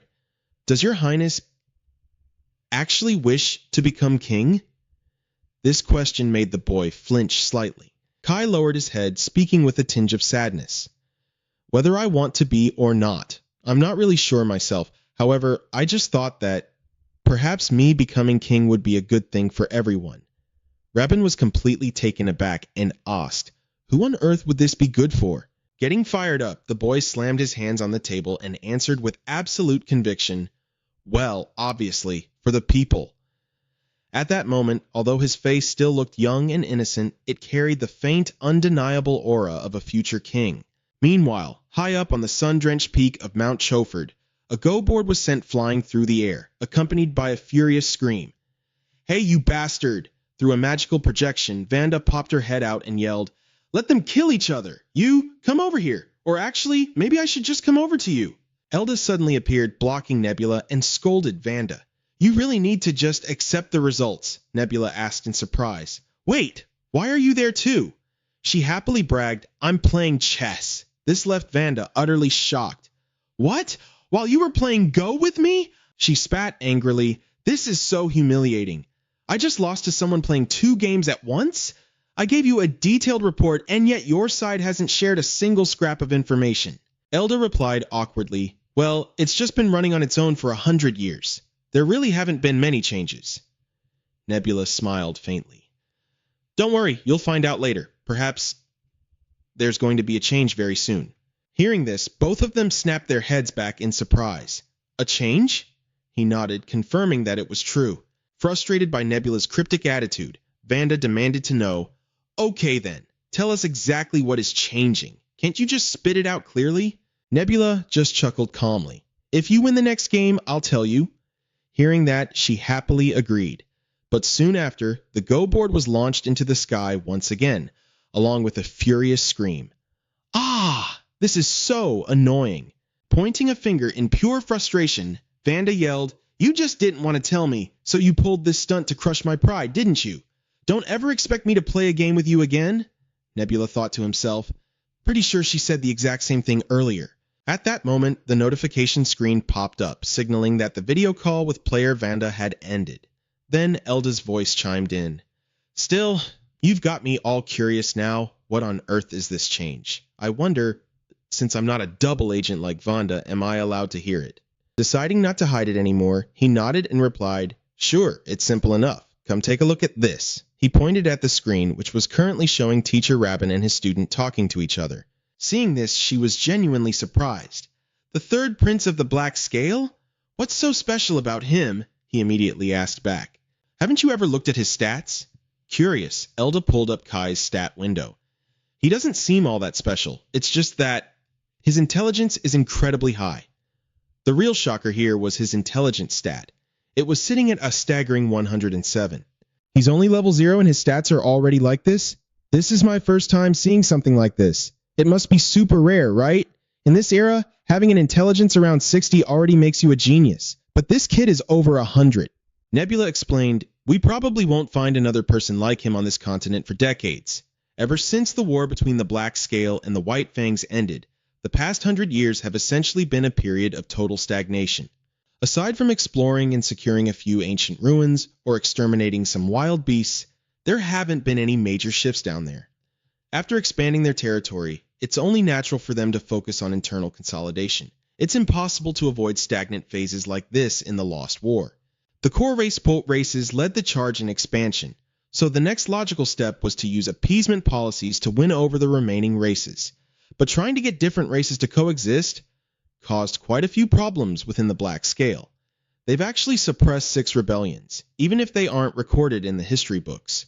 He silently assessed the situation. What's even more concerning is trying to coexist with the Macedong. After the evil god was slain by Rushcrack, all the slaves of the White Fangs and the Macedong begged to join the Black Scale. But living together with the Macedong is truly impossible. They survive by drinking human blood. The second and third generations of Macedong simply cannot sustain themselves on animal blood. It was then that a decision by the Macedong left everyone in absolute shock. A Macedong made a firm vow, following the will of the Blue God, and after witnessing the sacred death of the Apostle Rushcrack with my own eyes, I will live without ever harming another soul again. After that, 1,000 Macedongs also resolved to starve themselves. A few couldn't resist the temptation and fled, but 600 of them remained, determined to endure the agonizing pain and starve to death. Joan bore witness to this entire tragedy. She collapsed to her knees, crying out in agony, begging for them to be shown mercy and forgiven for their sins. Consumed by sorrow, tears streamed down her face. Suddenly, a gentle voice echoed out, I have already forgiven them. To this day, that place is known as Sitting Buddha Valley, becoming the sacred holy land of the Night Sky sect. It was seen as the very embodiment of repentance and atonement. It also stood as proof that even if you weren't a lizard man, as long as you held a sincere faith, the god Lam Trung would embrace you.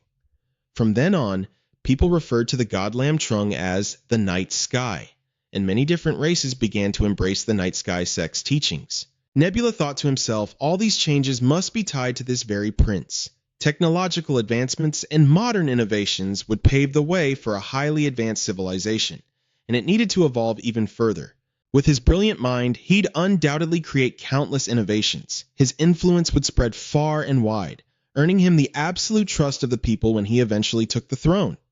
On top of that, the current ruling system of the Black Scales was deeply flawed. The Left Chancellor, who handled internal affairs, was practically like a eunuch back on Earth. This change would open the doors for many other races. Powerful positions like the Chief Administrator and the Right Chancellor were all monopolized by the Lizardmen. Nebula firmly believed the old saying, stagnant water eventually stinks. Now was the time to seriously tackle the issue of peaceful coexistence among the races, and having a wise king was the absolute best way to do it. Eldar chimed in, asking, but wait, he's not the firstborn, is he? Nebula nodded, confirming her point. The eldest son is a total playboy who just fools around all day, but unfortunately, that's not quite enough to dethrone him as crown prince. As long as the crown prince's seat was occupied, it would be incredibly difficult for Prince K to take the throne. It'd be easy for the gods to just step in and interfere with politics, but this was a critical moment for royal authority. Divine intervention wouldn't look good right now. They had to pull the strings indirectly. Hearing this, Eldar leaned in, her curiosity piqued. So, what exactly are you planning? Seeing her eagerness, Nebula leaned close and whispered his scheme into her ear. Eldar frowned, clearly unconvinced. Is that really going to work? Aren't you putting a little too much faith in Kay's intellect? He just flashed a confident smile. I have a feeling it'll go perfectly, Want to bet on it? Meanwhile, within the sprawling royal palace, in the royal gardens, heavily shaded by lush green trees, a beautiful black butterfly fluttered gently in the breeze. A group of elves working in the palace was whispering excitedly about something. Not wanting to get caught, they quickly scattered. Resting there was the guardian dragon of Orin, named Manon. It was a mighty drake that had once been tamed by the great King Rajrak himself. Legend had it that drakes didn't die of old age, meaning Manon just kept on growing. Now it was an absolute behemoth. It stretched an imposing 25 meters long and was estimated to be around 150 years old. The palace officials secretly viewed Manon as a massive burden. Not only did it eat a staggering amount, but the mess it left behind was just as enormous. Worse yet, the entire palace could be leveled if the beast ever went on a rampage. They even whispered about banishing it to the wilderness or offering it up as a live sacrifice. But Manon was the ultimate symbol of royal authority, passed down directly from the great Thunder King. They had no choice but to keep feeding it until the day it naturally passed away. Thankfully, up until now, Manon had been perfectly docile and hadn't caused a single problem. But in that very moment, the beautiful black butterfly fluttered right past its eyes. Filled with sudden excitement, the massive beast scrambled to its feet and began playfully chasing after it. The swarm of butterflies fluttered toward a mysterious silhouette, gathering around a man who was smiling warmly. It was Ragrak. He stood there, his voice full of affection. "Do you still remember me, Manon? Have you been keeping well, old friend?" Overjoyed at the sight of its beloved master, the beast let out a rumbling, happy roar. Lately, Manon had been sensing something strange in the air. It didn't quite understand what the feeling was, nor did it know how to let out all that pent-up energy. It leaped up, playfully swiping its massive claws at the butterfly dancing in front of it. It was incredibly happy, as if it were finally getting to play with its master once again. By now, the little butterflies had drifted right past the palace walls. Manon paused, staring intently at the warm sunlight glowing brightly on the other side. It knew deep down that it wasn't allowed past those walls. The last time it had sneaked out, the tiny people had completely panicked and dragged it right back in. But even so, it sensed something wonderfully strange waiting outside. Suddenly, a silhouette appeared just beyond the wall, groaning in frustration. "Ugh, what kind of crazy nonsense do the gods want me to do this time?" It was Ragrak standing there, smiling as the butterflies danced around him. He chuckled warmly. "Well, at least it gave me an excuse to see this familiar face again. It's been way too long, Manon. Come here, boy. Let's see how much you've grown." Manon's draconic face lit up with pure excitement. Its massive eyes sparkled with the realization that it would never have to be bored again. With a mighty crash, it smashed right through the palace wall and stepped out into the world. Early the next morning, a frantic voice echoed through the palace halls. "Your Highness, please, Your Highness." Dinan looked up from his desk. His subordinate leaned in and whispered nervously, Did you happen to hear that massive explosion at the crack of dawn?" Dinan shrugged it off. "Yeah, I heard it, but I figured it was no big deal." The guard quickly set the record straight, his voice shaking. "Actually, sir, it's a very big deal. When the royal guards went on their morning patrol, they discovered that Manon broke out. The beast has fled to the sacred mountain." Dinan let out a heavy sigh, rubbing his temples. "Great. Now that's going to be a headache." The subordinate stared at him in disbelief. "How can you be so incredibly casual about this, Your Highness? You're the master of the hunt." Dinan just rolled his eyes. "Yeah, and your point is?" The guard frantically explained, "His Majesty is planning to have Manon captured before the morning court session begins. Since it involves a wild beast, naturally, the heavy burden of capturing it falls squarely on your shoulders, sir." With that, the guard hurried off, leaving Dinan stammering as he tried to call him back. He groaned internally. Hunting is supposed to be a leisurely hobby for the nobles. Why the hell are they making me go wrangle a giant monster like Manon? He clutched his head in sheer frustration. Damn it all, why do I always get dumped with these utterly ridiculous chores? It was a perfectly clear and peaceful morning at the royal palace. Dinan marched down the long stone staircase, grumbling to himself. They said my hunting squad couldn't handle it alone, so they loaned me the royal guard? What kind of nonsense is that? Even if I rounded up every single royal guard in the palace, if Manon just rolled over once, they'd all be flattened into pancakes. Whatever. At the end of the day, Manon is just an animal, he muttered. As soon as it sees food, it'll come running like a puppy. I'll figure out a way to leash it. He sighed heavily. But the real nightmare is, how many people are going to get themselves maimed in the process? There are regular, everyday hunters roaming all over that mountain. If Manun accidentally hurts one of them, it's going to cause absolute mass panic. He rubbed the back of his neck. I'm not even from a noble bloodline. I'm literally just a lizardman who happened to be born with white scales. Getting a cushy government job was already a miracle for me.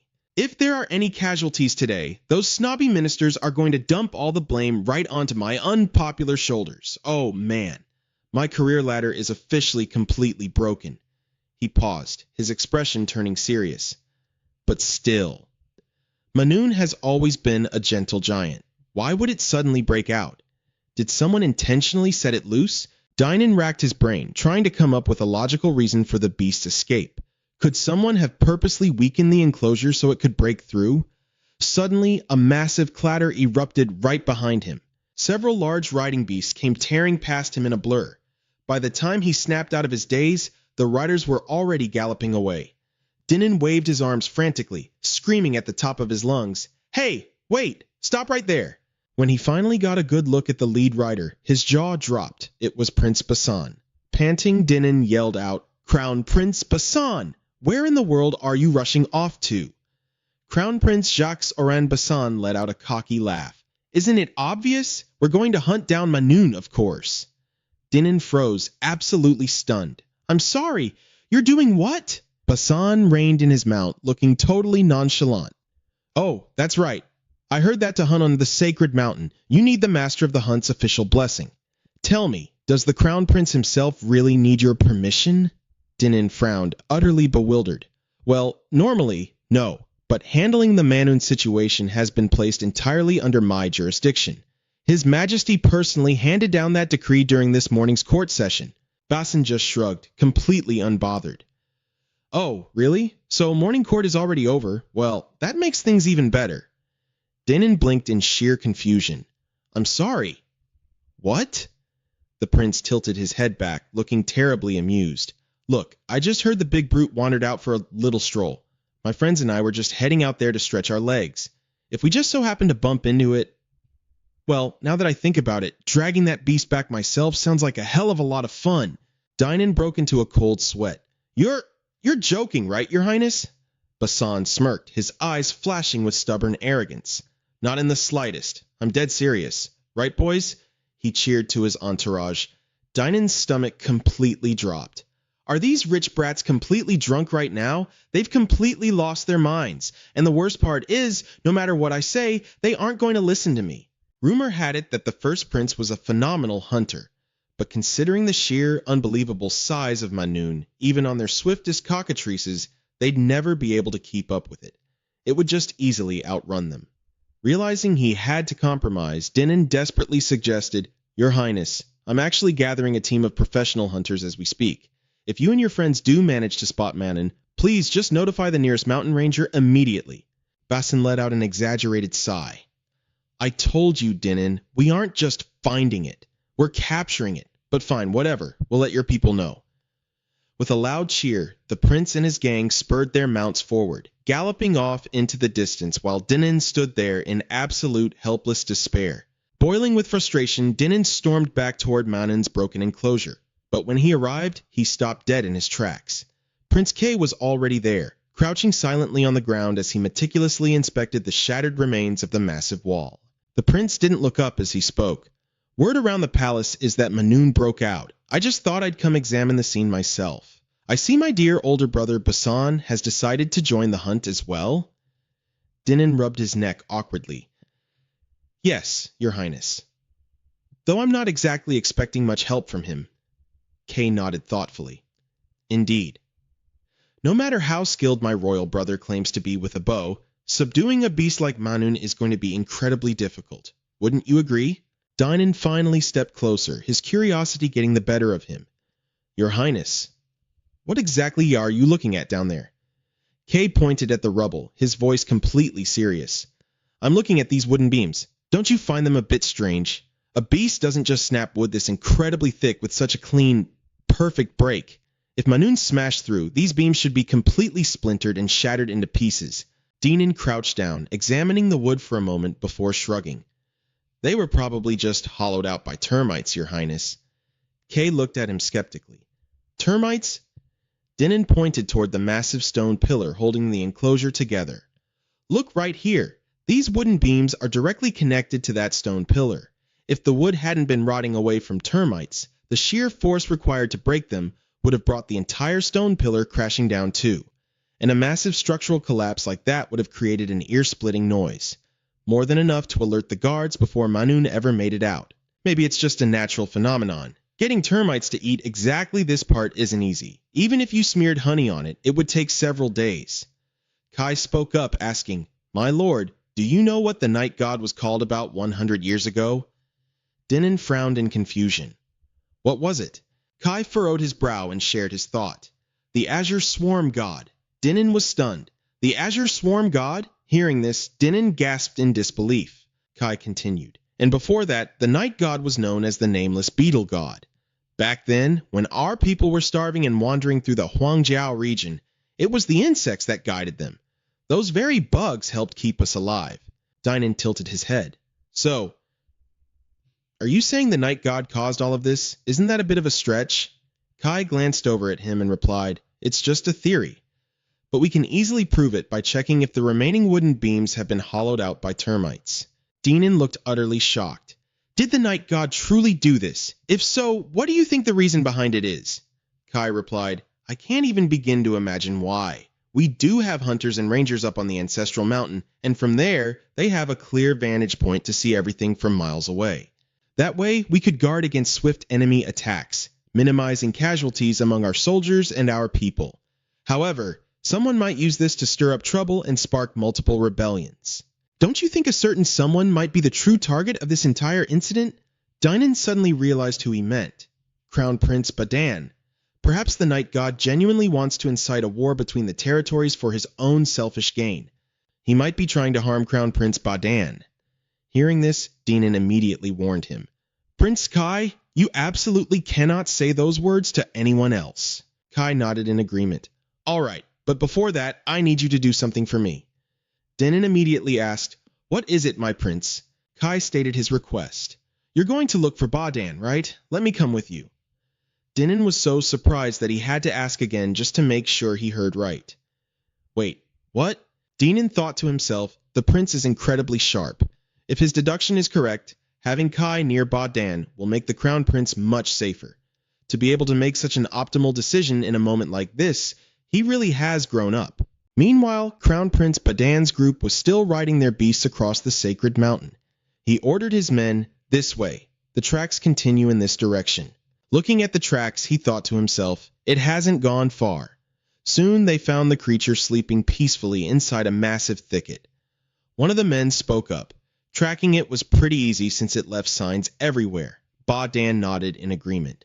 He thought to himself, it must have been so suffocating for it to be locked in a garden for over 100 years. It's actually admirable that it just gritted its teeth and slept through all that time. One of the nearby men, unsure of what to do, asked, What should we do now, Your Highness? Should we wake it up and escort it back to the palace? Suddenly, they heard a strange noise. One of the men suggested, Maybe there's another way. It looks completely exhausted after running around, but it's pretty weird that we haven't seen any hunted prey along the way. Could we lure it with a deer or something? Something it likes to eat. Badan nodded in agreement. That's a good idea. You guys go hunt down something it can eat. I will stay here to keep watch and make sure Manun doesn't wake up and wander off. The men obediently followed his orders, quickly scattering into the distance. Badan watched them leave, calculating his next move. If it doesn't just bolt right away, that'll be a huge relief. Either way, I'll definitely buy enough time until the hunting party or the royal guards arrive. I don't expect much from the men with me, so I just have to stall until backup gets here. But still, if I rely on others for help, even if I bring Manen back, no one will truly acknowledge my achievement. As he thought about this, his brow furrowed. Looking down proudly at Manun, who was lounging on the ground, Badan reminisced. Ever since I was little, I've always been showered with praise whenever I accomplished anything. But I quickly realized that the more they praised me, the heavier the pressure became. True, genuine recognition, that's what I've always desperately wanted. Memories flooded back. The young Badan called out to his teacher. When the teacher answered, the boy asked, Isn't the night god supposed to be omniscient, omnipotent, and perfectly good? The teacher nodded. Of course, Your Highness. Ba Dan then said, Then I have a question. If the night god is truly all of those things, then why does he allow war, suffering, sorrow, and misery to exist in this world? I'm really curious to hear different perspectives on this. Hearing this, Master Robin was completely flustered, unable to come up with an answer. He hurriedly apologized. Your Highness, I am not a priest of the night god's order, so I am not well versed in theology. I will find the answer for you next time. Hearing Robin's excuse, the young prince fell into deep thought. Ba Dan remembered how Master Robin had just stared out the window, lost in thought, and quickly ended the lesson that day. That's what true recognition and demonstrating understanding looks like. It happens when I do something that genuinely surprises people, when I make them reconsider how they do things, or how they view a certain issue. If that is what real acknowledgement is, then in my entire life I have never once received it. Ba Dan knew all too well that many people didn't consider him worthy of the throne. But what can I do when I was simply born into this position? I'm not a genius like my little brother. If I can bring Manun back all by myself, I'll finally be recognized for achieving something genuinely useful. Let's see if I really have what it takes to be the king. Just then, a loud shout echoed from behind. Kai and Dinin had arrived, and Kai immediately yelled out to stop Ba Dan. He leaped off his beast right in front of Ba Dan, but the jump was a bit too high, sending Kai tumbling into the dirt. Seeing this, Ba Dan panicked and rushed over, calling out his brother's name. Dinin was also frantic. He quickly climbed down to check on him. My prince, are you all right? Kai gritted his teeth and replied, I'm fine. I just twisted my ankle a little. Ba Dan asked with deep concern, Are you hurt badly, Kai? Then he glared up at Dinin. Why did you bring a child out here? Dinin stammered, Well, the thing is... But Dan quickly cut him off. There's a ranger's cabin up on that hill. They have medicine there. Hearing this, Dinin nodded hastily. He immediately dashed off to find medicine for Kai. But Dan gently supported his little brother. Let me see, kiddo. You really need to be more careful. But right then, Kai stood up perfectly fine and explained, It's okay. I didn't actually twist my ankle. I just faked it so Dinin wouldn't hear our conversation. Ba Dan blinked in surprise. Wait, what? He asked again. First of all, why did you even come up here? You know how dangerous it is with Manun so close by. After doing a little hop to prove he was uninjured, Kai explained, That's exactly why I'm here, brother. Kai then recounted his entire theory. After hearing everything, Ba Dan hesitated. The insects hollowed everything out. Meaning, you think the night god is actually trying to kill me? His eyes showed clear skepticism. Looking at him with wide, earnest eyes, Kai replied, I'm just saying that's one way to interpret it. I think Dinin agreed with me too. Ba Dan was thoroughly confused. So you figured you needed to stick close to protect me? Why would you even do that? I really don't get it. If that's all true, you could have just sat back, let it happen, and you'd become the king. Our second brother has already become a priest of the night god's order, so if I die, the throne goes straight to you. Ba Dan finally concluded with a blunt question. Don't you want to be the king? Kai simply gave a soft smile and said, Brother Ba Dan, I have a favor to ask you. Please, give me your title as the crown prince. The words left Kai's mouth gently, yet they carried immense weight. Hearing such a request caught Ba Dan completely off guard. Kai continued, If we look at the historical records, the night god rarely fails. If he intends to do something, it will succeed. The plans of other gods might fall through from time to time, but not the night god's. This proves he prepares multiple contingency plans just to achieve a single goal. In other words, the night god will simply create another opportunity like this one. My foresight might be limited, but I will warn you the moment I notice anything. So that you can stay safe, brother. Kai's eyes still held the wide, innocent look of a 15-year-old child, but his wisdom spoke otherwise. Hearing this, Ba Dan was shaken. But that goes directly against the god's will. Aren't you afraid of the night god? Kai stated with absolute confidence. I know what the night god wants, so I'm not afraid of him. At the very least, I'll be safe. But the path the night god has laid out will end up hurting you, and I can't stop all of it. Staring off into the distance, he spoke with absolute certainty. So, I've decided to carve out a different path, and to completely abandon what the god has prepared for us, you need to hand the crown prince title over to me. A heavy silence fell between the two. Suddenly, Ba Dan couldn't hold it in anymore and burst into laughter. He clutched his stomach as loud, hearty laughter echoed out. Seeing this, Kai asked worriedly, "Brother, what's so funny?" But Dan slowly placed his hand on his little brother's shoulder. He smiled, a look of pure tenderness and relief on his face. "It feels like I've just been set free. I know exactly what you're capable of, Kai. So, let's do it." "But you know that giving up my title as Crown Prince isn't something I can just do on a whim, right?" Kai quickly replied, "I will make the preparations." Ba-san then steered the conversation back to the main issue, pointing at Manon. "So, what should we do with that thing now?" he suggested. Leaving it as it is could be an option. Ba-san immediately shook his head. "The ministers will never accept that. How do you plan to convince them? Let's wait for that hunter to come back, and I will explain everything." Right at that moment, Din-in returned and called out loudly, "Your Highness!" Meanwhile, inside Manun's enclosure, a voice rang out, "The hunting squad?" Din-in awkwardly scratched his head. "I have no reason to refuse this proposal, so I will just follow Prince Kai's orders." Kai reached out his hand. "Then I look forward to working with you from now on, Hunter." Din-in nodded, watching the backs of the two princes as they slowly walked away. Din-in stood in absolute silence, respectfully saluting them goodbye.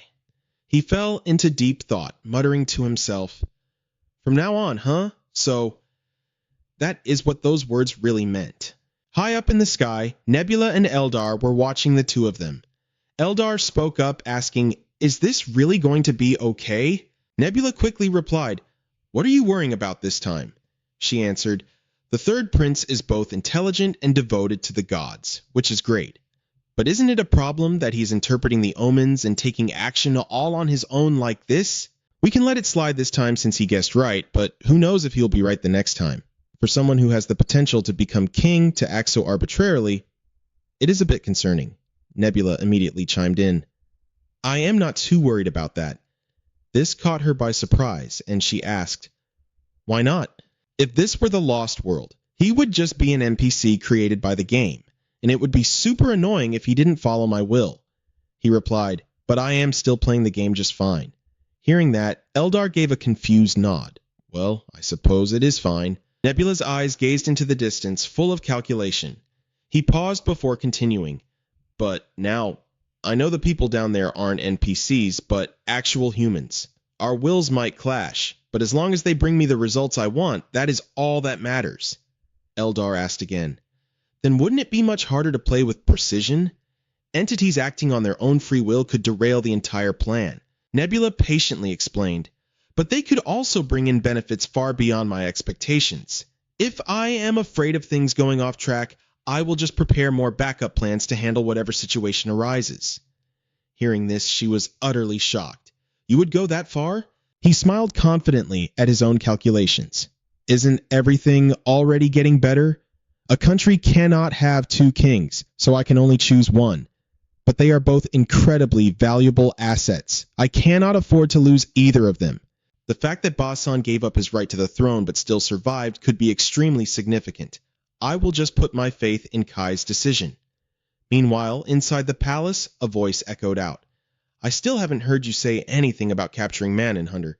Administrative Minister Salusin narrowed his eyes and asked, "What if it harms someone?" Din-in immediately reported, "We have found Manon's current location. It is simply sleeping right now, so there is nothing to worry about for the time being." Hearing this, everyone breathed a sigh of relief. Thank goodness for that. Salusin continued, "But His Majesty is still very worried. His illness has just flared up again, which is why he couldn't attend the meeting last night.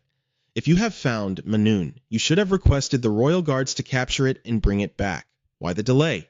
Din-in bowed his head and reported, "I was planning to do just that.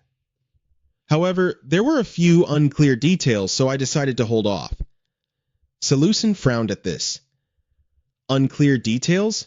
Din-in explained. "This morning, when I went to the garden to track Manun, I saw that the iron cage was broken. After investigating, we found that it had been eaten away by termites." Salusin replied dismissively, "It could just be a coincidence. Regardless, Manun broke it and escaped without causing any issues, didn't it?" Din-in answered, "I thought the exact same thing, but the third prince had a different perspective. The god of the night has performed miracles using termites many times in the past. Therefore, the prince believes that the god caused the iron cage to be eaten away, so that Manun could escape smoothly. The proof is that only that specific cage had termite damage. So yes, this was the work of the god of the night. This afternoon, I went to the church to consult with the priests, and they visited the scene to verify it.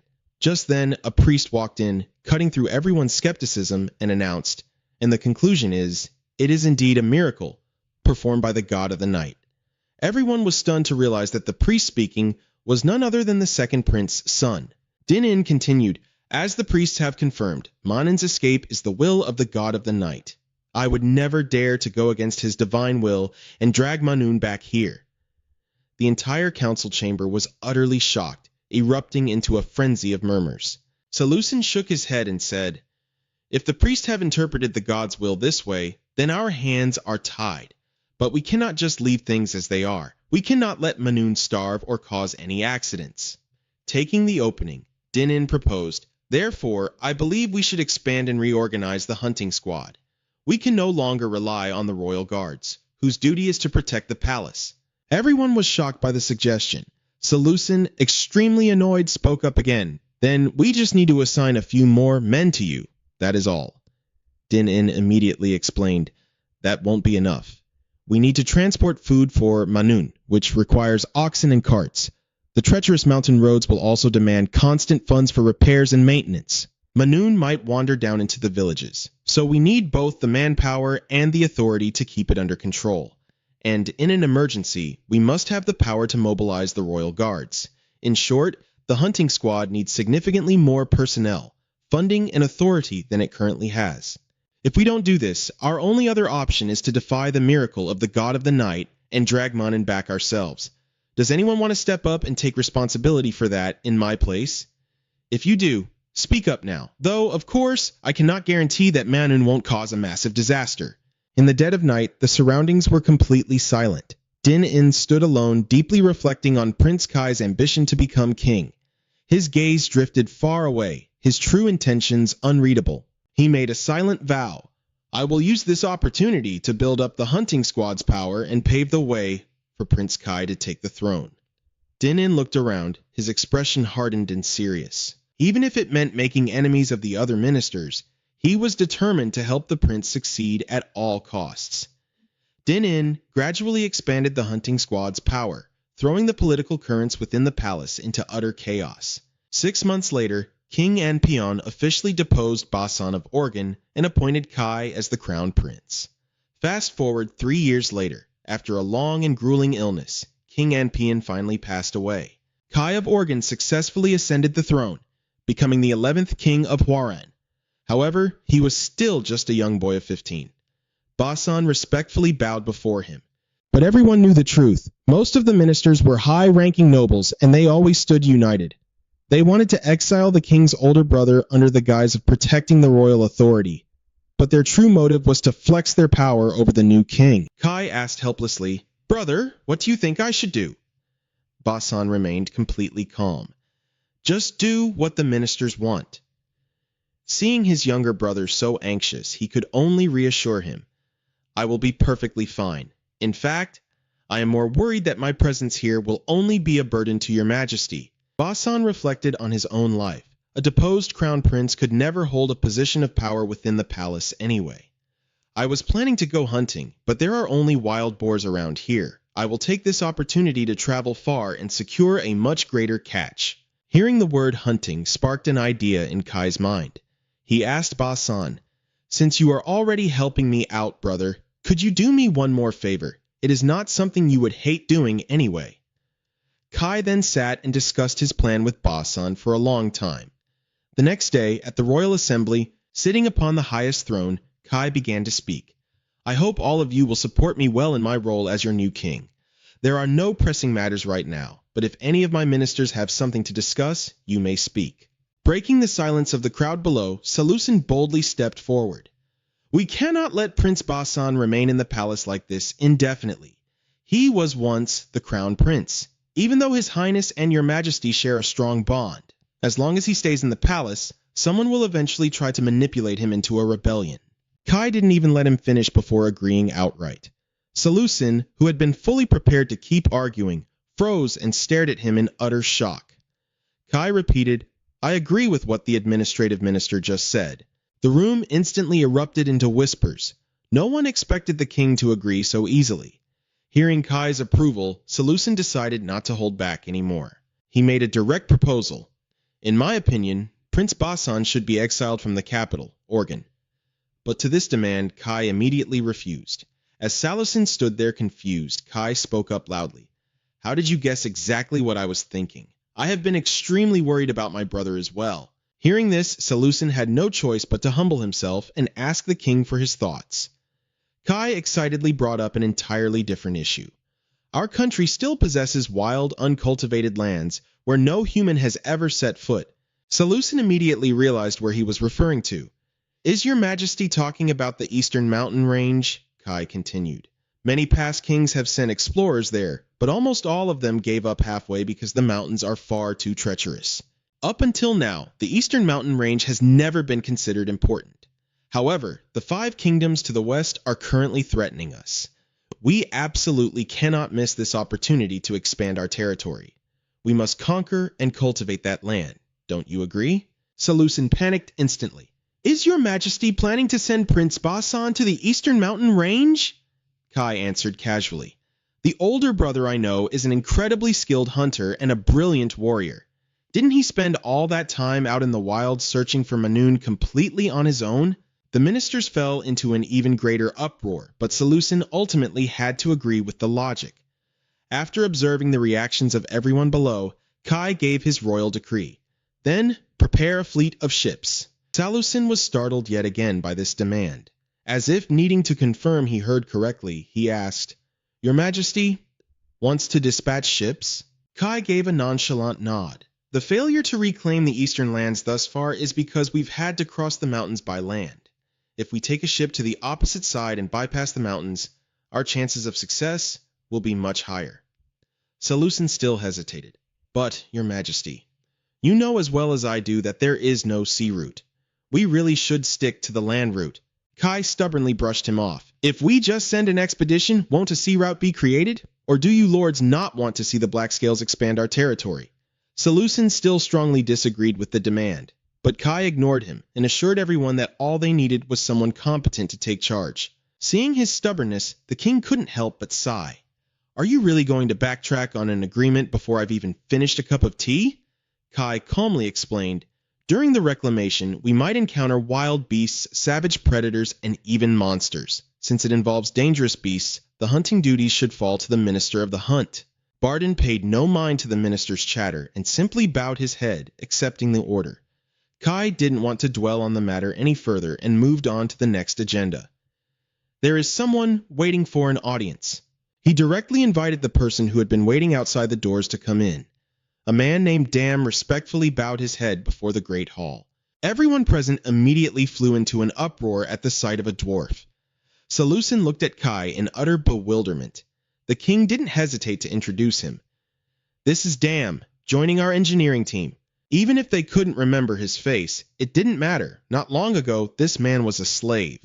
Kai bluntly declared, "Are there any vacant positions in the engineering department right now? I brought him here because I believe there's a fitting role for him." The ministers looked as if they had been struck by lightning, their jaws dropping in utter disbelief. They overtalked each other, vehemently protesting the king's decision to allow a dwarf into the great hall, begging Kai to see reason. One after another, they relentlessly objected and stubbornly tried to change Kai's mind. Looking at their sheer outrage, he could only let out a weary sigh. It was exactly as the royal guard had predicted. Solution furiously launched into a tirade. Since the dawn of time, the position of Minister of Engineering has always been entrusted to someone from our Lizardman tribe. And now you want to hand it over to a dwarf who used to be a slave? Kai sharply reprimanded him. Does the appointment of the Minister of Engineering depend on race? This is a position meant for those who possess extraordinary talent and profound knowledge of machinery and engineering. Solution still tried to argue back, but the king cut him off. It has always belonged to the Lizardman tribe because, in the past, all those with masterful craftsmanship happened to be lizardmen. But this time, things are different. I have personally tested his abilities, Kai said. Do any of you lords know what the northernmost latitude of Orin is? A man from the Lizardmen tribe replied, Your Majesty, the northernmost latitude of Orin is 32.5 degrees. Kai posed another question. Then what about the northernmost latitude of Jaren in the north and Meganin in the south? At this, the Lizardmen fell dead silent. Dam boldly stepped forward and answered, The northernmost latitude of Jaren sits at 37.5 degrees, while Maganin's is at 30 degrees. For every 250 leagues, the true north shifts by 1 degree. Maganin lies 625 leagues to the south, so its latitude decreases by 2.5 degrees. Kai didn't hesitate to praise him.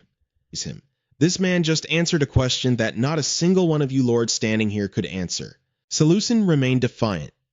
Are you truly making such a decision based on a single answer? He might be right about that one specific question, but it doesn't prove everything. Your Majesty is the inheritor of the Thunder Dragon King's noble bloodline, and all the ministers standing here are the descendants of the warriors who fought shoulder to shoulder with him. This dwarf comes from slave origins, and there's a good reason for that. Since ancient times, the dwarves were the greatest enemies of the lizardmen in the Black Scale region. Even after our nation was founded, they secretly plotted rebellions. Kai was slowly losing his patience. Do you not understand what it means to care for our people? Think back. In the past, we fought against those dogs to protect Hanbin, and the Thunder Dragon King himself opened the city gates to save the oppressed slaves. If this man is truly talented and worthy, then why shouldn't we break the rules for him? Seleucin managed to suppress his anger. If we do this, the entire social order will be turned upside down. We won't be able to maintain stability. If the opportunity to hold a ministerial position is no longer the exclusive privilege of the lizardmen, then who will stand by your Majesty's side in the future? Kai thought to himself with deep annoyance.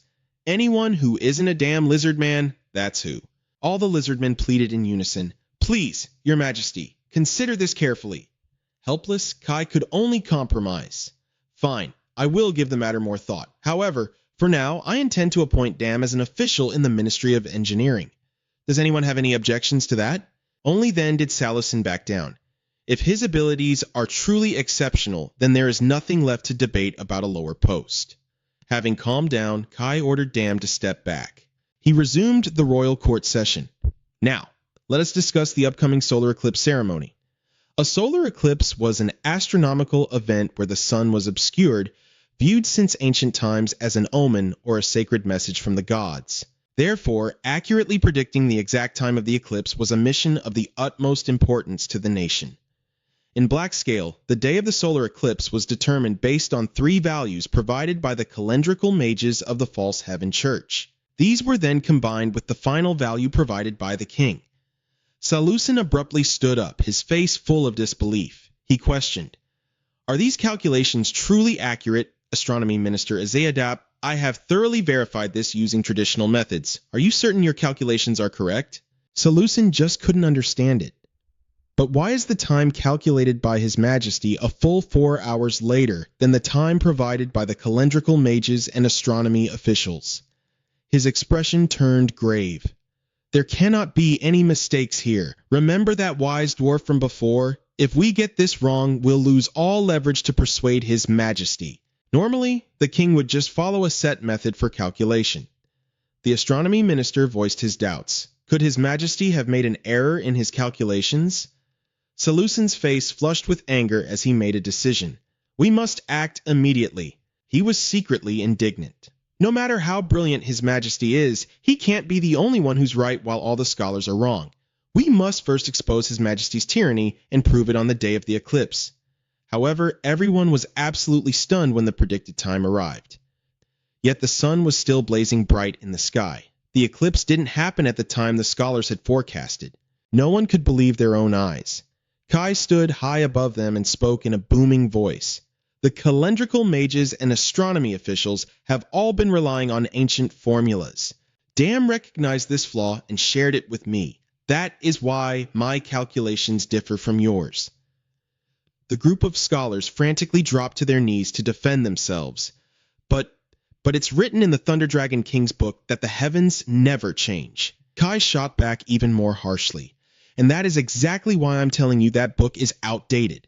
Why is it so hard to admit that even they were capable of making mistakes? In the past, they didn't have access to other reference materials. Even so, they tried their absolute best to study and record their knowledge. But now, we have the opportunity to explore countless works from other cultures. So why must we shackle ourselves to what is old and obsolete? Is this truly what you expect from your descendants? You've been studying the calendrical books from Mangucho. As time passes, the very movements of the heavens change as well. I already gave you clues about this during the previous court session. Kai then issued his command. Deal with those involved according to the law of the land. Mages in charge of the eclipse ceremony, prepare everything for the exact time. In 4 hours. And just as Kai had predicted, the solar eclipse truly occurred 4 hours later. The scene shifted to the open ocean. Sails billowed tight against the wind, pushing forward. Walking across the deck with steady steps, Bardan looked full of vigor facing the sea breeze. He silently bid farewell to Kai in his heart. I'm heading out. Bardan stretched his body with a refreshing sigh. The eastern mountain region desperately needs to be explored.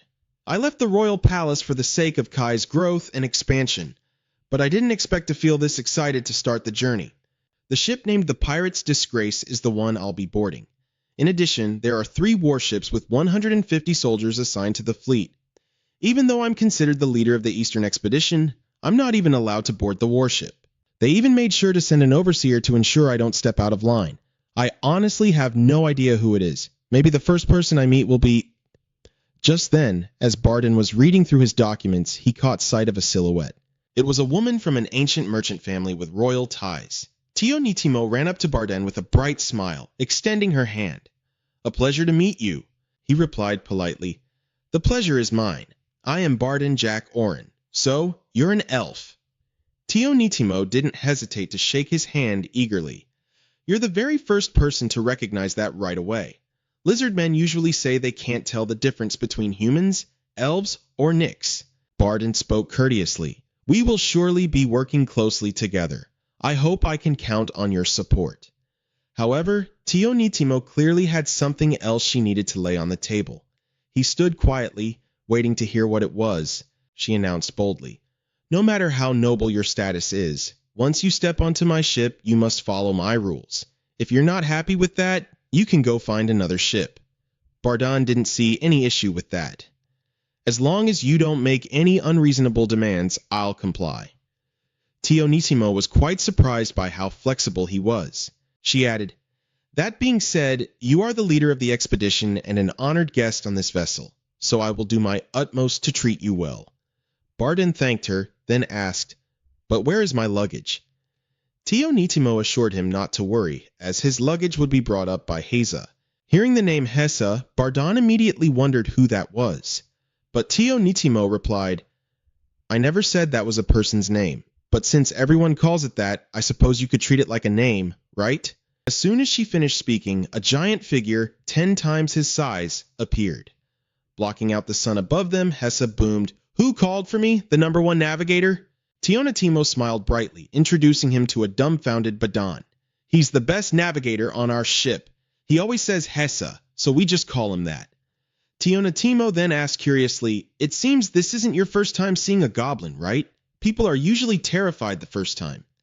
Sweating slightly, Badan replied, I've seen a few in the palace. Then he looked up and introduced himself.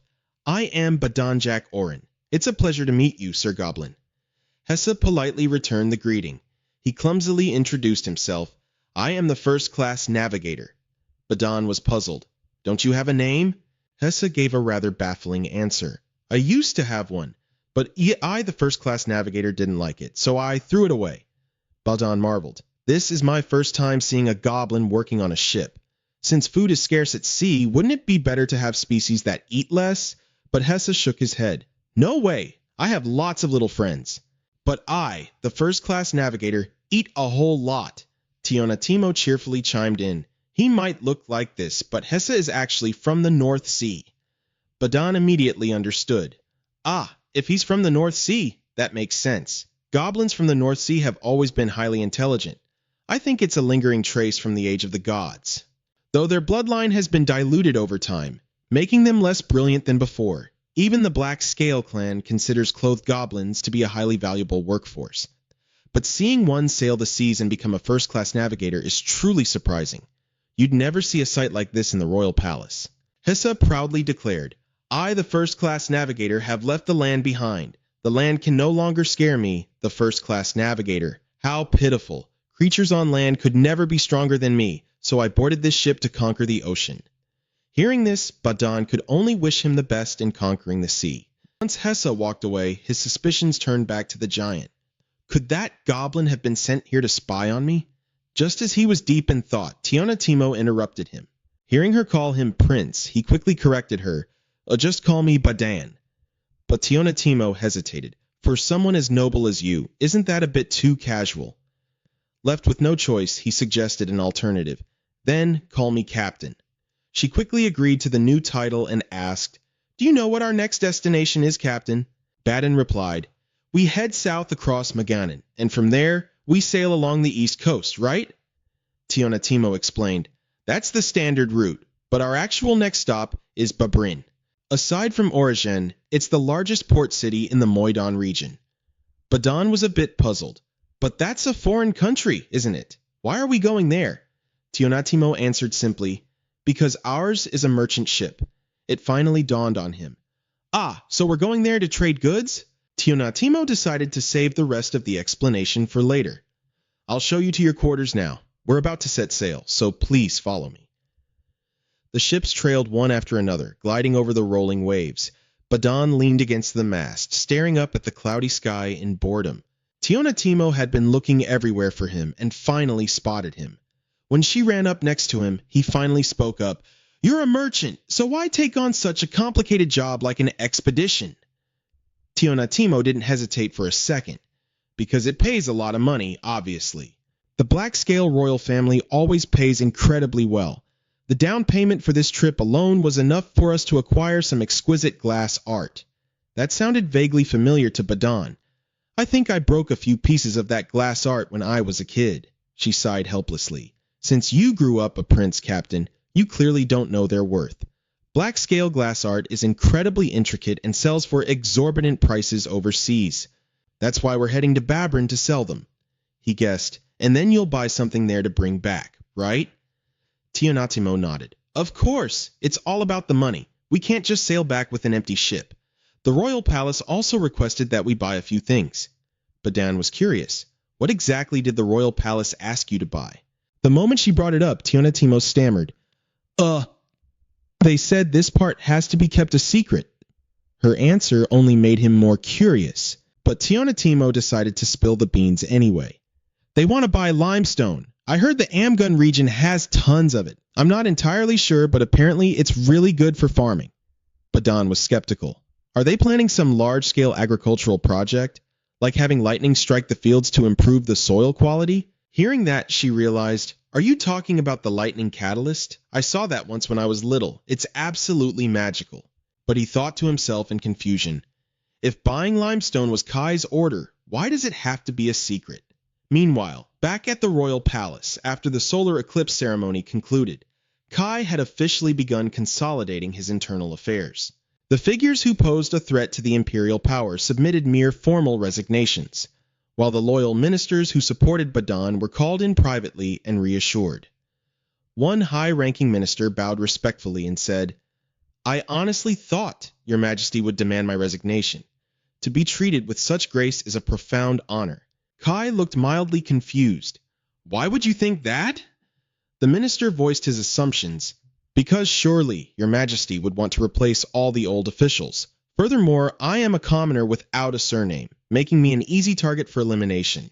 But Kai didn't see an issue with him lacking a family name at all. The minister confessed honestly, My family contributed very little to the founding of the Black Scale, so I feel incredibly ashamed.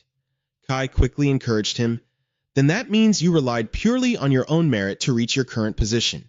Doesn't that just prove how brilliantly capable you are? I hope you will continue to serve me well in the future. The minister was instantly moved to tears by his words. He flusteredly bowed his head in immense gratitude and swore, I will dedicate my very life to serving Your Majesty. After that, Kai bid the minister farewell. With a warm, gentle smile on his face, he waved goodbye. But the very second the door closed, that smile completely vanished. Kai spoke to Dinan, who was hiding in the shadows. It seems the Minister of Finance really isn't good at hiding his thoughts, is he? Dinan agreed with that assessment. Then Kai added, "Do not be so quick to doubt someone just because you don't get along with them." Dinan froze in shock upon hearing those words. Kai's eyes grew razor sharp as he warned, "Don't you realize you're playing with fire? It's time to put an end to your petty revenge for the past." Hearing this, Dinan's hands instinctively clenched into tight fists. Dinan immediately dropped to his knees before him. "Your Majesty is wise. I will deeply reflect on my actions." Hearing that, Kai didn't push the matter any further. He shifted the topic to something else. "Where is that horned alchemist from the Kwai family?" Dinan understood, but asked to be absolutely certain. "Do you mean Kwai Lavina Miuo, Your Majesty?" He reported back to Kai. She should have arrived at the palace by now. Meanwhile, Heman was pacing through the dark of the night. She couldn't wrap her head around it. Why on earth did His Majesty summon Kwai Lavina Miuo? The Kwai family were the lords of Automason City and had held the title of Margrave for generations. They were also a massively powerful merchant family. Although they weren't the most dominant human family among the influential nobles, the Kwai family harbored a deep, dark secret that matched their dazzling reputation: the Cursed Horns. Long ago in Automason, there was a rumor of a lord who possessed deer antlers, though nowadays it's largely considered a mere symbol or legend. However, the key figures within the Kwai family knew the truth perfectly well. This wasn't just some fairy tale. Every so often, a child in the Kwai family would actually be born with these horns, and every single child born with them would eventually go mad. They would talk to thin air or display strange, inexplicable powers before slowly losing their minds entirely. To prevent this, their horns were completely severed and sanded down. Only then could they live a somewhat normal life. According to the legend, when Ancestor Kwai built his merchant empire using the power of the horns, he ultimately met a deeply tragic end. Furthermore, because he once had a lizardkin lover named Seppa Miuo, rumors spread that the horned children were actually lizardkin crossbreeds. For that reason, the horned children were given the name Miuo. If only the tragedy had ended there, it wouldn't have been so bad. Kwai Lavina Miuo, she was a doomed outcast. Lavina, having just crossed paths with her, offered a soft, polite greeting. Like most other nobles, Lavina was born and raised in Automason. Born with those strange horns, she was branded as cursed. At just 9 years old, Lavina decided to run away from the city. She snuck onto a cargo carriage and fled the continent without a second thought. By the time the family's mercenaries finally caught up to Lavina, they were utterly stunned by the sight before them. She had entered the alchemy tower of Seokmyeon, a forbidden place where alchemists and heretic priests researched banned doctrines. It was a gathering place for countless cursed souls just like Lavina, an inevitable fate, really.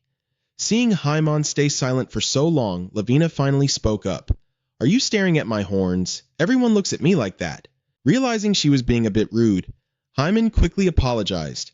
"I'm not just staring out of curiosity. You must know why I summoned you here, right?" Lavina ventured a guess. "It seems His Majesty is in need of an alchemist." To her kind, their own intellect was the only absolute truth. Haimon thought to herself in dread. A blasphemous existence teetering on the edge of a cursed sin. Could it be that His Majesty actually intends to betray the gods? But His Majesty was able to ascend the throne precisely because he had the world's blessing. Would he really do something like that? With a noticeable scowl on her face, Haimon said, "A wretch who abandoned her own family to enter the alchemy tower. Even if you were officially summoned, what took you so long to return?" Lavina answered completely unfazed. "Because of His Majesty's orders. Emperor Kai is a truly terrifying man." Haimon sharply reminded her, "But how could you possibly know that all the way from Seokmyeon? Did you actually think that if you didn't come to Orin, His Majesty would send an entire army to drag you back?" Lavina shook her head. "No. Knowing His Majesty, that's exactly what he would do. If I hadn't come, he would have found his way to the tower eventually. I came to the palace precisely to prevent that." Haimon flared up at her words. "Who do you think you are? What makes you think you understand His Majesty enough to spout such arrogance?" Lavina didn't back down one bit. "My lady, it seems you don't fully grasp those forbidden doctrines." Haimon openly admitted to it. Hearing this, Lavina let out a soft scoff. "If His Majesty heard you say that, he'd be quite disappointed." Labina slid a thick stack of papers right in front of Hyman. For years, these letters have been continuously sent to the Alchemy Tower. They contain countless inquiries about ancient knowledge, and the level of insight they demand is astonishingly high. The center's location kept changing, so the tower initially assumed they were from wandering alchemists. It was only recently that we finally tracked down their true origin, because no matter how many times the return address changed, they all originated from Orin, and there is only one person capable of bypassing the Black Scales postal network. Hyman slammed her hand on the table, issuing a sharp warning. Watch your tongue. You'd best be careful about what you imply. Unfazed by her fury, Labina pressed on. I speak of the third prince, Kai Zak Orin. His Majesty is the greatest alchemist the Black Scale has ever seen. Labina declared with absolute certainty that no one could even hold a candle to Kai's genius. By now, Hyman had heard more than enough. Boiling with rage, she shouted for the guards. Royal guards, get in here at once! But before anyone could act, another figure stepped into the room, halting the commotion. Kai's sudden appearance caught Hyman completely off guard. She turned to him and demanded directly, Your Majesty, is what this alchemist claims actually true? Kai remained perfectly calm. That is not something you need to worry about right now. A few alchemy books aren't going to put my life in any danger. Hyman opened her mouth to protest, but he immediately cut her off, gesturing for her to calm down. Just sit down for a moment. Reluctantly, she complied, and the three of them sat facing one another. Hymun's mind raced. In other kingdoms, being branded a heretic would easily get a person beaten to death. Here in the Black Scale, it was strictly outlawed and carried severe penalties. Even if His Majesty were dabbling in heresy, no one would actually dare to punish him. Still, a scandal like this would severely damage his political standing. Kai briefly exchanged a look with Labina before turning his attention back to Hymun. I apologize for keeping you in the dark. You've always been a stickler for the rules. I just didn't want to cause you any unnecessary worry. But she wasn't letting it go that easily. At the end of the day, it's still alchemy. What would our ancestors think of this? Those doctrines belong to fools chasing after gold and elixirs of immortality. It's nothing but pure delusion, Your Majesty. Kai didn't deny her point. You're right to be wary of delusions, but hidden within all that nonsense is truly useful knowledge. She pushed back. Merely entertaining the thought of studying alchemy is a violation of state law. Is this knowledge really worth risking everything you've built? Seeing her distress, Kai nodded to Labina, allowing her to explain the rest. She began her report. Deep in the northern mountains, there lived a certain alchemist. The tower frequently traded with him and cataloged his research. But one day, all communication from him suddenly stopped. The tower sent an envoy to investigate. They had to break down the locked door of his cabin to get inside.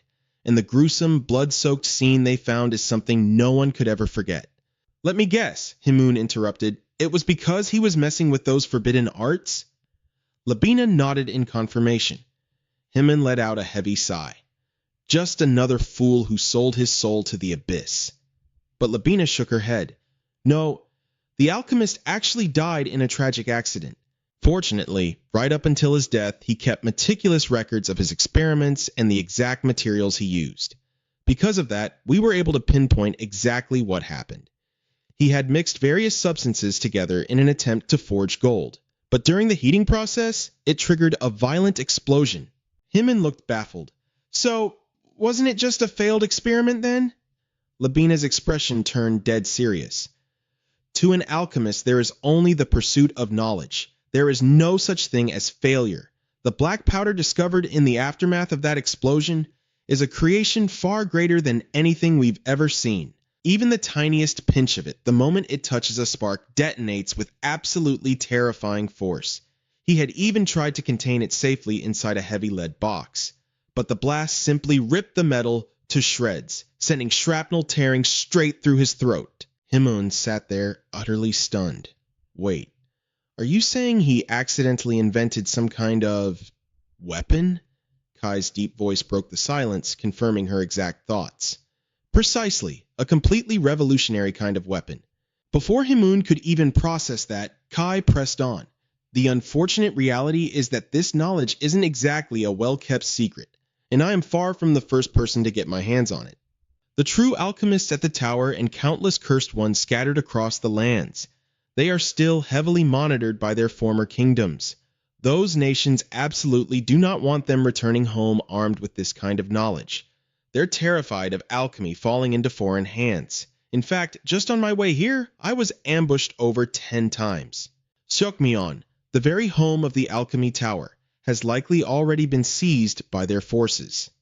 Himmoon, completely overwhelmed, could do nothing but sit in stunned silence and listen. Kai looked her dead in the eye. You still believe we are living in an era of peace, but we aren't. The market prices for certain raw materials have been skyrocketing unnaturally. Every single kingdom out there is quietly arming themselves in the shadows. He finally brought it all together. And it's all to manufacture weapons using this new substance, gunpowder. Seeing the dread on Hyman's face as she tentatively brought up the prospect of war, Kai shook his head. Not necessarily. She quickly raised another concern. But what if this weapon is truly that devastating?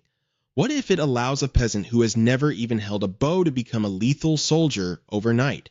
What if it can be used to completely obliterate and level city walls? Kai's eyes locked onto hers, his voice sharp as steel.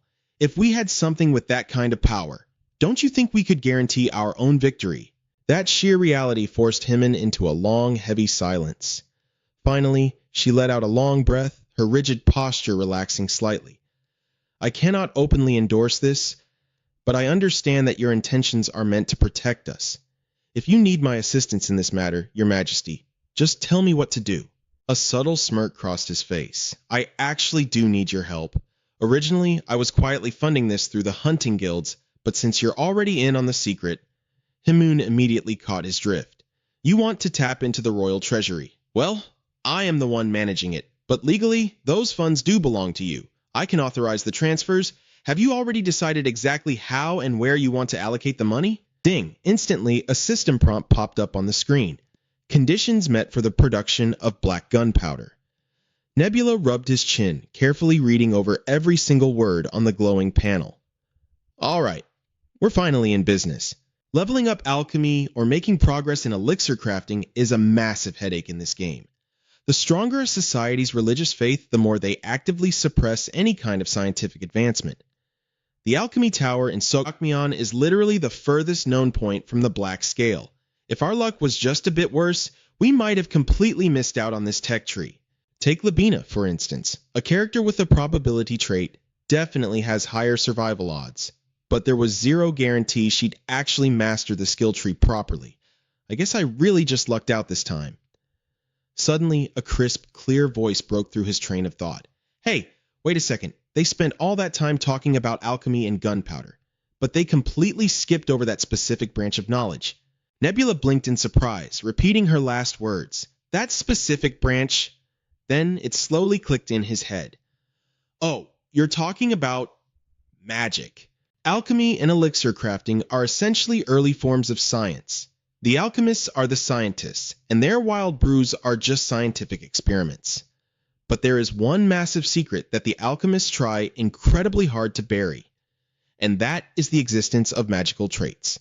In terms of game lore, a magical trait is an ancient demonic energy awakened through relics passed down by bloodlines. Traits like lightning, fire, probability, or gravity. They're all tied directly to the raw power of these different affinities.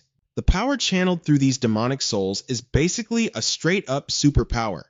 And when you combine that superhuman ability with the lost knowledge of ancient relics, you unlock a method to generate a far higher tier of power. And that is magic. Nebula muttered thoughtfully. Magic isn't like science. It's totally exclusive to a tiny fraction of the population, and it doesn't contribute to overall technological progress at all. That's probably why they completely ignored it. Besides, there aren't even any mages on the board yet. Eldar nodded in agreement. Exactly. Historically, mages don't even start spawning until about 100 in-game years have passed. Nebula theorized further. Magic is ridiculously overpowered, sure, but because most players prefer stable, predictable builds, they usually steer completely clear of the magic tree. Eldar chimed back in. Well, the alchemy tower is located over in Seokmyeon. If anyone's going to unlock a mage first, my bet is on wisdom. Nebula suddenly swiped to shift the screen's view. The spawn rate for a mage is definitely highest over there, but honestly, I don't think Wisdom actually wants a mage wreaking havoc on his territory. Scene shifts. Large sails loomed closer to the docks. Seeing the approaching vessel, a deckhand roared out a command. Drop the anchor! Once the massive ship had safely pulled into the harbor, the foreman barked his next orders. Move it! Get this cargo unloaded, now! Meanwhile, down below, the sprawling port city of Bavin was absolutely packed with bustling crowds and busy merchants. Bazin looked around with wide, fascinated eyes. Whoa! Look at all these ships! Tionatimo offered a friendly smile and pointed out across the water. This is the closest major port to Horizon. Any ship sailing out of here heads straight west. They'll pass through Amgun, hit Dandary, and some even sail far beyond that. Seeing his jaw drop, she playfully nudged him. Where else do you think they're going? The Western continent, of course. Bazin snapped his head back to her, utterly bewildered. Wait, the continent that Owen said vanished into thin air? Does that place actually exist? Tionatimo's expression grew a bit more solemn. Countless ships have sailed off in that direction and never returned. But yes, it definitely exists. Still practically vibrating with curiosity, he pressed her for more.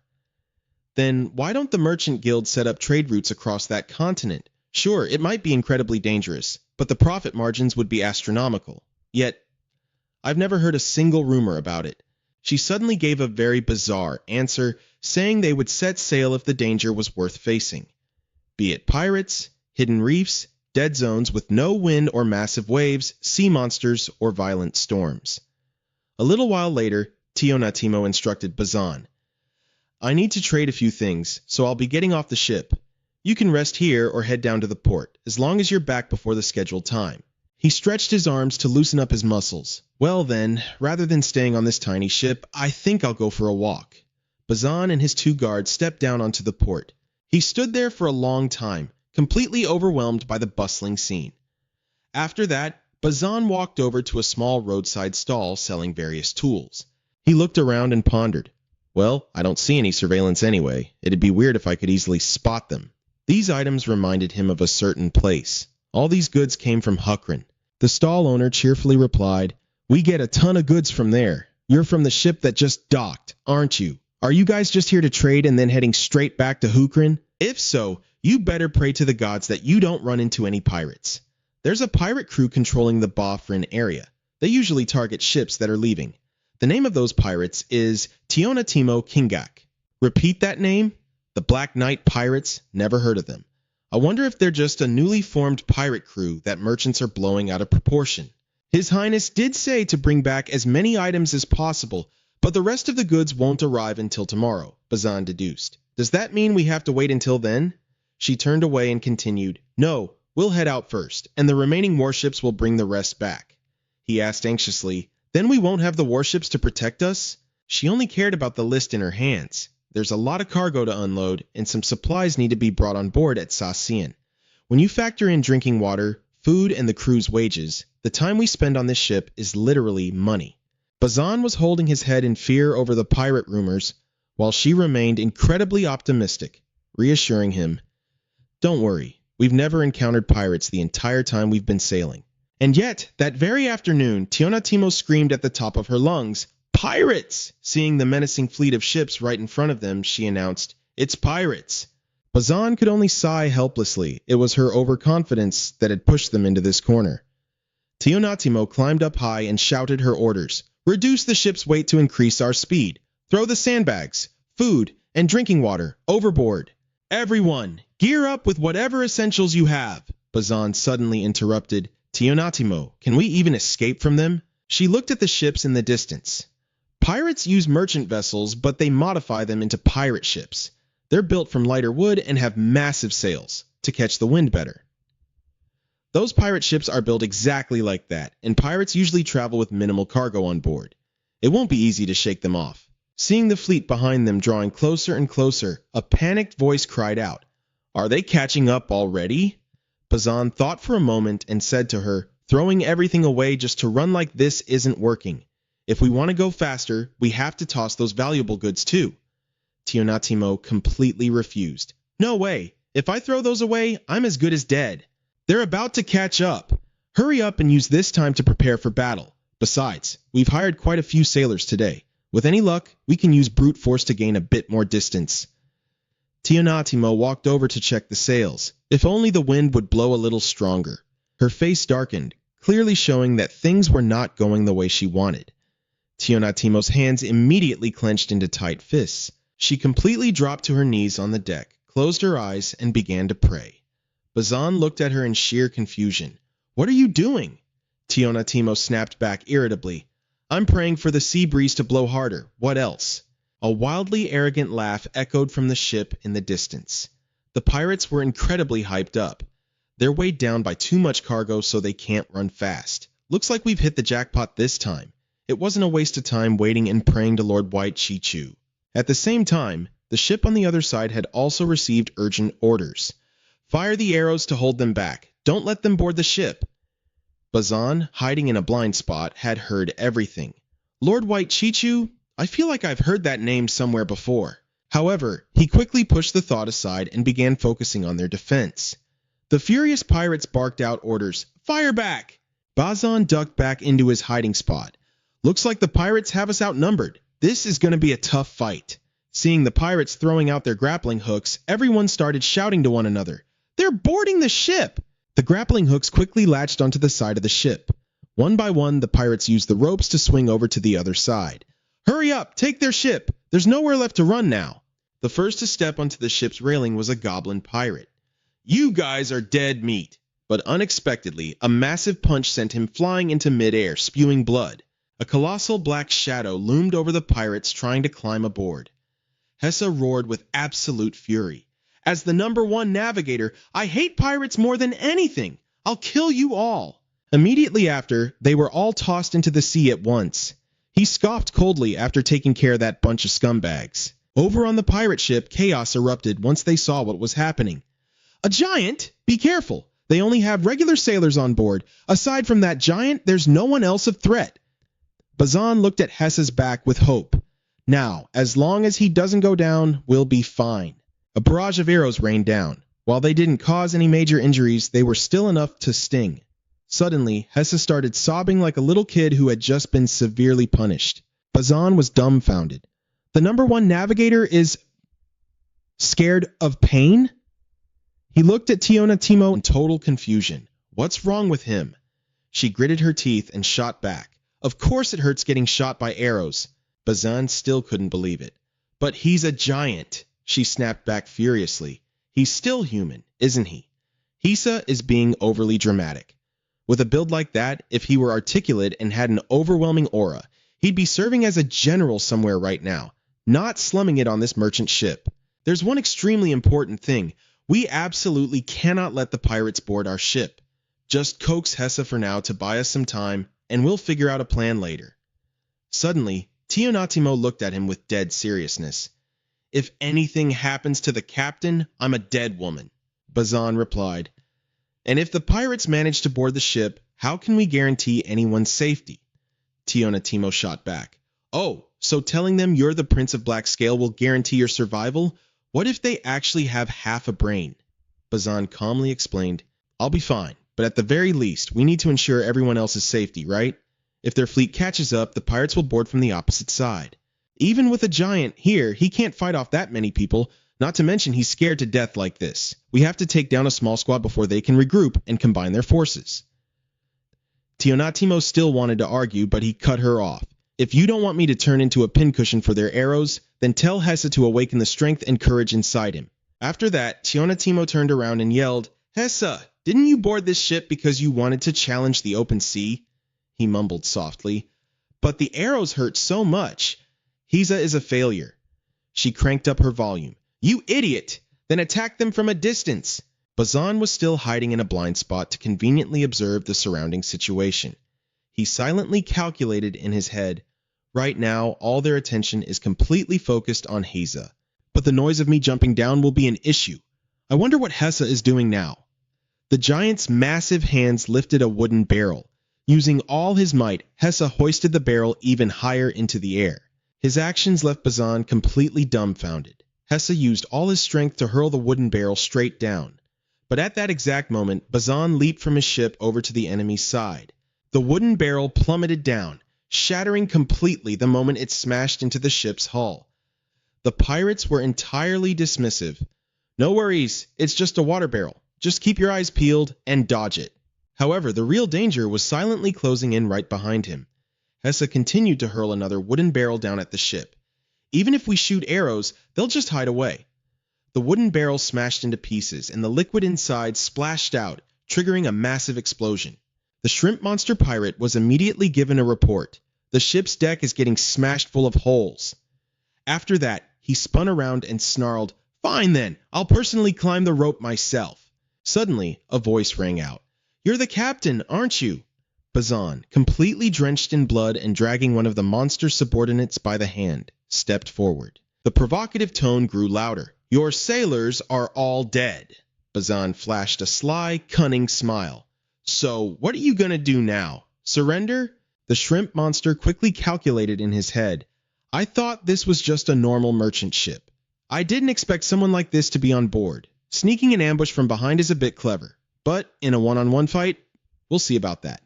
There's no time to draw my sword. It's fine, I can still fight. This guy has definitely never fought anyone from our race before." He lunged forward at blinding speed to land a preemptive strike, roaring, "Die!" Seeing that Bassin couldn't dodge in time, the guy grew even more smug. "A head-on clash? Yeah, right, as expected of a coward who only dares to attack from behind." But the moment those words left his mouth, a massive dark shadow loomed over him. A huge wooden barrel slammed brutally into the pirate's shrimp head. The one behind that attack was none other than Hessa. After taking down his enemy, he cheered excitedly. "Hessa has conquered the sea!" Voices echoed through Goran's hazy consciousness. Seeing how he managed to survive that, he's definitely a crawfish. "Captain, I have a question." Bassin calmly replied, "What is it?" Tionatimo asked a rather bizarre question with a completely straight face. If the lizard men call the Astacidi a crawfish, then what about real lobsters? It turned out she had been plotting this all along. Crawfish must be edible, right? Tionatimo stated her point firmly. "I think they'd absolutely hate the lizard men if they found out that the standard was based on whether or not they're edible." Bassin simply replied in a gentle tone, "Is that so?" Right at that moment, the guy suddenly jolted awake and yelled, "Of course it is!" However, the reaction from the other side was completely unfazed. "Oh, he's awake." The very first thing Goran did was demand, "Where is my ship?" Tionatimo answered as casually as ever, "Your ship? Our crew is sailing it right behind us." The guy froze, utterly unable to believe his own ears. How is that even possible? As the ships trailed closely behind, she announced loud and clear, "Well, because we hijacked it." He still clung to a shred of hope. "What about the other two?" Tionatimo's answer dealt a crushing blow to his pride. "They ran away." Goran sobbed in denial. "No, that can't be." She calmly laid out the situation for him. "After we completely crushed your forces, it seems they figured it out, since our naval fleet arrived right around then." He trembled with emotion, refusing to accept reality. "I can't believe my brothers would just abandon me. There's no way." But a second later, Goran did a complete 180, begging in the most painfully fake voice imaginable. "Please, just let me off the hook this once. I swear I'll live an honest life from now on." But their hearts weren't so easily swayed, especially Tionatimo's. "You should be glad we haven't tossed you straight into the sea yet. We will judge you according to the laws of Hukrin." Hearing that, all the color drained from his face. "Under Hukrin's law? Then I'm completely dead." However, Basin still offered him a lifeline. "What a pity, but if you answer my questions properly, I might reconsider your punishment." Goran felt a wave of chaotic joy. Basin even left him a way out. Whether you answer or not is entirely up to you." Even so, that only made Goran break out in a cold sweat, completely speechless. He managed to stammer out his agreement. All right." Basin's expression instantly turned dangerous. "So, first question." Those words hit like a pounding drum in the guy's chest. "If the Astacidia can travel the seas on their own, why do you even need ships?" The other two just stared blankly, utterly baffled. "Huh?" Basin even turned to share his thought with Tionatimo. "Aren't you curious? I've always wondered about this." Hearing that, she looked visibly disappointed. "Is that really it? That just shows how totally clueless you are about other species." The captive awkwardly stammered his reply. Well, obviously, taking a ship is way faster and far less exhausting than walking or swimming. Plus, you can carry a lot more cargo. That's the best part. But Basin wasn't about to let Goran off that easily. That was just the warm-up. Next question. This was the real core of the interrogation. Where did the white spider god's religion originate from, and exactly what kind of god is the white spider god? He answered with much more confidence. It's the religion of my homeland. The Astacidea live on a southern island, following the sea route from Hokrin. But in Hokrin, they group all those islands together and call them the Southern Archipelago. Basin stroked his chin, intrigued. Ah, so it's that place. Well then, tell me more about this white spider god. Goran began to recount their history. The white spider god appeared in the form of a giant white spider 100 years ago. At that time, the white spider god actually saved our chieftain from a three-tailed snake. The white spider god descended like a true savior, creating land crawfish for us while our entire tribe was starving to death. Since then, his status has only grown higher and higher. This miracle occurred across many islands, and each place calls the white spider god by a different name. Basin probed further. For instance, Goran solemnly emphasized, farthest to the north, on the island closest to Hukrin, some folks call him the blue insect god. The moment he heard that name, Basin burst out laughing. Seeing this, Tionatimo couldn't help but ask, "Why are you laughing?"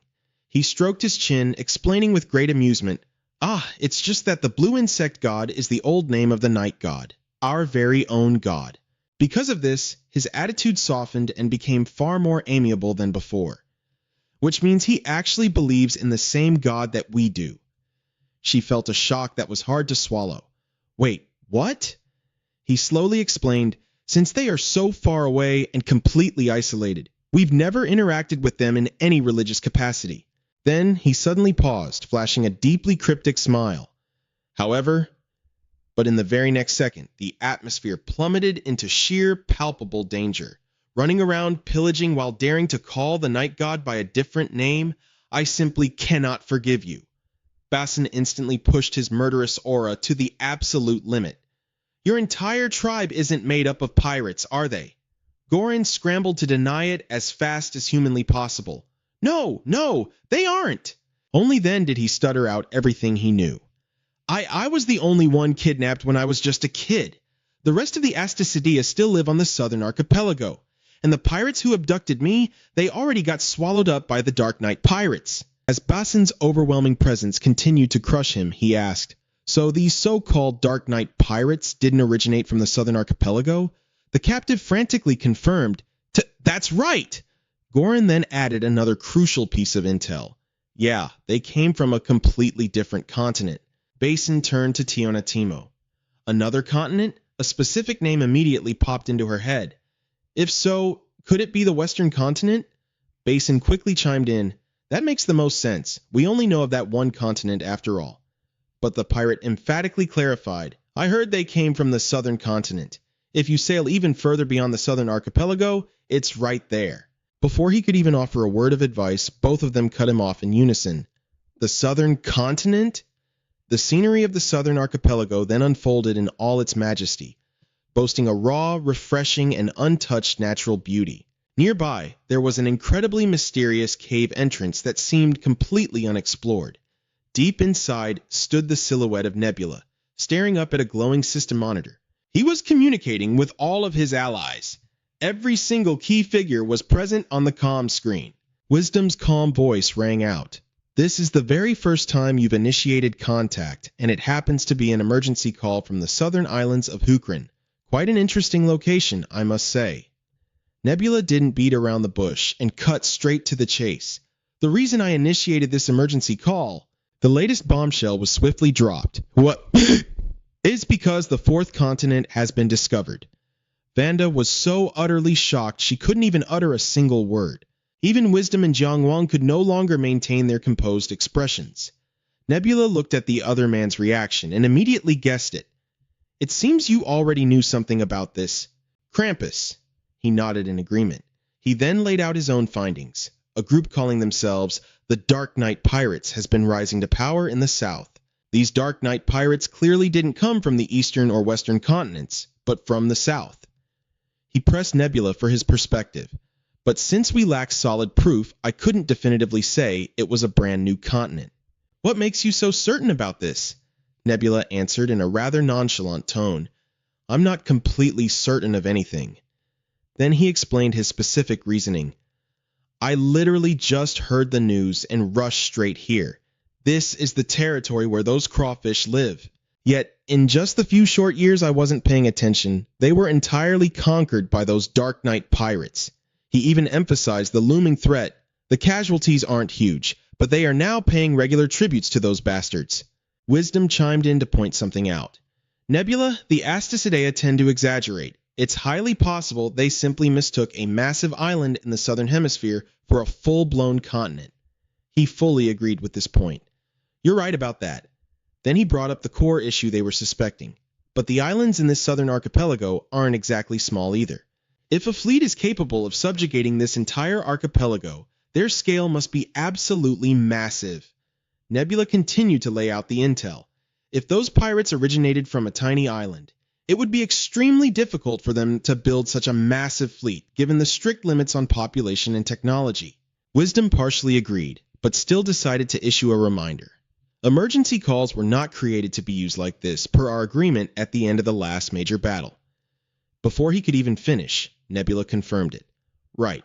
We agreed to only use this when it involves glitched accounts. I haven't forgotten. Unable to contain his curiosity, he blurted out in response, Wait, are you thinking that there's a rather large continent backing these Dark Knight pirates, and that there's a player with a glitched account stationed there too? Nebula spoke solemnly with absolute certainty. I'm not just thinking it. I am absolutely sure of it. He could easily deduce the grim reality. This implies the presence of an evil god. A shocking realization then surfaced. Just like how the god of Macedon appeared during the last siege.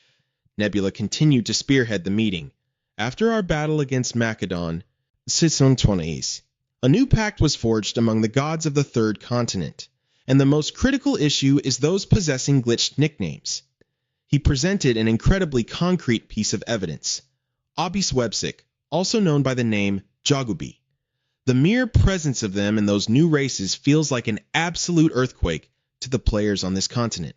He wanted to be absolutely sure of what he saw, so he waited for Hegemonia, who had traveled all across the western continent to provide some information. Nebula slowly recounted the details. According to him, on the first continent, the western continent, there was a species called werewolves, and another player there had a glitched nickname. As far as we know, those werewolves are pretty similar to vampires. They spread through an infectious disease, but the difference is that only humans, elves, dwarves, and nymphs can be infected. He went on to explain that species with humanoid traits could turn into werewolves. They are extremely weak to silver, but their transformations make them much stronger, and they aren't affected by sunlight, making them somewhat superior to vampires. Speaking of this, Nebula quickly reassured everyone, but luckily, they aren't heavily concentrated in the West, so we can wipe them out without worrying too much about a large-scale outbreak. Wisdom suddenly remembered something and chimed in. Oh, right. Based on the game's settings, it's safe to say they might also be connected to ancient demons. He quickly confirmed, yeah, and there's a past study that I find pretty important. Nebula had grasped the core issue.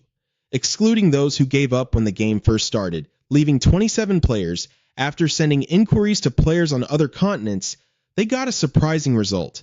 Looking at the map system, he loudly reported, the first continent, Ebong, has 10 players, the second, Sanaf, has 8, and the third, Grand CDX, has 11.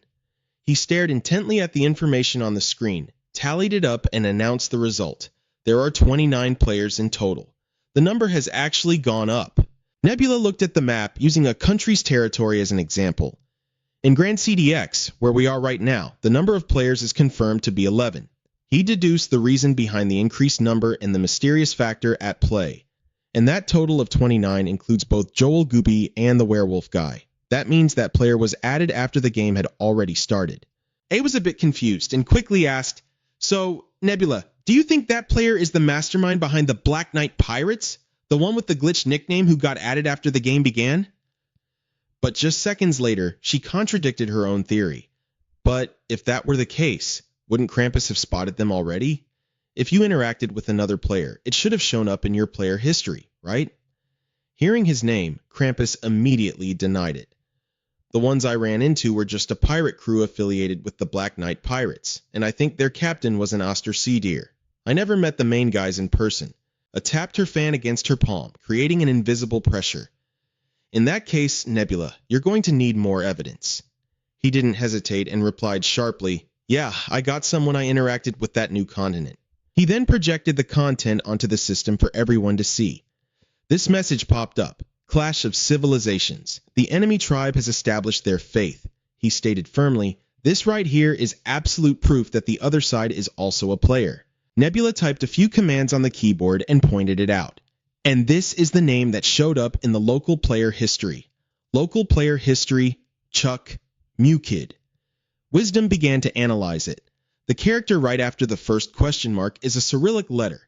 It's pronounced as Asa, so let's just call them Sasha from now on. Zhang Quan grew curious and chimed in. That name sounds like some kind of evil god, doesn't it? Could it be a species we've never seen before? Suddenly, something glowing red appeared, shining as brightly as a laser right behind him. Completely unaware, Nebula kept presenting. Exactly. Let me show you all. Suddenly, Xanda panicked and shouted a warning. Nebula, look behind you! But he stayed completely calm and reassured her. Oh, that? Without a hint of fear, he casually explained, if you're talking about the giant white spider behind me, there's absolutely nothing to worry about. Relieved by his confirmation, she felt a bit embarrassed. Oh, so it belongs to you? I thought... Nebula then openly praised the creature in front of everyone. You did great, Hylop. This was one of Nebula's very own creations. It replied with deep humility, it was nothing. Assisting you is my absolute honor. Xanda's eyes went wide with shock. Whoa, so that's the creature you were talking about? Even the usually grumpy Krampus couldn't help but utter, incredible. An image of a grotesque merman caught in a net popped up on the screen. Someone immediately voiced their skepticism. That's not a mermaid. It's a merman. Its head is literally a fish. So what exactly do we even call this thing? He spoke up in a serious tone to share the information. The species is called a deep one. Eldar covered her mouth, unable to hide her surprise. A deep one? Then what's the next creature going to be? Nebula switched to a picture of another ferocious monster. Is that a dragon? Or is it Cthulhu? What even is that? Eldar looked incredibly excited and quickly blurted out, Oh, you don't know about Lovecraft's works? Well, to put it simply, but before she could even finish her sentence, he sharply cut her off. I really don't think we need all those extra details. Eldar wasn't backing down and immediately shot back. But I think this could be crucial information. The traits of vampires are super popular and widely known, and those werewolves on the first continent match Earth's legends perfectly too. Hearing this, Nebula asked doubtfully, Are you saying their names aren't just random? That the species name itself is a clue to their abilities? Eldar's face showed she thought it was painfully obvious. Exactly. Don't you think so? Staring at the image of the deep one, she began to explain, unless this world is a game heavily influenced by Earth's civilization. Wisdom also threw in his own theory, or maybe Earth was the one influenced by this place. Nebula pondered for a long moment before praising the idea. That's a very interesting theory. Seeing that she clearly knew her stuff, he decided to rely on her expertise. Eldar, it seems you know quite a bit about deep ones. Could you explain what they are? Eldar eagerly accepted. Of course! This is my area of expertise. She then began dumping a massive amount of trivia. The Deep Ones first appeared in a short story by H.P. Lovecraft called Dagon, and the very first time their powers were mentioned was in the book The Shadow over Innsmouth. Nebula bluntly cut her off. Just get to the point. Her excitement killed, Eldar pouted and gave a one-liner. They live in the water! He coldly called her bluff. There's absolutely no way that's all there is to it. Eldar finally placed a hand on her chin, thinking seriously. Well, if you get infected or cursed by a deep one, you turn into one of them. Hearing this, Xanda asked curiously, Wait, just interacting with them can cause that? Even Krampus couldn't hold back and joined the conversation. Is their method of infection like the werewolves or vampires? She looked up, thinking deeply for a second. No, your blood has to be mixed with theirs. Eldar began to theorize. It's probably through cellular regeneration. They serve ancient gods like Dagon or Cthulhu, and they live deep inside coastal caves to avoid detection. In the novel, a missionary visits a seemingly normal village, only to find out it was entirely populated by Deep Ones disguised as humans. Nebula immediately summarized the main point. In other words, they can take on human form. Based on what you just said, the Deep Ones could have already invaded a village and lived alongside normal citizens. If a player failed to notice them, the Clash of Civilizations notification wouldn't even trigger. Remembering one last detail, Eldar added, "Oh, and their biggest weakness is that they can't survive too far from the ocean." He finalized the thought, so they are forced to live near the sea. Wisdom suddenly raised his hand to speak. He carefully warned Nebula, "There's something else I think you need to consider. The player limit for this game." Only then did it click for him. The player limit for this world is capped at 32, right? According to the system's previous rules, the game had a strict limit of 32 players, 27 of whom were from Earth. 2 new players had shown up but were already eliminated, and now a third one had appeared. He suddenly realized the anomaly. Wait, does that mean besides Sasha, 2 more players are going to show up? Wisdom, however, had a different theory. Or maybe they're already here. Who knows? Out there was an entirely new space filled with vast skies and endless waters, the new 4th continent. Hearing this, everyone fell deep into thought. If it really is an actual continent, it's going to be massive, so we can't be sure of anything right now. He continued to state his perspective. We can't rule out the possibility that the continent holds some serious hidden power, or maybe they've already formed an alliance with each other. Wouldn't it be better if we made them our allies, even temporarily? Nebula, however, had a completely different mindset and immediately shot the idea down. I don't see it that way. He then carefully raised a finger to emphasize his point. Even though we don't know the exact location of the southern continent yet, I'm pretty sure it's the closest one to them.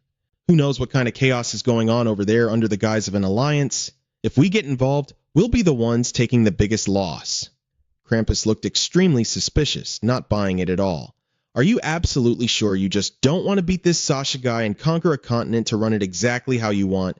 Nebula admitted it with brutal honesty.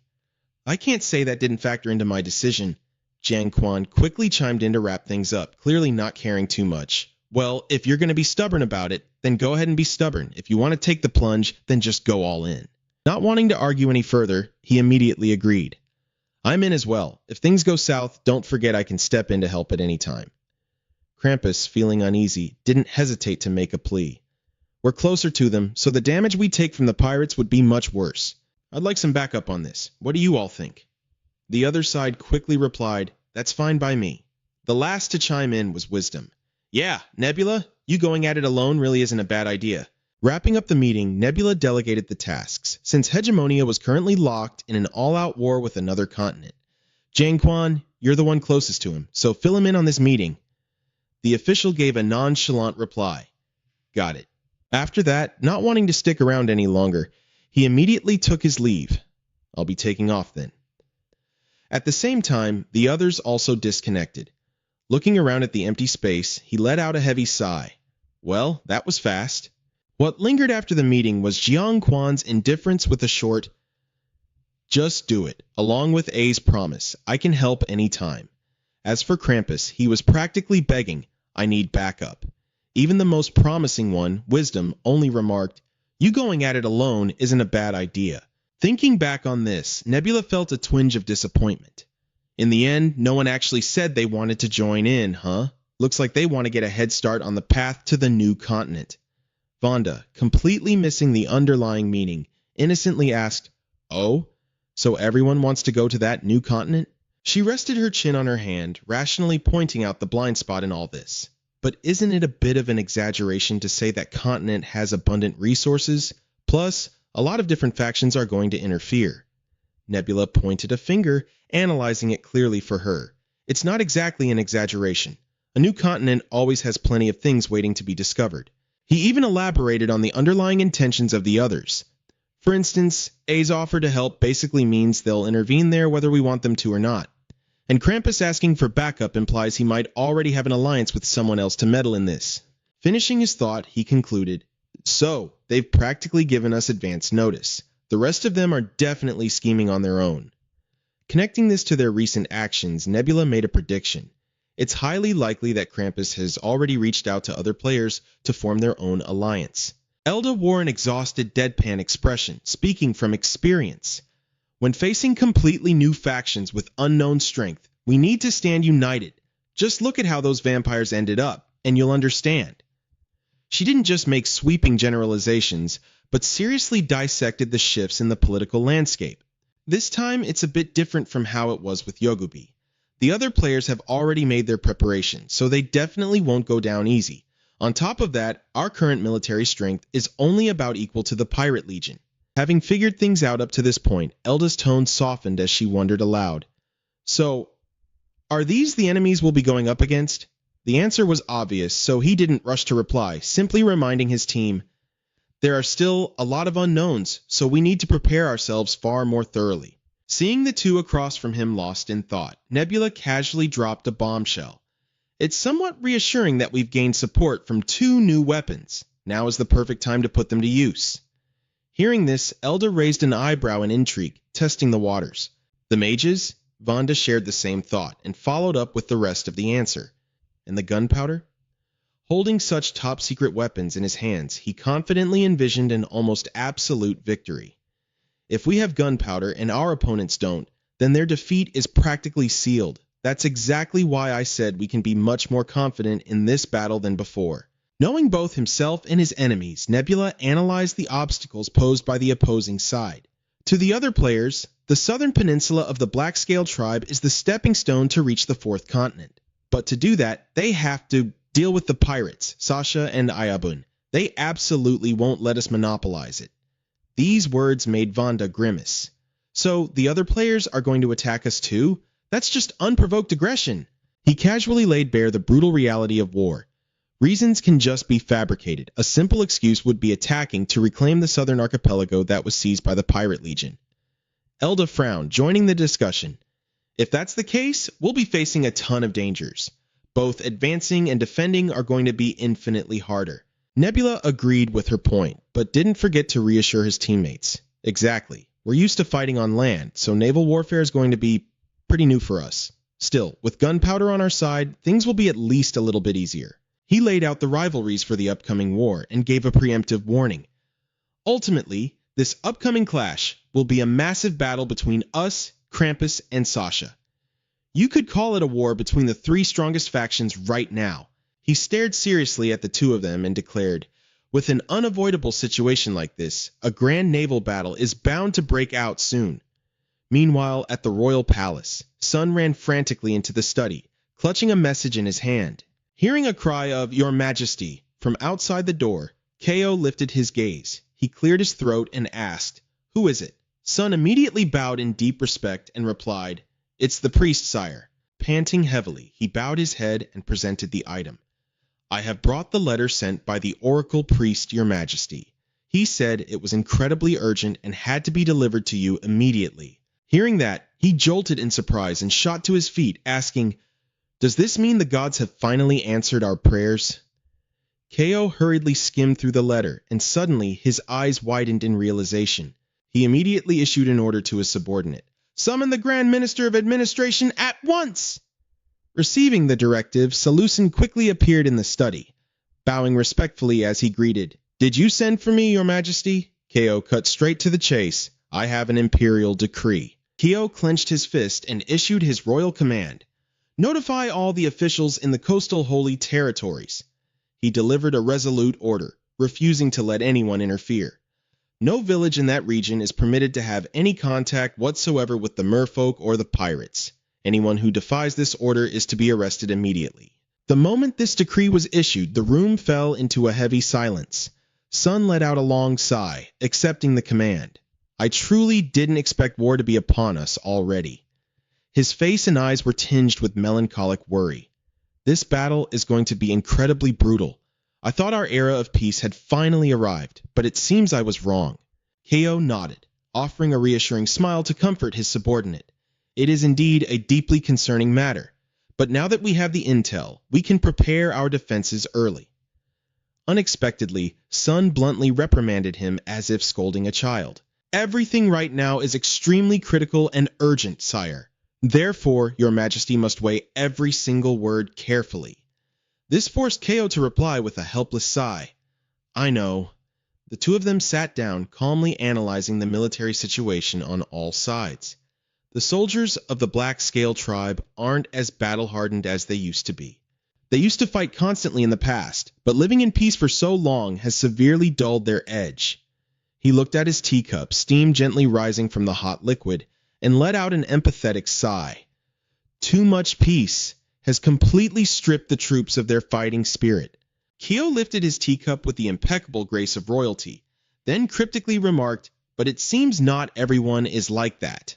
Showing the profound insight of a prince regarding the nation's inherent dilemmas, he continued, even though these emerging factions threatening the South are a genuine concern, the seeds of war have actually been brewing for a long time. The wisdom of a leader allowed him to see the silver lining in a dire situation. In a way, this serves as a wake-up call. If it weren't for that threat, we would have completely lost our natural vigilance. But now, our priorities are crystal clear. Yet, Kao was still worried sick about the tight spot they were in. However, we're currently fighting a war in the north as well. So with problems erupting in the south at the same time, it's going to be incredibly tough to handle. Sun hesitantly offered his perspective. But when it comes to shipbuilding technology, the Black Scale tribe is still miles ahead of many others, isn't it? Kyo bluntly offered a contrasting view. Not necessarily better than the Dunley tribe. The only stroke of luck here is that the Dunley are caught up in a war out west, so they probably won't be able to meddle in our conflict anytime soon. The figures of the various enemies lurking out there flashed through Kyo's mind, making him lower his voice as he declared, even so, there are plenty of other factions eyeing us greedily right now. We need to stay on high alert so we don't get ambushed while we're tied up in battle. Thinking about the looming threat of internal strife and foreign invasion, Sun anxiously probed, Then, have you thought of any countermeasures yet, sire? Kao replied, By now, Lampina must have already arrived in Sasi. Hearing that, the subordinate quickly asked, You mean the alchemist, sire? He pondered the young monarch's intentions for a moment before cautiously raising a question. Do you really believe her knowledge will be of use to us in this war? Kao sharply caught the skepticism in the other man's tone. It seems you aren't very fond of alchemy, are you? Unexpectedly, Sun slowly shook his head.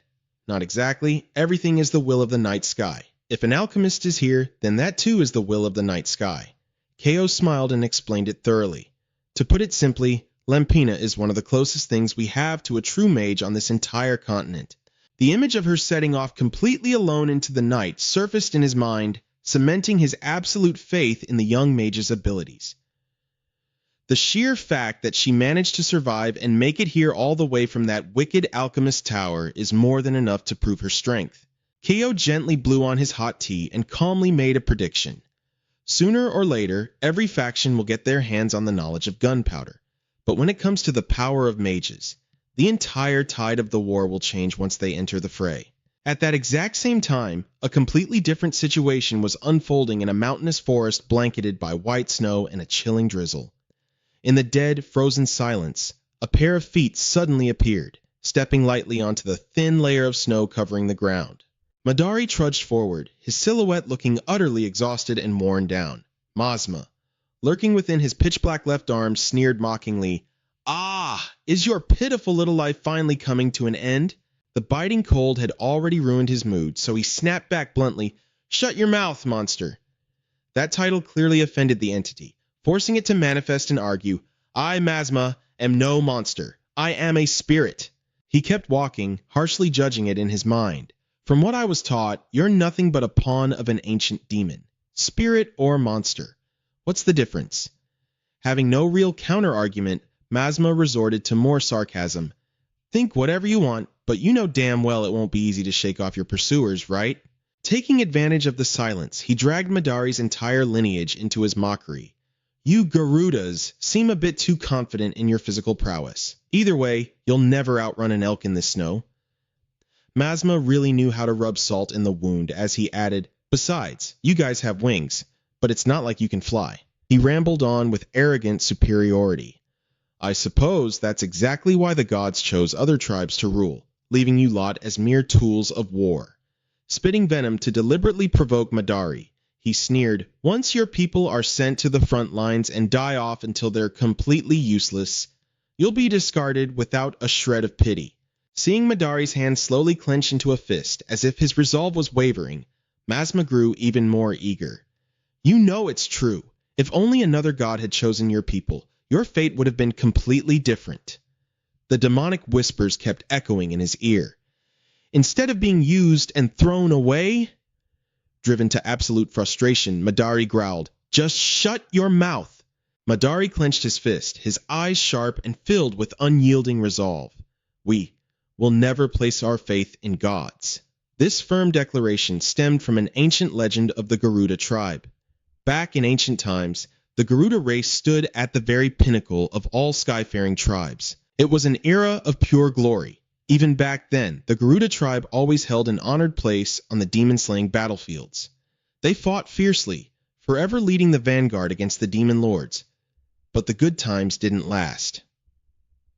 When the war reached its peak, other tribes grew weak, and the gods who backed them turned away. And from that unknown point in time, the Garuda completely lost their ability to fly. That was the exact mystery that had always haunted his clan, Madari included. Being discarded like trash felt like a brutal slap in the face, pushing him to reaffirm his stance. Whether in the past or the harsh reality of today, we will never trust the gods. He looked up at the sky, as if gazing upon the sheer hope of his entire tribe. We will rely on our own strength to do what we want and trust only in ourselves. That sky belongs to us, and we will conquer it without depending on anyone. In the snow-covered forest, the wind howled relentlessly, carrying waves of piercing cold through the bare skeletal trees. Madari glanced up at the sky and muttered to himself, once I'm out of this forest, I'll hit the river. It's not much further now. After walking a little further, it was exactly as he predicted. A river lay ahead, but Mazma sounded rather surprised. The river is frozen over? Even a snail knight could cross that. Paying absolutely zero mind to the spirit's nagging, a single thought flashed through Madari's mind. I'm going to melt that frozen river. But Mazma immediately shot down the idea with a mocking tone that made Madari clench his fists. You know your own power alone isn't going to cut it, right? You're going to need my help eventually. Suddenly, Madari's eyes widened in sheer shock as he spotted something approaching from the distance. A massive, majestic elk was slowly making its way toward him. Damon, who was riding it, caught sight of Madari and immediately roared, That's a Garuda! Halt! The man stopped and looked Madari up and down, letting out a soft scoff. The subordinate beside him turned and reported, Sir Knight, it is indeed that Garuda. Its left arm is severely rotting. Damon replied casually, completely unfazed. Oh, is that so? His gaze shifted to Madari, cold and dripping with utter contempt. So, your name is Rotting Hand Madari, is it? Just then, Mazma's eerie voice echoed out, They're not just behind you, they're in front of you too. Madari narrowed his eyes slightly and replied through his thoughts, But these aren't the ones actively hunting me. They don't know who I am yet. The spirit's deep voice resonated again, slow and full of dark implications. Well then, I suppose they also don't know what those flasks on your hip are for. Seizing the moment, Madari immediately played dumb, waving his hands frantically. Madari? Oh my word, no, that's not my name at all. Madari quickly spun a fake name, his tone so incredibly natural it sounded like the absolute truth. I'm Iahurin. I grew up in the Garuda settlement. My left arm was badly burned when I was a kid, which is why it looks like this. It's not rotting. Those words weren't enough to shake Damon's suspicions. But it doesn't exactly look like a burn scar, now does it? Madari instantly fired back an excuse. Well, burn marks look totally different depending on the physical traits of a human versus a Garuda. Without giving the knight a chance to argue, he quickly changed the subject. Are you gentlemen looking for a Garuda named Madari? Damon blurted out instinctively. That's right. The knight's probing gaze swept over him. Even a fool like you should know about the alchemist's tower, right? Madari forced a fake smile, acting as if the matter had absolutely nothing to do with him. Yes, sir. The tower right behind that mountain range over there, right? That's where all those weirdos who call themselves alchemists live." Damon didn't bother hiding anything and laid it all out. "Exactly. Our knights have completely occupied that tower, but a few of those alchemists managed to escape." He continued with a casual, arrogant drawl. "So, the two of us are hunting down the fugitives by His Majesty's royal decree to stop them from spreading their heretical knowledge." Madari kept up his bright, naive smile. "There aren't that many Garudas around, so I'm sure you'll find him easily. I'll report it immediately if I see anyone matching that name." But Damon shot him down with a single command that completely silenced him. "No, come closer." Madari hurriedly tried to defend himself. "Wait, why? I told you, I'm not an alchemist." The knight lost his patience and barked out an order. "Once I confirm you're not involved, I'll let you go. Move it." Hearing Damon's harsh tone, Madari had no choice but to yield, raising his hands. All right, I understand." Damon glared at Madari and commanded, "Now, hand over your bag." But before the knight could even finish his sentence, Madari's eyes flashed with pure killing intent. In a split second, he violently flared out his wings. His heavy cloak surged upwards, completely blocking the knight's vision. Furious, Damon swatted it away, shouting, "You bastard!" But right as the cloak was tossed aside, it revealed Madari firmly gripping the flasks at his hip. Without a second of hesitation, he smashed them straight into Damon. The knight let out a blood-curdling scream, mingled with the horrifying, sickening sizzle of flesh melting away like meat dissolving in acid. "What the hell is this?" Damon's face was completely deformed. He shrieked in absolute agony. My face is burning off!" Right as Damon let out a final desperate gasp and collapsed, a loud shout ripped through the air. "He's the alchemist!" While Madari was still trying to process the chaos, the clamor grew closer and closer. Rotting hand is right there!" He instantly spun around as Mazma's cold voice echoed crystal clear in his mind. "Your pursuers are here. 5 of them." "How many flasks do we have left?" he responded mentally, not wasting a single second. 1 sulfuric acid, 1 smoke, and 2 oil flasks." Hearing that, the spirit sounded absolutely thrilled, its tone dripping with certainty. "Looks like it's finally time to borrow my power, isn't it? You were planning to use it to melt the frozen river anyway." Madari gripped the flasks tightly, quickly giving in to the grim reality. "Damn it, I don't have a choice."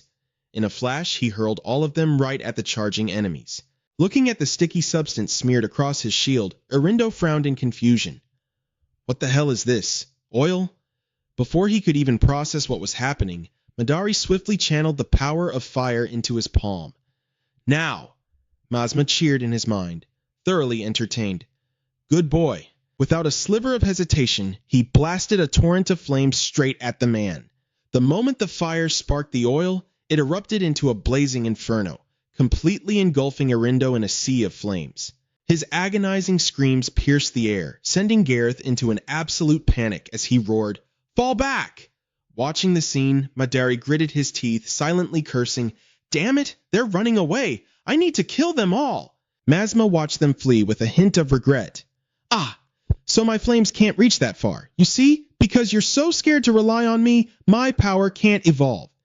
Suddenly, a booming voice bellowed from right behind him, "Rotting hand!"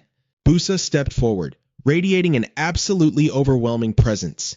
Every word he spoke felt like a heavy stone hurled right at Madari's face. "Madari, I finally found you. Take off your belt and drop your gear. Now." Seeing the man, Mazma couldn't hide his excitement. "Shall we kill him right now? If they shoot arrows at us, just burn them to ash." Madari instantly backed down, analyzing the situation in his head. "No, there are too many of them. Besides, if that insignia is what I think it is, surrendering is the smartest move right now." Without wasting another second, he dropped to his knees and raised his hands above his head. "I surrender." Then, following the man's orders, he decisively tossed all his gear onto the snow. Even as 2 Amyang soldiers slammed him down to restrain him, Madari maintained a terrifyingly calm demeanor. "Are you sure this is a good idea?" He shot Busa a glare as sharp as a blade. "Even without my gear, I'm still extremely dangerous." But the man simply stood there, his expression completely unreadable. His words fell effortlessly. "There is no one safer to handle than a man who delusionally believes he is dangerous." He slowly took off his mask, revealing his true face. "I am the king of Amyang, Damalimpusa, the one chosen by our god, Thuktuyen. He looked down at Madari with eyes full of absolute contempt. You alchemists always want to test yourselves against the gods, don't you? He threw out a challenge, dripping with unbearable arrogance. Will your little power burn me to ash first? Or will you be struck down by my god's wrath before you even try? Do you want to find out? Mazma was immediately intrigued. Oh, now that sounds interesting. Are you going to try it? But Madari snapped at him, completely rejecting the idea. You idiot! The gods are definitely watching this place. If we draw their attention, punishment will come swiftly. He lowered his voice, emphasizing every single word so Mazma would understand. If divine punishment falls upon them, they will be torn into dozens of pieces right on the spot. Mazma didn't argue back, merely uttering a single, "Oh." Madari made no effort to hide his mocking gaze as he spoke up. I really don't understand why a king would personally go out of his way to capture a lowly alchemist.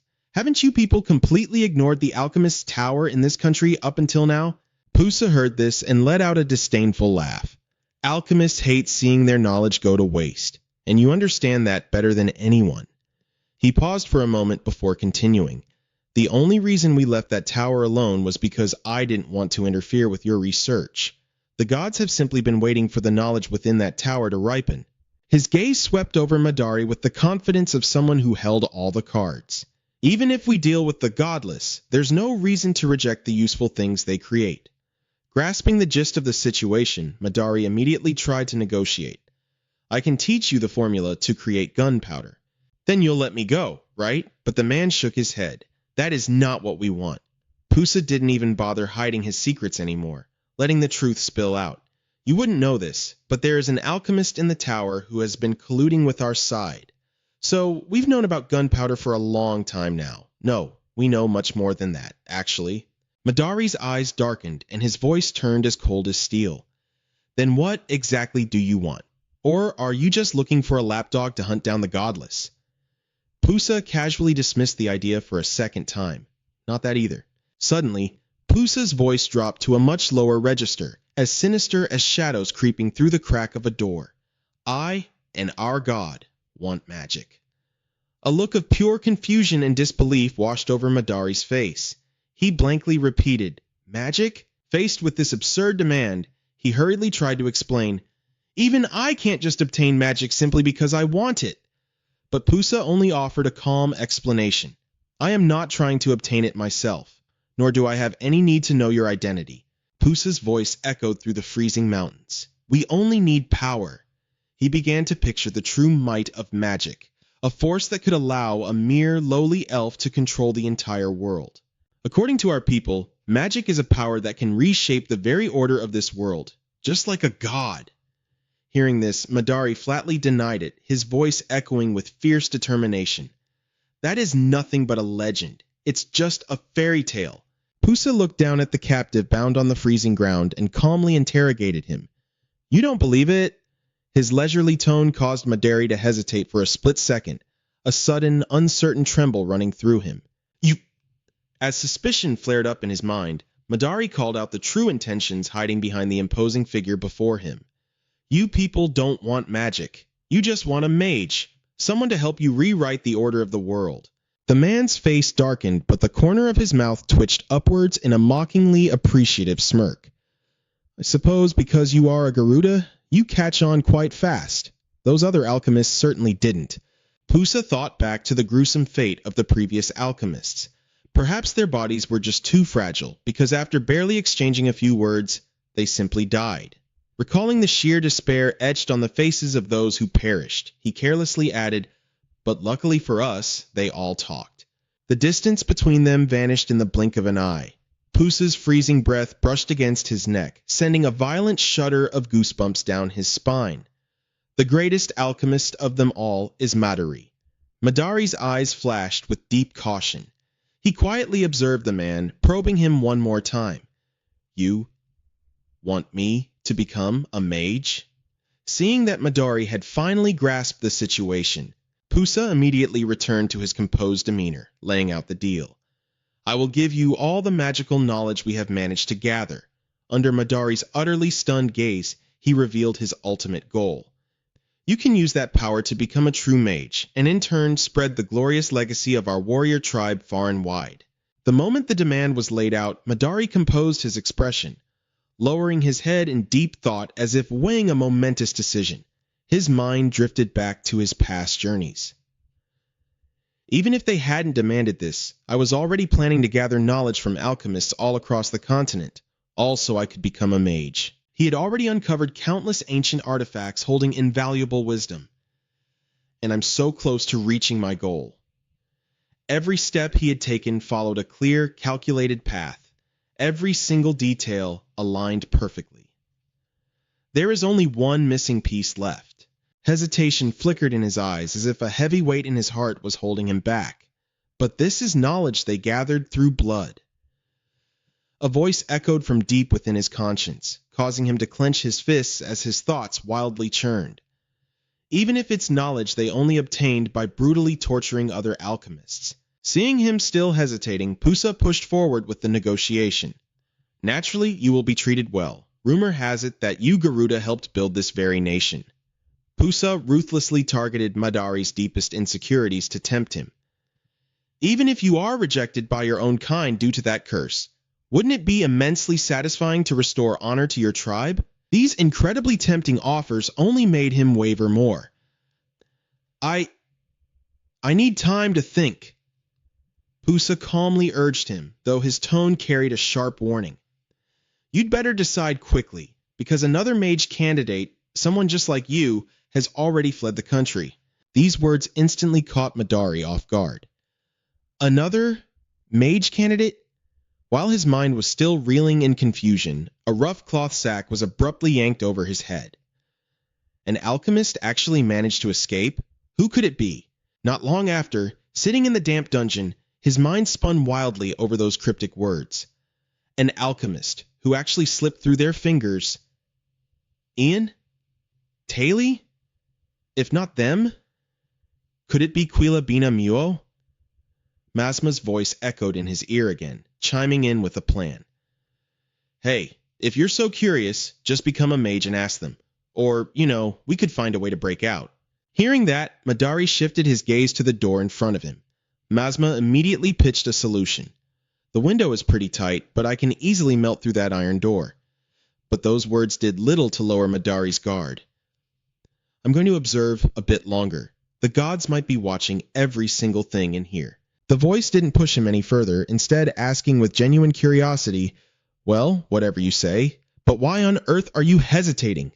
Madari squeezed his eyes tightly shut, thinking back on the choice he was given and his own turbulent thoughts. After a long, heavy silence, he finally spoke up.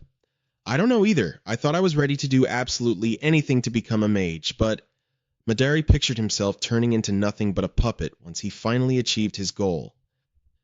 If I could truly become a mage, even if it meant becoming a god slave, I'd do it. Hearing such extreme thoughts, Masma tried to talk some sense into him. You've been overthinking way too much ever since we got locked up. Oh, wait, here it is. Masma just wouldn't shut up, prompting a very annoyed Madari to snap. I am trying to think seriously here, keep quiet. But Masma frantically cut him off. No, you idiot, look out the window! He abruptly spun around, staring straight at the window, where a bizarre, eerie silhouette had quietly appeared. Staring at the freakish shadow lingering behind the glass, Madari lowered his voice. Every single word was heavy with disbelief and a sinking realization. Is that a grasshopper? Hongo stared back at him intently before speaking. Are you Madari? It's a bit hard to talk like this. After a moment's thought, he offered a brief reassurance before vanishing into the glow of a teleportation spell. I'm coming inside. He left the prisoner staring in absolute shock. What the hell? How is a grasshopper that massive supposed to get in here? The second Hongo materialized right before his eyes, Madari instantly went on high alert, his hands subtly raising into a defensive stance. Noticing the human's alarmed state, the creature quickly tried to reassure him. Do not be afraid. I am an envoy of a god. A deeply unsettled look still lingered in Madari's eyes. An envoy? Seeing his wretched state, the creature calmly elaborated. Yes, my name is Hongo. I am one of the creations of the night sky. At those words, Madari snapped to full attention. You mean, the god worshipped by the Hukrin lizardmen? What could a god possibly want with me? The creature continued, gazing up at a bizarre black spider on the ceiling with utmost reverence. He sees absolutely everything. Madari slowly pushed himself to his feet, a sharp question already on the tip of his tongue. Gods usually communicate through divine revelation, yet the night sky actually sent down a physical guardian? But this territory doesn't belong to the night sky. Aren't you afraid? Maintaining his even tone, Hong Go casually closed the distance between them. At present, everything is fully under control. Madari instantly shot back. And how exactly can you be so sure?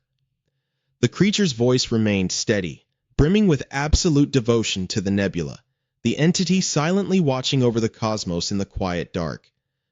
I believe it to be true, simply because the night sky has declared it. A spark of genuine interest flared in Madari's eyes. All right then, what are you doing here? I'm listening. Hong Go solemnly delivered the message he had been entrusted with. I shall pass down the prophecy of the night sky to you, Madari. You. Madari's indifference didn't deter the creature in the slightest. His rhythmic tone echoed on. Will become the mage of Akmion. The moment he heard that, Madari let out a cold, contemptuous scoff. Ha! You actually call a statement like that a prophecy? With an utterly unimpressed look, he bluntly shot down Hongo's bold claim. If I just break out of here right now, that little prophecy of yours is completely voided. And you dare call that a prophecy? Hongo replied, completely unbothered, merely offering a calm explanation. I was able to enter this place using the power of a god. But you cannot escape from here. Furthermore, the prophecy is not yet finished. Hearing that, Madari froze, glaring at the creature with renewed suspicion. What's the rest of it? The creature's voice rang out with absolute clarity. As the divine oracle was recited verbatim, the atmosphere in the room grew suffocatingly heavy. You, who shall become a mage, will ultimately betray Akmion. This is the prophecy. Faced with that grim warning, Madari fell into a suffocating silence. After a long moment, he finally spoke, his voice slow and heavy. Is that an order from the night sky? To betray the Akmion? He replied calmly, his composed demeanor meant to shatter any lingering doubts. No, it is merely a prophecy. Having delivered the oracle, Hongo withdrew his hand and stepped back, his mission complete. That is all. Do whatever you please with it. Still reeling from the shock, he gritted his teeth, desperately clinging to his reason amidst the chaos. What the hell is this situation? A divine guardian came all this way just to deliver a message to me? Madari's mind raced, picturing the absolute chaos that the future held. If I become a mage using the resources I've gathered, my power will surge. And then, the Akmion tribe will become incredibly strong. His genius mind mapped out the entire continent, carefully weighing every single move. Just in terms of sheer size, the Akmion were already the largest on the continent. If they gained a mage, they could grow even mightier than Hokrin, the night sky.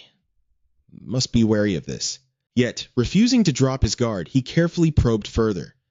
I don't get it. You could have just given me an order, like any other god. Hongo's words slipped out slowly, lingering in the air. The night sky does not issue commands so lightly. He respects the free will of those under his domain. Hearing this, Madari couldn't help but let out a bitter scoff, his head dropping. Respects free will? Why? Hongo maintained his unbothered demeanor, completely ignoring the quiet defiance. Obviously, because as each word fell, Madari's eyes flickered with a mix of suspicion and disbelief. He would still achieve his goal regardless. This truth filled Madari with an overwhelming sense of frustration. That makes no sense. But then his tone quickly shifted back to skepticism as he pressed on.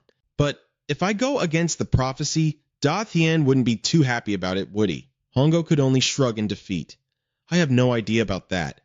Lord Da Tian doesn't exactly base his joys or sorrows on whether a prophecy comes true or not. After exchanging a few more words, Hongo quickly offered his final advice. My mission ends here. The prophecy has been delivered. What you do next is entirely up to you. In the oppressive darkness of the dungeon, Hongo's voice echoed, emphasizing every single word. Keep what you've heard buried deep within your heart. They might be eavesdropping on your thoughts. He kept muttering to himself, the words spilling out as if he didn't even need an audience. So, even if I wanted to betray them, I couldn't, huh? That's right.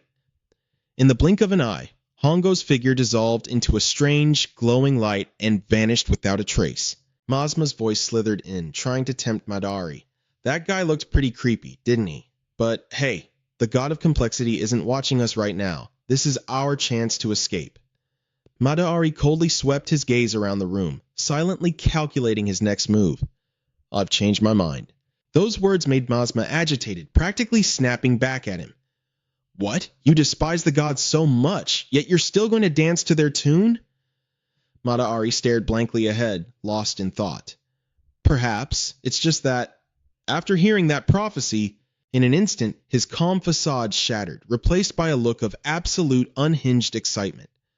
I want to give those bastards who locked me up, who tortured the other alchemists to death, a painfully brutal payback. Hearing this, Mazma grew even more delighted. Look who's talking. Oh, so you are planning a betrayal? Well, staging a betrayal right after becoming a mage. Now that sounds incredibly fun. Madari's mind raced endlessly, his thoughts drifting toward Nebula. Did Da Thien already calculate that I would think this way when he delivered the prophecy? He fell into a brief silence, swamped by a messy tangle of emotions. If that's really the case, I don't actually mind it all that much. The whole situation sparked an undeniable thrill within him, his eyes shining with newfound ambition. So, this is the god Da Thien. The moment his thoughts cleared, Madari bolted upright, bursting with aggressive energy.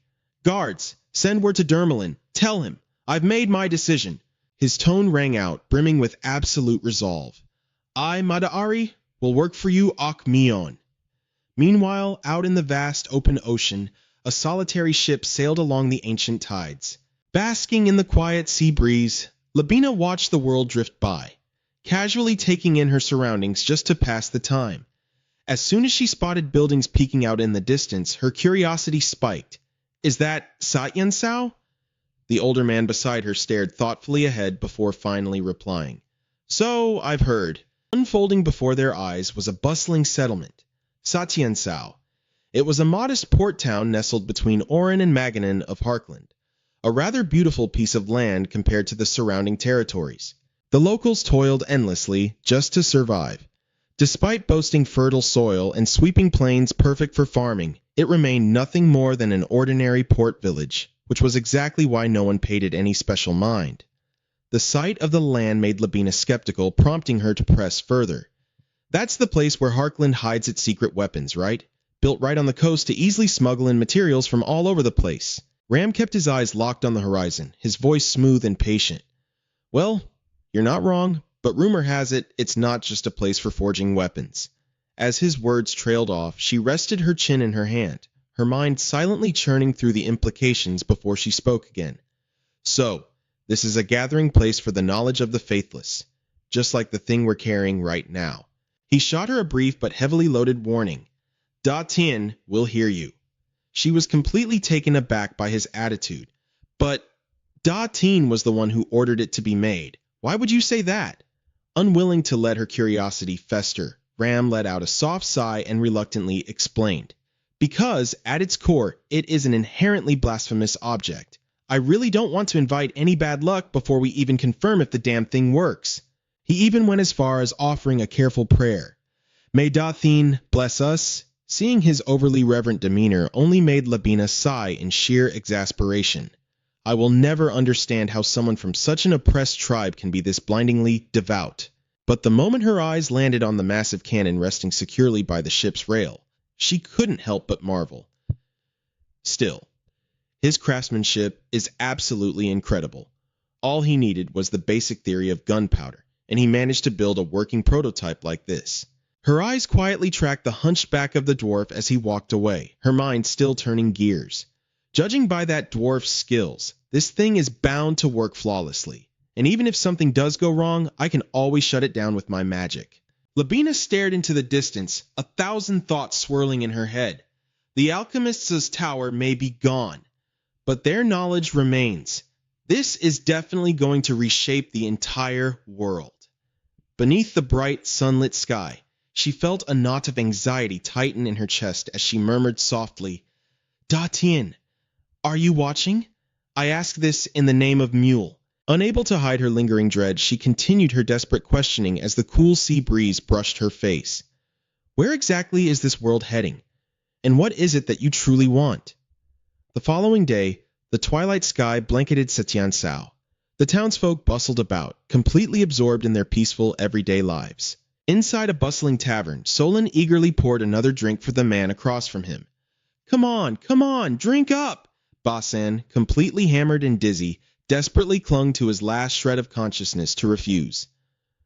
Ugh, I really should stop drinking. Hearing that, Solon quickly brushed it off with a tease.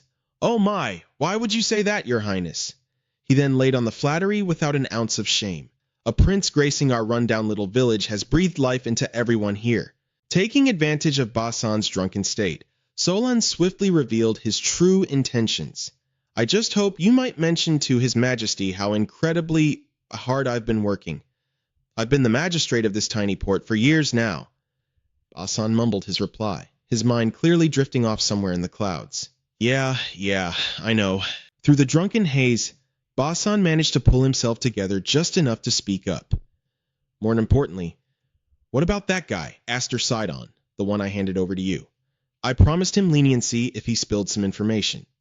Solon quickly brushed it off with a careless reply. Of course, your highness. Please, don't waste your breath on some petty pirate. He casually poured another glass, reassuring him with absolute confidence. Things like this happen all the time. Don't worry, I'll clean up the mess myself. Now come on, eat up. As the bitter taste of alcohol hit his tongue, Basan thought bitterly to himself. Honestly, I'd love nothing more than to execute these useless, irresponsible local officials. But as an illegitimate prince, anything I do will just be labeled as an abuse of power. Just before the awkward tension could settle, a subordinate rushed into the room. The man whispered frantically into Solon's ear, draining the color right out of the magistrate's face. Noticing the sudden, dramatic shift in the mood, Basan narrowed his eyes and asked sharply, What's going on? Panicked by that piercing glare, Solon stammered out a pathetic excuse. No, it's nothing really. Just a little squabble in the village. I'll go sort it out right now. Desperate to dodge the issue, the magistrate clumsily tried to change the subject.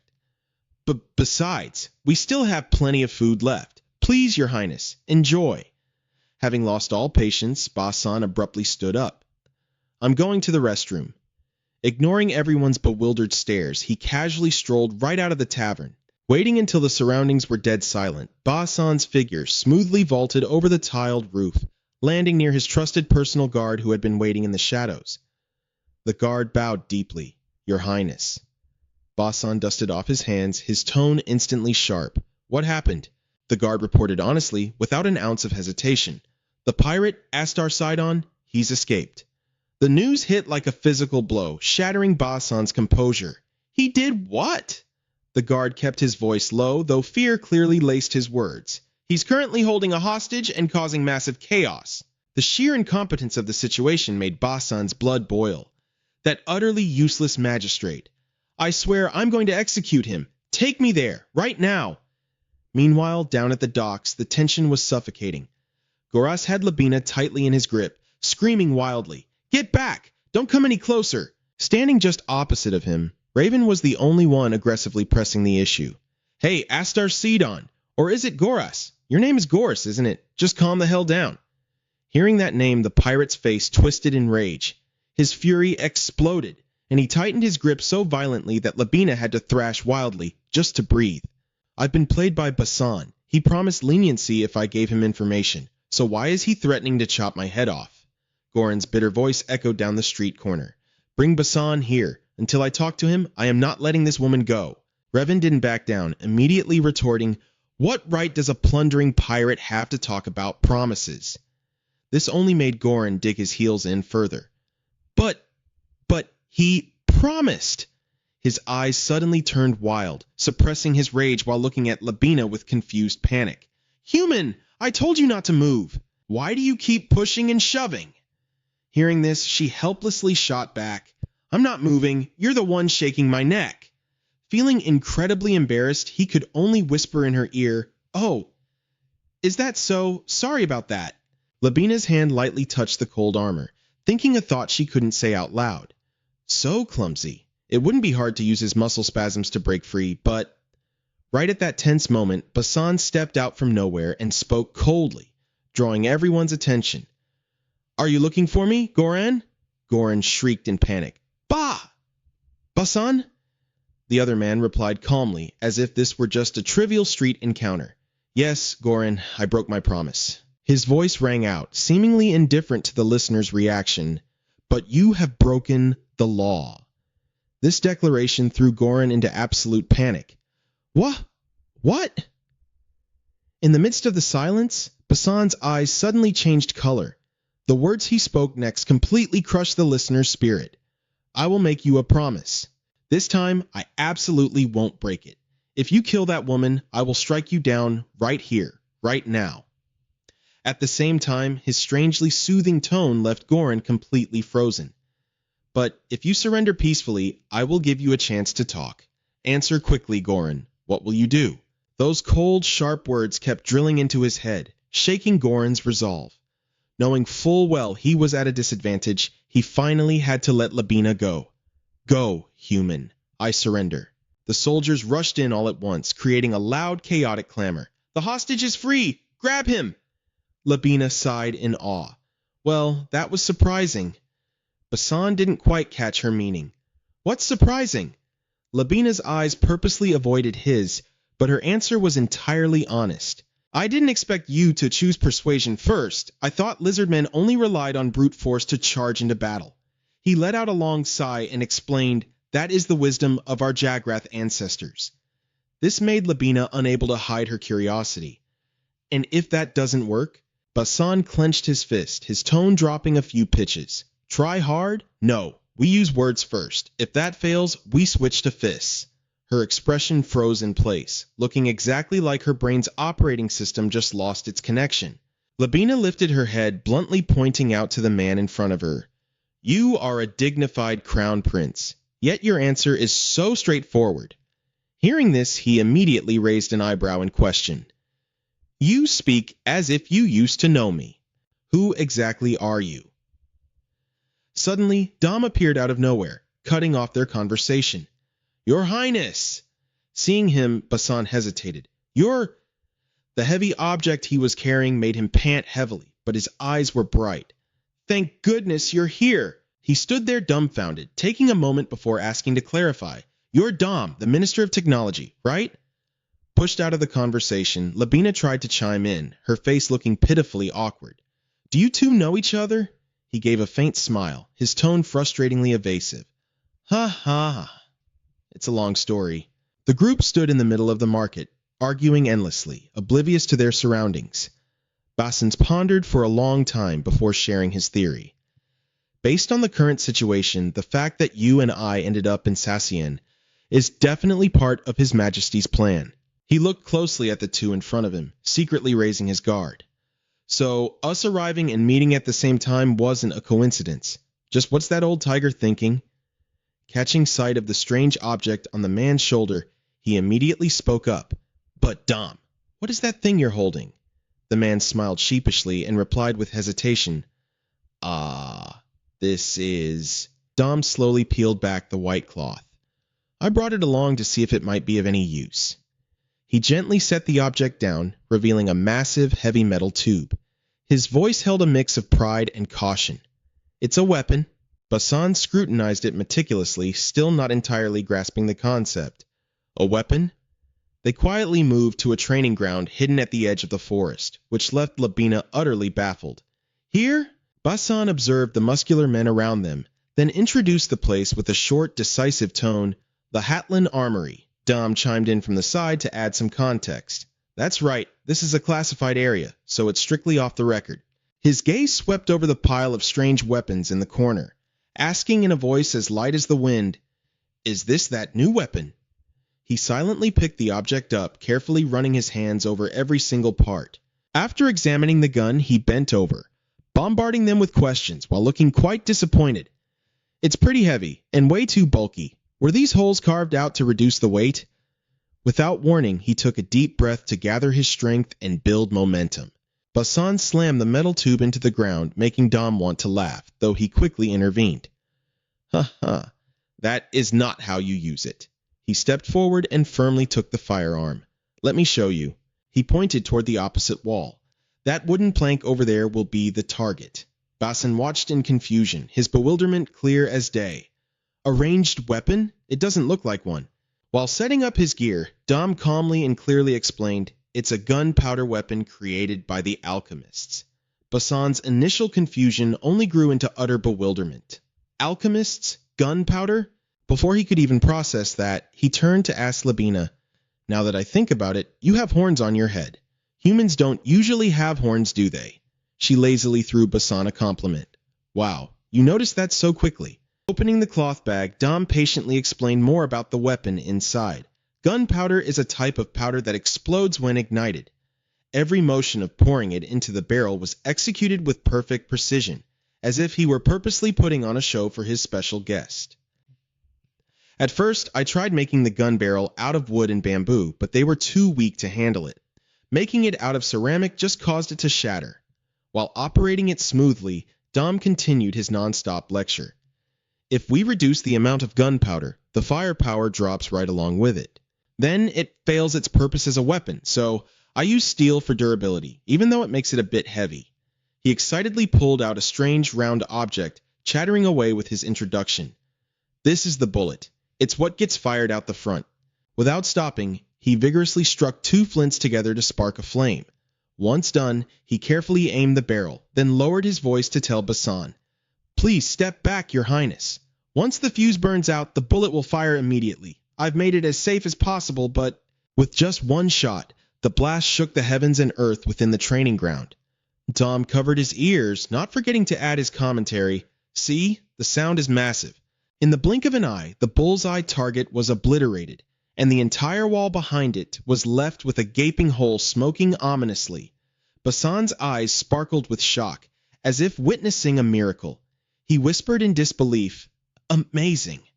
The sound is deafening, and its power is like a lightning strike in the dead of night. What exactly is this weapon used for?" Labina slowly lowered her hands and gently answered, "This is a weapon of war." She smoothly went on to explain in detail. "You arrived here on the Pirate's Disgrace, didn't you? Your ship had to alter its course to Sassian off schedule because it was transporting something specific." Labina pointed at the weapon that had just been fired, her introduction as smooth as a professional salesperson. This is exactly what it was carrying, a cannon. On the surface, Basan looked intrigued, though he carefully masked his deeper thoughts. Indeed, the destructive power is terrifying, but how much can this thing actually change the tide of war? While observing, Basan silently mentally reviewed the firing process. Pour in the gunpowder. Use the rod to pack it tightly. Load the projectile, then light the fuse. The steps to initiate an attack take far too long. He stared thoughtfully at the cannon, quickly weighing its pros and cons. Because of the sheer weight of the cannon itself, aiming and pivoting would be extremely difficult.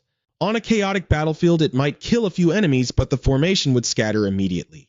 A satisfied smirk flashed across his lips as a bold idea blossomed in his mind. But what if we had multiple cannons? Visions of it appearing in brutal battlefields flashed through Basan's mind. If it can just suppress the cavalry, that's already a massive success. Even the majestic fortresses he had encountered were no exception.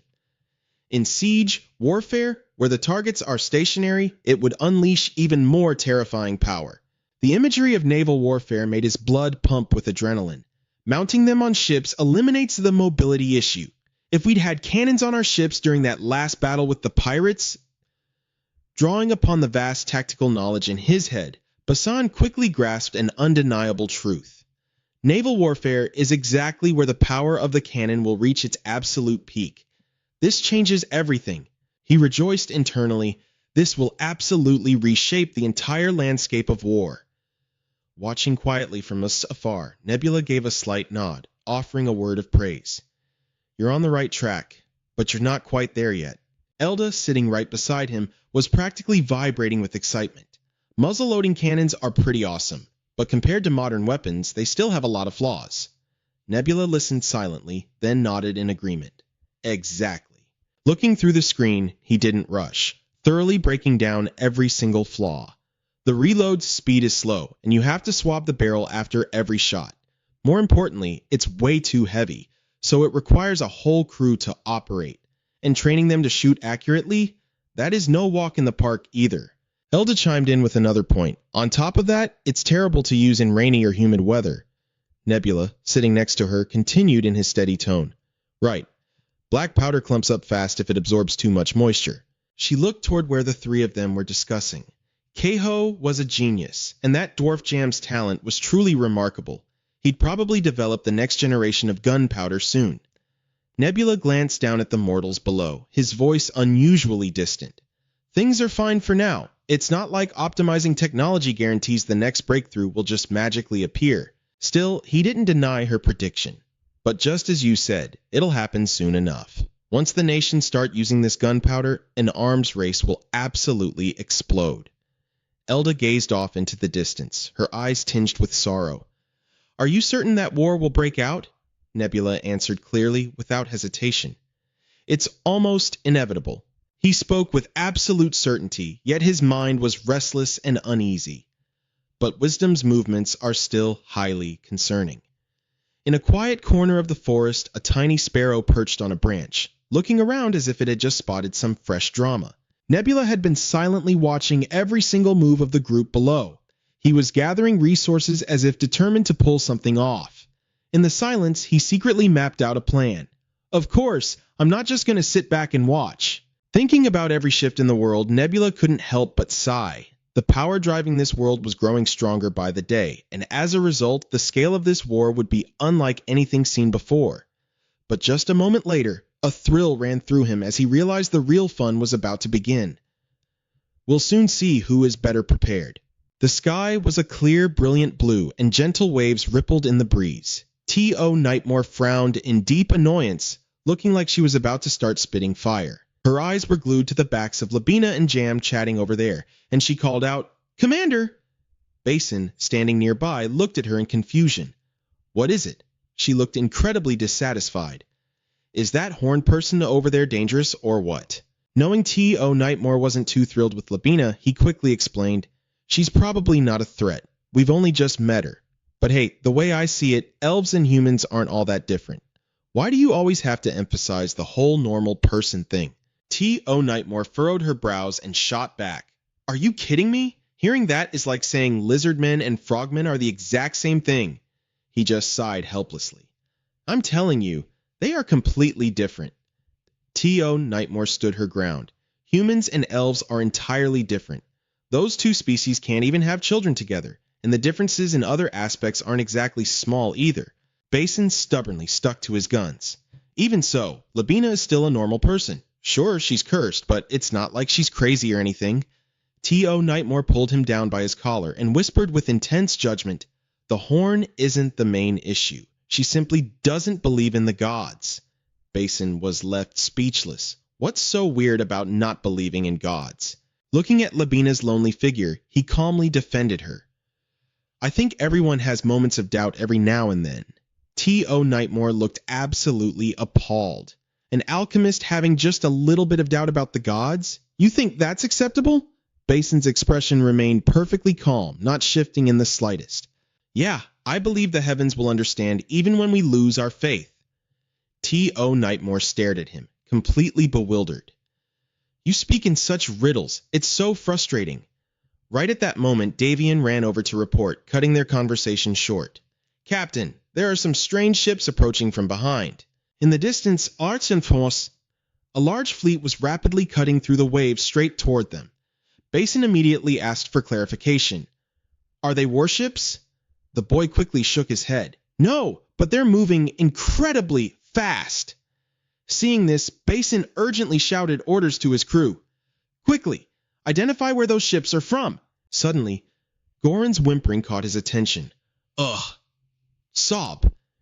The man clasped his hands together in absolute terror. It's the Yabin pirates. He then screamed in panic. That ship design doesn't belong to some weak pirate crew. That's a flagship from the southern continent. T.O. Nightmare leaned forward, squinting to get a better look, and then cursed under her breath. Damn it! Based on what was right in front of her, she could clearly assess the situation.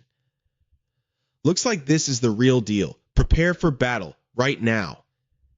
In stark contrast to everyone's frantic panic, Basin was incredibly calm. Excellent. She honestly thought her commander had lost his mind. Huh? But hell no. It turned out he already had his own plans for their heavy artillery. I want to test out the cannons in this battle. What do you think? T.O. Nightmare just smacked her forehead in exasperation, her voice dripping with helplessness. We don't really have a choice. We can only rely on them now. They have 12 ships. That is double our numbers. He kept his eyes locked on the fleet speeding toward them, his heart filled with unwavering resolve. We don't know how strong they are yet, but don't cower before the battle even begins. Let's hit them head on. The crew members all scrambled, working together to prep the weapons for the impending clash. All 4 ships suddenly sharply veered to the side, from Jibus turning perpendicular to face the enemy war fleet. The bloodthirsty Melric lifted his chin and laughed smugly. Oh, perfect. Talk about lucky. They actually brought 4 ships for us. His ship charged forward aggressively, blazing with momentum. Lord Yabun is definitely going to praise us for this one. He opened his jagged, toothy maw and mocked them. They're totally breaking formation. What? Are you scared? Like a reckless fool, he rode the high and charged straight ahead without a second thought for the consequences. Get even closer. Anyone who surrenders, I'll still tear them to pieces. Over on the other side, Basin swung his flag, issuing the command to the artillery unit. Ready to fire. The moment the shout echoed out, fire! The very first cannonball was instantly launched. Carrying devastating, unmatched power, it blasted straight toward the pirate ship. In the blink of an eye, it completely blew off Melric's head. His skull was obliterated into bloody pieces right before his stunned crewmates' eyes. What the hell? What just happened? Basin raised the flag high and barked out his next order. Aim for the remaining ships! Keep firing! The relentless barrage of cannon fire sent the deep ones scrambling in absolute chaos, desperately looking for cover. Get out of the way! But under the sheer destructive power of the cannons, there was nowhere to run. Some lost their arms. Others were entirely blown to bits, screaming in agony. Oh God, I'm dead! Ah! Over on his side, Basin carefully observed the situation. So they've stopped their advance, huh? If you're gonna live, don't live like a coward. Varric, armed with his arrogant know-it-all attitude, stood up to boost the morale of his cowardly crewmates. Don't you dare tremble before some bizarre weapon. They definitely can't fire those things continuously. Ram the ships into them now. Varric scoffed, surprisingly unbothered by their firepower. You think you just got lucky with that hit? With that, Basin swung his flag once more to unleash the next wave of cannon fire. Prepare to reload, he ordered, his mind racing with tactics. These aren't your average brainless pirates. Varric smirked so wide it reached his ears, charging forward with overwhelming bravado. I knew I was right. He immediately screamed orders to his helmsman. Ram them! Once it comes down to close-quarters combat, the victory is ours. Seeing this, Basin quickly issued a counter order. Row 2, prepare to fire. The pirate's face completely froze, brain short-circuiting as he failed to process what was happening. He couldn't believe his own eyes and ears, muttering in absolute shock, Row 2! The flag slashed down. The command was given. Fire! The massive cannonballs rained down, sending the pirates fleeing in sheer terror. Oh crap, this is bad, Basin smiled in satisfaction, neatly rolling the flag into his palm. The main weakness of these cannons is the long reload time. As long as we keep a safe distance to fire, we're golden. I should have factored this in from the start. He then turned to T.O. Nightmare and instructed, T.O., widen the gap between us and their ships to buy enough time for a reload. She immediately complied. Yes, sir. The waves remained calm, while the pirate ship had already been blasted to smoldering ruins. Basin paced back and forth, surveying the situation, deep in thought. Our mission is to safely transport the cannons and gunpowder. We don't necessarily have to wipe out every single pirate, but if they insist on boarding this ship, we have no choice but to fight. Varric struggled to sit up after that devastating attack. He wasn't demoralized by the heavy artillery fire just yet. Damn it, There are still a few survivors. Fix the damn sail and keep pushing forward." He scowled in fury. "That weapon is powerful, sure, but it won't sink a ship that easily. As long as we close the distance, we can still turn the tables." Seeing the ship still relentlessly giving chase, Basin couldn't help but feel a grudging respect. They really aren't your average mindless grunts. These standard cannons won't easily inflict critical damage on their ships. His determination flared. "In that case, we'll just use the bigger guns." No sooner said than done. He bellowed, "Get the heavy cannons ready! Move it!" A massive cannon, twice the size of the previous ones, was hauled out to the deck to join the fray, its enormous muzzle aimed directly at the pirate ship. Varric was so utterly shocked his face practically crumpled, the fins on his body deflating like a popped balloon. What the hell is that?" The command rang out once more. "Fire!" The moment the word left his lips, the shell rocketed out. It carved a straight path right into the leading ship, triggering an earth-shattering explosion. The hull simply couldn't withstand the colossal impact, leaving a massive, gaping hole in its side. The entire ship shattered into pieces. The deep ones broke formation, desperately diving into the ocean in a panic. "The ship is on fire! Abandon ship, now!" From high above, Nebula silently watched the entire battle unfold. He smiled in deep satisfaction. Beautiful. Everything was playing out exactly as he had calculated. Luring the pirates here just to test out the cannons was a brilliant move. He carefully analyzed the close-up footage of the battle through the system interface hovering right in front of him. They completely crushed those pirates with almost zero casualties. Honestly, with Labina there, losing would have been the hard part. His eyes shifted to the man who had just commanded the battle, full of praise. On top of that, Basin performed far beyond expectations. He utilized his skills absolutely perfectly. Old memories drifted through Nebula's mind. Back in the day, military strategy was incredibly limited, heavily relying on the raw strength and individual talent of a single warrior.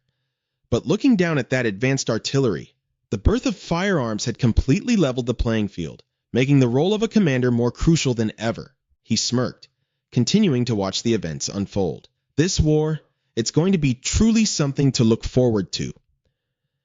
Afterward, Basin received secret orders to eradicate the pirates, and within just a single month, he conquered the southern islands. One evening, on a peaceful island, the ocean water was as breathtakingly clear as the early morning sky. Bright lights were strung up everywhere, and the people feasted until they forgot their way back home. Bassoon, swirling a cup of wine in his hand, murmured softly, "By His Majesty's command, we've successfully driven back the Ayabun pirates this month." He looked at his drinking companions and continued in a heavy tone, "But we probably won't be able to leave here anytime soon." Hearing this, a bewildered drinking buddy asked back, "Why?" Sitting right beside him, Labina quickly explained on Basin's behalf. The southern archipelago is merely an occupied zone. Their main base is likely somewhere else. Following up, he shared his own knowledge. "I've heard there are 2 islands near the southern archipelago. One is Omer, and the other is Dotong." Before he could even finish, she chimed in. "Omer is the island west of the southern archipelago, right? Since it's close to Danyan, it's probably being used as a base by the pirates showing up there." Labina eagerly showed off her expertise. Dotong is located quite far to the south. Since it's close to the southern continent, there's a high chance it's the main headquarters of the Ayabun pirates. Bassoon's expression darkened, his tone turning thoughtful.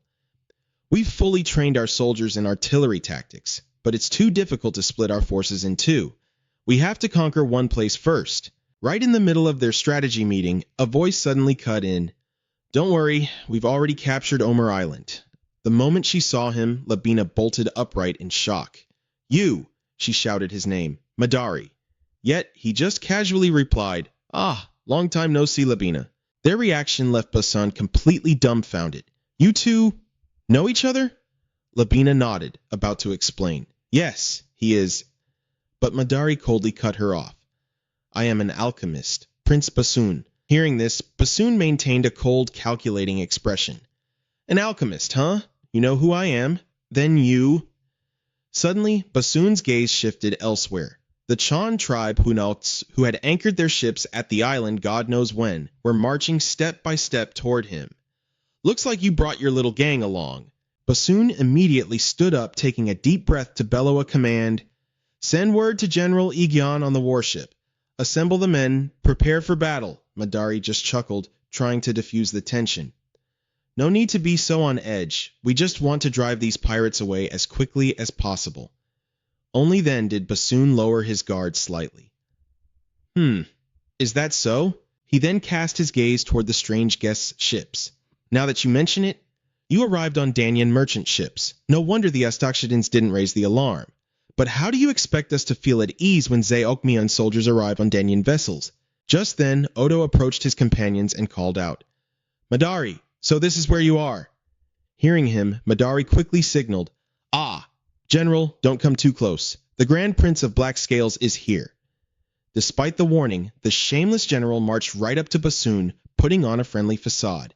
"You must be Prince Bassoon, right? I am General Odo Mayan of Zeokmion." Unfortunately for him, the prince didn't even bother reaching out his hand to reciprocate. "Are you the one in charge of these ships?" Odo, with a sly look on his face, recounted their journey to appease him. "That's right, don't be so tense. We only took Danyan's ships because Zeokmion didn't have any vessels to sail south. We absolutely have no intention of clashing with Black Scales." He kept rambling on enthusiastically, completely unaware he was being seen right through. "So we just decided to cooperate because Danyan, our allied nation, is being harassed by pirates. The faster we wipe out pirate scum, the better, right?" Bassoon played along, pretending to absorb every word. "Ah, I see. Recently, these pirates have extended their reach to our southern archipelago, and we've just chased them off. So, it seems you guys are out of a job." Odo's eyebrows furrowed deeply. "Is that so? I didn't think Black Scales ever considered the southern archipelago their territory, since only barbarians live there." Seeing his attitude, Bassoon firmly stated his stance.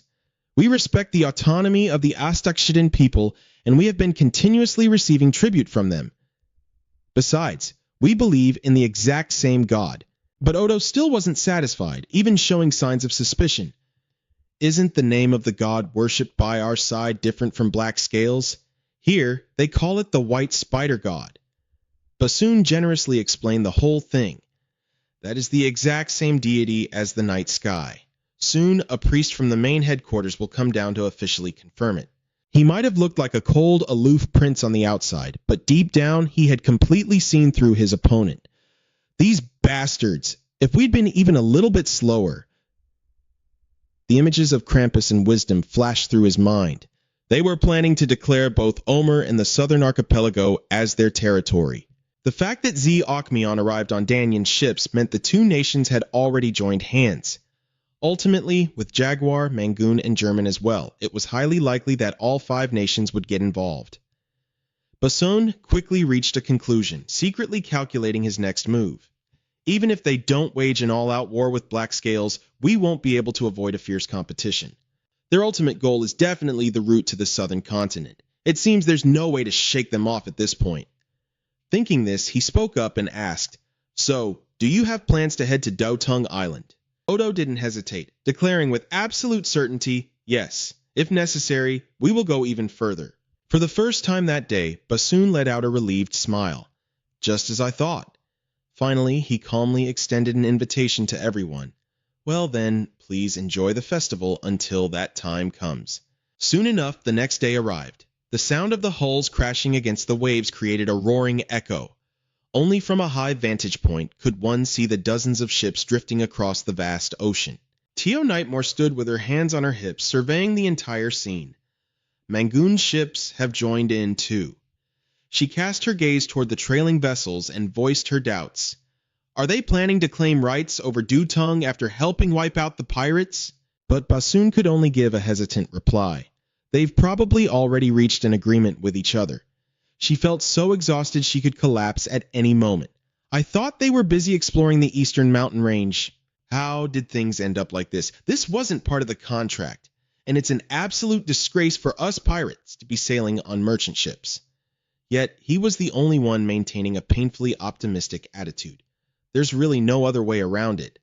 This is the situation we're in. We can't afford to miss this. Bassoon even pointed up at the sky. Besides, it feels like the night sky is watching this place. She could only cry out in growing despair. Ah, the night sky! Suddenly, a startling sight caught Tio Nightmore's attention. The pirate fleet up ahead? What is that?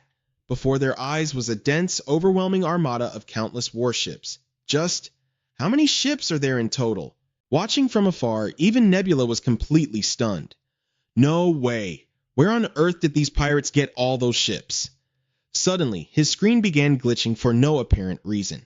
On top of that, with the map in this state, it's going to be hard to send resources exactly where they're needed.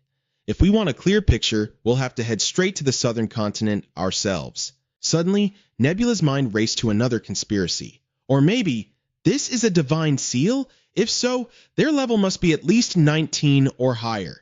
He immediately glanced at the full view of both fleets to analyze the situation. Furthermore, the movements of these pirates are incredibly bizarre. The gap between the two sides is unnecessarily large. Don't tell me... Back to Bassoon. He was standing there deep in thought when someone's voice jolted him awake. "Prince!" A subordinate ran up to him, urgently reporting, "The night sky has spoken!" His eyes widened in absolute shock as he heard the man relay the message. He said, "To be careful." Bassoon immediately turned to another subordinate, barking an urgent order. "Slow the ships down!" The man instantly bowed. "Yes, sir." On the other side, a subordinate of the Chan tribe who was monitoring the situation noticed something off. What's going on? He quickly ran to report to his commander. "General, Blackscale's ships are slowing down."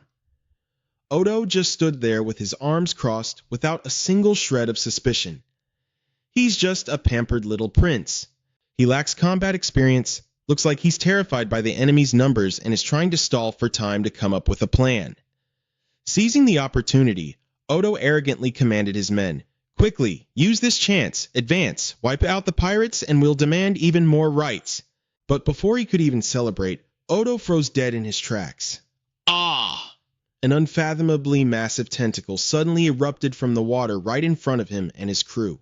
It was too late for Odo to feel regret. He could only mutter a single word in horror. The Kraken! The moment the words left his mouth, it smashed violently into the hull of his ship. A split second later, more tentacles surged upward, violently wrapping around Odo's ship to drag it into the abyssal ocean. "It's the Kraken!" The Chan tribe sailors on board screamed in absolute panic. "Chop its tentacles off, damn it!" Nebula was the only one who had predicted this outcome. Just as I thought, a Kraken. It had been lurking in the deepest trenches of the sea, just waiting for the perfect moment to strike. He stared at the sheer scale of the Kraken's body, unable to suppress a gasp of awe. Just its body alone is roughly 500 meters long. Nebula kept his eyes glued to the screen. He secretly breathed a sigh of relief. Thank goodness I noticed it in time. We narrowly avoided a disaster. Suddenly, a figure on his screen made him pause for a moment.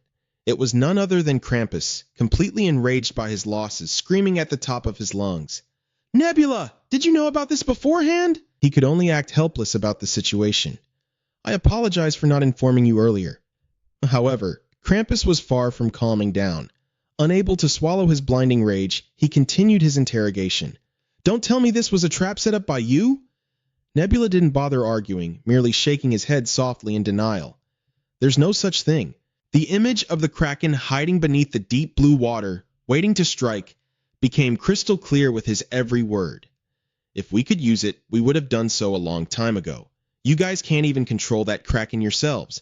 It's highly likely that the folks down below are playing some dirty tricks." As he spoke, he recalled the deep ones swimming among the tentacles without a single hint of fear. Those who live under the sea weren't attacked by the Kraken.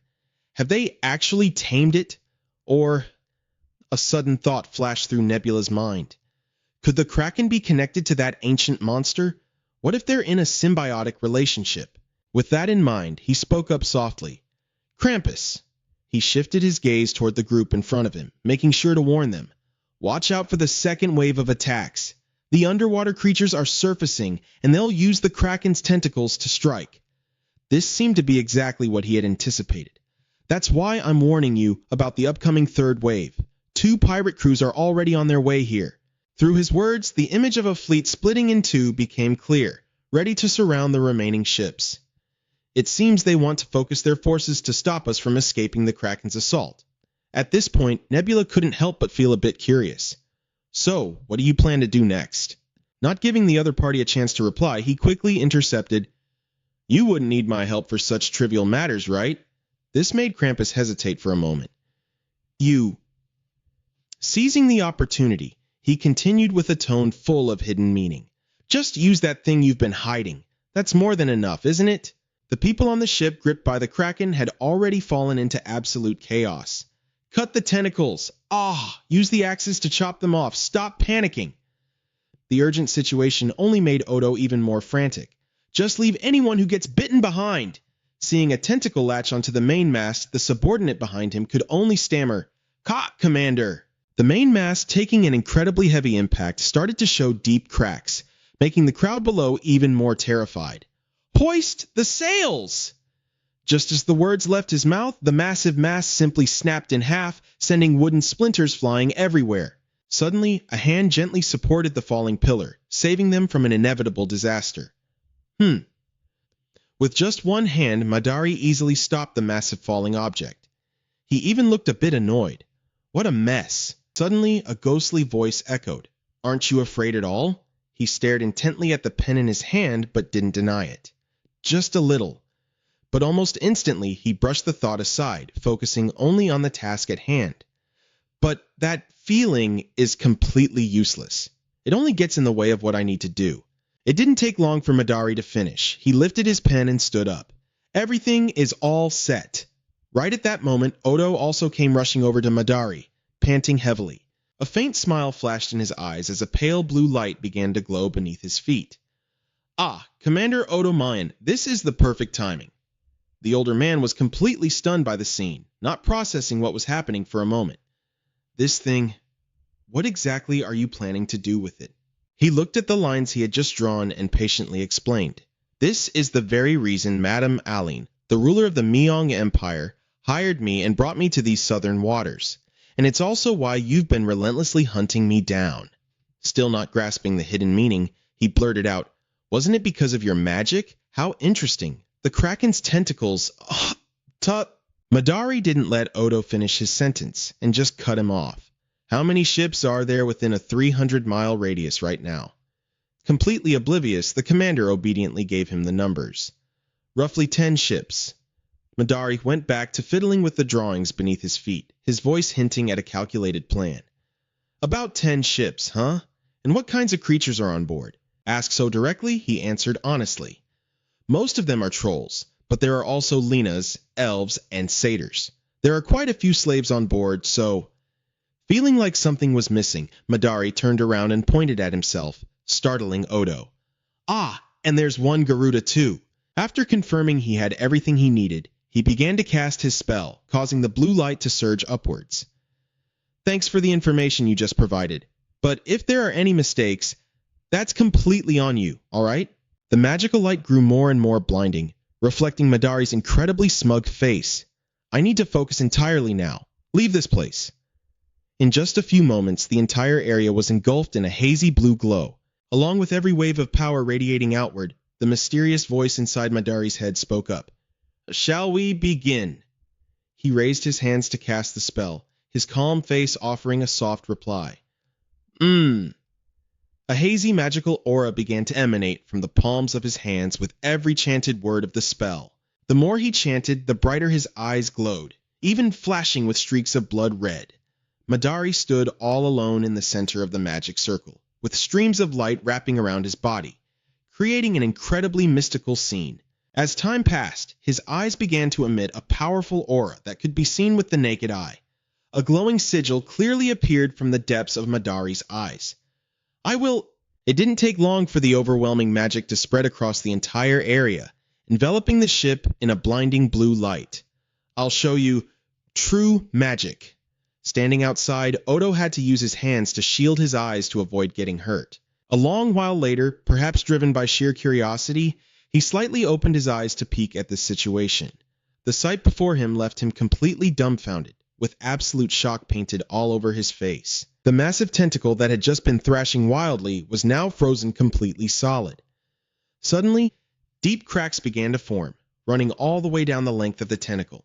In just a split second, what was once a massive and terrifying threat shattered into dozens of icy fragments, scattering wildly through the air. Odo still hadn't fully processed what just happened and blurted out, "What in the world is going on?" Suddenly, a soldier frantically called out, "Commander, over here!" Nobody knew when, but the entire ocean surrounding them had turned into a massive, freezing block of ice, making the soldier gasp in sheer disbelief. "The ocean! It's completely frozen!" The others were just as dumbfounded, standing there rooted to the spot. "Oh no, my precious twisted tie!" He wasn't doing much better on his end, utterly shaken by the sight unfolding before his eyes. This is absolutely incredible. No wonder His Majesty is so desperate to get his hands on this guy. Suddenly, an aggressive figure looming with a weapon in hand appeared right behind him, making him jump out of his skin. Seeing the rather impressive results, Madari felt incredibly satisfied. Thank goodness, the magic actually worked. But when he noticed that the frozen figure in front of him was an ally, he immediately looked for a way to shift the blame. It really would have been better if you had mentioned there were orcs among the slaves. Odo was completely rendered speechless by those words, unable to argue back. Ugh! After saying that, Madari cast his deep gaze into the distance, a clearly thoughtful expression washing over his face. Following Madari's gaze, a small bird was soaring high into the vast blue sky. The entire incident was captured clearly on a monitor, leaving the person watching feeling a bit skeptical. Time freezing? Magic? Nebula quietly formed a hypothesis after observing for a while. That really is the most fitting type of magic for this kind of situation. So, is this also his way of showing off his power? This thought made him fall into a deep contemplation, the corners of his mouth curling up into a slight smirk. He observed Madari from head to toe, seemingly seeing right through the burning ambition hidden deep within his heart. It looks like he has something he's desperate to achieve as well.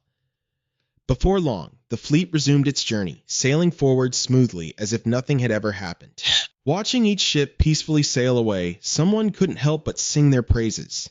Magic is truly miraculous, another person instantly agreed. You said it! Basun cast his gaze far into the distance and let out a huge sigh of relief. Aside from the Kraken, those pirates are incredibly tough to deal with too. If we didn't have magic on our side, we would have suffered unimaginable losses. Saying that, he stared at the ships ahead of him, internally marveling at the situation. The Kraken has already been taken care of by the magic. Thanks to that, Daniel and Mangan's ships can push forward to completely wipe out the pirates. Otherwise, our fleet would have definitely been split apart, making it nearly impossible to fight back. Thinking a bit deeper, he quickly figured out the exact moves of the mastermind behind all this. Now that Kieran has fully revealed the magical power he possesses, there's absolutely going to be a fierce power struggle for the commanding position among the leaders here once we enter the new continent. Looking at a fleet that had just narrowly escaped complete disaster, Basun voiced the heavy worry lingering in his heart. I'm afraid those pirates won't just give up that easily, even though they've taken a massive hit to their ships in this battle. If the one pulling their strings actually commands a force equivalent to a full-blown army, they definitely have plenty of other dark schemes lined up. Suddenly, a loud report rang out, making Tionatimo instinctively turn his head. Commander, we've spotted Patrol Island, but seeing darting shadows flashing just beneath the water's surface made the soldier pause for a beat before continuing. Sir, there's something underwater heading straight for us at incredible speed. Basun, who was already on edge, grew even more frantic upon hearing this. What exactly is it? Speak clearly. Even with the binoculars tight in his hands, Saren didn't dare to make a solid claim. A sharp fin became crystal clear right under the water, making him highly suspicious. Is it a fish? Suddenly, the creatures leaped out of the water, looking absolutely majestic under the blazing ocean sun. This sight made his voice tremble with pure panic. They have wings, and there are people riding on their backs. Dozens of unidentified objects were barreling straight toward the fleet, causing the entire crew to scream in terror. There's something under the water coming right at us, and it's moving incredibly fast. Realizing a threat was approaching, Basin quickly issued an order. General Eon, watch out, it's the enemy. Aim the cannons at them. Helmsman, stop the ship. The two heard his command and nodded to confirm. Yes, sir. Understood.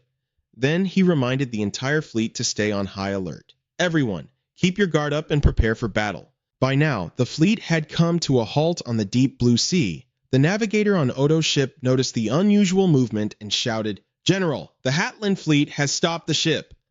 Hearing this, he issued an order. "Slow our ship down as well. Keep a close eye on the situation." Odo gazed into the distance where countless dark figures were swarming in. What in the world is that? With a grave expression, he suddenly felt a heavy wave of anxiety for his fleet. Could it be... Suddenly, the mysterious objects burst out from under the water and soared high into the sky. Their shimmering blue fins reflected the brilliant golden sunlight, creating a scene so surreal that Odo gasped in shock. "Is that a fish?" Riding on one of them, Rauros leveled his razor-sharp spear, ready to strike. He pierced right through the chest of a crew member on Odo's ship, sending blood spraying violently. Many other sailors suffered the exact same fate. They were ruthlessly slaughtered by the Deep Ones from atop their fish mounts, their agonizing screams echoing across the ocean. Caught off guard by the enemy's fierce ambush, Odo quickly raised his shield to protect himself, muttering in pure disbelief, "What on earth? Are they riding fish like horses?" The Deep One cavalry formed a tight formation, completely blanketing the sky above the ship. The crew below screamed in absolute terror. "Ah! Get away from the railing! Get down!" Some of the crew were knocked off the ship, plunged into the sea. But the enemy showed absolutely no mercy. They relentlessly attacked their targets, turning the ocean below into a literal living hell. "Ugh! Somebody help me!" From a safe distance, Basin witnessed the sudden ambush of the Deep One fish cavalry. With the mature composure of a true commander, he calmly analyzed the situation. After those fish-riding knights knock their enemies off the deck, the creatures waiting beneath the ship will finish them off. Hearing this, Ion asked worriedly, "Then what if all of our forces hide below the deck?" He immediately shot down the idea and pointed toward the chaotic battle. "No, look over there!" Basin watched the Deep Ones scaling the side of the ship and gave a stern warning. "If we leave the deck empty, those abyssal creatures will just climb right up. If we drop our guard for even a second, they'll hijack the ship instantly." He continued with his usual serious tone. "At this rate, we won't be able to use our cannons effectively at all, and once their main force arrives, we'll be completely overwhelmed." Ian, with his mind in a tangled mess, desperately asked for a plan. "Then what should we do, sir?" Seeing his panic, Basin quickly reassured him, "Don't overthink it." He glanced at the fish cavalry and explained a way to turn the tide for the fleet. "We may be out on the sea, but fundamentally, they are still cavalry. So just deal with them exactly like we would on land." The onslaught of the Deep One horde was far from over. Riding on the back of his fish mount, Rauros felt incredibly smug. Looks like they haven't prepared any special countermeasures either. He locked his eyes on a ship and continued scheming. "Just like before, we'll knock the soldiers off the deck, and then the infantry will climb up to seize the ship." The Deep One knights charged forward, roaring in unison, "For our abyssal god!" However, Rauros flinched in utter shock when he noticed something was terribly wrong. As it turned out, the crew on the ship had already formed a solid wall of spears to fend off the cavalry charge, forcing him to curse out loud, "Damn it!" Rauros had no choice but to steer his mount around the back of the spear-wielding sailors to avoid getting skewered. Almost turning into a fish skewer, he spat out in pure frustration, "Dodged it! You little bastards playing such dirty tricks!" Right at that moment, a muscular foot stomped heavily onto the deck, accompanied by an earth-shattering roar. "Gah! First-class navigator!" Hessa delivered a crushing blow to his opponent, roaring, "I won't lose to the ocean!" The strike was so devastating that both Rauros and his fish were slammed violently against the deck. Not far from there, the Deep One Knight still hadn't given up on attacking the crew. Basin stood among the sailors in formation, gripping his spear tightly as he muttered to himself, "Here they come." Exactly as he had predicted, a leading fish instantly became a fish skewer right on the razor-sharp spearhead. The riders immediately face-planted onto the wooden deck. Quick as lightning, the enemy was finished off by Basin with a single, decisive strike. Only then did he shout at the top of his lungs to alert the whole squad, "Don't aim for the fish! Their real weapon is the spear, and don't break formation to chase them down." Basin ordered his brothers-in-arms to hold their defensive stance. "Grip your spears tight! Hold your positions!" The men responded in unison, "Yes, sir!" Another flying fish was brutally skewered right through its belly. Having taken down quite a few enemies by now, Basin felt completely thrilled by the favorable turn of events. Excellent, it's working. It looks like a brand new tactic, but it's really just a variation of an existing one. He recalled a past battle, thinking to himself, thank God we learned how to counter cavalry. Truth be told, this is even easier than doing it on land. The Kokatu cavalry could easily dodge our spears, but this fish cavalry is totally different. They can't change direction mid-air once they jump. Basin quickly assessed that the deep one's numbers were still massively overwhelming. Looks like they're starting to mimic us too, but I'm afraid this battle isn't ending anytime soon. Up on the observation deck of the flagship, the navigator shouted loudly to report, Prince, pirate ship spotted straight ahead. Basin, as if he had grasped the situation long ago, muttered, I knew it. He stared into the distance and saw a massive pirate fleet closing in, instantly estimating their numbers. About 120 ships. Basin observed the fleet and thought to himself, the previous battle hasn't even ended yet. If the pirates crash into this, the ships might get tangled up together. If that happens, using the cannons is going to be way harder. Then he yelled his command to Captain Tionatimo, let's push forward! She firmly replied, understood. Immediately, she shouted at the top of her lungs to get the fleet moving. Full speed ahead! Even so, something still weighed heavily on her mind. But Commander, just to be absolutely sure, are we really the only ones charging in to fight them? Basin remained as cool as a cucumber, replying, well, if we take the lead, the rest of them will just have to follow. This made her blurt out in total frustration, are you serious right now? But until they do, it's literally just us. He continued analyzing the situation and came to a conclusion. This might take a lot longer than I thought. I guess we'll just have to buy some time. Suddenly, he noticed someone flying toward the deck. It was none other than Madari, bravely spreading his wings and slowly descending. He turned his head slightly toward Basin. The moment he landed, he immediately confronted him. Why, Prince Basin? This prompted Basin to shoot back right away. What exactly do you mean, Garuda? Madari offered his sincere warning. If you fire those cannons while hundreds of pirate ships and allied navy vessels are all tangled together, you could completely obliterate both sides. Basin still couldn't wrap his head around the advice, asking in confusion, are you saying I'm going to attack my own allies? He figured the guy in front of him was just losing his mind from the panic. Madari replied calmly, allies? Doesn't Hatland have a deep-rooted hostility with those other nations?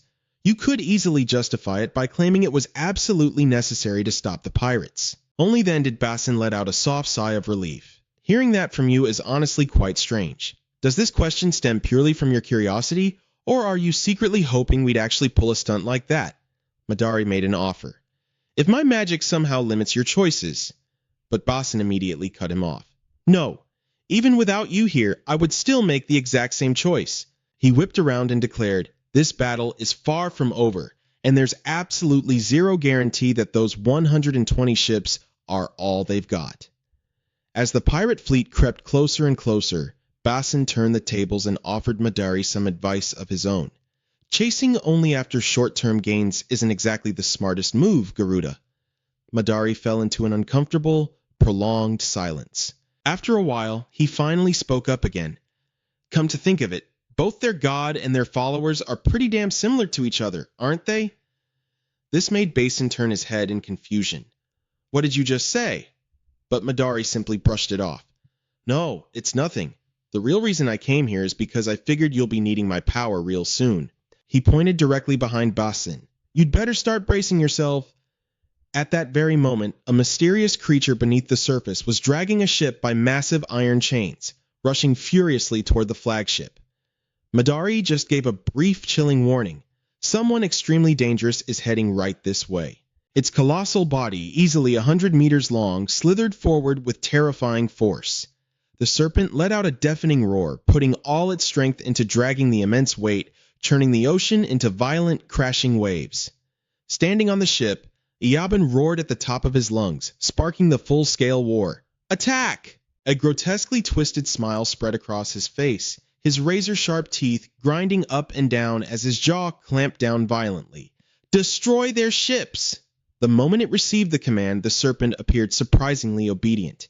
It instantly glided forward with terrifying grace, its massive body seeming to become one with the very breath of the ocean. Yet, out of its mouth came rather loving words. "Iabun, you absolute bastard. Once I'm done slaughtering those scumbags, you're dead next." Iabun burst into mocking laughter. "Go ahead and try. That is, if you can actually resist the will of the deep sea light." He gleefully threw out his threat. "I'm gonna wipe you all out, march right onto the continent, and crown myself the absolute king of pirates." Meanwhile, in another place, Nebula was closely watching their every move through a small screen. Serpent, a god of the deep sea. Feeling completely baffled, Elda asked, "Did the ones from the abyss actually manage to tame that abomination?" He gave a slight nod to confirm. "Yeah, but I have no clue how they pulled it off." Nebula suddenly reflected on the rules of the game. The abomination gods are the ultimate enemies that players are supposed to defeat. They are basically treated as boss monsters you have to crush to claim territorial loot, which makes them incredibly tough for any player to deal with. He thought for a long while before explaining that it was because they had an evil god or something similar to Sasha's unique domain. Nebula seemed lost in memories at this point. After defeating Yorubi, we acquired our own domain. It was an entirely new territory, so it could also be considered a special domain. Elda realized the situation was growing tense and blurted out a curse. "Damn it, the pirate ship is catching up!" A bit panicked, she kept warning, "We're going to crash at this rate. Aren't you going to help?" Nebula calmly replied, "I will only intervene when absolutely necessary." Having said that, he fixed his gaze on Madari on the screen. "However," Nebula slowly reassured, "there seems to be no need to worry." The sea below was like a blazing inferno, with both sides relentlessly exchanging fire. Barrages of glowing artillery tore through the air, turning the ocean into a chaotic battlefield. The serpent maneuvered agilely through the sea of fire, its flexible body weaving past the continuous bombardment of artillery raining down. Vam urgently reported the issue. "The cannons are useless." Basin fell into deep thought, his eyes constantly darting around to assess the situation. Iabun's side refused to back down, deciding to face them head-on. "Ready the cannons, lower the elevation, and aim straight ahead." Madari looked slightly hesitant. "The chances of success are quite low." Basin couldn't help but feel annoyed upon hearing that. "What do you mean?" He coldly stated his point. "Those monsters won't just stand still to get shot, and there's no guarantee the cannons will even hurt it." Basin let out a sarcastic scoff. According to Hukran military law, saying things that demoralize the troops during combat is punishable by death. Paying no mind to those words, Madari slowly stepped forward. "I will help you." Basin was startled and quickly probed. "You're going to use magic?" Madari bluntly admitted, "Yes. However, my magic isn't something I can just cast whenever I want. There are strict conditions." He stared intently at the target and quickly laid out the plan. "First, I need to touch the monster's body and bind it so it can't move." He didn't hesitate to make his demand. "After that, I need at least the time it takes to drink a cup of tea." Basin asked helplessly, "Is that it?" Madari instantly returned to a serious demeanor, conveying the plan in detail. "I will circle that monster and draw a magic circle on the ship's deck. Someone needs to stand guard and protect the magic circle so it doesn't get destroyed." Basin asked in a stern voice. "And then what?" He casually requested, "Casting the magic requires absolute concentration until it's finished. Someone must protect me the entire time." Basin questioned him with suspicion. "You're absolutely sure you can kill that monster if those conditions are met, right?" Madari retorted in a weary tone. "You make it sound so easy. I don't think anything I just said is simple to pull off." Madari confidently concluded, "I swear that if all the conditions are met, I can kill the monster." Basin nodded in satisfaction. "Then let's do it." As soon as he finished speaking, Basin strode to the bow of the ship. He hoisted the bright red flag high, letting it flutter fiercely under the scorching sun like an unyielding flame of willpower. Basin waved the flag decisively, swiftly relaying a secret signal to his comrades on the other side of the ship. Tioanichimo was utterly stunned upon realizing his insane intent. "What? Boss, what the hell is this? Are you out of your mind?" Basin tilted his head and offered a faint smile. "Of course not." She yelled out in frustration. "Then why are we letting ourselves get rammed like this? If you aren't crazy, then why the hell are you doing this?"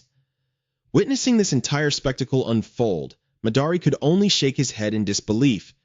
You really have gone mad. Without wasting another second, Basin roared his command. Heisa, tell everyone to get ready. Instantly, he took a deep breath with all his might, his face swelling up like it was about to burst, preparing to unleash a powerful move. Heisa's furious shout echoed, shaking the very air around them. Everyone, brace yourselves! Basin immediately signaled, Ram! He instantly got into a combat stance, ready for action. Understood! As if sensing the imminent danger, the serpent roared fiercely. A blatant declaration of war against all enemies upon hearing the shout from the other side. Fire! An earth-shattering explosion rang out as the cannons relentlessly rained fire, sending shockwaves through the sky. Just as expected, streaks of firepower shrieked through the air, heading straight for the bow. The impact was so violently intense that sparks lit up the entire area. Thick clouds of residual smoke billowed upward. Basin hunched over, gasping for breath, but still didn't forget to command the battle. Gunners, fall back! A fleet of ships suddenly came to a dead halt in the middle of the vast ocean. Right in front of them lay the chaotic aftermath of the recent ambush. The serpent flew into a rage, its eyes overflowing, with murderous intent as it muttered a silent curse. You bastards! It instantly lunged forward, trying to swallow one of the subordinates whole. Its razor-sharp teeth slowly sank into the victim's flesh, making them shriek in pure agony. Seeing his comrade in such a life-or-death situation, Basin hurriedly barked out orders. Everyone draw your bows! Target the monster! Don't let it move! Madari reported his progress right on time. Prince Basin, I have finished drawing the magic circle. He urgently relayed the next steps. I need to draw 3 more in different locations, possibly on the remaining ships on both sides. Basin accepted without hesitation. All right, do it. Then, throwing himself into danger to save his comrades, he declared, I will board the enemy ship and clear the way. He quickly grasped his intent. Understood. Suddenly, Basin lingered for a moment to explain himself. For a number of reasons. I'm sorry, Tio-1. Tio-1 Achimo tried to comfort him. It's okay, I understand. Just do what you have to do, otherwise Garuda will start whining again. Empowered by her encouraging words, Basin decisively leaped over to the enemy's ship, leaving behind a brief word of gratitude. Thank you. Suddenly, Basin heard a familiar voice ring out. Captain! Turning around to check, he was met with a look of absolute resolve. Alchemist! Basin quickly tried to persuade her. It's too dangerous here. Go back immediately. But Labina outright refused. No, I came here exactly for this moment. A bad premonition flashed through his mind, and Basin asked suspiciously, What are you planning to do? Before the words could even fully leave his mouth, an axe suddenly dropped from above, slamming right into the space between them. The screech of steel grinding against the floor was bone-chilling, as a haunting laughter echoed out. His instincts immediately made him whip his head toward where the attacker was hiding. Yaboon burst into arrogant laughter. Are you the boss? Looks like it's my lucky day, you damn lizard! The corners of Basin's eyes twitched, realizing he had just crossed paths with his sworn enemy. So you're Yaboon. Perfect timing.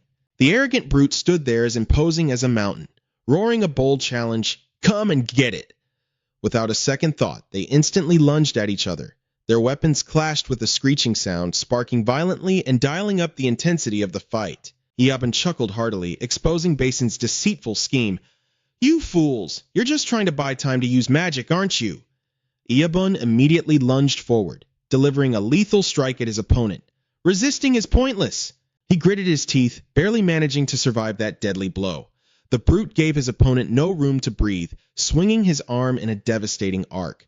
Fortunately, Basin was fast enough to dodge the attack. He stepped back to keep a safe distance, hesitating inwardly. This guy? A wave of anxiety rose in Basin's mind. He wasn't going to be easy to deal with. A second later, he began to interrogate the enemy. What do you even know about magic? Yaboon glanced at his subordinates fighting Basin's crew, his voice dripping with pure contempt. Mages are always like that. They sacrifice others while calmly casting their spells from the back. The brute smirked mockingly. Don't you think that's completely unfair? Basin didn't show much emotion, only giving a vague reply. Not necessarily, we aren't really that close. The brute just laughed it off, not caring in the least. Is that so? Iabun sneered with a lazy drawl. What a pity, but you can tell your mage that he's already too late. Basin froze in shock hearing that. Joros, receiving the signal, immediately swung his arm and severed the chains that were binding the serpent. He ground his teeth furiously upon seeing the enemy released. Damn it, the sea serpent is going to escape at this rate. Madari calmly walked over, his voice steady to reassure him. Don't worry, Prince Basin. A sharp glint of murderous intent flashed in his eyes. It's still not too late. As soon as he finished speaking, the magic circle appeared, its sheer size vast enough to cover 4 ships out in the open sea. Space and time seemed to freeze entirely. Everything fell dead silent without a single sound echoing out. Iabun looked up at the sky, his jaw dropping in sheer disbelief at the terrifying spectacle. The 3 of them didn't exchange a word, staring intently at their opponents as if waiting for something to happen. After a brief moment of silence, the brute was smart enough to figure out the secret. The spell will fail if the magic circle gets distorted. The array gradually began to shrink, seemingly ceasing its operation. Iabun acted like a know-it-all, running his mouth non-stop. Or if you stumble over your words while chanting the incantation. How could such a complex spell possibly succeed in the middle of a chaotic brawl? A second later, everything started shaking uncontrollably, making it nearly impossible for anyone on the ships to stay on their feet. The underlings standing near the magic array couldn't withstand the immense pressure, instantly dropping to their knees on the deck. Basin was no exception. He clutched his head in excruciating pain. Seeing the situation spiraling way out of control, he whipped around to confront Madari. What did you do, Garuda? Now neither us nor the enemy can even fight. He fought through the pain, a flash of confidence gleaming in his eyes. Hold on, the real show hasn't even started yet. Suddenly, something massive reared up, faintly visible within the blinding light of the array Madari had cast. Basin couldn't believe his own eyes and screamed in panic, "What the hell is that?" He strained his eyes to get a better look, wildly guessing, is it a shadow? No. Suddenly, Taliesin's massive hand breached the summoning circle. Staring at the spectacle before him, he was struck with terror. The sunlight piercing through those gigantic fingers only emphasized its sheer, awe-inspiring majesty. Iabun's subordinate screamed in sheer terror as it advanced. Ah, what in the world is that? Basun couldn't help but marvel. Is that the hand of a giant? Madari proudly showed off his achievement. You've got a sharp eye. This is summoning magic. Hearing something so novel, he didn't hesitate to ask, Summoning magic? The other man affirmed confidently, Exactly. A magic circle can act as a portal between worlds. He watched with satisfaction as it utterly crushed every single minion, a being likely from another world. The hands of Taladrin emerged from everywhere, thrashing and clawing at everything around them. Seeing this, Ba-sun took a wild guess. It looks like it's searching for something. Madari wasn't scared in the slightest. It's looking for me. When it can't find what it wants, it goes berserk and crushes everything.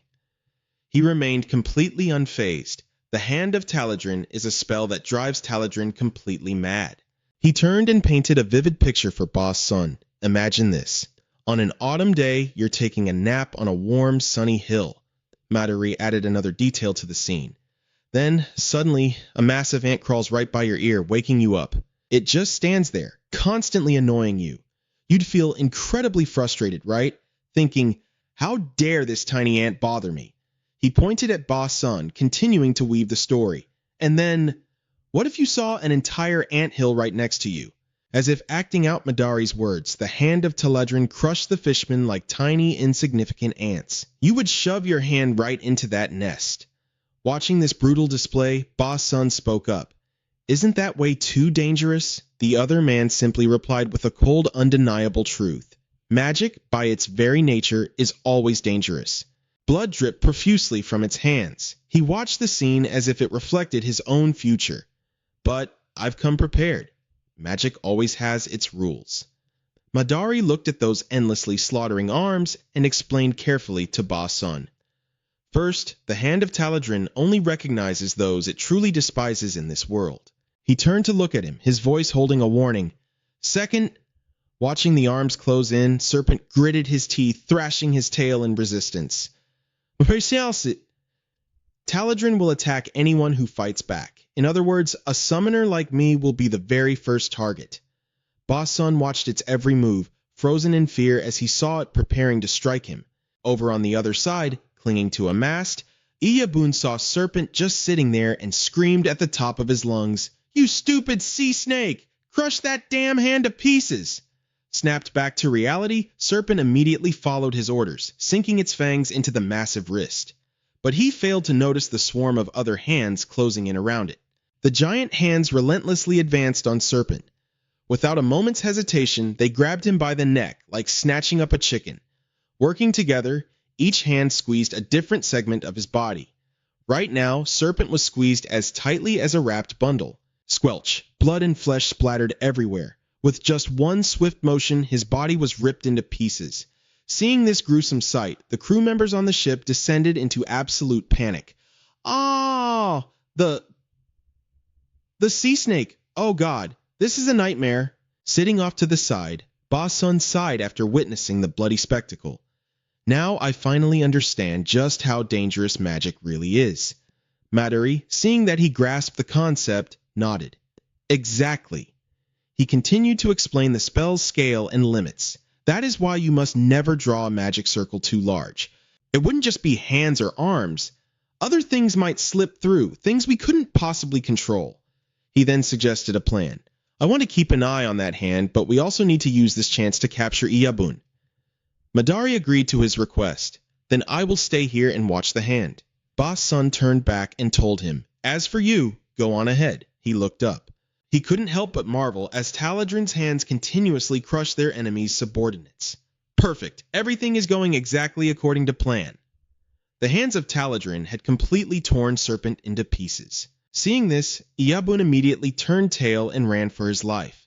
His tiny brain was frantically trying to figure out the reason for this crushing defeat. Damn it, where the hell did everything go wrong? Was it the strategy, the tactics, or their new weapons? Based on what was happening out there, the situation was looking incredibly grim for Iyabun. The Papal Knights had been defeated before they could even make a move. Even the giant sea monster had been ripped to shreds. With that swarm out there, it's only a matter of time before our side is completely pulverized. Blaming anything and everything he could, Iyabun gritted his teeth and bitterly cursed others in his mind. "If I hadn't been pushed out to sea, I would have easily wiped them out. This is all because those power struggles weakened me." Just then, a voice called out to him from behind. "Pirate Iyabun!" Ba-sun stepped closer, casually swinging his sword in a clear threat. "By the will of Kalakoran, the king of the Black Scales, I am here to punish you." Seeing him steadily approaching, he quickly snatched an axe off the wall to arm himself. "Ridiculous! Even if I die, it will be by the will of the god of the deep. It has absolutely nothing to do with a lowly creature like your king." Hearing that name made Ba-sun furrow his brow. "God of the deep?" Iyabun suddenly lost his mind, thrashing around like an electrocuted fish. "Who gave you the right to casually utter the name of our god?" Roaring in fury, he charged forward, swinging his axe in a lethal chop, but it was perfectly blocked by the sharp blade. However, the relentless barrage of heavy strikes made Ba-sun frown, silently admitting to himself, he really is strong. A warrior who has survived countless battles, he's stronger and far more experienced than I am. A wave of insecurity gnawed at Ba-sun, threatening to break his spirit. Was it a mistake for me to come here personally? But in an instant, that doubt was entirely washed away by fierce determination. He swiftly launched a counterattack. "No! Even so, I cannot let them walk away." Ba-sun had now locked onto his sole objective. He absolutely had to take down this leader. But because he was too lost in his own thoughts, he gave Iyabun the perfect opening to turn the tables. "You're leaving yourself wide open, kid." Luckily, Ba-sun's reflexes were sharp. He managed to roll backwards just in time to create some distance, but his sword was knocked flying to the side. The pirate quickly stepped on the blade to stop him from retrieving it, flashing a smug, arrogant smirk. "Is that all you've got?" Right at that moment, several lizard men charged in to back up their master. There are too many of these lizard freaks. With the tide turning, Iyabun decisively turned to run. Time for a tactical retreat. But life was rarely that easy. Ba-sun quietly pulled out a throwing knife. "Iyabun, you may be strong, but deep down, you're nothing but a coward." With that thought, he hurled the dagger, burying it deep into the pirate's back and making him roar in sheer agony. Even as he collapsed onto the deck, Iyabun violently refused to accept his defeat, twisting his head to spit out a curse. "You dirty, underhanded bastard!" Now holding the high ground, Ba Sun felt a surge of pride. He drew a spare blade and smirked, delivering a final lesson. Always have a backup weapon. That's what our ancestors taught us. Not long after, Iyabun's bloody head was hoisted high into the air, marking the definitive end to the battle. Seeing this, the enemy minions completely lost their nerve and fled like a headless snake, tucking their tails and running. They frantically urged each other on. "The commander is dead! Ah! Run for it! Fall back to the ships!" Once everything was settled, Ba Sun finally headed up to the upper deck to get a status report from his subordinates. "What's the situation?" Revan was the first to greet him. "Commander Ba Sun." He then gave the standard report. "There are still remnants of their forces left. It seems this isn't completely over yet, sir." Ba Sun slowly stepped up to the high platform to survey the area. He casually asked another question. "And what about the magic?" At the mention of this, the subordinate suddenly hesitated, stammering out, Over there." As Ba Sun followed his gaze, his eyes fell upon something so utterly horrifying that his brows instantly locked together. Those massive hands were currently trying to draw an even larger summoning circle right on the ship's deck. And those magical lines looked chillingly familiar. That's... As if suddenly realizing something terrible, Ba Sun snapped his head around and shouted, "Garuda! Madari! Where are you?" Scanning the area and finding no trace of them, he grew deeply confused.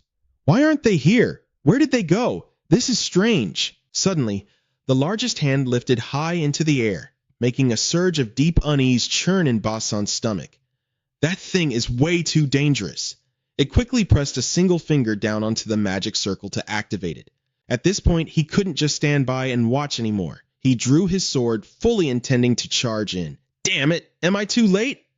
But that plan was instantly scrapped when a hand grabbed him, holding him back. Lavina stood there with an icy expression, calmly stopping him. "There's no need." This left Ba Sun completely baffled. "But those hands are about to cast a spell." She calmly reassured him, "I already foresaw this, so it's not a problem at all." After saying that, the two of them just stood there, watching from a distance, completely ignoring the hands as they finished preparing the summoning magic. After waiting for quite a while without hearing a single scream, Ba Sun started to realize the threat had passed. Why hasn't anything happened? Did Taladrin's spell fail? The furious, frustrated slam of the giant hand against the deck perfectly confirmed Lavina's answer. Exactly. She explained it simply so he could understand. Magic must follow very specific rules. It demands absolute, pinpoint accuracy and meticulously refined techniques. Lavina's voice suddenly dropped to a serious, low tone. Just one tiny mistake, and the spell will fail, crumbling away into nothing but smoke.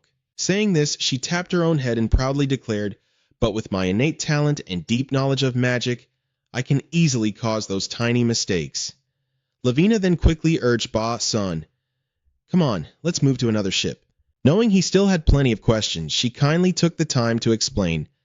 Madari set up the rules so that it would only target creatures from the deep sea, but if it just kept swinging blindly, our allies could easily get hurt as well. Those massive hands, lined with razor-sharp claws, made anyone who looked at them deeply wary. Because this is a creature from another world. It has its own will, its own desires. It even possesses knowledge that is completely beyond our understanding. Hearing this, Ba Sun furrowed his brows even tighter, looking visibly frustrated. Then transferring to another ship is going to be a lot harder. If you ask me, that thing is way more dangerous than the damn pirates. In stark contrast to the person beside her, Lavina calmly cut him off. "No, I'll stay right here and keep watch." Ba Sun, looking like he had a million questions buzzing in his head, kept prodding and asking, "What about Matt Derry?" At the mention of that name, a flicker of emotion finally crossed her deadpan eyes. "You shouldn't trust Matt Derry." Labina slowly recounted a tale from the past. He didn't become a mage through normal means. When the Asbestos Knights attacked the tower, the alchemists were either scattered or slaughtered. Memories of those grueling times came flooding back. "I was lucky enough to escape to Hockland, but most couldn't get away from asbestos and were captured." He squeezed every last drop of knowledge out of them.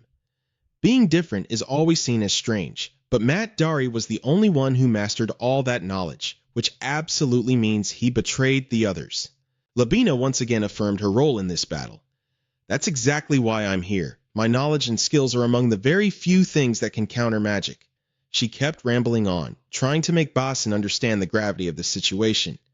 The way Taladrin's hand was summoned wasn't wrong, but the thing itself is incredibly dangerous. You saw it use magic. Without me, you all would have been dead meat. Hearing this, Basin immediately raised a suspicion. Are you saying this was Matt Dari's scheme all along? Isn't it a bit too early to jump to that conclusion? Just as he finished speaking, a loud burst of laughter echoed from right behind them. Ha ha ha ha! Matt Dari had appeared out of nowhere. One of his arms seemed to be injured, but his words were as sharp as ever. I'm truly disappointed, Labina. His voice reeked of thick sarcasm. To think our friendship was this shallow. Labina felt a bit thrown off and immediately shot back. Friendship? Did we ever even have something like that? She said that while pointing up at her horn. You and I are like a cow and a chicken. We have absolutely nothing to do with each other. These words made his joints stiffen up completely, as if glued shut. It took him a few seconds to actually process that bizarre comeback. Hold on. Who even makes a comparison like that? As expected of a top student, huh? And to think I poured my heart and soul out for you. She instantly snapped back. Where exactly? Meanwhile, Basin stood to the side, awkwardly repeating her earlier words. A cow and a chicken. Ahem. Matt Dari decided to compromise first. Let's drop that for now. It seems I've caused some sort of misunderstanding. I will explain everything in detail. He held most of the information regarding it. The spell for Taladrin's hand was recorded in my master's book.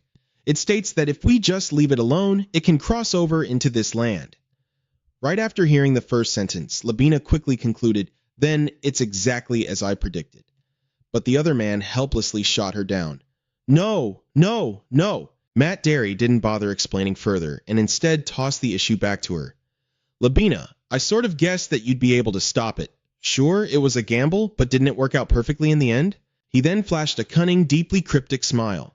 And there is a very specific reason I did all of this. Labina was extremely suspicious of the motives behind his actions. A reason? But Matt Dari suddenly shifted his target. Prince Basin, how many spies do you reckon are aboard the Hackland ship? To Labina's utter shock, Basin casually threw out a number. Since my plan was exposed and failed, probably around 10. Matt Dari began leading them both deeper down the rabbit hole. Then, out of those 10, after I defeated the sea monster using magic, how many of them actually saw Taladrin's hand trying to cross over? He even emphasized it with a probing question. How many do you think? Basin frowned in deep thought. Maybe 1 or 2. The response to that uncertain answer was an unexpected congratulation. That's incredibly lucky. Basin couldn't quite tune into the man's brainwaves. Why the hell is having spies a lucky thing? Matt Dari didn't hide a thing and bluntly revealed the answer. Because those spies will report back that I deceived Hackland and tried to cause massive casualties. Basin had already figured out the extent of the guy's scumbag nature, but it still rubbed him the wrong way. So you were acting with those spies' reports in mind all along. Then Basin slowly pieced everything together from the very beginning. You controlled this ship under orders to attack Hackland, and you tried to pull it off by letting Taladrin's hand unleash its magic. Sadly, a wild card had appeared midway. But unfortunately for you, Labina stopped it, and you failed. Now, Matt Dari's calculated motives were crystal clear. If it's reported exactly like that, it'll look as though you remained entirely loyal as a mage of asbestos. The moment he clearly distinguished friend from foe, Basin instantly drew his sword from its sheath. If that's the case, then we have to fight. Matt Dari didn't choose to back down. Instead, he straightforwardly raised his blade to welcome the clash. Yeah, because my plan failed and was exposed, you're going to interrogate and threaten me. His sharp, falcon-like eyes were brimming with a belligerent thirst for battle, even though his plan had crumbled. And a mage, pushed to the brink, will be the last man standing. Right before officially clashing, Basin still had one lingering question. That's how you want this to look, isn't it? At this point, Matt Dari didn't even bother keeping his mask on. Of course, it's just a theatrical performance after all, though it would be a much better story if it was about me bringing you to your knees. Either way, the implication stays the same. Basin suddenly dropped his previously aggressive tone. What the hell are you even blabbering about, mage? Standing opposite him was an incredibly confident Basin, waving his hand to provoke his opponent. We're the merciful ones here. We'll go a little easy on you. As if receiving the signal to start, Matt Dari gripped his blade without a hint of hesitation and charged straight ahead. Looking at it from a different perspective, the weather today was actually incredibly relaxing. Rhythmic waves crashed gently against the sandy beach, and the surrounding trees gave off the perfect tropical summer vibe. At a nearby area where countless ships from two distinct groups were gathered, Basin stood waiting to welcome Odo. The moment the other man reached a certain distance, Basin instantly took control of the negotiation. We're returning a mage who actively attacked us. Don't you think your side is offering a bit too little in compensation? Even though his faction was in the wrong first, Odo's imposing aura didn't diminish in the slightest. We believe we've compensated you adequately. Please take into consideration that the Allied Navy is twice the size of Hoklin. Basin let out a long, heavy sigh of compromise, then signaled for Matt Dari to return to the opposing side. He slowly walked over following the directive. Hoklin is returning Matt Dari in exchange for a few days of truce and sovereignty over a couple of the Dotung Islands. The final outcome was obvious to everyone. It was a total loss of a deal for the Allied Navy. Plus, the mage belonged to Asbestos. Therefore, Asbestos would be forced to compensate the other Allied forces for what they had done to Hoklin. Odo remained highly optimistic, already calculating his future moves. It's fine. Once the truce ends, we can easily take back the Dotung Islands. With this mage, we can win a battle at any given time. Matt Dari's imposing figure and calm demeanor only made the old man feel more secure in his gamble. The exchange happened incredibly fast and smoothly, and just like that, the subjugation of the Ayaban pirate fleet was complete. Time slowly ticked by, and as the sun dipped below the horizon, the pitch-black night blanketed the ship and the vast ocean. Fenric followed respectfully behind him, reporting their itinerary. We will arrive at Babrin tomorrow. Odo fully agreed with this arrangement. That's right, we need to secure as many supplies as possible during the truce. His mind was still obsessively mulling over that morning's events. Hoklin will probably try to retaliate for this. We should go warn Matt Dari. Because of that, he didn't even bother knocking and just barged right in, calling out the man's name. Matt Dari. The mage, deeply engrossed in his research amidst a room completely covered in magic seals, was slightly startled. Huh? The appearance of this uninvited guest didn't make him lose his composure. In fact, a flicker of sheer excitement danced in his eyes. Oh, Odo, it's you. He was even in the mood to joke around. I got a little spooked, thinking a priest of Soxian had just waltzed in. The older man ignored the remark, as his mind was currently swarming with a million question marks. What on earth are all these magic circles? What exactly are you doing? Why would you recklessly draw magic circles all over the ship like this? Matt Dari was in no rush to reveal his hand, casually brushing it off. These things? My apologies, but they are absolutely necessary spells. Then, as if suddenly struck by the urge to give a theoretical lecture, he continued. For example, this one blocks divine sight. It can only divert a god's attention for a very short period of time. Furthermore, he was extremely thoughtful in providing a practical scenario. But without it, Soxian might have intervened while I was putting on that little play with Basin. It seemed Matt Dari was completely lost in his own world, utterly ignoring the second person in the room. Or maybe Iakion would have helped. But the fact that I'm still breathing means it was a total success. At this point, if Odo still hadn't sensed that something was terribly wrong, he really ought to just go reincarnate. What the hell are you blabbering about? Matt Dari acted like he was kindly giving him a heads up, though it hardly mattered now. By the way, the magic circle right under your feet. Waiting until he had completely drawn out the old man's panic, Matt Dari finally flicked his hand, signaling the trigger of a high-power fire spell. Instantly, a column of raging flames erupted violently from below, giving Odo absolutely zero time to react. He casually admired the view and calmly reassured his midnight barbecue. Don't worry, fire created from magic spells won't spread to the ship. Before long, the roaring flames died down, revealing a completely unrecognizable pile of ash left behind. Filled with excitement, he urged himself on. It's time to begin. This entire incident was merely a gentle prelude to Matt Dari's grand master plan. I just need to finish up this last thing. The very moment the thought crossed his mind, the magic circle beneath his own feet activated, flashing with a bleak, deeply sinister red light. A similar circle appeared on the ship's mast. It even showed up at the end of the corridor and by the stairs, forcing an ugly little rat out scavenging for food to suddenly undergo a bizarre reincarnation. Grotesque tumors began sprouting all over its body as it slowly stood on its hind legs. The organism gradually spreading and taking over most of the rat was the magical zombie plague.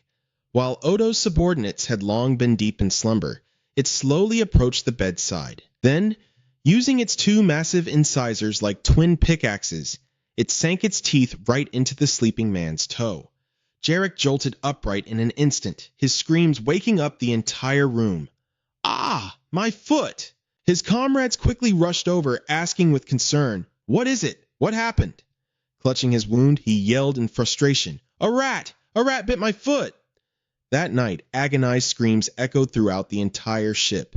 The next day, under the same veil of night, a bizarre, murky miasma that was visible to the naked eye suddenly began oozing from the surroundings. On the deck, dozens of infected crew members were dragging their feet like zombies. Their eyes gradually turned dull and gray, like mindless creatures driven solely by instinct. Only one person remained perfectly unharmed, quietly savoring the fruits of his labor. Madari didn't stick around for long. He quickly spread his wings and took off, leaving the mob to fend for themselves. He relocated to a small boat drifting on the sea, observing the situation from afar. His eyes had lost their usual arrogance, becoming deeply thoughtful as he got lost in his own musings. At the exact same moment, in another place, Nebula witnessed everything and pronounced like a true god, just as I predicted. The origin of a brand new disaster played out entirely on the observation screen. He confidently affirmed it once more. Exactly as I foresaw. After a series of unfolding events, finally, the prophecy that the mage Madari would betray Asbestos had been fulfilled. Wisdom's gaze rested on the silent chessboard, his voice deep as if echoing from the void. "I didn't expect you to suggest playing Go first." Placing down a piece, Nebula spoke softly, but his words were packed with gunpowder. "A player's body doesn't know the meaning of boredom, but that doesn't mean we should waste our time." Keeping quiet to maintain an air of mystery, his illusion finally spoke up. "We're just on a temporary truce anyway." Yet, in his mind, he paused for a beat. It wasn't even on purpose. Wisdom delicately placed a black stone on the board, his probing words carrying no hint of concealment. "Why don't you play with Eldar?" But he simply replied with a calm tone. "Eldar? Are you kidding me? She's not on my level." Nebula intently watched his opponent, every ounce of aura in his voice strangely cold. "Besides, I've already played with everyone, not just Eldar." The memory of Panthema acting like an absolute clown was still fresh in his mind, making Nebula casually blurt out, "Boring." As his hand touched the board, his next words slipped out, not loud, but enough to make his opponent listen closely. "But you're pretty good." Wisdom gently shook his head and let out a soft chuckle. "I'll take that as a compliment." His mind was constantly working as he slowly placed another stone, continuing the unresolved battle. The two gods engaged in an endless tug-of-war, making the already quiet atmosphere feel even more suffocating. The winning stone clicked into its designated spot, and Wisdom's voice followed, sounding like the conclusion of a predestined fate. "I win." With an unchanging expression, Nebula didn't reveal a single trace of emotion. It took a long while before he was forced to accept the inescapable truth. "Yeah, you win." Not stopping there, Nebula added a word of praise, as expected of the Go King of Grand CDACC. Even though Wisdom was pleased, he maintained the calm demeanor of a perfect gentleman. To be recognized by the top ranker of Lost World is truly an honor. As those words faded, Nebula casually threw out a few harmless remarks. "It's nothing." Feeling like he had no more use here, Wisdom quickly went into fast escape mode. "Well then, see you later." Wisdom's illusion quickly vanished under Nebula's supposedly endearing and charming gaze. Only when the last echo of his voice died down did the corners of Nebula's lips curl up into a deep, unfathomable smile. Watching the shifting tides of the board, Nebula's eyes grew brighter and brighter, exactly like a man who had just found the perfect script. Everything is falling perfectly into place. Holographic panels spun in the void, depicting every chaotic event in the mortal realm, accompanied only by a vague note. The prophecy that the mage Madari will betray Asbestos has been fulfilled. A moment later, Vanda's group also saw the notification. Eldar read it and casually spoke up. Told you, everything's going to be fine. She stared at the messy string of characters in front of her, unable to hold back her curiosity as she blurted out. What kind of prophecy is that? Saying I will eat an apple and then I eat an apple and boom, the prophecy comes true. Is it like that? Nebula paused his hand mid-air, his voice ringing out without any rush. You can't exactly say that's wrong. Eldar immediately cut in, adding another layer of confusion to what he was about to say. When a prophecy causes its own fulfillment, it's called a self-fulfilling prophecy. The piled-up thoughts made Eldar's brain twist into knots, leaving her with nothing but a helpless sigh. The mages were naturally rebellious against the players from the very start. You hit their weak spot. Calling it a good strategy wouldn't be wrong. He stared intently at the system panel, his words slow yet profound. In this multitasking game, constantly monitoring a mage is impossible, so the risk of having one is always present. The screen displayed an image of a wooden ship with its sails billowing on the night sea, as Nebula's voice drifted like the wind. I challenged him to a game of Go just to distract him. I'm certain Wisdom still had no idea about Madari's betrayal. His half-hidden face now carried a clear look of amusement. But he definitely knows by now. Vanda suddenly spoke up, instantly dissipating the tension. I admit the prophecy was executed flawlessly, but Madari isn't the only mage out there, right? Seeing the flow of the conversation shift, Eldar chimed in without missing a beat.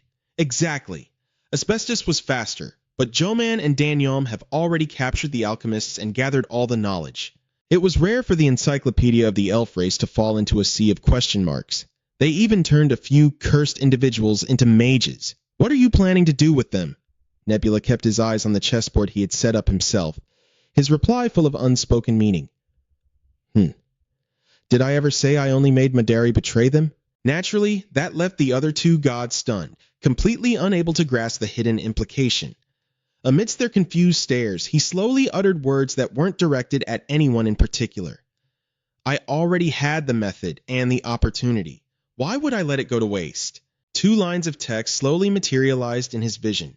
The prophecy that the mage Tali will betray Joman has been fulfilled. The prophecy that the mage Ian will betray Joman has been fulfilled. It was enough to shake Nebula's mind. The mages of the Third Continent have gained their independence. Somewhere on a hollowed-out mountain peak, the superficial tranquility wasn't enough to erase the dark undercurrent hidden beneath. Wisdom sat in sullen silence within the heart of the mountain, his lowered voice making the gloominess on his face even more apparent. I've been played. In front of the other gods, his once proud and arrogant back was now slumped in pure misery. I completely forgot the absolute rule. Never trust Nebula. He didn't forget to bring up the Go match as if to cover up his own blunder.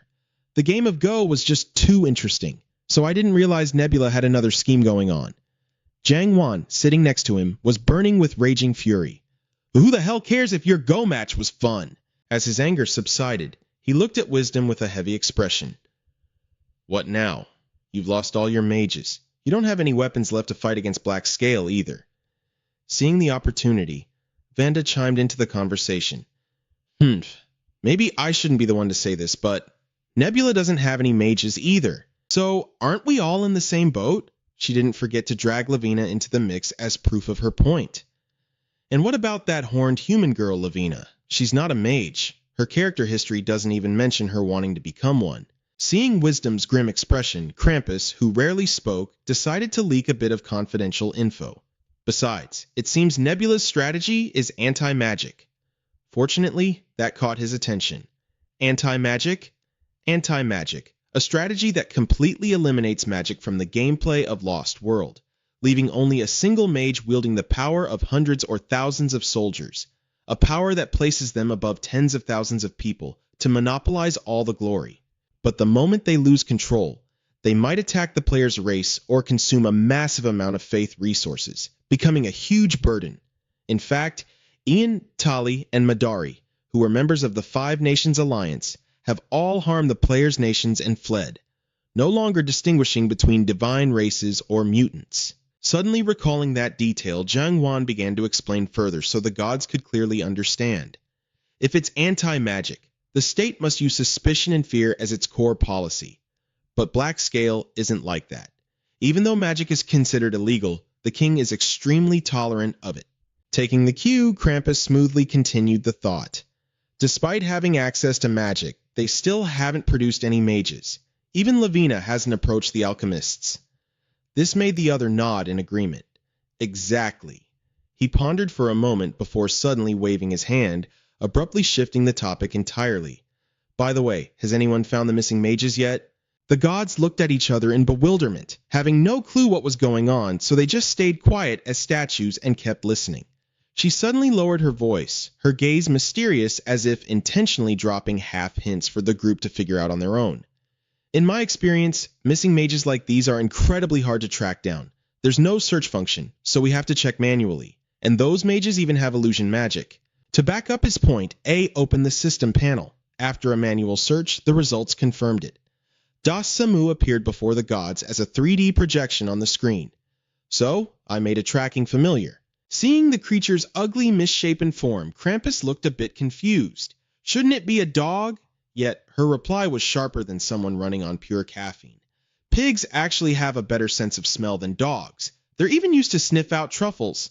But when the gods heard the name A so proudly gave it, its name is Da Samu. The two gods opposite him could only whisper in amusement. Talk about a random name. As its stat panel appeared, her eyes lit up.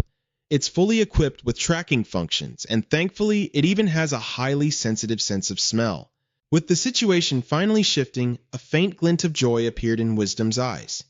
Then, we should be able to find them, even if it takes a little time. Having gathered enough information, he began mapping out a vague route for the still unfolding conflict. Eliminating the rogue mages will reduce our variables to a bare minimum. Even if we fail, just as Zonda said, there's no need to worry too much. From that moment on, Wisdom's aura recovered, making him look just like an absolute arbiter. Nebula's strategy is quite similar to ours, but our scale is 5 times larger, and the forces we can mobilize immediately are 8 times greater. Though listening in silence, Zhongwan still harbored a sliver of doubt toward those confident words. Shouldn't we be a bit more cautious? In terms of national power, we have absolutely no reason to form an alliance. His mind drifted through countless thoughts before he softly replied, Neither side possesses magic. Our artillery is evenly matched, but we have the numerical advantage, so our chances of winning are higher. Of course, that doesn't mean we can be careless. Under their scrutinizing gazes, Wisdom reignited their wavering morale. But there is no need to feed into baseless fears. If we do have a weakness, it would probably be that. Wanting to dig deeper into his thoughts, Zonda took the initiative to ask, What weakness? As if waiting for this exact question, he replied instantly, Whenever Nebula fights against larger enemies, they always follow a consistent playbook. Catching onto his point, Zhongwan immediately chimed in. Ah, I get it. Divide and conquer, right? Wisdom's tone blended with a gloomy calculation. Yeah, it'll be the same this time. His mind locked onto the thought of Nebula's interference. His words were so sharp that no one dared to interrupt. Nebula wants us to fracture and fight alone, and they will actively interfere to make that happen. Zhongwan didn't reply, sitting in silence as he continued with an authoritative tone. So, as long as our alliance remains strong, Wisdom swept his gaze across the room, his words slow but as solid as iron. Then we will undoubtedly win. While the group was deep in heated debate, Zonda just smiled, watching them like it was primetime comedy. Meanwhile, a heavy downpour crashed over Chua Bungok, casting a chilling, ghostly atmosphere over the sacred retreat, as if demons were silently prowling around. Under the thick, gloomy veil of night, a faint light spilled from the cave, carrying a trace of human warmth into the freezing void. As the mages sat silently by the fire, Jian's voice echoed out, breaking the heavy silence. Is everyone here? Sweeping her sharp eyes around, she spoke with a cold tone that hid a deep, underlying sorrow. Only 3 left from the tower. What a tragedy. Listening quietly until she finished, Tally cautiously asked, What about Queen Amiuo?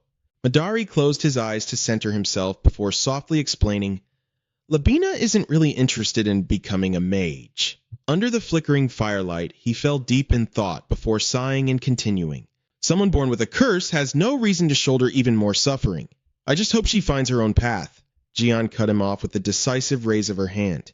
Now that the mages have fully gathered, it's time we rebuild the tower those gods destroyed.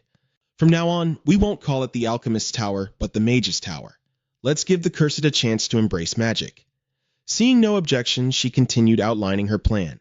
When we spread our power and knowledge, those with potential will gather. And then, even the gods. While listening in silence, Tally suddenly interrupted, having noticed something suspicious. Wait, what's that sound? Everyone simultaneously turned toward the source of the noise. Perhaps because it was too faint or drowned out by other sounds, Jian had missed it. Isn't it just the rain? Madari listened closely and shook his head. No, there's something else besides the rain. True to his word, the more carefully they listened, the clearer the echoing sound became. Every time that thing hit the ground, it felt like a heavy drum beating against their chests. Finally, an ear-piercing creak of the door rang out, startling everyone to their feet. Dragged behind the uninvited guest was the bloody corpse of a pig. Jian hurriedly gripped her staff, waving it back and forth. Unable to keep her composure, her voice pitched up in alarm. Who goes there? The owner of those heavy footsteps slowly approached them. Are you guys the mages? Without waiting for an answer, the mysterious figure pointed and called them out one by one. Looks like it. And... He paused for a moment before blurting out an unbelievable answer. A chicken? Madari didn't know what face to make at that ridiculous remark. It's a Garuda. The stranger didn't drop his mocking tone. Ah, a Garuda? My bad. I've just never seen a live one before. A flash of surprise crossed Madari's eyes. Live one? Soon enough, the flames of anger ignited. Who the hell are you? The figure gave an elusive answer. My name doesn't matter. Just think of me as an envoy of the night sky. Jian raised her guard, continuing the interrogation. How did you find us? The stranger quickly denied it, offering proof to back up his words. I didn't come here looking for you. I just happened to follow this pig. He then casually dropped the heavy carcass from his hand before explaining. It's a familiar sent by a god to track you down. If I had just left it alone, your hideout would have been exposed. That little clue was enough for Madari to piece things together and reach the correct conclusion. I know who you are now. A being with the power to kill a god's familiar in the blink of an eye, an apostle of the night sky in the form of a lizard man. He called out the stranger's name with deep suspicion. Lakrak, did you descend from heaven just to finish us off? The lizard man gave him a sharp, cold look before brushing it off. Of course not. Why would I care about that? You guys are going to get yourselves killed anyway. Tally frowned in confusion. Thanks for the help, but wouldn't killing that pig give away our location? Lakrak immediately answered, easing the birdman's anxiety. Don't sweat it. The night sky personally intervened.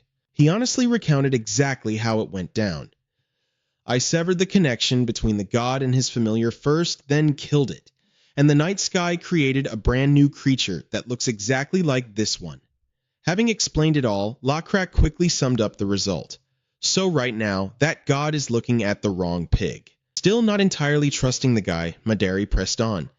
Then what is your business with us? Lakrak leaned back a bit and suggested, how about we eat first, then talk. The glossy pig leg sizzled over the open fire, giving off a mouth-watering aroma. The group stared intently at the roasting meat, still highly on guard. Feeling like something was seriously off, Jian turned and whispered, Is it really okay to just sit here and eat? Shouldn't we be making a run for it?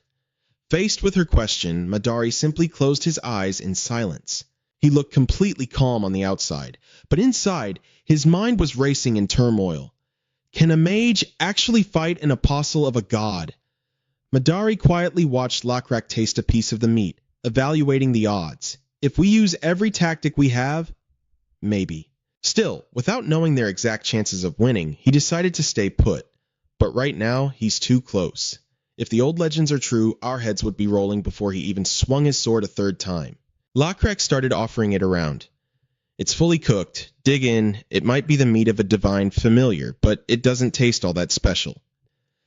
Since he was being so hospitable, they dropped their formalities. Madari spoke up out of curiosity. Now that I think about it, you're a plant type, right? Can you even eat meat?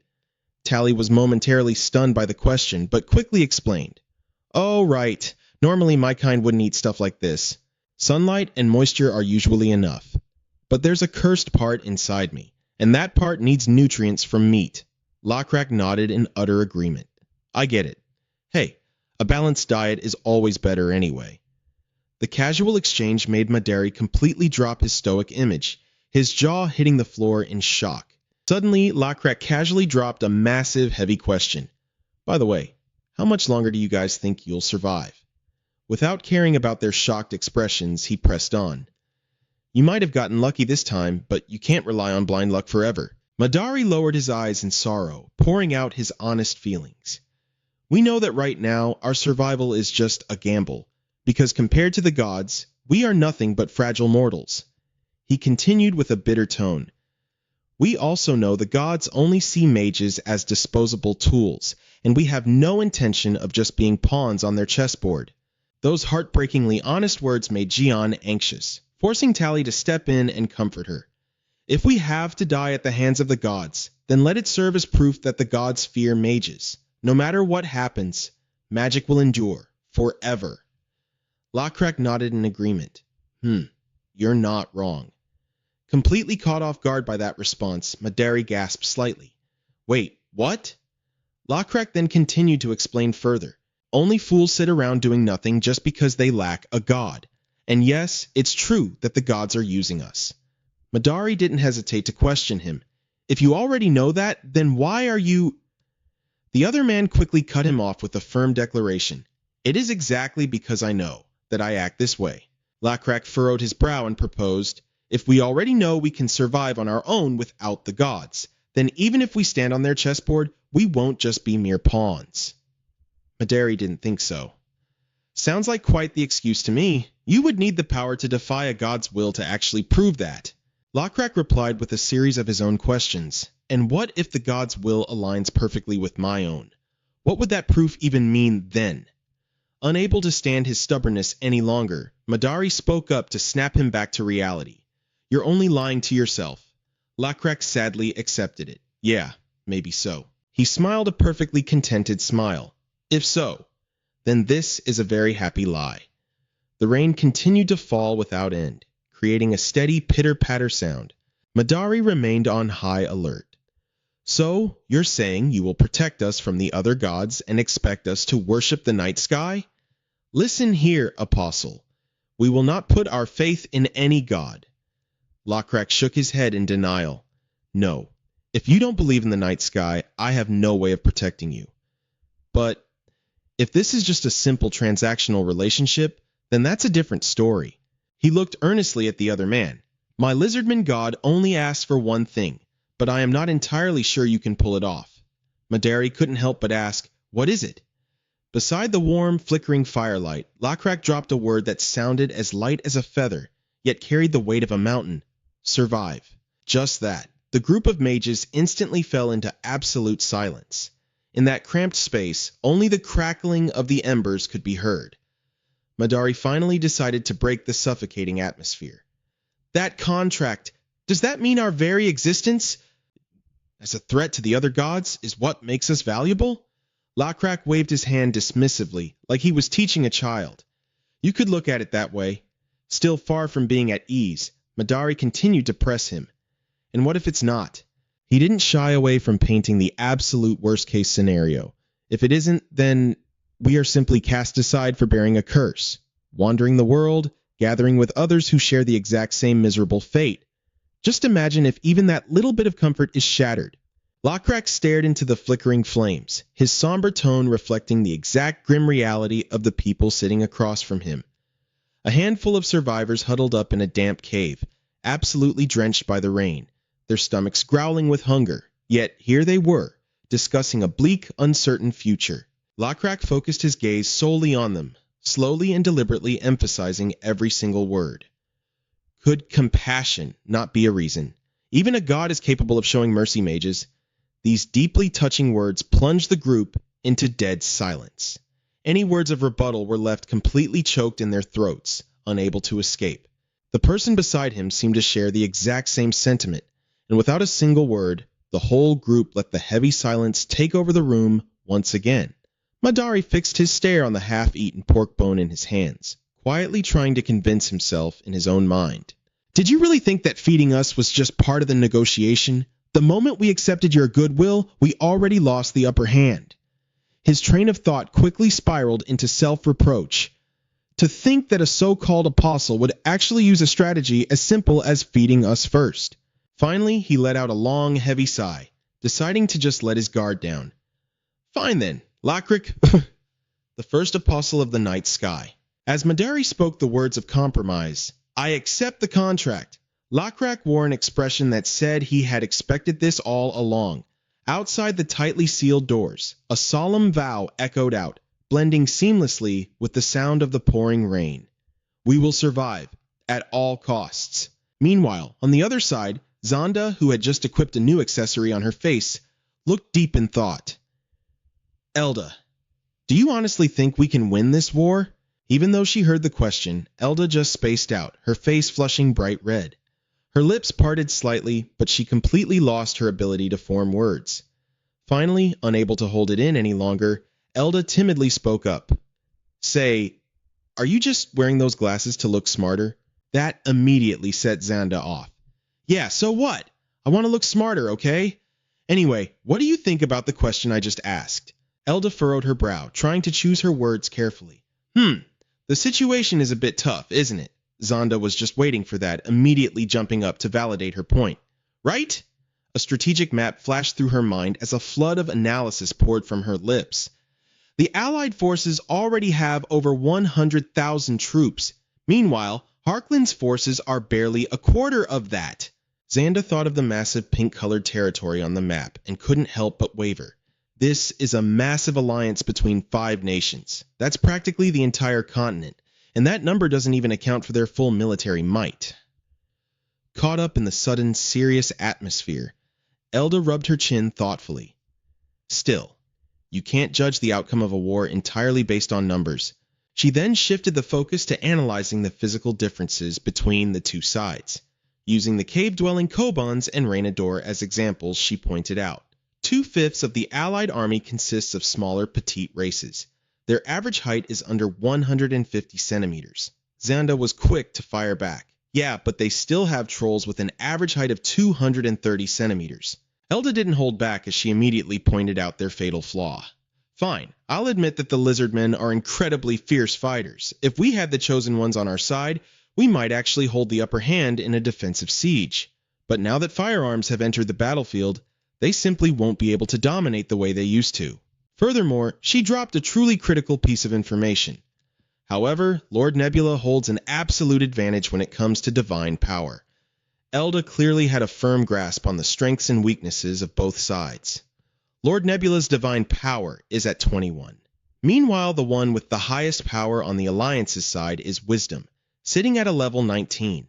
And as we know, the higher the divine power, the more creations a god can control. Still totally unconvinced, Zonda stubbornly continued to nitpick. Yeah, but they have 5 entire gods on their side, don't they? Elda, still completely lost in her own chain of thought, muttered, Harkland also has an apostle on their side. Wait, huh? Before she could even finish her sentence, she caught on to the glaring detail from earlier. Did you just say 5? That made Zonda so frustrated she practically gasped for air. Yes, Wisdom, Zhang Yuan, Krampus, and me. Elda couldn't believe her ears and had to double-check. Xanda, did you seriously just exclude yourself from their faction? Xanda didn't hesitate for a single second. Of course I did. As if she had just stumbled upon a massive conspiracy, Elda stammered out, wait, so all of your cooperation with Lord Nebula up until now was just... Xanda practically went feral on the spot, completely dropping any pretense about her miserable situation. Are you seriously asking me that? I was literally being blackmailed. Honestly, I don't even know anymore. Deciding to take everyone down with her, she went straight for the throat. And what about you, Elda? Weren't you originally just a subordinate? Did you get completely subdued, annexed, or just entirely absorbed by Harkland? Elda's face turned purple with rage, but she gritted her teeth and forced out a response. Your choice of words is a bit extreme, but you're not entirely wrong. Zonda immediately seized the chance to justify herself. See, but I'm nothing like that. Up until now, I actually thought playing both sides was beneficial. Elda offered a weak reality-checking reminder. But what happens once the war actually breaks out? Sitting on the fence isn't going to work anymore. Zonda pictured the terrifying scenario of being ganged up on by the other 5 and practically wilted. If I side with Nebula and he ends up losing, do you really think the others will just forgive me for colluding with him? Playing the devil's advocate, Elda laid out the exact opposite scenario for the stubborn girl. And what if you support the Alliance and they lose? Do you honestly think Lord Nebula would just let you off the hook? Zonda immediately began analyzing the absolute feasibility of that route. Well, if it's Lord Nebula, he would definitely put a price tag on it. As long as I pay up, I'd probably be forgiven. Elda let out a dry, awkward laugh, just playing along. Ha ha ha, yeah, probably. But deep down, she kept her true thoughts entirely to herself. You analyze human relationships like an absolute machine.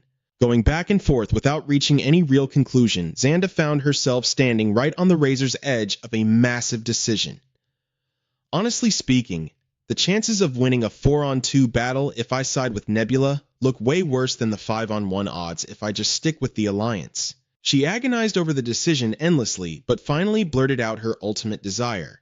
I just want to be on the winning side. That's all. Completely unable to keep up with this wildly twisted logic, Elda just asked, I get what you're trying to say, but if that's your master plan, then you should just go ahead and do it. Why are you telling me all this? Zonda explained her reasoning as if it made all the sense in the world. Because we are in the exact same boat. If you take advantage of this war to deal a massive blow to Nebula, the Alliance will definitely welcome you with open arms. Not wanting to ruin their relationship, Elda cautiously tiptoed around her response. I understand. However, her true objection remained fiercely locked inside her mind, forming a silent vow. I don't have the slightest intention of betraying him. In truth, Elda had never once stopped admiring him. Lord Nebula gave off the distinct aura of someone who had spent his entire life playing Lost World, only to be suddenly thrust right into it. His absolute sheer competence commanded her utmost respect. So even though it seems like he only lives to win the game, I can't shake the feeling that there's something much deeper to his playstyle than just securing a simple victory. Deep in her heart, Elda came to a quiet realization. I still don't know exactly what that something is, but I desperately want to understand this feeling.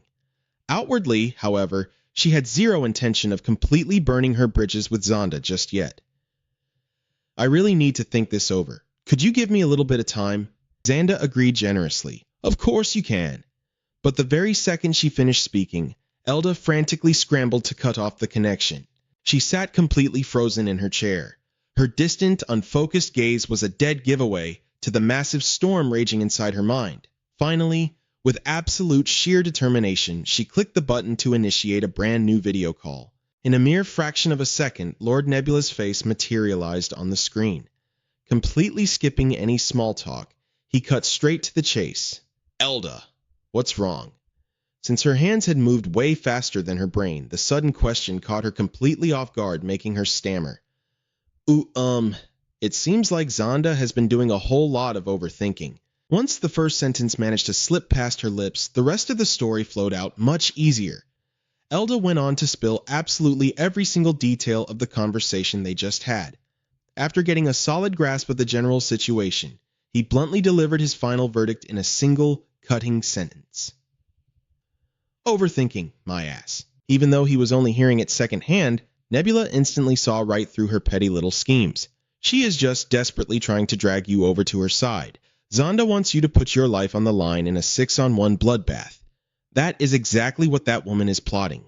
Elda, still visibly surprised, asked again, Do we actually have a chance to persuade Zonda? At this point, he didn't mind sharing. We do, but I have absolutely no intention of convincing her. Nebula didn't stop, continuing his explanation.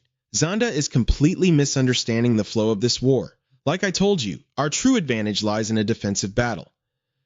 Elda nodded in agreement. Ah, yes, you're absolutely right. He continued laying out their battle strategy. We do need to focus on defense, forcing the enemy to split their forces across multiple fronts.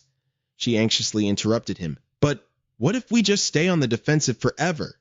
Nebula always had his next moves perfectly planned for the current situation. While we're isolated, they'll be free to exploit and trade across far more territories. If we want to stop that, sooner or later, we have to go on the offensive. Elda kept asking questions, looking just like a curious student in class. Then, what about Zonda? He read his opponent like an open book, answering without a second thought. Zonda is far too simple. She weighs her options, but she just can't make up her mind. She'll probably wait until the very last second to make her choice. Even after such a clear explanation, Elda still threw out a new what-if. But what if Zonda ultimately sides with the Alliance and we lose? Losing his patience, Nebula called her sharply by name. Elda? He flashed a confident smile, delivering a heavy dose of reassurance. Listen to me very carefully. War is incredibly simple.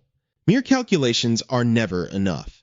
No matter how much of an advantage one side holds or how flawlessly they prepare, the side that fights better will win. She only half understood his words, but she let out a heavy sigh, offering a single yes in quiet surrender. That was the final word, bringing their conversation to a close. Nebula dropped his earlier smile, his mind sinking deep into his own thoughts.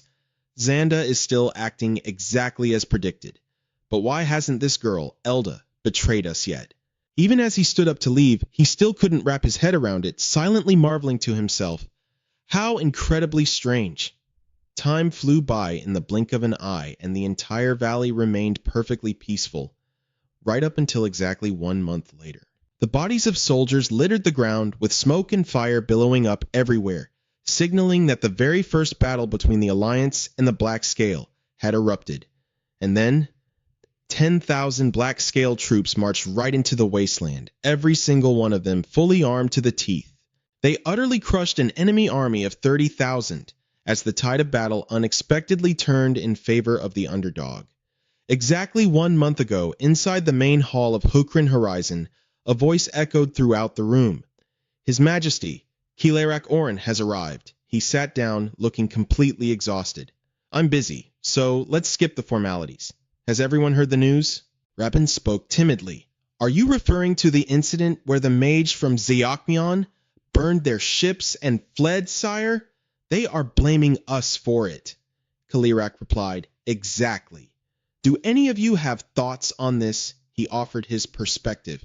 First of all, even though it's highly suspicious why Prince Basin, who was supposed to head east, suddenly appeared in the southern archipelago, we believe this must have been your Majesty's will.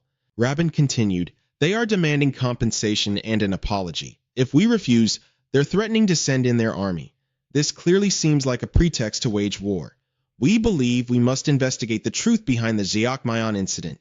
But even if it is true, we have absolutely no reason to accept their terms.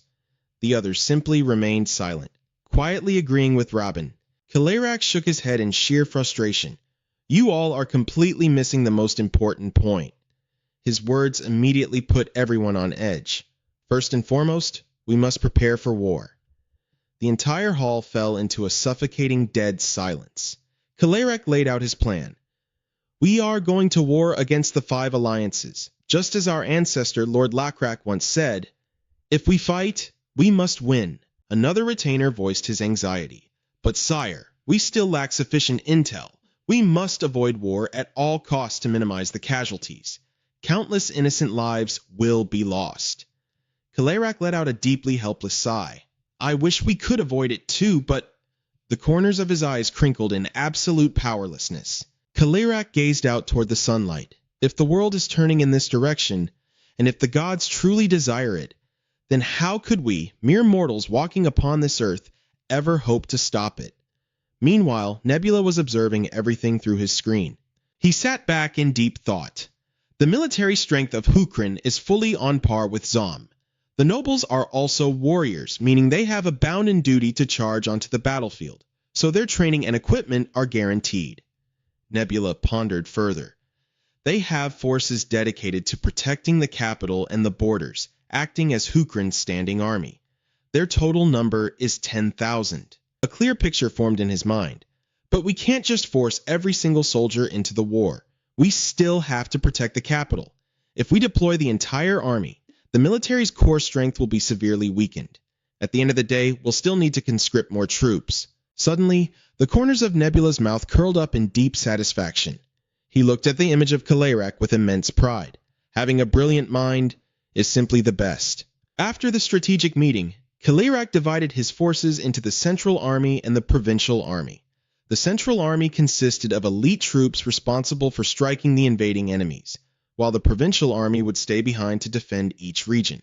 Every preparation was falling perfectly into place. The new recruits had been assembled, and they too would be split between the Central and Provincial armies. The Central forces would directly face the enemy, while the Provincial forces would handle production, ensuring they could keep stockpiling resources even in the middle of a war. This way, the Central Army would consist of 4,000 veteran soldiers and 8,000 fresh recruits. Specifically, the Central Army's logistics unit had 4,000, the drafted combat unit had 8,000, and the Provincial Army standing force had 6,000. Nebula analyzed the numbers. Naturally, the longer the war drags on, the more fresh blood we'll need to recruit. He felt that conscripting everyone all at once would be a massive disadvantage in the long run. This war is going to be a drawn-out battle of attrition. Without anyone noticing, Nebula had quietly moved to this location. After heavy deliberation, Kalerak selected 10,000 troops from the Central Army and officially named them the Earth Battalion. The Earth Battalion would march straight toward the northern front of Arizona to join the battle. At that exact same moment, in the distant and completely unknown west, Wisdom stood face to face with Zhang Wan. He was the first to speak. Wisdom, in front of the others, you talked as if our chances of winning were incredibly high. But deep down, you don't actually believe that, do you? Wisdom openly admitted it. You're right. As of right now, it's impossible to calculate our exact odds of winning.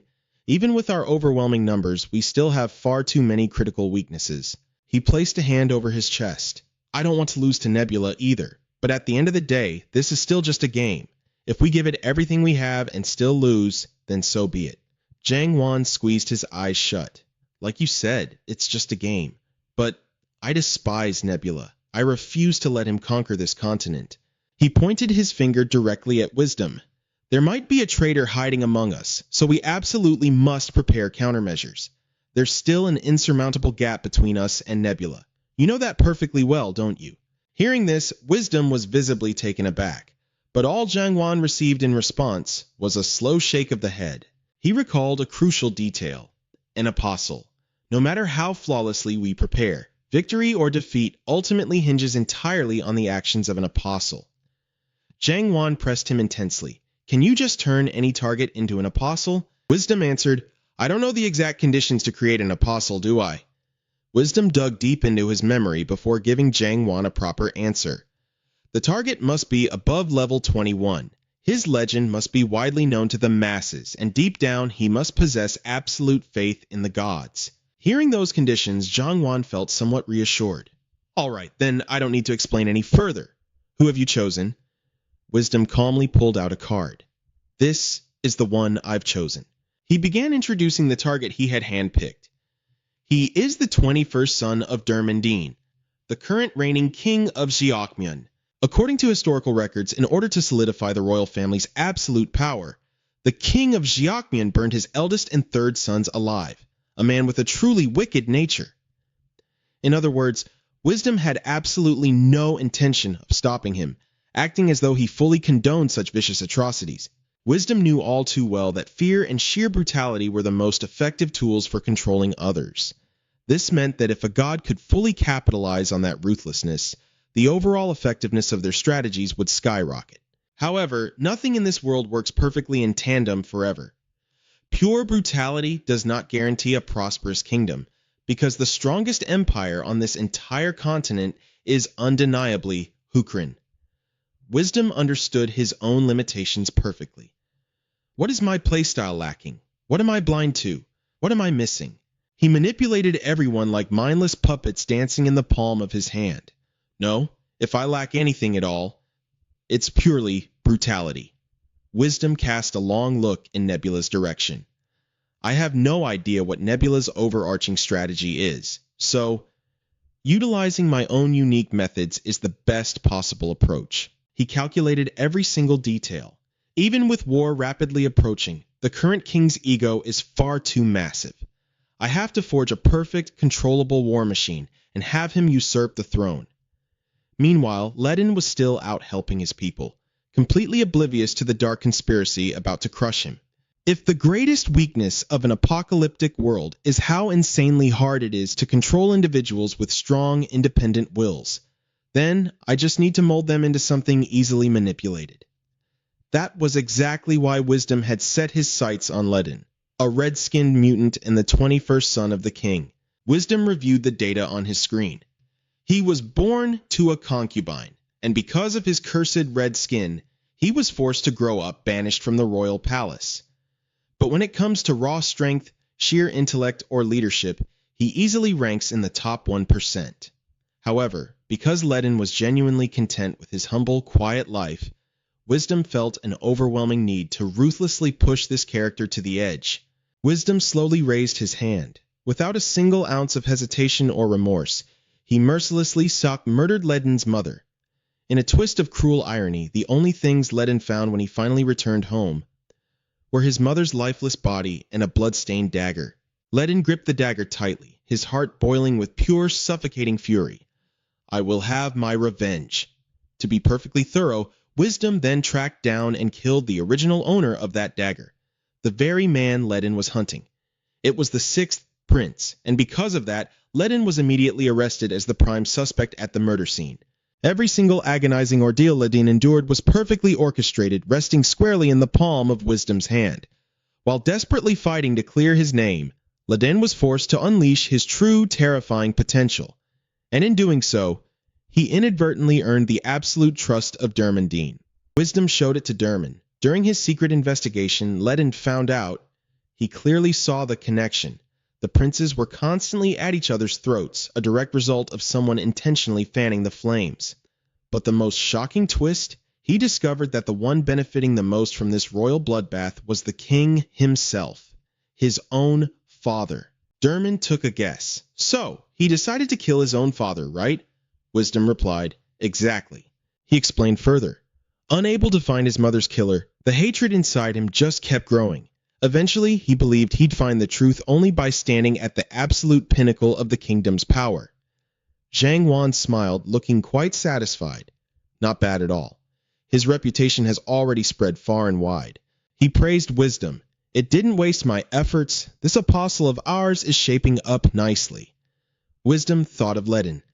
Well, if you think so, let's put him through the final trial. At the Abyss Festival, the citizens of the kingdom gathered to begin the ritual. The high priest stood at the front, clasping his hands in deep reverence. He slowly opened his eyes. Everything is as the gods ordained. Suddenly, a massive sinkhole opened up in the ground. Ledin, meanwhile, found himself completely alone. He looked around. Is this a trap? He was trapped in a pitch-black tunnel, devoid of any light. Ledin couldn't help but think it was incredibly bizarre. Inviting a foreign prince to the sacred Abyss Festival only to force him into their ritual? It made no sense. He recalled the strict instructions he had been given. After eating the mangrove root, which strips away your sense of direction, and descending underground, dig a tunnel back up to the surface. He scoffed. What kind of pointless ritual is this? Still, Ledin did exactly as he was told. He couldn't help but wonder, why would they assign this Abyss cult ritual to me? But even that robed high priest had been so adamant about it, making it impossible to refuse. Even while lost in thought, his hands never stopped moving. It's not impossible. I just need to keep digging upwards. If a frail person could pull this off, then surely a strong man like me will have an easier time. Ledin kept digging relentlessly deep into the earth. After a while, exhaustion started to set in. Am I really still this far from the surface? This is weird. I've clearly been digging for a long time. Ledin glanced behind him. Not only have I lost my sense of direction, but I can't even tell how much time has passed. Has it been a few hours, or maybe a few days? He opened his palm. The only thing left in his hand was the mangrove root. It scrambles my sense of direction, but I have to eat it if I want the strength to keep swinging this pickaxe. Ledin was bordering on despair. Everything else had already fallen away into the darkness below. Dirt and rubble piled up under his feet. The dirt is falling toward my feet, which means my head is pointing up. Refusing to rest for even a single second, Ledin kept digging. He was desperate to escape this place. There's only one way out. Keep going up. Even as he kept digging, his resolve didn't waver. I won't change direction, but I should just double-check to be absolutely sure. Suddenly, defying all logic, chunks of dirt plummeted straight down into his face. Ledin froze in shock. No way! The dirt is falling on my face? He desperately tried to reassure himself. Snap out of it. Stay calm. This time for sure. Just keep digging up. But as he swung again, he cried out. What the hell? Why does the dirt keep falling on me? Utterly baffled, he panicked. Why did the falling direction change? I was digging upwards. Because of everything happening, his spatial awareness was completely shattered. Could it be I've been digging downwards this whole time instead of up? Hell, maybe even right now. In total despair, Ledin held out his trembling hands to catch the falling sand and dirt. It felt like he was plummeting through an endless void. He couldn't trust a single one of his senses anymore. His entire body felt like it was violently spinning. He didn't even know if he was standing up or lying down. If all my efforts just lead to a miserable death, then what the hell is the point of willpower? Helpless, he squeezed his eyes shut. Is someone like me really going to die like this? Oh, gods! Suddenly, a voice echoed, yanking Ledin's fading consciousness back. O ye who has lost his way. Who are you? He demanded. I possess no name. But if I must say, I am a being forged by both Soxian and Changryu. A brilliantly glowing star, the source of the voice, materialized right in front of Ledin's eyes. From Soxian, I received the divine power to connect all things, and from Changryu, I was granted the strength to expose the false.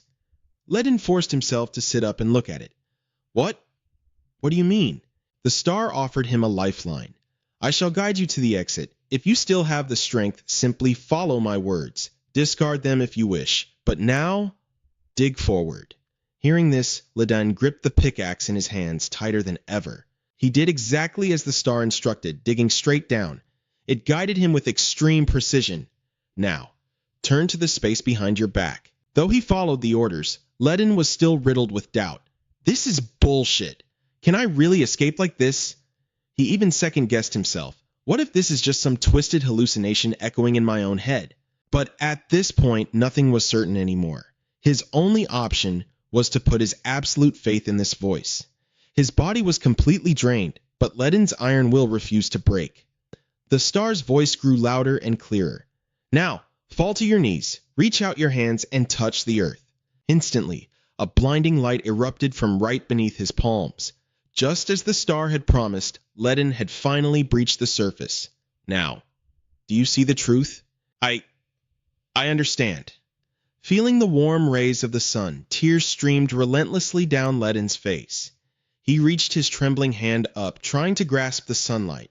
The burning hatred for my mother's death, my fury toward the king, my terrifying fear of death. All of it was just an illusion born from my own disorientation. Ledin's eyes slowly went dull and hollow. Even my own emotions, my very perception of reality, it was all completely fake. The absolute, undeniable truth is only what the gods have revealed to me. By the time he emerged, the cult members were already standing by, eagerly awaiting his arrival. Tears slowly welled up and fell from the high priest's eyes the moment he saw Ledin. Oh, glorious gods! This entire spectacle had been watched from above by Jiang Wan and Wisdom. And done. Jiang Wan reviewed his screens. His character build is actually turning out pretty solid.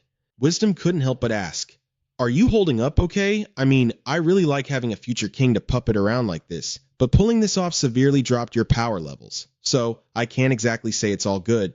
You already know how it is. Jiang Wan let out a heavy sigh. My divine level was way too low. I basically couldn't do a damn thing. And to create an apostle, a player has to hit at least level 21. Jiang Wan gave Wisdom a sharp look. Just don't let all my hard work go down the drain.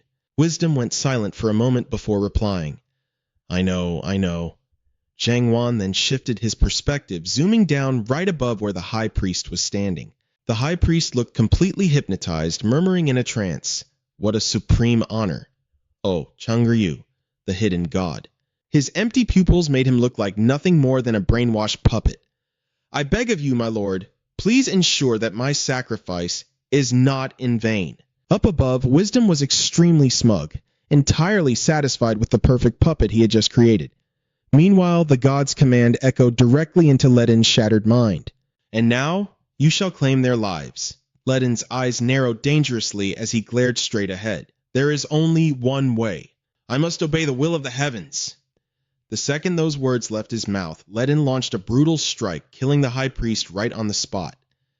The scene instantly turned into a merciless bloodbath. Panting heavily after sending every last cultist to the afterlife, Ledin threw his head back and stared up at the sky. "Father, you just wait."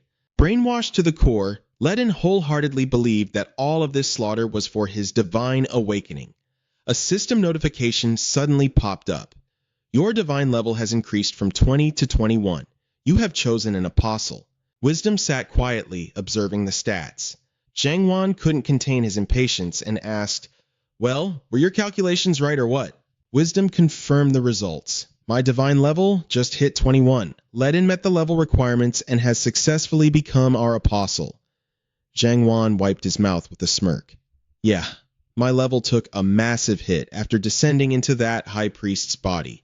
But it was worth it. Now we finally have a trump card to use against Nebula. All right, that's enough of that." Suddenly, Wisdom changed the subject. "I've always been incredibly curious about something." He turned to look at Zhang Wan. "Why do you despise Nebula so much? No one holds a grudge like that just over some video game. I want to know the real reason." "The reason?" Zhang Wan reached up and grabbed his own head, revealing shockingly that it was actually just a mask. "It's simple. I know exactly who Nebula is in the real world." Zhang Wan glared off to the side, his voice dripping with venom. "His real name is Choi Sang-woon." In the real world, Nebula was always glued to his computer, his eyes constantly locked onto the screen. Zhang Wan had seen it all, a pathetic loser who spent all day cooped up in his room playing games. And as his cousin, he could only watch him from afar. Zhang Wan sprawled out. "I thought it was just some stupid coincidence that we ended up here." Wisdom chimed in. "That's why I initially thought the first players were just chosen at random." He realized it. "But when I saw that the rank 1 and 2 players were both there, I knew something was off." Wisdom recalled, "Nebula said that before he even knew about us, it was only the top 1 to 32. That arrogant bastard." He looked over at Zhang Wan. "But after hearing what you said, I think there's another selection criteria at play here." A sudden thought hit Wisdom. Nothing here was a coincidence or random chance. Someone had meticulously handpicked the people to play this game. This is a game. When it started, someone named Aladdin gave us the choice to join or not. 5 out of the 32 people chose to return to reality during that process, and you can't really say they made the wrong choice. Wisdom knew it too. Who would willingly abandon reality to stay in a game? The ones who chose to stay were definitely not normal. And 27 out of 32 being abnormal was a suspiciously high ratio. Hearing this, it finally clicked for Zhang Wan. "You mean they targeted the people who would definitely join the game right from the start?" Wisdom pointed at him. "I think that's just one of the conditions, because that's what happened in my case, and probably yours too." Zhang Wan raised a hand, gesturing for him to stop pointing. "Fair enough." Zhang Wan reasoned, "I figured if I was chosen, then of course that guy would be chosen too. And that guy? He's a total game fanatic. If no one gets in his way, he'll easily sweep the victory." He looked down at the mortal realm where the vultures were feasting below. "That's exactly why I decided to join. To completely ruin the game that bastard sacrificed his entire life for." Wisdom helped him up. "It'd be a bit awkward if I dug any deeper into that, wouldn't it?" Zhang Wan replied, "Obviously." He then suggested, "Let's talk about something a bit more constructive." Zhang Wan smirked. "Like, how to make use of me, a guy who's practically a nobody in the real world." Right at this moment, in another lush green location, Krampus spoke up. "I heard the kingdom of Ogmian just got a new king." He sounded a bit uncertain. "A son who murdered his own father to take the throne. Is that really going to be okay?"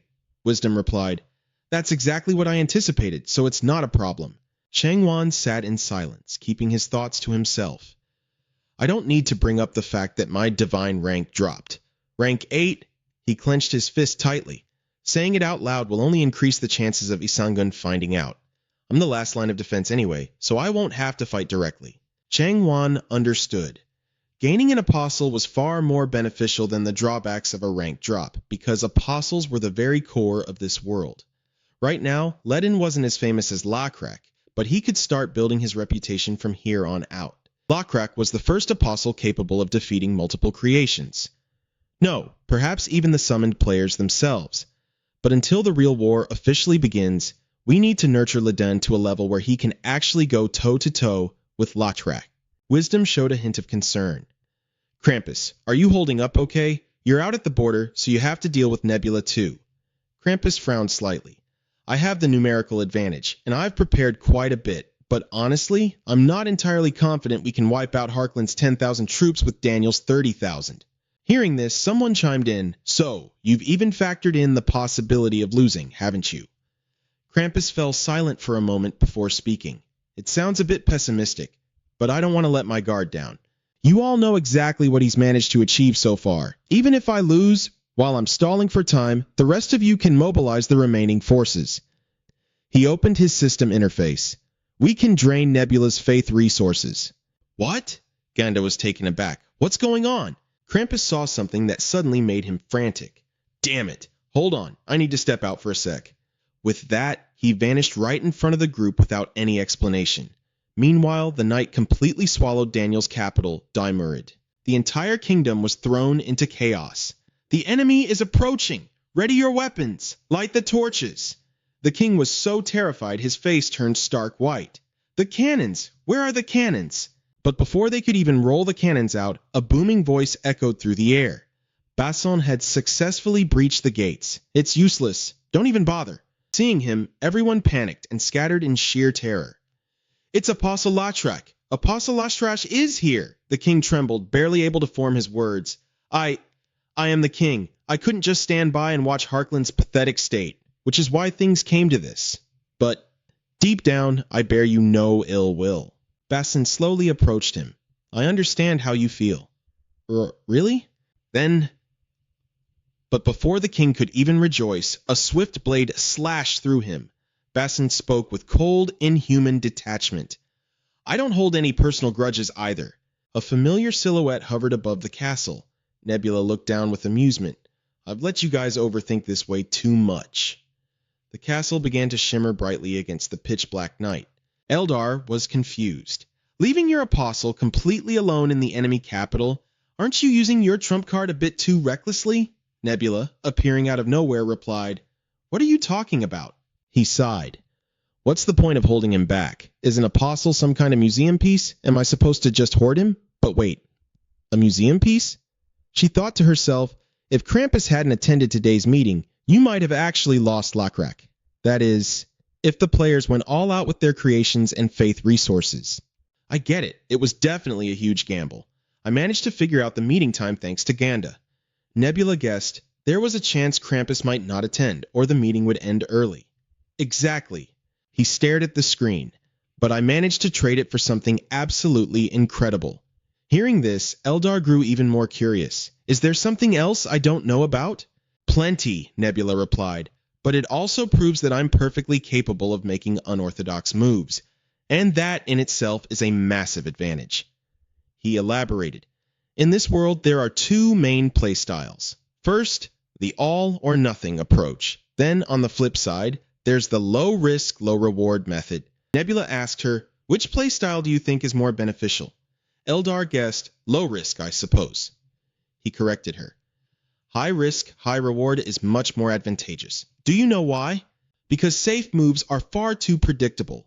However, everything needs a sense of moderation. Eldar was intrigued. So, what exactly counts as moderation? Drawing from his own knowledge, Nebula answered, It varies from person to person, so it's impossible to pin down. She fell silent at his answer. Then, what about what you just did? He simply confirmed it. Exactly. I'm currently maneuvering myself into a much more favorable position. Meanwhile, inside the castle, Basan had officially seized command. Cutting back to the meeting just moments ago, wisdom shattered the tense atmosphere. I never thought Nebula would go this far. Having only one apostle? You'd think he'd use him a bit more carefully. We've been completely outplayed by his strategy. Krampus ground his teeth in pure fury, but he pointed out, the king's castle wasn't completely destroyed. A new king can just be selected from the royal family. We still have 30 candidates left. Krampus theorized, his main goal was just to inflict psychological pressure on us. There's no real material damage, but the internal instability it caused is massive. Agath Gur, my king, was terrified too, so I've already assigned a creation to act as his personal guard. He suggested, to prevent this from happening again, we should hold off on our regular meetings for a while. Let's only convene when something actually happens. Wisdom quickly agreed. I second that. Let's all keep a close eye on the situation in our respective kingdoms, as well as our creations. For critical issues, we'll host emergency virtual meetings. Unlike the others, Gonda was the only one filled with anxiety. Is this really going to be okay? While physical gatherings could be a glaring weakness, to keep this alliance intact, they ultimately needed to maintain regular communication. While everyone else was busy debating, she remained completely silent. The thing they fear most is this alliance falling apart. Well, works for me. Just means I have one less thing to worry about. Meanwhile, in another location, a massive army was marching straight into a mountain pass. Their numbers were so overwhelming that the full scale could only be truly grasped from above. Daniel looked on in utter bewilderment. What exactly is the enemy trying to do? Aaron Ju reported. They'll be here in 2 days at the earliest, 3 days at the latest. He pointed at the map. They're aiming to take down everyone in the alliance, so there's no way they're just going to skip past us. And if they want to hit our army, they have no choice but to funnel through this ravine. Tracing the arrow marks, he continued. We'll ambush Harkland's forces right inside the pass, striking them mercilessly from both the left and right flanks. Daniel stated, the real issue right now is pinning down the enemy's commander. Have we found them yet? He quickly folded up the map. Never mind, it doesn't really matter. At the end of the day, what dictates victory in a war is pure numbers and supplies. Our supply lines from our allies are fully stocked, and we outnumber the enemy 3-1. Not to mention, our God is watching over us as we speak. This victory is absolutely ours. Do I make myself clear? The troops roared in unison. Crystal clear, sir. Time slipped by in a flash. 3 days later, a silhouette slowly stepped forward. What's the status on the enemy forces? Everything is proceeding exactly as we predicted. Is there any other intel we're missing? The subordinate respectfully replied, No, sir. Basin turned around, looking entirely satisfied. That settles it then. Once you're all rested, get ready to move out. Susu-un immediately reported the issue. But our high priest still hasn't contacted us. Launching an attack right now might go against the will of the night god. He shot back. So you just want to stand around and wait for the night god to hand everything to us on a silver platter? More likely, he'd come down and whack you over the head with a sword himself, don't you think? Basin looked back at his camp. The moment we strike is the moment victory is most easily grasped. The night god wants us to realize that on our own. He understood. The enemy would assume they were resting after the long march, making their moment of relaxation the absolute perfect time to strike. Understood, Prince Basin. Catching Basin's sharp, warning glare, he quickly corrected himself. I apologize, General, sir. For some reason, whispers began to spread among the troops. I heard he once saved the capital island, so his commanding skills must be pretty good, right? But why is the prince leading us? From what they say, General Iantada and His Majesty hold him in very high regard. He wasn't just appointed because he's His Majesty's brother, right? Well, let's hope not. Even Basin himself hadn't expected this. He thought he would never return to the battlefield. Yet here he was, acting as commander. No matter how he looked at it, His Majesty had made a truly bold choice this time. Even so, he steeled his resolve. But I have no intention of losing. Basin gazed up at the clear blue sky.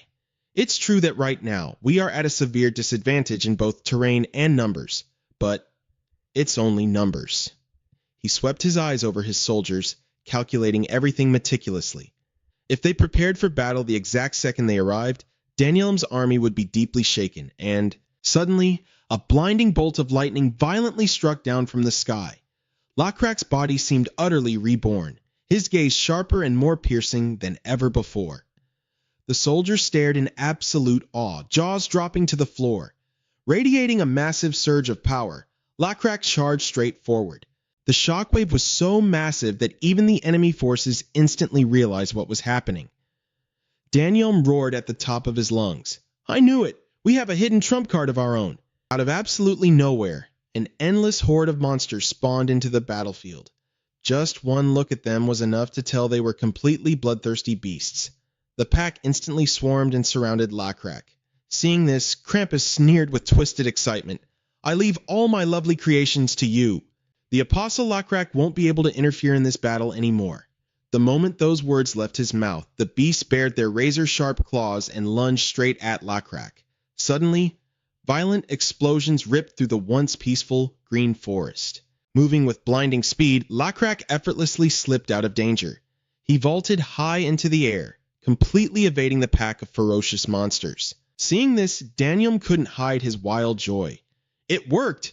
Lakrak has been forced off the front line. Now we just have to crush their human army, and victory is ours. Horgil's army, this is our victory. The tides have finally turned in our favor. And yet, on the opposing side, Basin actually felt a profound sense of relief. Suan heard this and looked completely baffled. "Relieved? Why?"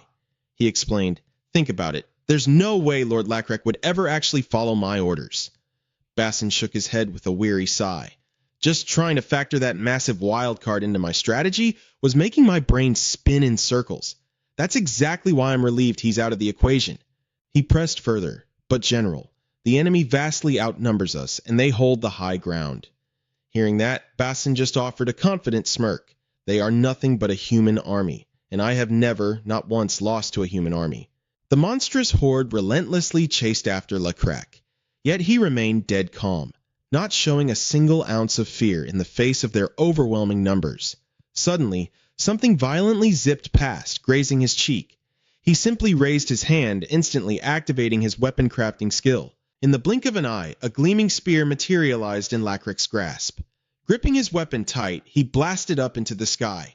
Before the beast even realized what was happening, he whipped around and launched a devastating surprise attack. The clash between the two sides was rapidly spiraling into a brutal bloodbath. Out of nowhere, a colossal python lunged, bearing its razor-sharp fangs right at Lakrak. For a split second, it looked like he was a dead man, but in a mere flash, Lakrak had already danced out of the kill zone. The suffocating tension hanging in the air left the surrounding soldiers completely frozen, too terrified to even flinch. Su-un stared at Basin in awe. He's never lost to a human army. He quietly assessed the man in his mind. "Our new commander is a genuinely fascinating guy. He must have achieved some serious victories at sea to carry that kind of overwhelming confidence." Breaking the silence, Su-un spoke up. "But General, looking at our current situation, I really think our forces need to push into that mouth head on. We absolutely cannot let them strike first. However, the enemy has already blockaded the canyon, and those satyrs are expert rock climbers." He swallowed hard. "Pushing in like that, it's practically suicide." Basin thought for a moment before asking, "Our formation is still holding to the original plan, correct?" "Yes, sir." Su-un reported, "Per your orders, we are currently advancing toward the canyon entrance in an enveloping formation. It's a very stable defense, but it'll make effectively attacking the enemy extremely difficult. Judging by the map, if we actually plan on pushing inside, wouldn't it be far better to shift into a wedge formation right now?" He narrowed his eyes thoughtfully. "Su-un, you said that canyon looked like a giant mouth, didn't you?" Basin turned the question back on him. "If that's the case, let's pretend it's a dog. What do you think happens if we tickle its nose with a blade of foxtail grass?" Su-un blinked. "Huh? A dog?" Brimming with unshakable confidence in his own strategy, Basin smirked. "Just watch and learn. Look at the enemy right now. They possess bodies perfectly adapted for mountainous terrain, not to mention those shiny new weapons. Despite practically having us entirely cornered, they are still stubbornly clinging to outdated, traditional combat tactics. And with those heavy armaments, they are forced to maintain a similarly rigid formation." Basin thrust his coven command flag high into the air. "Artillery squad, listen up. aim directly for the canyon walls, and open fire. The moment the order dropped, the soldiers locked onto their targets and unleashed hell. Surprisingly, they were aiming straight for the massive boulders. Panicked screams began echoing across the steep cliffs. "Take cover! The cliff walls are collapsing!" Daniel exploded in absolute fury, screaming, "What the hell are you idiots doing? Get our artillery up here and return fire, right now." The entire area had devolved into utter chaos. The densely packed infantry ranks were severely bottlenecking the artillery transport. God damn it! Then drag the cannons up to the ridge of the canyon. Under the relentless bombardment, the soldiers could do nothing but scramble desperately for their lives. "Sir, if we do that, both the cannons and our men will be wiped out, and it'll take way too long. Then pull one of the western squads back here immediately. General, our formation is already falling apart. Doing that will only shatter the entire army's morale." Daniel was shaking uncontrollably with pure, seething rage. Damn it all! What the hell is happening? The command flag fluttered wildly in the sky once again. "Advance!" Basin barked orders to his troops. "If their artillery refuses to push forward, then we'll just have to seize the main path ourselves." The realization suddenly hit Suwon like a truck. So this is what he meant by tickling the dog's nose. Wait, so if we use our artillery from just outside the canyon, this enveloping formation actually gives us the upper hand? Basin gave a firm nod. Exactly! An enveloping formation is absolutely perfect for concentrating heavy firepower. If they try firing their cannons out through the narrow entrance of the canyon, unleashing that kind of blast inside such a confined space would end up slaughtering their own men. And it's virtually impossible to fire down from the canyon ridge, because the shrapnel would just rain straight down on their own scrambling troops. Just like we analyzed on the map beforehand, the terrain renders their brand new weapons completely useless. Honestly, Daniel was an utter fool to set up his position there in the first place. Tense and sweating, Suwon immediately asked, "But what if the enemy actually manages to drag their artillery all the way to the front?" Hearing that, Basin couldn't hold back a dark, mocking chuckle. "If they actually pull that off, it benefits us even more." As a relentless barrage of cannon fire kept smashing into the cliff walls, the enemy troops found themselves utterly unable to return fire, left with no choice but to desperately run for their lives. Their situation was unraveling faster than ever. Desperately trying to salvage the collapsing lines, they screamed, "The artillery is right behind us. Open up a path. Shieldmen, spearmen, get back there and help drag those cannons forward." It took an agonizingly long time before their formation finally managed to stabilize. "This is it!" Seizing the golden window of opportunity, Basin and Suwon roared in unison. "Cavalry! Charge! Flatten them!" Catching the signal, the cavalry surged forward like a tidal wave, perfectly encasing the enemy. Only then did the horrific realization dawn on the enemy forces. They had walked right into a trap.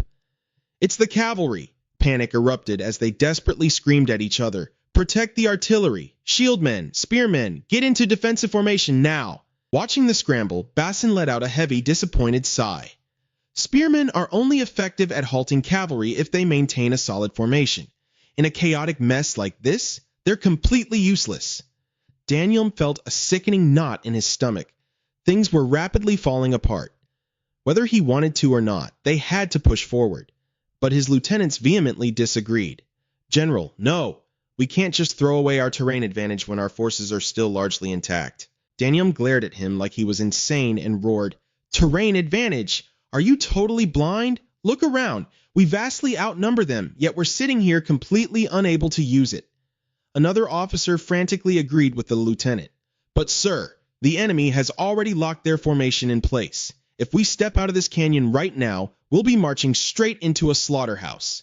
The officer shot back, "So what do you want us to do, General? Retreat? If we pull back now, we leave the entire road to the capital completely wide open." Hearing that brutal truth, Daniel was completely cornered. "Then you tell me, what the hell are we supposed to do?" All the color drained from his face, leaving him pale as a ghost. Our men were in perfect formation. All we had to do was wait for them to walk into the canyon. How did it all go so incredibly wrong? Amidst the deafening roar of the battlefield, reality finally crashed down on Daniel. There was absolutely no other choice left. They had to push forward. He clenched his fist so hard his knuckles turned white in sheer, bitter frustration. If it comes down to raw, brute strength, we still hold the massive numbers advantage. I can't let our morale shatter, Daniel told himself fiercely. Slashing his sword downward, he roared, shift into a V formation and push through. We are going to crush them with our sheer numbers. Upon hearing the booming command, the massive wave of soldiers violently charged straight toward the enemy lines. I can't see the enemy cavalry anywhere, a scout yelled. Hearing this, Daniel smirked, quickly forming a theory. Looks like the previous clashes wore them down, and they've already pulled back. All right then, we are going to turn this right back into a brutal war of attrition. From afar, Basson let out a cold, mocking laugh. In your absolute dreams. Before anyone even realized it, he was already seated atop his warhorse. Charge! Hit them hard, right in the flank. Daniel's soldiers panicked the moment they saw it. What the hell is that? Cavalry? The cavalry charged forward like a raging storm. Mounted on warhorses, they easily seized the upper hand. The enemy troops were left sprawled across the ground. A commander's voice roared, Our forces have been cut off by their cavalry. The formation is broken. He turned to report to Daniel, This cavalry unit, they're completely different from last time. Despite their desperate struggles, the situation looked grim. The vanguard was completely isolated, unable to hold their ground on the front lines anymore. General, please give the order. Daniel watched his army being ruthlessly overwhelmed, his face draining of all color. He forced himself to steady his nerves. Open a path for our allied cavalry to advance. We have to save the vanguard first. As the two men quickly discussed the strategy, his subordinate argued, just sending the cavalry to the front lines is useless. In my opinion, we'd be better off retreating to the canyon. Are you out of your mind? The enemy's rear guard is surging forward too. There's no time to turn back. Daniel. Firmly believed that orders had to be unified for the soldiers to fight with all their might. Keep the infantry formations tight and push straight ahead. But his subordinate immediately snapped back. And what about the isolated vanguard? Daniel fell silent for a moment, then gritted his teeth and coldly replied, Leave them. But General? Furious, he roared back, Shut your mouth. We still hold the advantage. Meanwhile, from the outside, Basson was watching the entire spectacle unfold, not missing a single detail. He gazed off into the distance with a calculating look. Basson issued his orders. Any soldier who is exhausted or wounded, fall back. Units that haven't seen combat yet, push forward immediately. Suwon questioned him. General, wouldn't it be more advantageous to hold our reserves for later? Just because we let them fall back doesn't mean they'll recover right away. But Basson had a different perspective. If the men know we won't force them to fight until they drop dead, they'll feel much more at ease. Suwon suddenly realized something. That makes sense in normal circumstances, but is that kind of peace of mind really needed on a battlefield? Basson smirked. Only if they stay alive will they be around to follow my orders later. Basson continued. The enemy's vanguard has been wiped out. Now, we're going to carve out a new opening. Use the cannons to blow it wide open. Understood. The artillery didn't rest for a second, firing relentlessly. Daniel's forces could only cover their heads and scatter in sheer panic. He couldn't believe what he was seeing. This was just a replay of the exact same nightmare as before. Daniel frantically calculated in his head. If I move the infantry aside to let the artillery move in, their cavalry will just charge in and tear us apart. His mind was racing, visualizing endless tactical maps. But if I rush the infantry into close combat, their cavalry will hit our flanks, turning my men into easy prey. Yet, the more he overthought it, the more tangled his mind became. If we keep a tight formation and advance slowly, we'll be sitting ducks for their cannons. Damn it. What am I supposed to do? Meanwhile, Basson had seen through everything from the very beginning. The enemy chose a terrible position. If it were me, I would have retreated right away, even if it meant taking heavy losses. Suddenly, something in the distance caught his eye. The shifting battlefield piqued his curiosity. Oh, looks like they've actually figured out a new tactic. He instantly read their next move. They're planning to put their backs against the cliff and look for a way out. That way, it'll be much harder for our cavalry to slice through their formation. He smirked. But nothing is flawless. Doing that widens their front lines completely. Charge? Daniel slapped himself back to his senses. They're trying to force close combat with their infantry. Infantry versus infantry, exactly what I wanted. He roared across the battlefield. Eastern Wing, hold the line. Heavy infantry, redirect your formation right now. The soldiers moved with mechanical precision, exactly like chess pieces. Our Satyros heavy infantry is renowned for their sheer pushing power. They will be the beacon of hope for our side. The two armies violently clashed in another nerve-wracking showdown, throwing themselves at each other with pure murderous intent. But to everyone's shock, the tide suddenly turned. It's working! The heavy infantry pushed them back. Yes, that's it! Riding the momentum, the shouts echoed. Push forward! Everyone, charge! The heavy infantry relentlessly pressed on, claiming more ground. As long as our allies make it out of this canyon, victory belongs to us. Basin finally broke his silence. You're getting way too sloppy. Suddenly, something made the enemy troops freeze in their tracks, entirely stripping away their newfound confidence. Wait, what is that? Right before their eyes, a massive line of cannons had already been locked into position. Fire! The second the command dropped, deafening explosions ripped through the air without mercy. Against the devastating firepower of the artillery, human flesh was absolutely meaningless. Countless soldiers were blown away before they even got to cross swords with the enemy. Daniel stared in wide-eyed, slack-jawed horror. Dear God! His entire army was being slaughtered right there in the dirt. The entire slaughter was perfectly captured. It was the hammer and anvil tactic. To put it simply, it's a fundamental strategy dating all the way back to Alexander the Great. What we're executing right now is its most primal form. We pin the enemy down with a brutal infantry force at the front, and then hammer them relentlessly with artillery and cavalry from the high ground and the flanks. Nebula knew that because the enemy was boxed inside the canyon, his side's casualties were relatively low, but he still couldn't let his guard down. A lingering sense of anxiety remained. Everything depended on exactly how the enemy would try to break out. Wisdom questioned him. You think we're going to lose? Why? We already provided covering fire, didn't we? Krampus stammered out a reply. I was too focused on taking down Lockrach. But it was only now that it truly dawned on him. The real objective was never just killing it. It was about making sure that damn creation, the monster Lockrach, didn't fall into the enemy's hands. I don't think it's been destroyed yet, Krampus argued.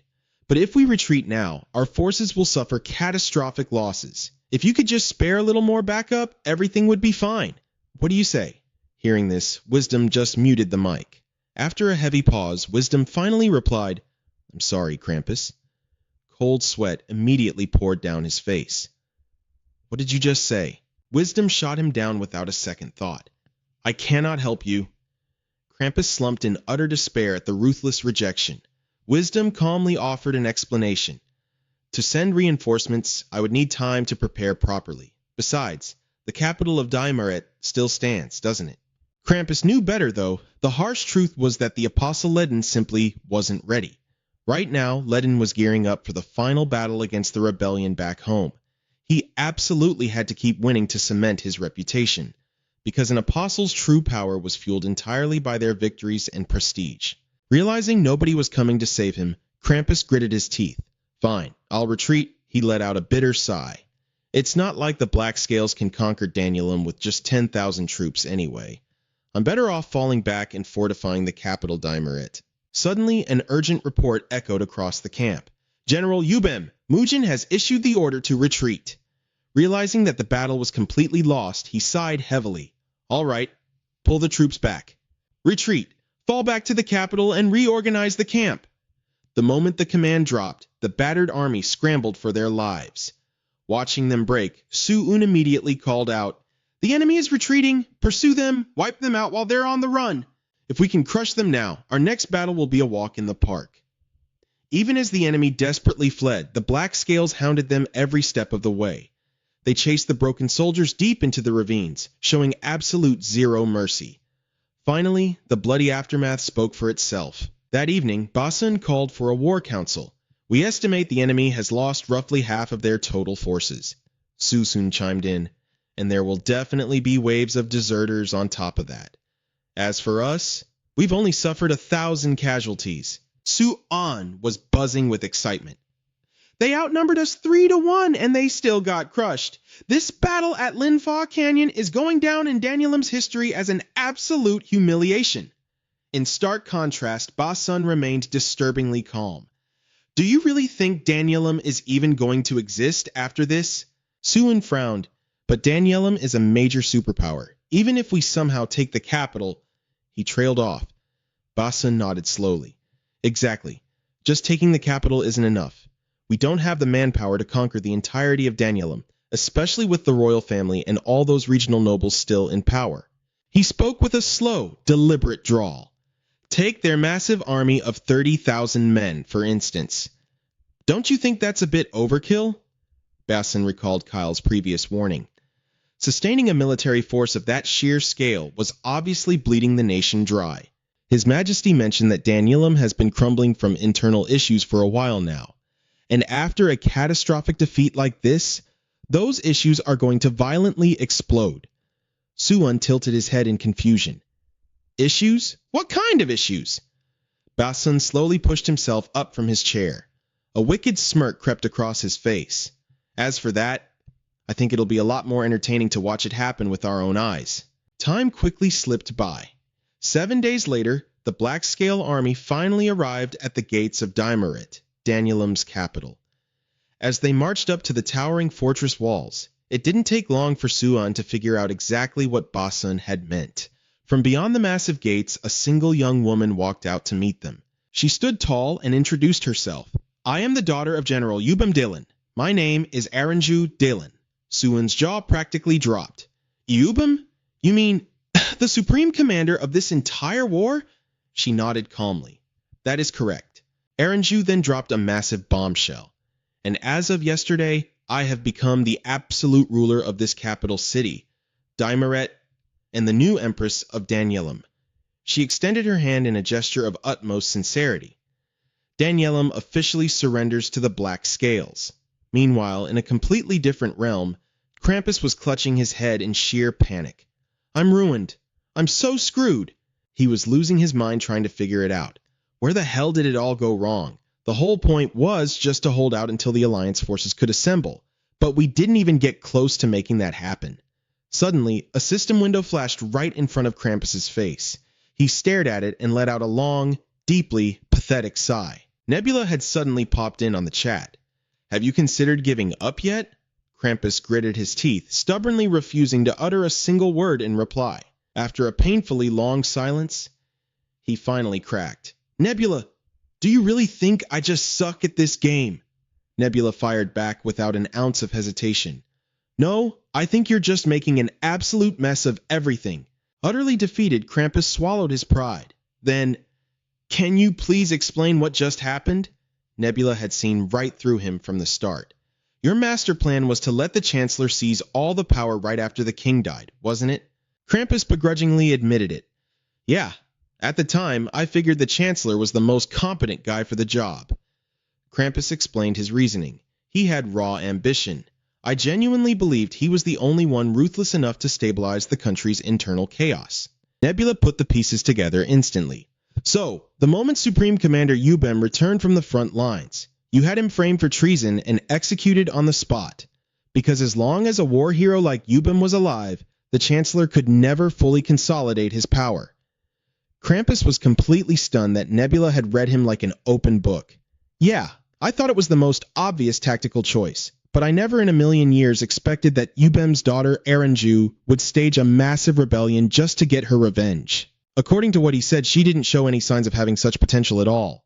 Could it be that my move was a mistake? He guessed you overlooked the possibility that an individual could break through under certain circumstances. But it wasn't a bad move. Calling it a diversion wouldn't be an exaggeration, right? Krampus clutched his head in frustration. Let's say I surrender now. Can I ask you one thing? Why did I lose? Nebula answered without hesitation. Because I'm just that brilliant. But then he chuckled. Just kidding. You can't win if you only make choices based on the current situation. You have to weigh every possible outcome across the entire strategy. Krampus asked him, So, you predicted everything would unfold like this? Nebula didn't hide it either. More or less. Honestly, I thought the conflict between the High Priest and the General would drag on longer.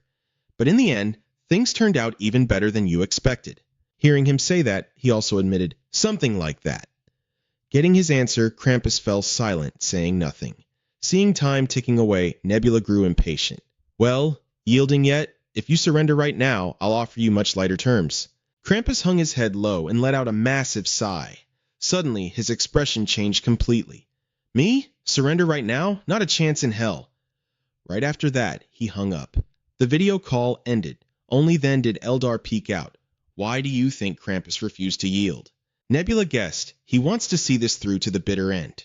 Her ears blushed crimson as she shyly admitted, if it were me, I would have given up already. It's just, I feel a bit bad for the spirits who believed in me. But he nodded. Acting like that isn't too bad. Nebula understood perfectly. A capital surrounded by high walls, farmlands, and a river. If Dimerex had been dead set on defending it, their army would have had to brace for heavy casualties. He pondered as he gazed at the fortress ahead. But we captured the enemy's capital without spilling a single drop of blood. You can't just chalk that up to luck. Everything has its own cause and effect. He guessed that Black Scale was too ruthless, so very few nations were willing to submit to them. Did Black Scale really want to continue a grueling war? His silence showed that he didn't want any more fighting. Watching this, Nebula casually praised, pretty reckless, huh? Just a few days ago, even this scenario would have been completely unimaginable. But a moment later, he brushed it aside. Honestly speaking, these kinds of surrender negotiations don't really matter that much. Hearing that, Eldar was taken aback. Huh? You're saying the surrender negotiations aren't important? Nebula knew well that Dimerex was still heavily swayed by their faith in Krampus. Right now, the most crucial thing was for Black Scale to safely station their troops here. But what really made him wonder was this. We need to figure out exactly what Krampus is aiming for. I want to know which side he's leaning towards. Time slipped by, and a few days later, Erangel Dillon's coronation was held with the full backing of Black Scale. Erangel held up the mirror. A monarch of Dimerex, friendly to Black Scale, had officially taken the throne. Countless soldiers had observed the entire ceremony from beginning to end, and even the citizens of the nation were present to bear witness. But during the coronation, Erangel's face only seemed to grow haggard. The mirror reflecting her image suddenly cracked, as if it were utterly rejecting her. Things were not going smoothly. Erangel could only cradle her face in despair, and because of that very phenomenon, the hearts of the people were deeply shaken. They were like a snake without a head, watching their devout blessings for the throne shatter into pieces. Then someone stood up and incited the crowd. Mujin refused to recognize Erangel Dillon as the legitimate monarch. He stood from a high vantage point, addressing the people. Last night, Mujin passed down a message to me. Even if we submit to Black Scale, we must absolutely never bow down to the night sky. Right after that, many others began to rise up in defiance as well. That's right, we must not bow our heads. Our country may surrender, but our faith never will. Seeing this, Eldar grew deeply anxious. Don't tell me. Is that event already happening? Nebula merely gave a slight nod. Yeah, this is the beginning of the separation of church and state. What they call the divide between religion and royalty. Usually, royal authority and religion rely on each other to form a unified block of power.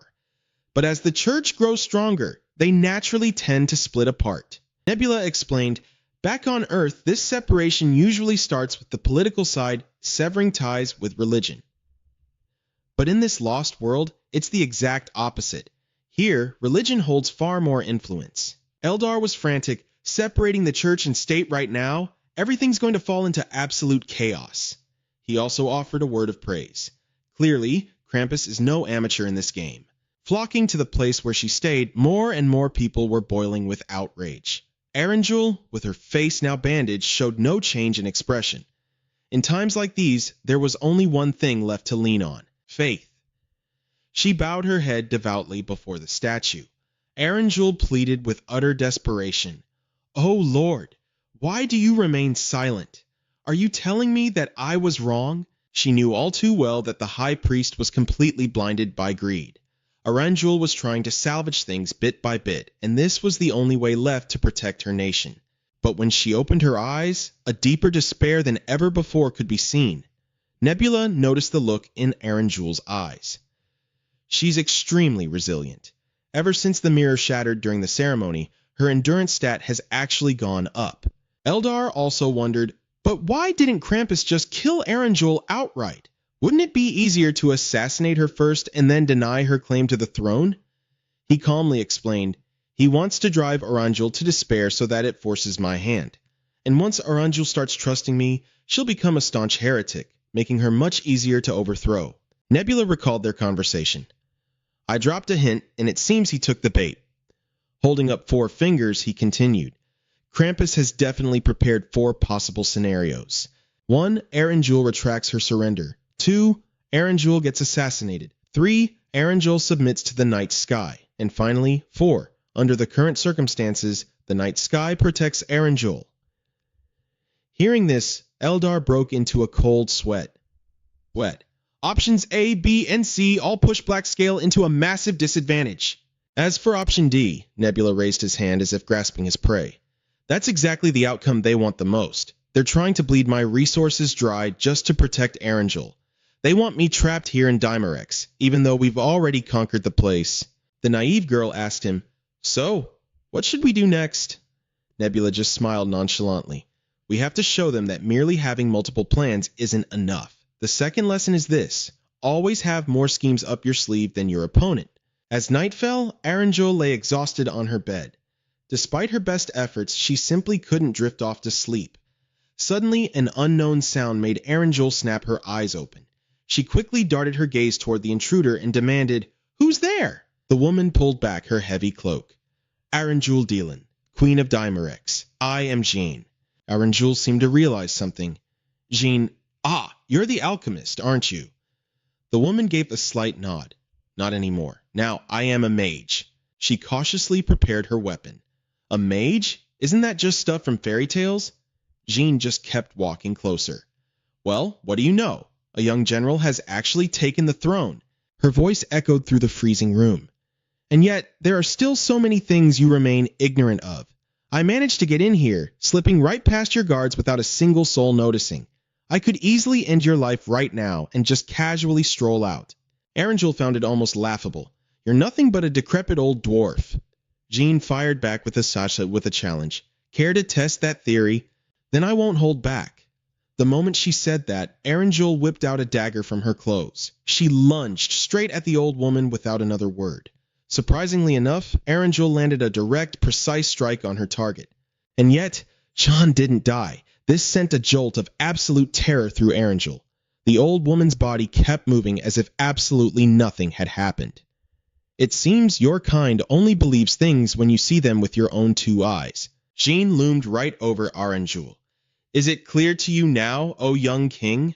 Trembling with real fear for the first time, she stammered, Why did you come here? Jean calmly reassured her. Just relax. I came here to help you. Erangel remained more guarded than ever. And what exactly is the price for this so-called help? Jean reached out her hand like a god offering salvation. An independent nation, one completely free from the interference of the gods. Erangel stared at her, utterly convinced otherwise. That's absolutely impossible.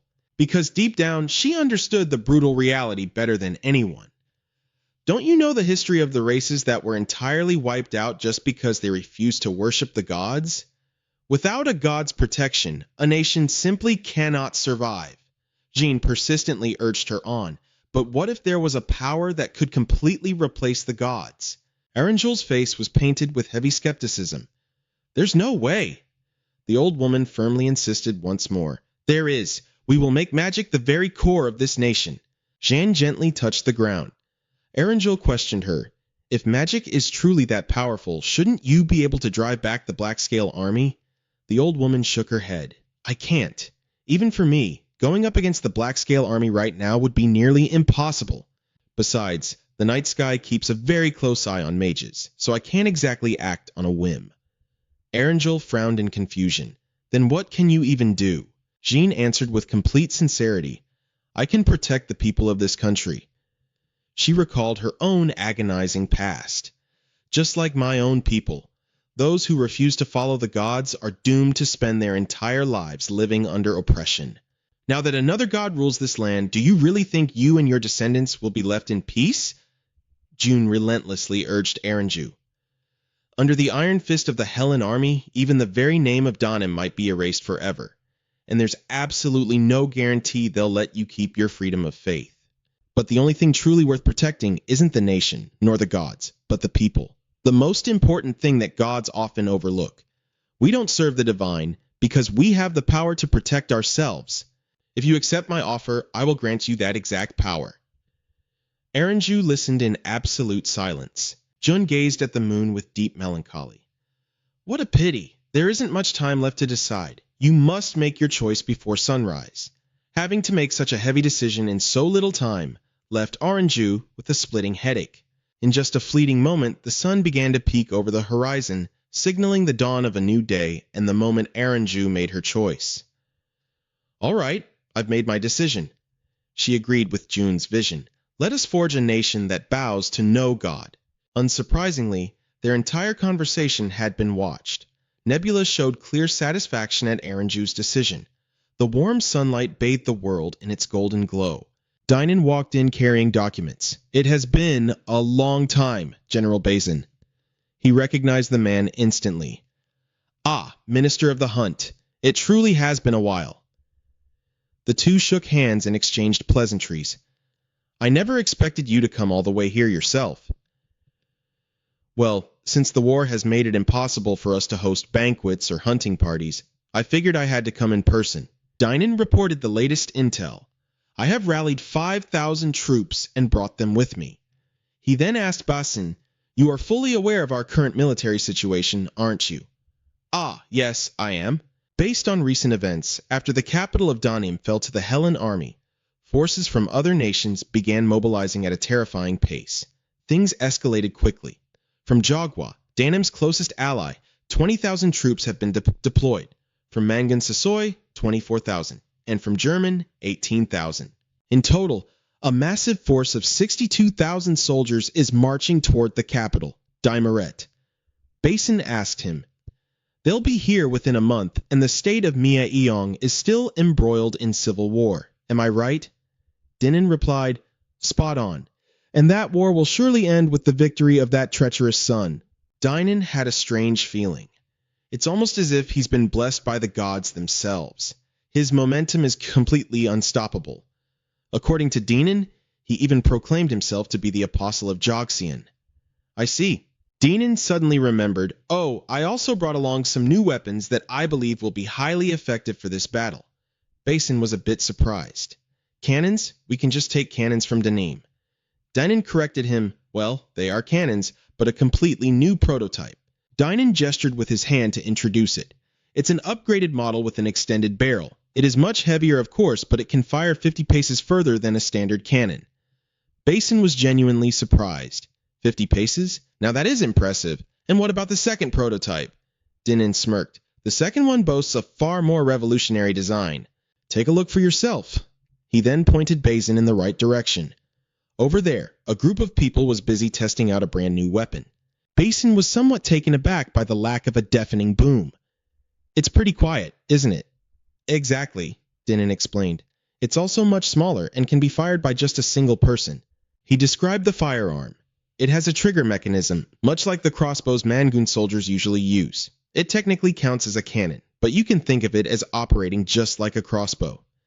Basin picked up the new weapon to examine it closely. So, what do we call this thing? Dynan replied, The engineers call it, they call it a hand cannon. It's already loaded. Go ahead and take a shot. Hearing that, Basin took aim. A hand cannon, huh? With his flawless 10 out of 10 marksmanship, he effortlessly hit the bullseye. Basin was utterly blown away by the weapon. This thing? He whipped around to ask Dinan, How many of these did you bring? And just like that, time slipped away. Fast forward to 1 month later. Randa let out an exhausted sigh. She sat there in utter dismay. What am I supposed to do?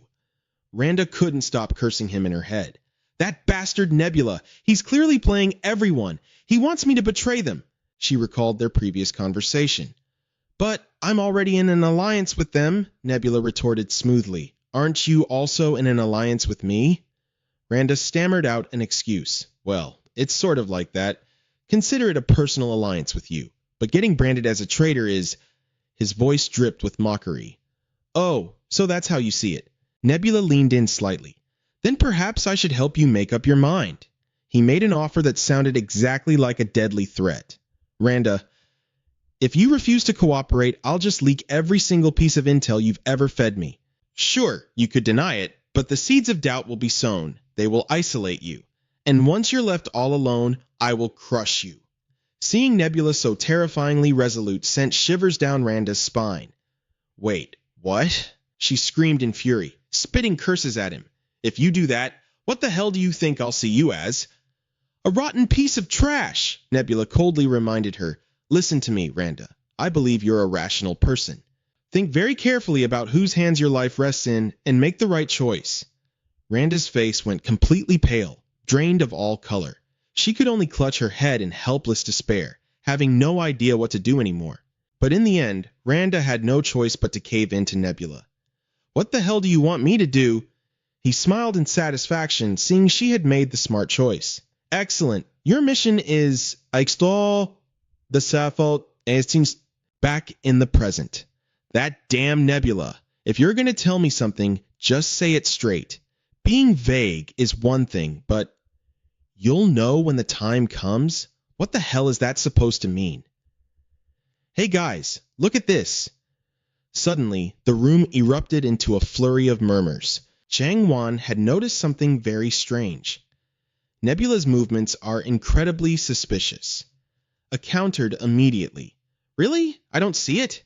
Everyone fixed their eyes on the screen. Nebula is actively interfering with our operations while steadily building up their own forces. Since they're the minority faction, it seems like a logical move. Jiang Wan nodded slowly. Yeah, that sounds about right, but it's way too textbook. It'd be fine if we were playing against someone straightforward, but Nebula isn't like that. A asked Jiang Wan, why not? Just because Nebula is ranked number 1, are you saying they have to make moves we can't comprehend? He shook his head. That's not what I mean. According to Jiang Wan's deductions, we miscalculated during the first battle, but the next engagement is going to be either a siege or an open field battle. He had calculated everything down to the finest detail. Siege warfare follows a very strict formula, and the side with the numerical advantage always takes the lead. Based on that, our win rate sits somewhere between 80 and 95%. If we weigh the odds, our total divine power level is also higher. It's not even a 1-to-1 ratio. So, with just a small investment of divine resources, we could easily crush Larkrak. Krampus looked at the calculations and pondered. So logically, we are bound to win. But if the enemy is only making entirely predictable moves, isn't that proof enough that they're secretly plotting something? Jiang Wan sat back in his chair and replied, Yeah, exactly. There are a few things that have been bugging me. 3 images flashed through his mind. First, the mages. We've confirmed the location of John out of the 3 mages, but we have absolutely no idea where Tali or Madari are hiding. Jiang Wan recalled a past event. Nebula has already played dirty using mage traits before, right? They planted a mage right next to the king, and Danim suddenly declared itself a religiously neutral state. Furthermore, with the whereabouts of the other 2 mages still unknown, we should fully expect 2 more similar incidents to pop up. Krampus raised a question. So we just need to keep our guard up against the mages then? Jiang Wan flat out rejected the idea. No. Then perhaps they believe that alone is enough to win. Or maybe there's something else we've completely missed. Jiang Wan suddenly glanced over his shoulder. It's just a gut feeling. But what if there's a traitor among us? No one expected him to be sharp enough to catch on. Hearing that, Krampus grew anxious, completely missing Xanda's stiff, panicked expression. Hold on a second. You're just speaking hypothetically, right? You don't actually think there's a traitor? Jiang Wan looked as if he already held all the cards. But if it's Nebula we're talking about, planting a mole is an entirely logical move, don't you think? He cast a sharp glance at every single person in the group. If there was a spy for Nebula right here among us, who would it be? Xanda was so terrified her expression froze into an awkward mask. So, it's really come to this. She was trembling, her face ghostly pale. No way! You aren't trying to accuse me, are you? Chang Wan slowly stood up to point the finger. The traitor is, without a doubt, his hand aimed straight at the culprit.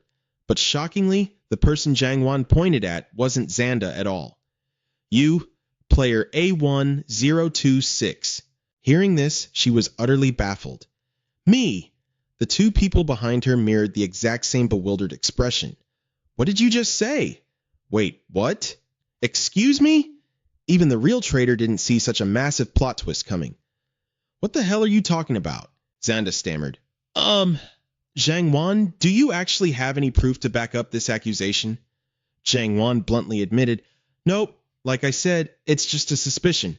A was equally confused. Then what on earth makes you think that? What's your basis?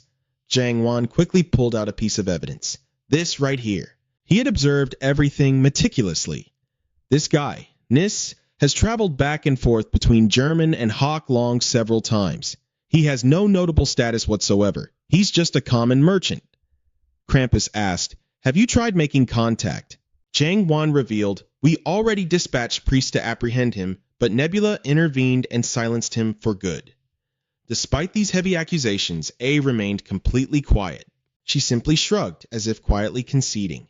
Well then, I don't need to explain myself. I have absolutely no idea who that is. However, deep down, there was a glaring question mark that Zhang Wan couldn't answer. Then why did Ness meet with those lizardmen? And why did Nebula go out of his way to assassinate him? Krampus spoke up cautiously. That really does demand an explanation. If he was killed before we could even get to him, it means Nebula has been tracking him from the very beginning. Randa, caught in a whirlwind of confusion, chimed in. Honestly, this feels a bit like a stretch to me. She tried her best to defend A. This could just be one of Nebula's tricks to tear us apart. Or maybe it's part of some other scheme we don't even know about yet. The two of them argued heatedly. Even so, the smallest doubt has to be looked into.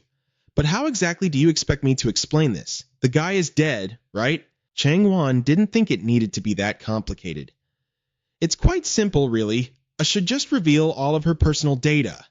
What sheer audacity. She had kept quiet all this time, but now she simply couldn't take it anymore. I gritted out every single word. Honestly speaking, if you were the traitor, wouldn't this be the absolute perfect way to frame me and steal all the credit? It suddenly dawned on Zhang Wan.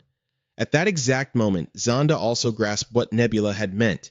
So that was it. Her eyes gleamed with sheer cunning. She had said, When the time comes, you'll know. So this was what he had meant. Flashing back to their previous conversation. Xanda, your mission is to protect the traitor. He had instructed her, When someone strongly steps up to defend the accused, the rest of the group will find it hard to keep pressing them directly. They'll start preaching about trust and camaraderie, completely brushing aside any real verification. Nebula had paved the exact path for Xanda. At that point, the accuser won't be able to just let go of their initial suspicions. Everything was entirely under his control. And the others will gradually start seeing the accuser as way too extreme. In a situation like that, the final person to be attacked won't be the one labeled as the traitor. Seeing how perfectly it played out, her guard went up even higher. Perhaps even Zhang Wan hadn't expected the arrow to point straight back at him, the very one making the accusations. It was exactly this dynamic that carved deep cracks right down the middle of their group. If that happens, that alone will be enough to shake the very foundations of their alliance, and absolutely no one will suspect you anymore. Xanda. While tensions flared high above, things were just as chaotic down below. Zhang Wan sat down wearily, lost in thought. This is highly suspicious. Everything had completely derailed from what Han had calculated. I really thought, with enough evidence, at least one person would agree with me. I was way too harsh on A-Soul. Wisdom pondered for a moment before replying. There is another possibility. Han voiced his thoughts. What if this mutual suspicion was exactly what Choi Sung-un had planned all along? What if this whole thing is just a massive trap to distract us? It was as if Wisdom had just seen the light. If that's the case, then there might already be another traitor among us. Chang Wan immediately asked point blank, Grampus, me, you? That doesn't really make any sense, and Xanda doesn't look the least bit suspicious either. Wisdom proposed a different approach. Let's try a hypothetical scenario then. If Zonda were the traitor, what kind of problems would that cause? Hearing this, it was like a sudden awakening. Zhang Wan hastily jumped to his feet and spun around. Wait a minute, then maybe... He looked down anxiously at his people below. Meanwhile, Zonda had completely vanished. We are in deep, deep trouble. Zhang Wan searched frantically. Zonda said she was going to keep an eye on it, so I placed their camps right next to each other. He was practically drowning in panic. Grampus is with them too, but he only has 2,000 troops. Xanda alone could easily ambush both of them, but Wisdom felt otherwise. That's much easier said than done, he reasoned out loud. Every entity in the Lost World has a will of their own. If you suddenly order them to betray their allies, they'll completely panic, even if it's a divine revelation from a god. Yet, deep down in Wisdom's mind, a quiet thought lingered. Well, in the rarest of cases, there are exceptions. Somewhere else entirely, Zonda was staring at the information displayed on the system. She was incredibly tense, completely unsure of where to even begin. Xanda thought back to her original reasoning. Back when I was playing The Lost World on Earth, there was a post that really caught my eye. This particular post was a deep dive into how mastering the art of betrayal in The Lost World could significantly boost your win rate. It also detailed the exact efforts needed to execute a betrayal effectively. It was just a gameplay guide someone had written for fun, built entirely around the concept of backstabbing. From what she could still scrape together in her memory, the post was titled The Villain Playstyle. It was never taken seriously and was just quietly buried, because absolutely no one paid any attention to it. But as for the win rate, at least for me, it was insanely effective. This way, even if my skills were just dead average, I could still bump up my win rate quite a bit. A glint of sheer curiosity sparked in Zonda's eyes, and it's the exact same this time around. I've carefully gathered all the core elements of that play style. She observed the images projecting across the system interface. According to the provided data, the Lena tribe was a sluggish race, notoriously indecisive when it came to making choices. Whenever faced with two options, they would timidly try to choose both. It was incredibly inefficient. Because of this, even when accepting heavy losses, they would still make hesitant, wishy-washy decisions. Thanks to this very trait, they were rarely ever picked as a playable race. Zonda's face was tight with tension, but it's exactly that trait of the Lena tribe that makes this whole thing possible. And that is a playstyle built entirely on patience. Born purely for those who lack outstanding skills, just like me. After agonizing over her decision, Zonda selected a single flower to serve as her religious symbol, to stand against the enemy. The name of that flower was Manhwa, the flower of a myriad changes. According to the lore surrounding this species, the most crucial part of the Manhwa was its thick-skinned fruit. Because until you actually peeled it open, there was absolutely no way to tell if it was ripe or not.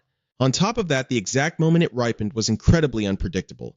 Therefore, it was used as the primary method to divine good fortune or disaster, a ritual known as Gyeonmun. But now, the fruit had finally ripened. The thick peel slowly split apart, exposing the bright, blood-red flesh hidden inside.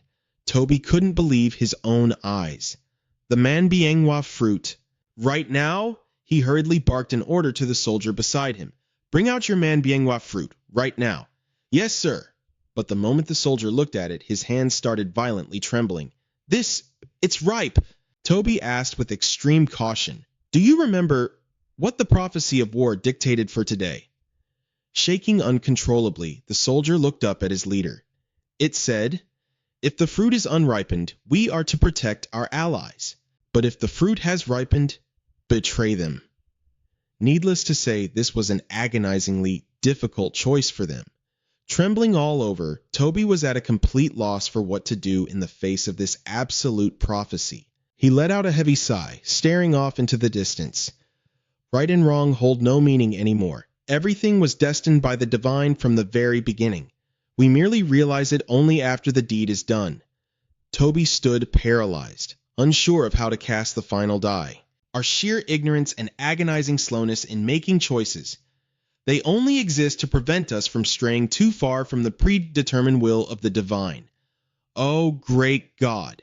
Finally, he bowed his head in complete surrender. I shall follow your sacred will. As the pale dawn slowly broke, a brand new war was on the verge of erupting. In a mere heartbeat, they charged in and violently severed the alliance. Krampus had never expected to be stabbed in the back at the very last second. The Fedic army has betrayed us. They've assassinated Great General German and are already raiding their camps. Jang Wan spun around in absolute panic. What about Randa? Krampus grimaced, delivering the bad news. Han isn't answering. I have no idea where he is right now. The three of them were running around like headless chickens, totally unsure of how to handle this mess. Call Wisdom. I'll try to contact them right now. Meanwhile, down in the mortal realm, the battle was already drawing to a bloody conclusion. A, who had been completely silent until now, finally spoke up. I have no choice but to admit it, Randa. Even if Jang Wan realized it now, it was far too late. Randa was the traitor. The ambushed unit was completely devastated, left in an absolutely pitiful state. Han was seething with blinding rage. General German has been assassinated too. Send an entity down there and wipe every single one of them out. Hearing this, Wisdom immediately shut it down. No, taking that kind of action right now is completely inappropriate. The gates of Daimlerich have just been blown wide open, and the Black Scale Legion is flooding out. This battle is already lost. Jang Wan remained stubbornly defiant. I'll dispatch my own army at full speed too. If we just face them... Wisdom didn't even let Han finish his sentence. We will lose. If you interfere right now as a god, they are going to do the exact same thing. Do you honestly think we'd win? The words struck them dumb. They were completely paralyzed, devoid of any strategy. As much as he hated to do it, Wisdom had to make the only tactically sound call left. Order the troops to fall back. We are retreating. But Jang Wan desperately wanted to push through. It's not over yet. We still have the second expedition. That's our chance. It was blatantly obvious that Nebula wanted to drag this out into a war of attrition. Therefore, the longer time dragged on, the worse the situation would get for the Black Scales. Wisdom barked out his final orders. Tell German's army to run straight for the border. A stepped forward slowly, her voice firm. No. If I want my warriors to make it out alive, I have to intervene. Krampus chimed in, equally resolute. I'm sorry, but I have to step in too. Right now, those 2,000 soldiers are the only force I have left. Rather than just sitting back and losing them all, I have to fight with everything I've got. None of them ever wanted it to come to this. If Daimlerich crumbles like this, I'll have to completely scrap my strategy focusing on the Satan tribe. I can swallow a defeat, but I absolutely refuse to just stand by and watch. Both of them turned their gazes to Jang Wan. What about you? What are you going to do? You're going to help us, right? At this exact moment, his hands were completely tied. He was utterly powerless. Me? With the divine power I have left right now. He trailed off. I don't think I can help. That pathetic answer left the other two absolutely speechless. Krampus knew that pushing him wouldn't change the bleak reality. Then fine, let's leave it at that. I suppose your reasoning is fair enough. Filled with shame, he didn't even dare to look his comrades in the eye, choosing instead to hide his face in cowardly silence. But the truth is, Jang Wan was hiding a secret. I couldn't explain why I was unable to help, because I suspected there was a traitor within our alliance. Instead of telling everyone, I chose to keep it in the dark. I secretly created an apostle, and I must admit my divine power was severely drained because of it. Jang Wan felt a pang of guilt. He had caused a huge misunderstanding by accusing A of being the traitor. If I was going to hide it, I should have hidden it to the very end. Gathering his thoughts, he spoke up. If I pull my troops back now, the Black Scale cavalry will definitely hunt them down. But that's the least I can do. A, you need to abandon your army and retreat immediately, Jang Wan urged. Even if you burn through your faith right now, you know perfectly well it won't do any good in the next battle, right? A pondered for a moment before finally speaking up. Jang Wan, she began, her voice heavy. To be honest, the internal situation in German is falling apart. Even some of the nation's nobles have started placing their faith in Iachun. Most likely due to Lord Nebula's scheming. It has turned into a desolate place. German is now a kingdom where the king's word means nothing. If we lose this time, we won't be able to launch another expedition. Jang Wan was completely taken aback. Why didn't you tell me this sooner? A lowered her head in shame. I'm sorry for keeping this from you. I just didn't want to become a burden. Everyone else seems to be handling Lord Nebula's trap so well. I felt incredibly pathetic being the only one struggling to survive. Krampus listened in absolute disbelief. To think A had waited until now to confess. Besides, she continued, if these internal conflicts were dragged into the light, I was terrified that I would be treated as a suspect. With that, she slowly reached up and took off her veil. Jang Wan flinched, visibly shocked by her sudden action. A's expression grew deeply desperate. Just this once. Could you please reconsider? But Jang Wan, despite the bitter reluctance in his heart, still had to refuse. I am so sorry. A gave a solemn nod, unwilling to make things any harder for him. I understand. Right now, both of them were drowning in their own chaotic messes, yet neither could truly share their burdens with the other. On the outside, they looked like a flawless alliance, but a massive rift existed beneath the surface.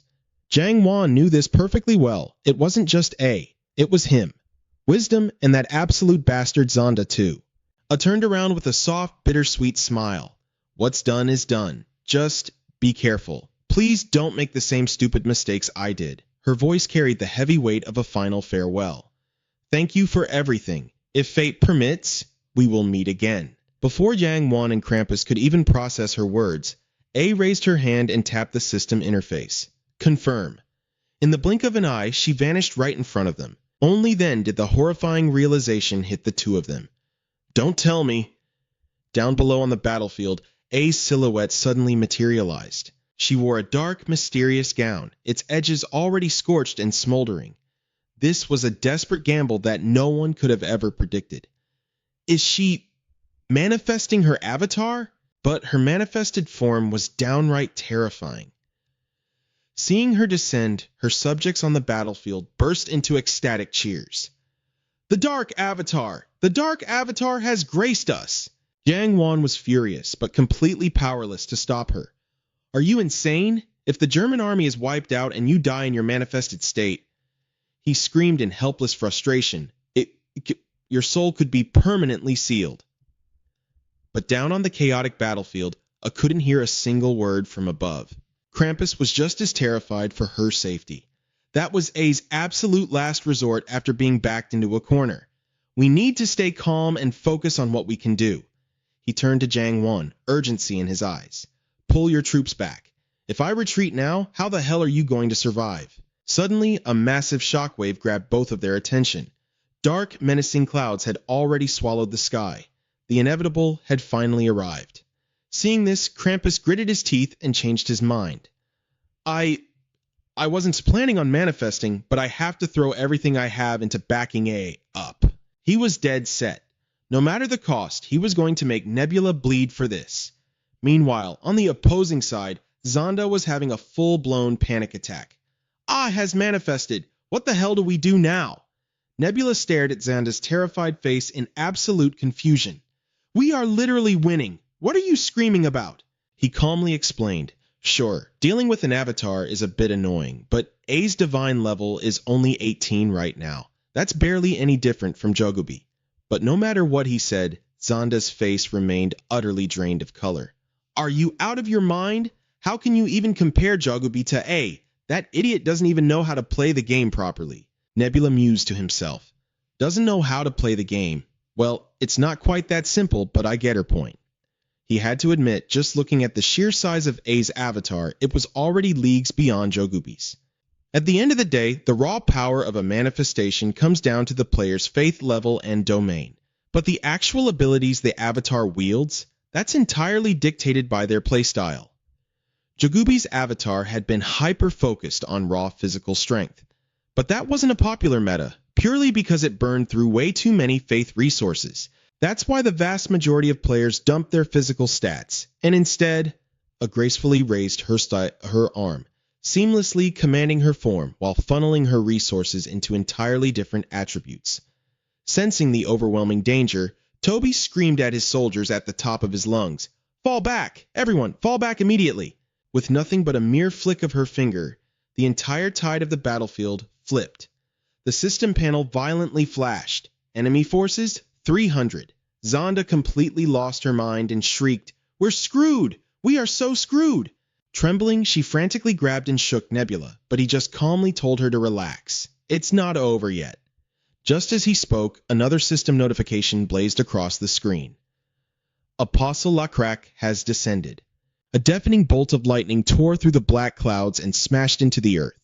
From the crater, Lacrac emerged, radiating a blinding aura. A's piercing gaze instantly locked onto his position, while Lacrac's instincts flared, sensing an overwhelmingly dangerous presence watching him. Without a word, A pointed a single finger straight down at him. The sheer killing intent hit Lacrac instantly, forcing him to dive into an underground defensive stance. Thanks to his explosive agility, he narrowly escaped being instantly obliterated. But A's menacing eyes didn't lose him for a second, tracking his every single move. Despite the massive terrain destruction and endless obstacles, Lacrac weaved through the chaos with terrifying fluidity. Is he really going to be okay on his own? Hearing Zonda's nervous question, Nebula replied casually, "Oh, he absolutely needs backup." He then pointed a finger directly at her, making it crystal clear who that backup was going to be. "Go possess one of the mages down there and run interference." Zonda stared at him in absolute horror at her new assignment. "No, why the hell does it have to be me? Absolutely not. You can literally go down there yourself." Nebula just fired back. "Who do you think A wants to brutally murder more right now? Me or you?" She choked on her own frustration. "That is exactly why I don't want to go. Are you seriously still asking me that?" Meanwhile, down below, A unleashed a relentless barrage of attacks, hell-bent on eradicating Lacrac. Yet time and time again, he dodged every single lethal strike with masterful precision. Lacrac only needed one glance to figure it out.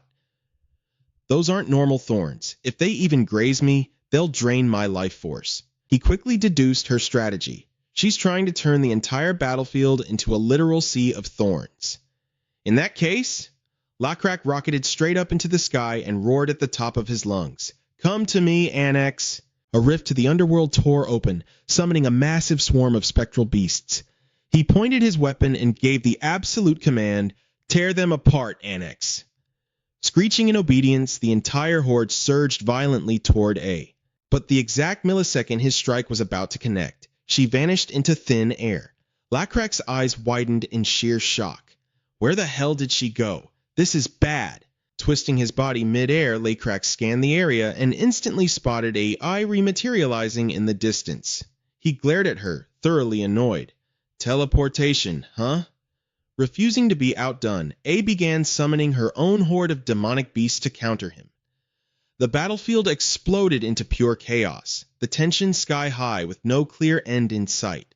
Meanwhile, Krampus, still burning with absolute hatred, growled, "Lacrac, I swear to God, I am going to rip you apart." The all-out war erupted as both sides violently clashed, tearing into one another. Relying on his freakish agility, Lacrac effortlessly slipped past a deadly swipe from the enemy. But the sheer numbers were suffocating. The enemy horde relentlessly bombarded him, swiping with razor-sharp claws and snapping jaws aimed straight for his throat. Just as he was about to be overwhelmed, a gigantic crocodile abruptly changed its trajectory. A colossal mantis turned its head and roared at him, "Go now, Lacrac! We will carve a bloody path for you!" Not wasting a single second, he blasted forward, weaving through the chaotic sea of monsters. Just when it looked like he was in the clear, a massive, jagged claw came screaming right at his face. Lacrac desperately vaulted off the back of his flying beast, but the exact moment his boots neared the dirt, an explosive realization hit him. "Crap, if I touch the ground, those cursed thorns are going to impale me." He braced for the excruciating pain, but nothing happened. Lacrac blinked in absolute bewilderment and looked up. "Wait, it's not attacking me?" Completely thrown off, he looked over at A. What in the world is she staring at? Deep within the dark woods, something had entirely hijacked A's attention. The moment she turned around, her pupils dilated in pure, unadulterated rage. A had finally found the piece of trash who stabbed her in the back. "Zonda! You filthy traitor!" Seizing this absolute golden opportunity, Lacrac propelled himself back onto his beast. "She's wide open." He instantly closed the distance, breathing right down her neck. Seeing Lacrak's sheer audacity, A's fury hit the boiling point. How dare a pathetic, lowly apostle even try? As a god, she simply waved her hand, plunging his entire surroundings into absolute darkness. Lacrak stared at the phenomenon in sheer disbelief. Meanwhile, Nebula sat quietly, observing everything unfold through his monitor. The greatest advantage of a manifestation skill wasn't its scale, but how it enhanced domain abilities. He knew that if an apostle acquired a skill through their reputation, a player, or a god could transform their own territory into a manifestation skill. Even so, these skills could be manually configured by the player. Their shape, range, and power could be adjusted to maximize efficiency while preparing to consume resources. Nebula observed closely. Those spikes from earlier were likely created by combining minor metal and root domains, right before she teleported. Because of this, he figured that using a crowd control skill like the one just now made perfect sense. Everything was entirely within Nebula's calculations. This was just another Tuesday for him. He thought back and realized she seemed to have forgotten one crucial detail. Lacrak had already slain an evil god. So, what did this mean for an apostle? Even trapped within the enemy's grasp, Lacrak absolutely refused to give up. He burst out of the darkness, charging straight at her. When attacking a god, any negative status effects triggered by the assault would be resisted. Nebula had anticipated all of this. Apostles earned their skills through sheer reputation. There was no way a mere crowd control skill aimed at shaking his mental state would ever work on him. Lacrak's spear pierced right through A's barrier. Suddenly, his pupil shrank as he realized something. In the blink of an eye, her body simply vanished. Unwilling to drop his guard, Lacrak immediately scanned his surroundings. He guessed she wouldn't counterattack right away. Lacrak figured she was probably stalling for time to heal her wounds, but he could easily predict her next move. Ganda climbed up a tree to keep watch. A despised all forms of betrayal, so she would likely try to target the apostle next. Lacrak was a bit worried too, but he knew that if she used her black spikes to attack, he would instantly pinpoint her location. He focused intently on finding any trace of A. "All right, where are you hiding?" "Lacrak?" Suddenly, a voice echoed right beside his ear. Lacrak stared blankly up at the sky. "Nice guy. Why are you talking to me like this? Did you learn that from Elda? I mean, the invisible trick?" Nebula gave him his orders. "Forget it. You don't need to worry about A anymore." Lacrak thought it over, knowing that any rash decision now would be incredibly dangerous. Nebula told him, "That doesn't really matter for our current plans." Hearing this, Lacrak questioned, "So, we're just going to let her go?" Nebula denied it. "Not at all. We have a different role for her." Meanwhile, A was sitting under a tree, desperately trying to heal her wounds. She glared at her injury. The wound was tearing further apart despite her healing efforts. Still, A gritted her teeth, gathered what little strength she had left, and took to the sky. "I need to change the plan." But as she moved, she suddenly stopped, catching sight of something. That's right, standing right in front of her was none other than Ganda. Clutching her wound, A lunged forward. "Did you really think you could turn against me? Nebula, I'll make you regret this decision." Ganda could only run for her life, not even daring to glance back. If she had been even a split second slower, she would have been a goner. Ganda bared her sharp teeth in frustration. "Why? Why are you only chasing me?" A didn't even bother to answer, relentlessly launching attack after attack. Finally, a toxic spike pierced right into Ganda's shoulder. Swallowing the pain, Ganda yanked the spike out as A calmly stepped toward her, one slow pace at a time. By the time Ganda looked up, they were face to face. With her bare hand, A grabbed Ganda by the throat and squeezed tight. Ganda thrashed around in agony, but her struggles were utterly useless. Gasping for air, Ganda choked out, why don't we just call a truce?" Hearing that only fueled A's rage. "Are you messing with me?" A violently slammed Ganda's body down, throwing her to the dirt. Her eyes were burning with pure, unadulterated hatred. "I am going to kill you!" Ganda lay on the ground, writhing in endless pain, coughing violently the moment she hit the dirt. Seeing her opponent suffer wasn't enough. A had no intention of stopping. She stomped her foot down hard, crushing Ganda's chest. Crying out in pain, Ganda grabbed at her foot. Wait! Wouldn't it be better to target Lacrak instead of me?" She pleaded desperately. "Honestly, I've had enough of this." Ganda desperately tried to salvage the situation. Don't you think you've made a mistake? Why would you think Lakrak isn't hunting you right now? Because I'm useless? Scoffed. My creations and Krampus's are definitely holding him back. Hearing this, Ganda could only let out a bitter, mocking laugh. Is that so? Realizing something was horribly wrong, A sharply spun around. What do you mean by that? The other side of the forest was dead silent, as if absolutely nothing was happening. Suddenly, a massive bolt of lightning struck from above. The impact was so devastating that even a god would struggle to withstand it, meaning ordinary beings didn't stand a chance. Lakrak was exhausted after the grueling battle, yet he had single-handedly wiped them all out. A player needed a specific level of divine power to use their skills, and to maintain that level, they couldn't afford to lose their creations. Right now, Lakrak was wreathed in blinding golden lightning. In essence, the very creations you brought out to gain an advantage would turn into a fatal weakness. Panic finally set into A's eyes. If you lose a creation, you lose experience points. The system panel flashed a warning. Your creation has died. You have lost experience points. Level dropped from 19 to 13. Prayer skill disabled. At that exact moment, Nebula quickly gave Lakrak the signal. He shot forward like an arrow, darting straight toward A. She wanted to flee right then and there, but the tides had already completely turned. A raised her hands to defend herself, but things were looking grim. Her faith points were too low to activate a shield. By the time she realized this, Lakrak was already right in front of her. With just a single brutal strike, he cleaved her in two. Whimpering in agony, A curled up into a ball like a frightened cat. To ensure she couldn't escape, Lakrak blocked her path, raising his weapon high to deliver the final blow. Just as the spear crashed down, a bright pillar of light shot up. Lakrak let out a heavy sigh of relief. He had finally eliminated A. His task complete, he turned to ask Xanda, "Are you all right, Mangion?" Startled, she quickly replied, "I'm fine." Chivalrously, Lakrak helped Xanda to her feet. "Thanks for the help." The system panel rang out with an announcement. Player RE-026 has been sealed into a spirit. Top contributor to the defeat of player RE-026.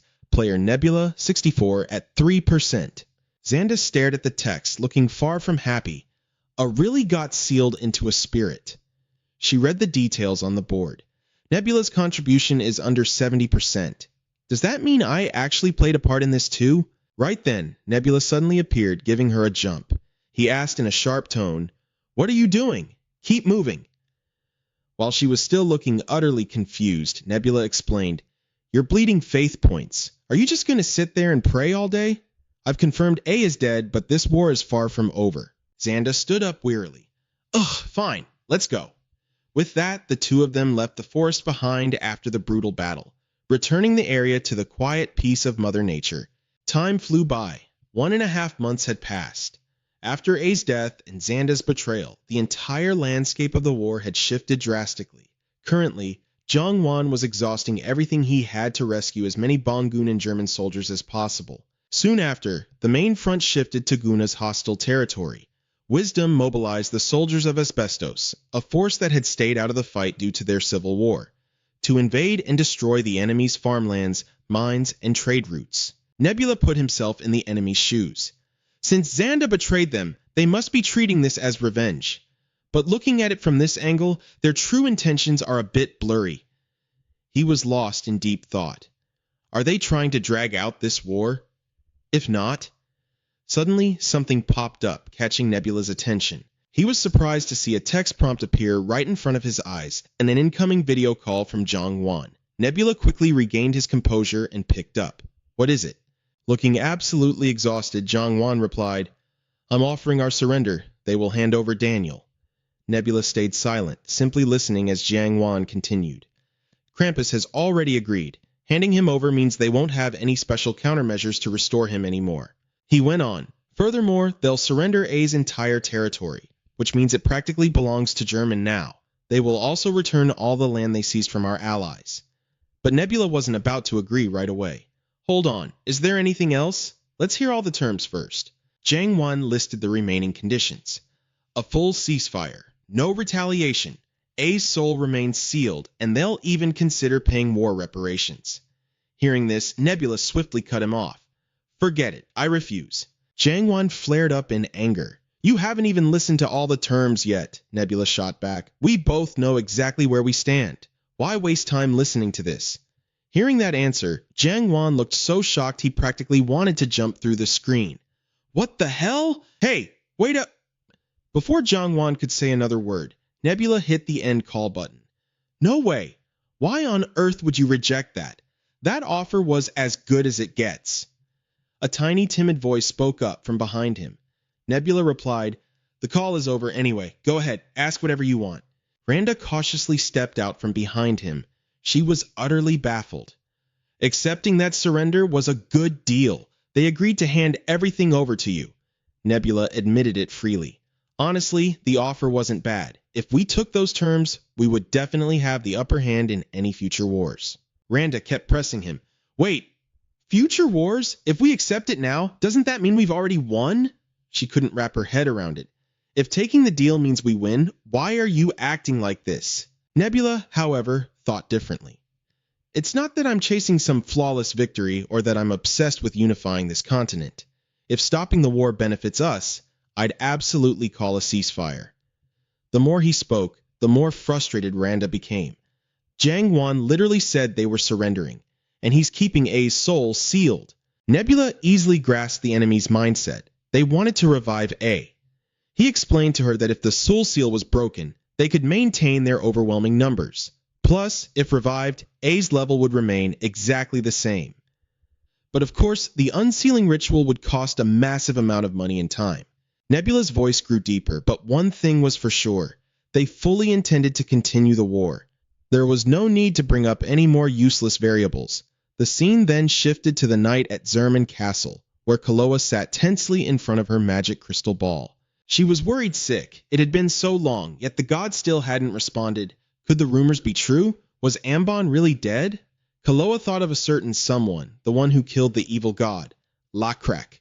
Right now, this news had left countless people in despair, and the king hadn't stepped out of his bedroom in months.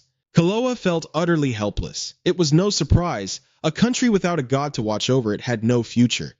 The entire nation seemed to be plunging into total darkness.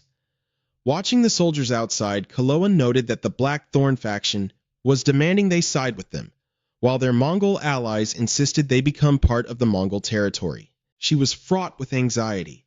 With the current situation, which side should we choose? Ambon. What should we do?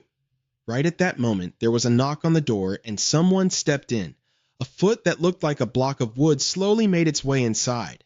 The moment Kaloa saw the intruder, she froze. Who are you? Tally introduced himself. General Zerman, I am a mage. He took the initiative to speak. I believe I can solve your little problem.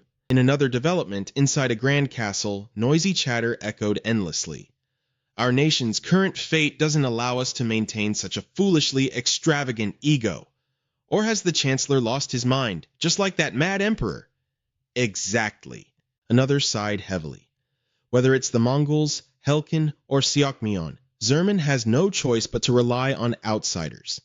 Someone else curled their lips into a sneer and asked, Dinin, things didn't end too well for you, did they? You went through all the trouble of coming here from the faraway lands of Helkin, only to leave empty-handed. Hearing this, Dinin replied coldly, That is simply the way of the world, so I am not too disappointed. With that, he waved off the crowd and walked alone deeper into the castle. But as he passed a dark corner, a gloomy voice suddenly rang out. So, you must be Dinin of the Helkin region. The speaker was Tally. He spoke with an indifferent tone.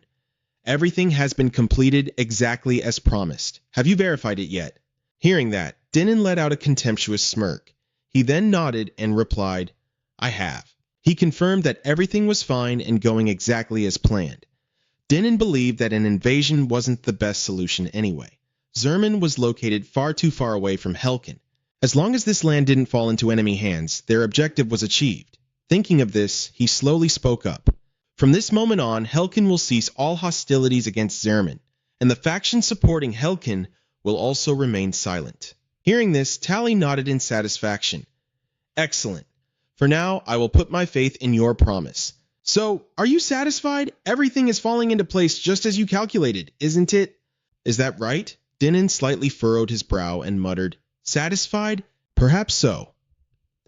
There was a time when he hated himself for being born different from the majority, constantly feeling resentful of reality. But now, just being considered a part of Helkin brought him peace of mind. Meanwhile, Wisdom had convened a meeting. He swept his gaze across the room and spoke coldly. All right then, let's review our current situation. First is Danielum, a major powerhouse where the Disciple faction has seized the power of Mage Zhang and officially declared independence. The remaining territory has been torn apart by rebellions from ethnic minorities demanding autonomy. Everything has shattered into countless pieces. But Krampus quickly seized that opportunity. He gathered his followers and established a separate, independent nation. At this point, Wisdom's tone grew serious as he continued. Meanwhile, Zerman has followed in Danielum's footsteps by joining hands with the Mage Tally. As a result, we have completely lost control over their military forces. He was absolutely certain that Nebula was the mastermind behind this. He had used every trick in the book to lock things down, preventing anyone from getting near Zerman's army. However, there is one very glaring anomaly in this chain of events. Hearing this, Zerman excitedly exclaimed, "At long last, we've finally organized a counterattack." Wisdom gently shook his head. He pointed at the screen and said, Krampus still has the capability to unleash his monsters into Danielum as a show of force. And geographically speaking, Zerman is much closer to us than Helkin. Jiangwan slightly furrowed his brow and muttered to himself. We used our influence to force Danielum and Zerman into cutting off trade relations with Helkin, throwing Helkin into a state of total blockade. Wisdom seriously added, they can't produce saltpeter on their own, and since it's the core ingredient for gunpowder, their weapon manufacturing has undoubtedly hit a dead end. Yet, there is one thing that makes me suspicious. Why is it that, up until now, Helkin hasn't made a single plea or demand? These words threw the group into deep thought. Nobody knew how to answer. Seeing this, Wisdom continued, could it be that Nebula has broken through the limits of current technology and found a way to synthesize saltpeter himself? Hearing this, Krampus frowned and spoke up. Wisdom, I don't think that's possible. If you're too paranoid, you'll end up stepping right into the psychological trap Nebula set for us. But Wisdom told them to think back. Right before the war broke out, Helkin purchased a massive amount of saltpeter from the Mongols. Based on that data, I'm absolutely certain Helkin still has a large stockpile of gunpowder in reserve. So, is Nebula's strategy a blitzkrieg to end things quickly? Krampus thought for a moment before speaking. That must be it. It explains why they didn't flinch at all despite their supply lines being cut off. Hearing this, Wisdom clasped his hands tightly together. After a long pause, he said in a deep tone, it makes sense, but a blitzkrieg cannot happen solely based on Nebula's unilateral desires. We absolutely won't let ourselves get dragged into his rhythm. However, Krampus's analysis had just pointed Wisdom toward a new direction. With that, he pointed to a spot on the map. Krampus followed his gaze, furrowing his brow as he muttered, is that the map of the Mongolian coastal region? Wisdom nodded and replied, yes, that area is called An. It is the core saltpeter mining hub of the Mongols.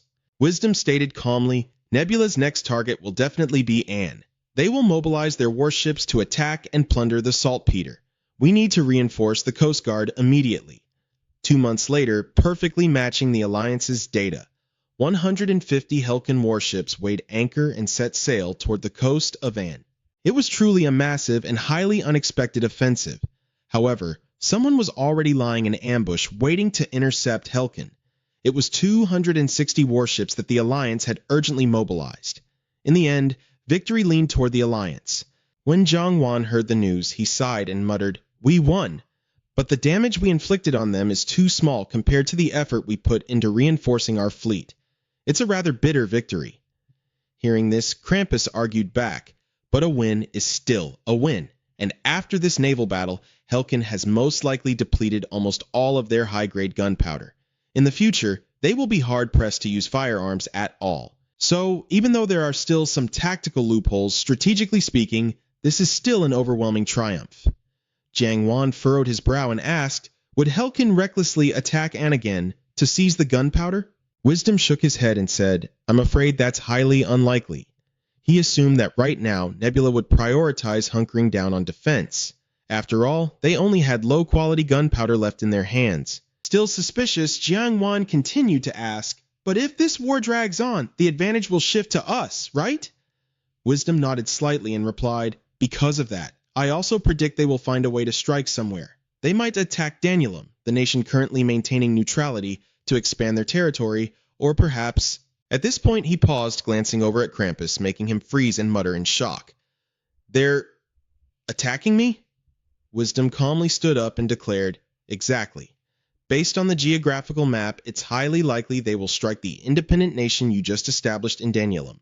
He believed that if they could repel this attack, the final victory would undoubtedly fall right into their hands. And Wisdom's assessment was spot on once again. Krampus's autonomous state, Danielum, was situated on a piece of Siakmian land that Wisdom had conceded, and it lay right on the border of Dukwa, a close ally of Helkin. Just as predicted, Helkin mobilized 20,000 troops to march across Dukwa's territory, launching a surprise raid on the city of Sashin, the heart of this newly formed nation. However, this time, things didn't play out according to the Alliance's script. It was the 5th day of the siege on Sassian. Helkin's army attacked relentlessly. Artillery fired continuously, unleashing earth-shattering explosions. Smoke and flames flared up everywhere as the gates of Sashin were ruthlessly battered by the heavy firepower. Meanwhile, Nebula stood a short distance away, quietly observing. Right at that moment, a message was sent to him. He slowly opened it to take a look. Instantly, Krampus's furious roar could be heard. Where the hell did you guys get this stuff? Nebula raised an eyebrow and asked, what nonsense are you blabbering about? Krampus screamed in absolute fury. The gunpowder! Hearing this, Nebula nodded in understanding. I get it now. You all just assumed my gunpowder reserves were completely depleted, but I think you started this game on a flawed assumption, didn't you? These words left Krampus utterly shocked. Nebula casually continued, take a close look at this map. The answer is right there. Krampus followed his gaze, scanning the map before grumbling in frustration. Hey, this is just a map of the 3rd continent. Stop spouting nonsense. But quickly, his pupils shrank involuntarily. He trembled and muttered, wait, hold on a second. Above the map, Krampus spotted a new continent. He cried out in absolute disbelief. Did you establish trade with the 4th continent? Nebula admitted it without hesitation. It's not just us in this game, you know. Sure, everyone is far apart, so they haven't been viable trading partners until now. But the 4th continent is different. It's closer than the others, and with scattered islands in between, trade is completely possible. Krampus's face turned grim. He trembled and muttered, but the player on the 4th continent we know of is Sasha, a player whose race is the abyssal poison. Nebula let out a cold scoff. You mean to say Sasha is an evil god, right? Just like Jeon Gubi back then. Krampus furiously roared. Yes, how on earth could you trade with him? Hearing that, Nebula pouted and replied, I'm actually curious why you guys thought I couldn't. They can speak and they have intelligence. The Iabun pirates only became pirates because they were exiled from their homeland. Aren't they building a proper civilization on their continent? In Jeon Gubi's case, since his race was the mutated Manga, well, he just chose the most optimal strategy for himself, even without knowing the evil god's true identity. As long as the gameplay makes sense, I figured they most likely wouldn't refuse to trade. Nebula's calculations were dead on. The Black Scale merchant ship encountered the Abyssal Poison merchant fleet and successfully completed the trade. That day, Nebula received the notification he had been waiting for. He smiled in satisfaction. Just as I thought. Seeing the screen, Nebula frowned and thought to himself, is it a kid? However, the other side didn't say a single word. He couldn't understand why, but the atmosphere instantly fell into a dead silence. After a long pause, the person on the other side finally spoke. What did you say? Such an abrupt question left Nebula confused. He asked doubtfully, you mean, why am I trading with you? The other person remained totally silent. Sensing that was exactly what they meant, Nebula slowly replied, naturally, because trade benefits both of us. Yet, the moment he finished speaking, the other person suddenly muttered, I'll kill all of you. Even through a screen, Nebula could feel their intense killing intent and pure brutality. He sighed helplessly. This guy isn't much different from Jeon Gubi, huh? After a thought, Nebula casually added, but not right now, right? The distance between our continents is huge, and our tech levels are still unclear. These words made the other person fall dead silent again. Seeing this, Nebula continued, "Who knows who will be ready for war first? But until then, let's just trade what we need. I'm sure you have things you want too." The other person maintained their silence, not saying a single word. Shortly after, the screen slowly faded to black, and their silhouette vanished. The ships of the Abyssal Poison didn't make any aggressive moves either. Seeing this, Nebula let out a breath of relief. No attack means they agree. As expected, his hatred for our side is just overwhelmingly strong, but his gameplay isn't irrational. After the first successful transaction, Nebula actively began purchasing saltpeter. Although the journey was a bit far, the fourth continent hadn't developed gunpowder tech yet, so the price was incredibly cheap. Back in the present, Nebula raised an eyebrow and chuckled. "And when I tried building a warship, I noticed you guys were beefing up defenses in the Ancam region. One look, and I knew exactly what you were scheming." This made Krampus grind his teeth in pure rage, but Nebula didn't care. He raised his brow and asked, "So? Any more questions?" Krampus clenched his hands tightly together. After thinking for a long time, he finally spoke. "Was there something wrong with my strategy this time?" Nebula replied nonchalantly, "Your moves weren't bad, honestly. It's just that you still don't fully understand the rules of the game. In other words, you lacked imagination." Just then, Wisdom suddenly appeared in front of Nebula, taking him completely by surprise. He roared aggressively, "You think you've already won? Nebula, I'm warning you right now. This war is far from over." "I know." Nebula didn't panic at all, calmly nodding his head in response. Right at that moment, a massive surge of energy suddenly erupted. Rakshasa arrived, riding atop a vicious beast. He bellowed fiercely, "Who dares to defy the power of the night sky?" Wisdom watched the scene from above, thinking to himself, "This time won't be like before. Nebula, I've prepared for every possible scenario." Meanwhile, a colossal beast materialized beside him, the creature known as Ocho. It beat its chest with both hands before throwing its head back and letting out a deafening roar. Watching through the screen, Nebula furrowed his brow and muttered, "Around 45 meters tall. A destroyer type with monstrous strength similar to Stratus? Its power level shouldn't be much different from Stratus either. That's definitely not their main trump card." At the exact same time, deep within the battlefield, a strange creature appeared in the bushes. It quietly observed a group of riders approaching. This group was the Holy Knight Order of Toctian. Although they were a formidable army, they weren't inherently dangerous on their own. Observing everything through the visual feed, Nebula frowned and thought to himself, "The real threat is that guy." The commander of the Holy Knight Order suddenly shouted at the top of his lungs, "Are you afraid? Do you fear the army of the night sky?" The knights answered in unison without a hint of hesitation. "No, sir." Hearing this, the commander smiled in sheer satisfaction. He smirked and boasted, "I am an apostle of Toctian. If there is anything I should fear—" But before he could finish his sentence, a loud roar cut him off. "Fire!" Instantly, thick smoke and fierce flames erupted all around. In the blink of an eye, the sky was blanketed in blinding dust. But the knight commander stood his ground defiantly, finishing his shout, "It would only be Toctian." The moment the words left his mouth, the Holy Knight Order charged forward with the commander at the vanguard, radiating an incredibly fierce aura. Seeing this scene, Nebula's eyes widened in absolute shock. An apostle! How on earth did Wisdom get his hands on an apostle?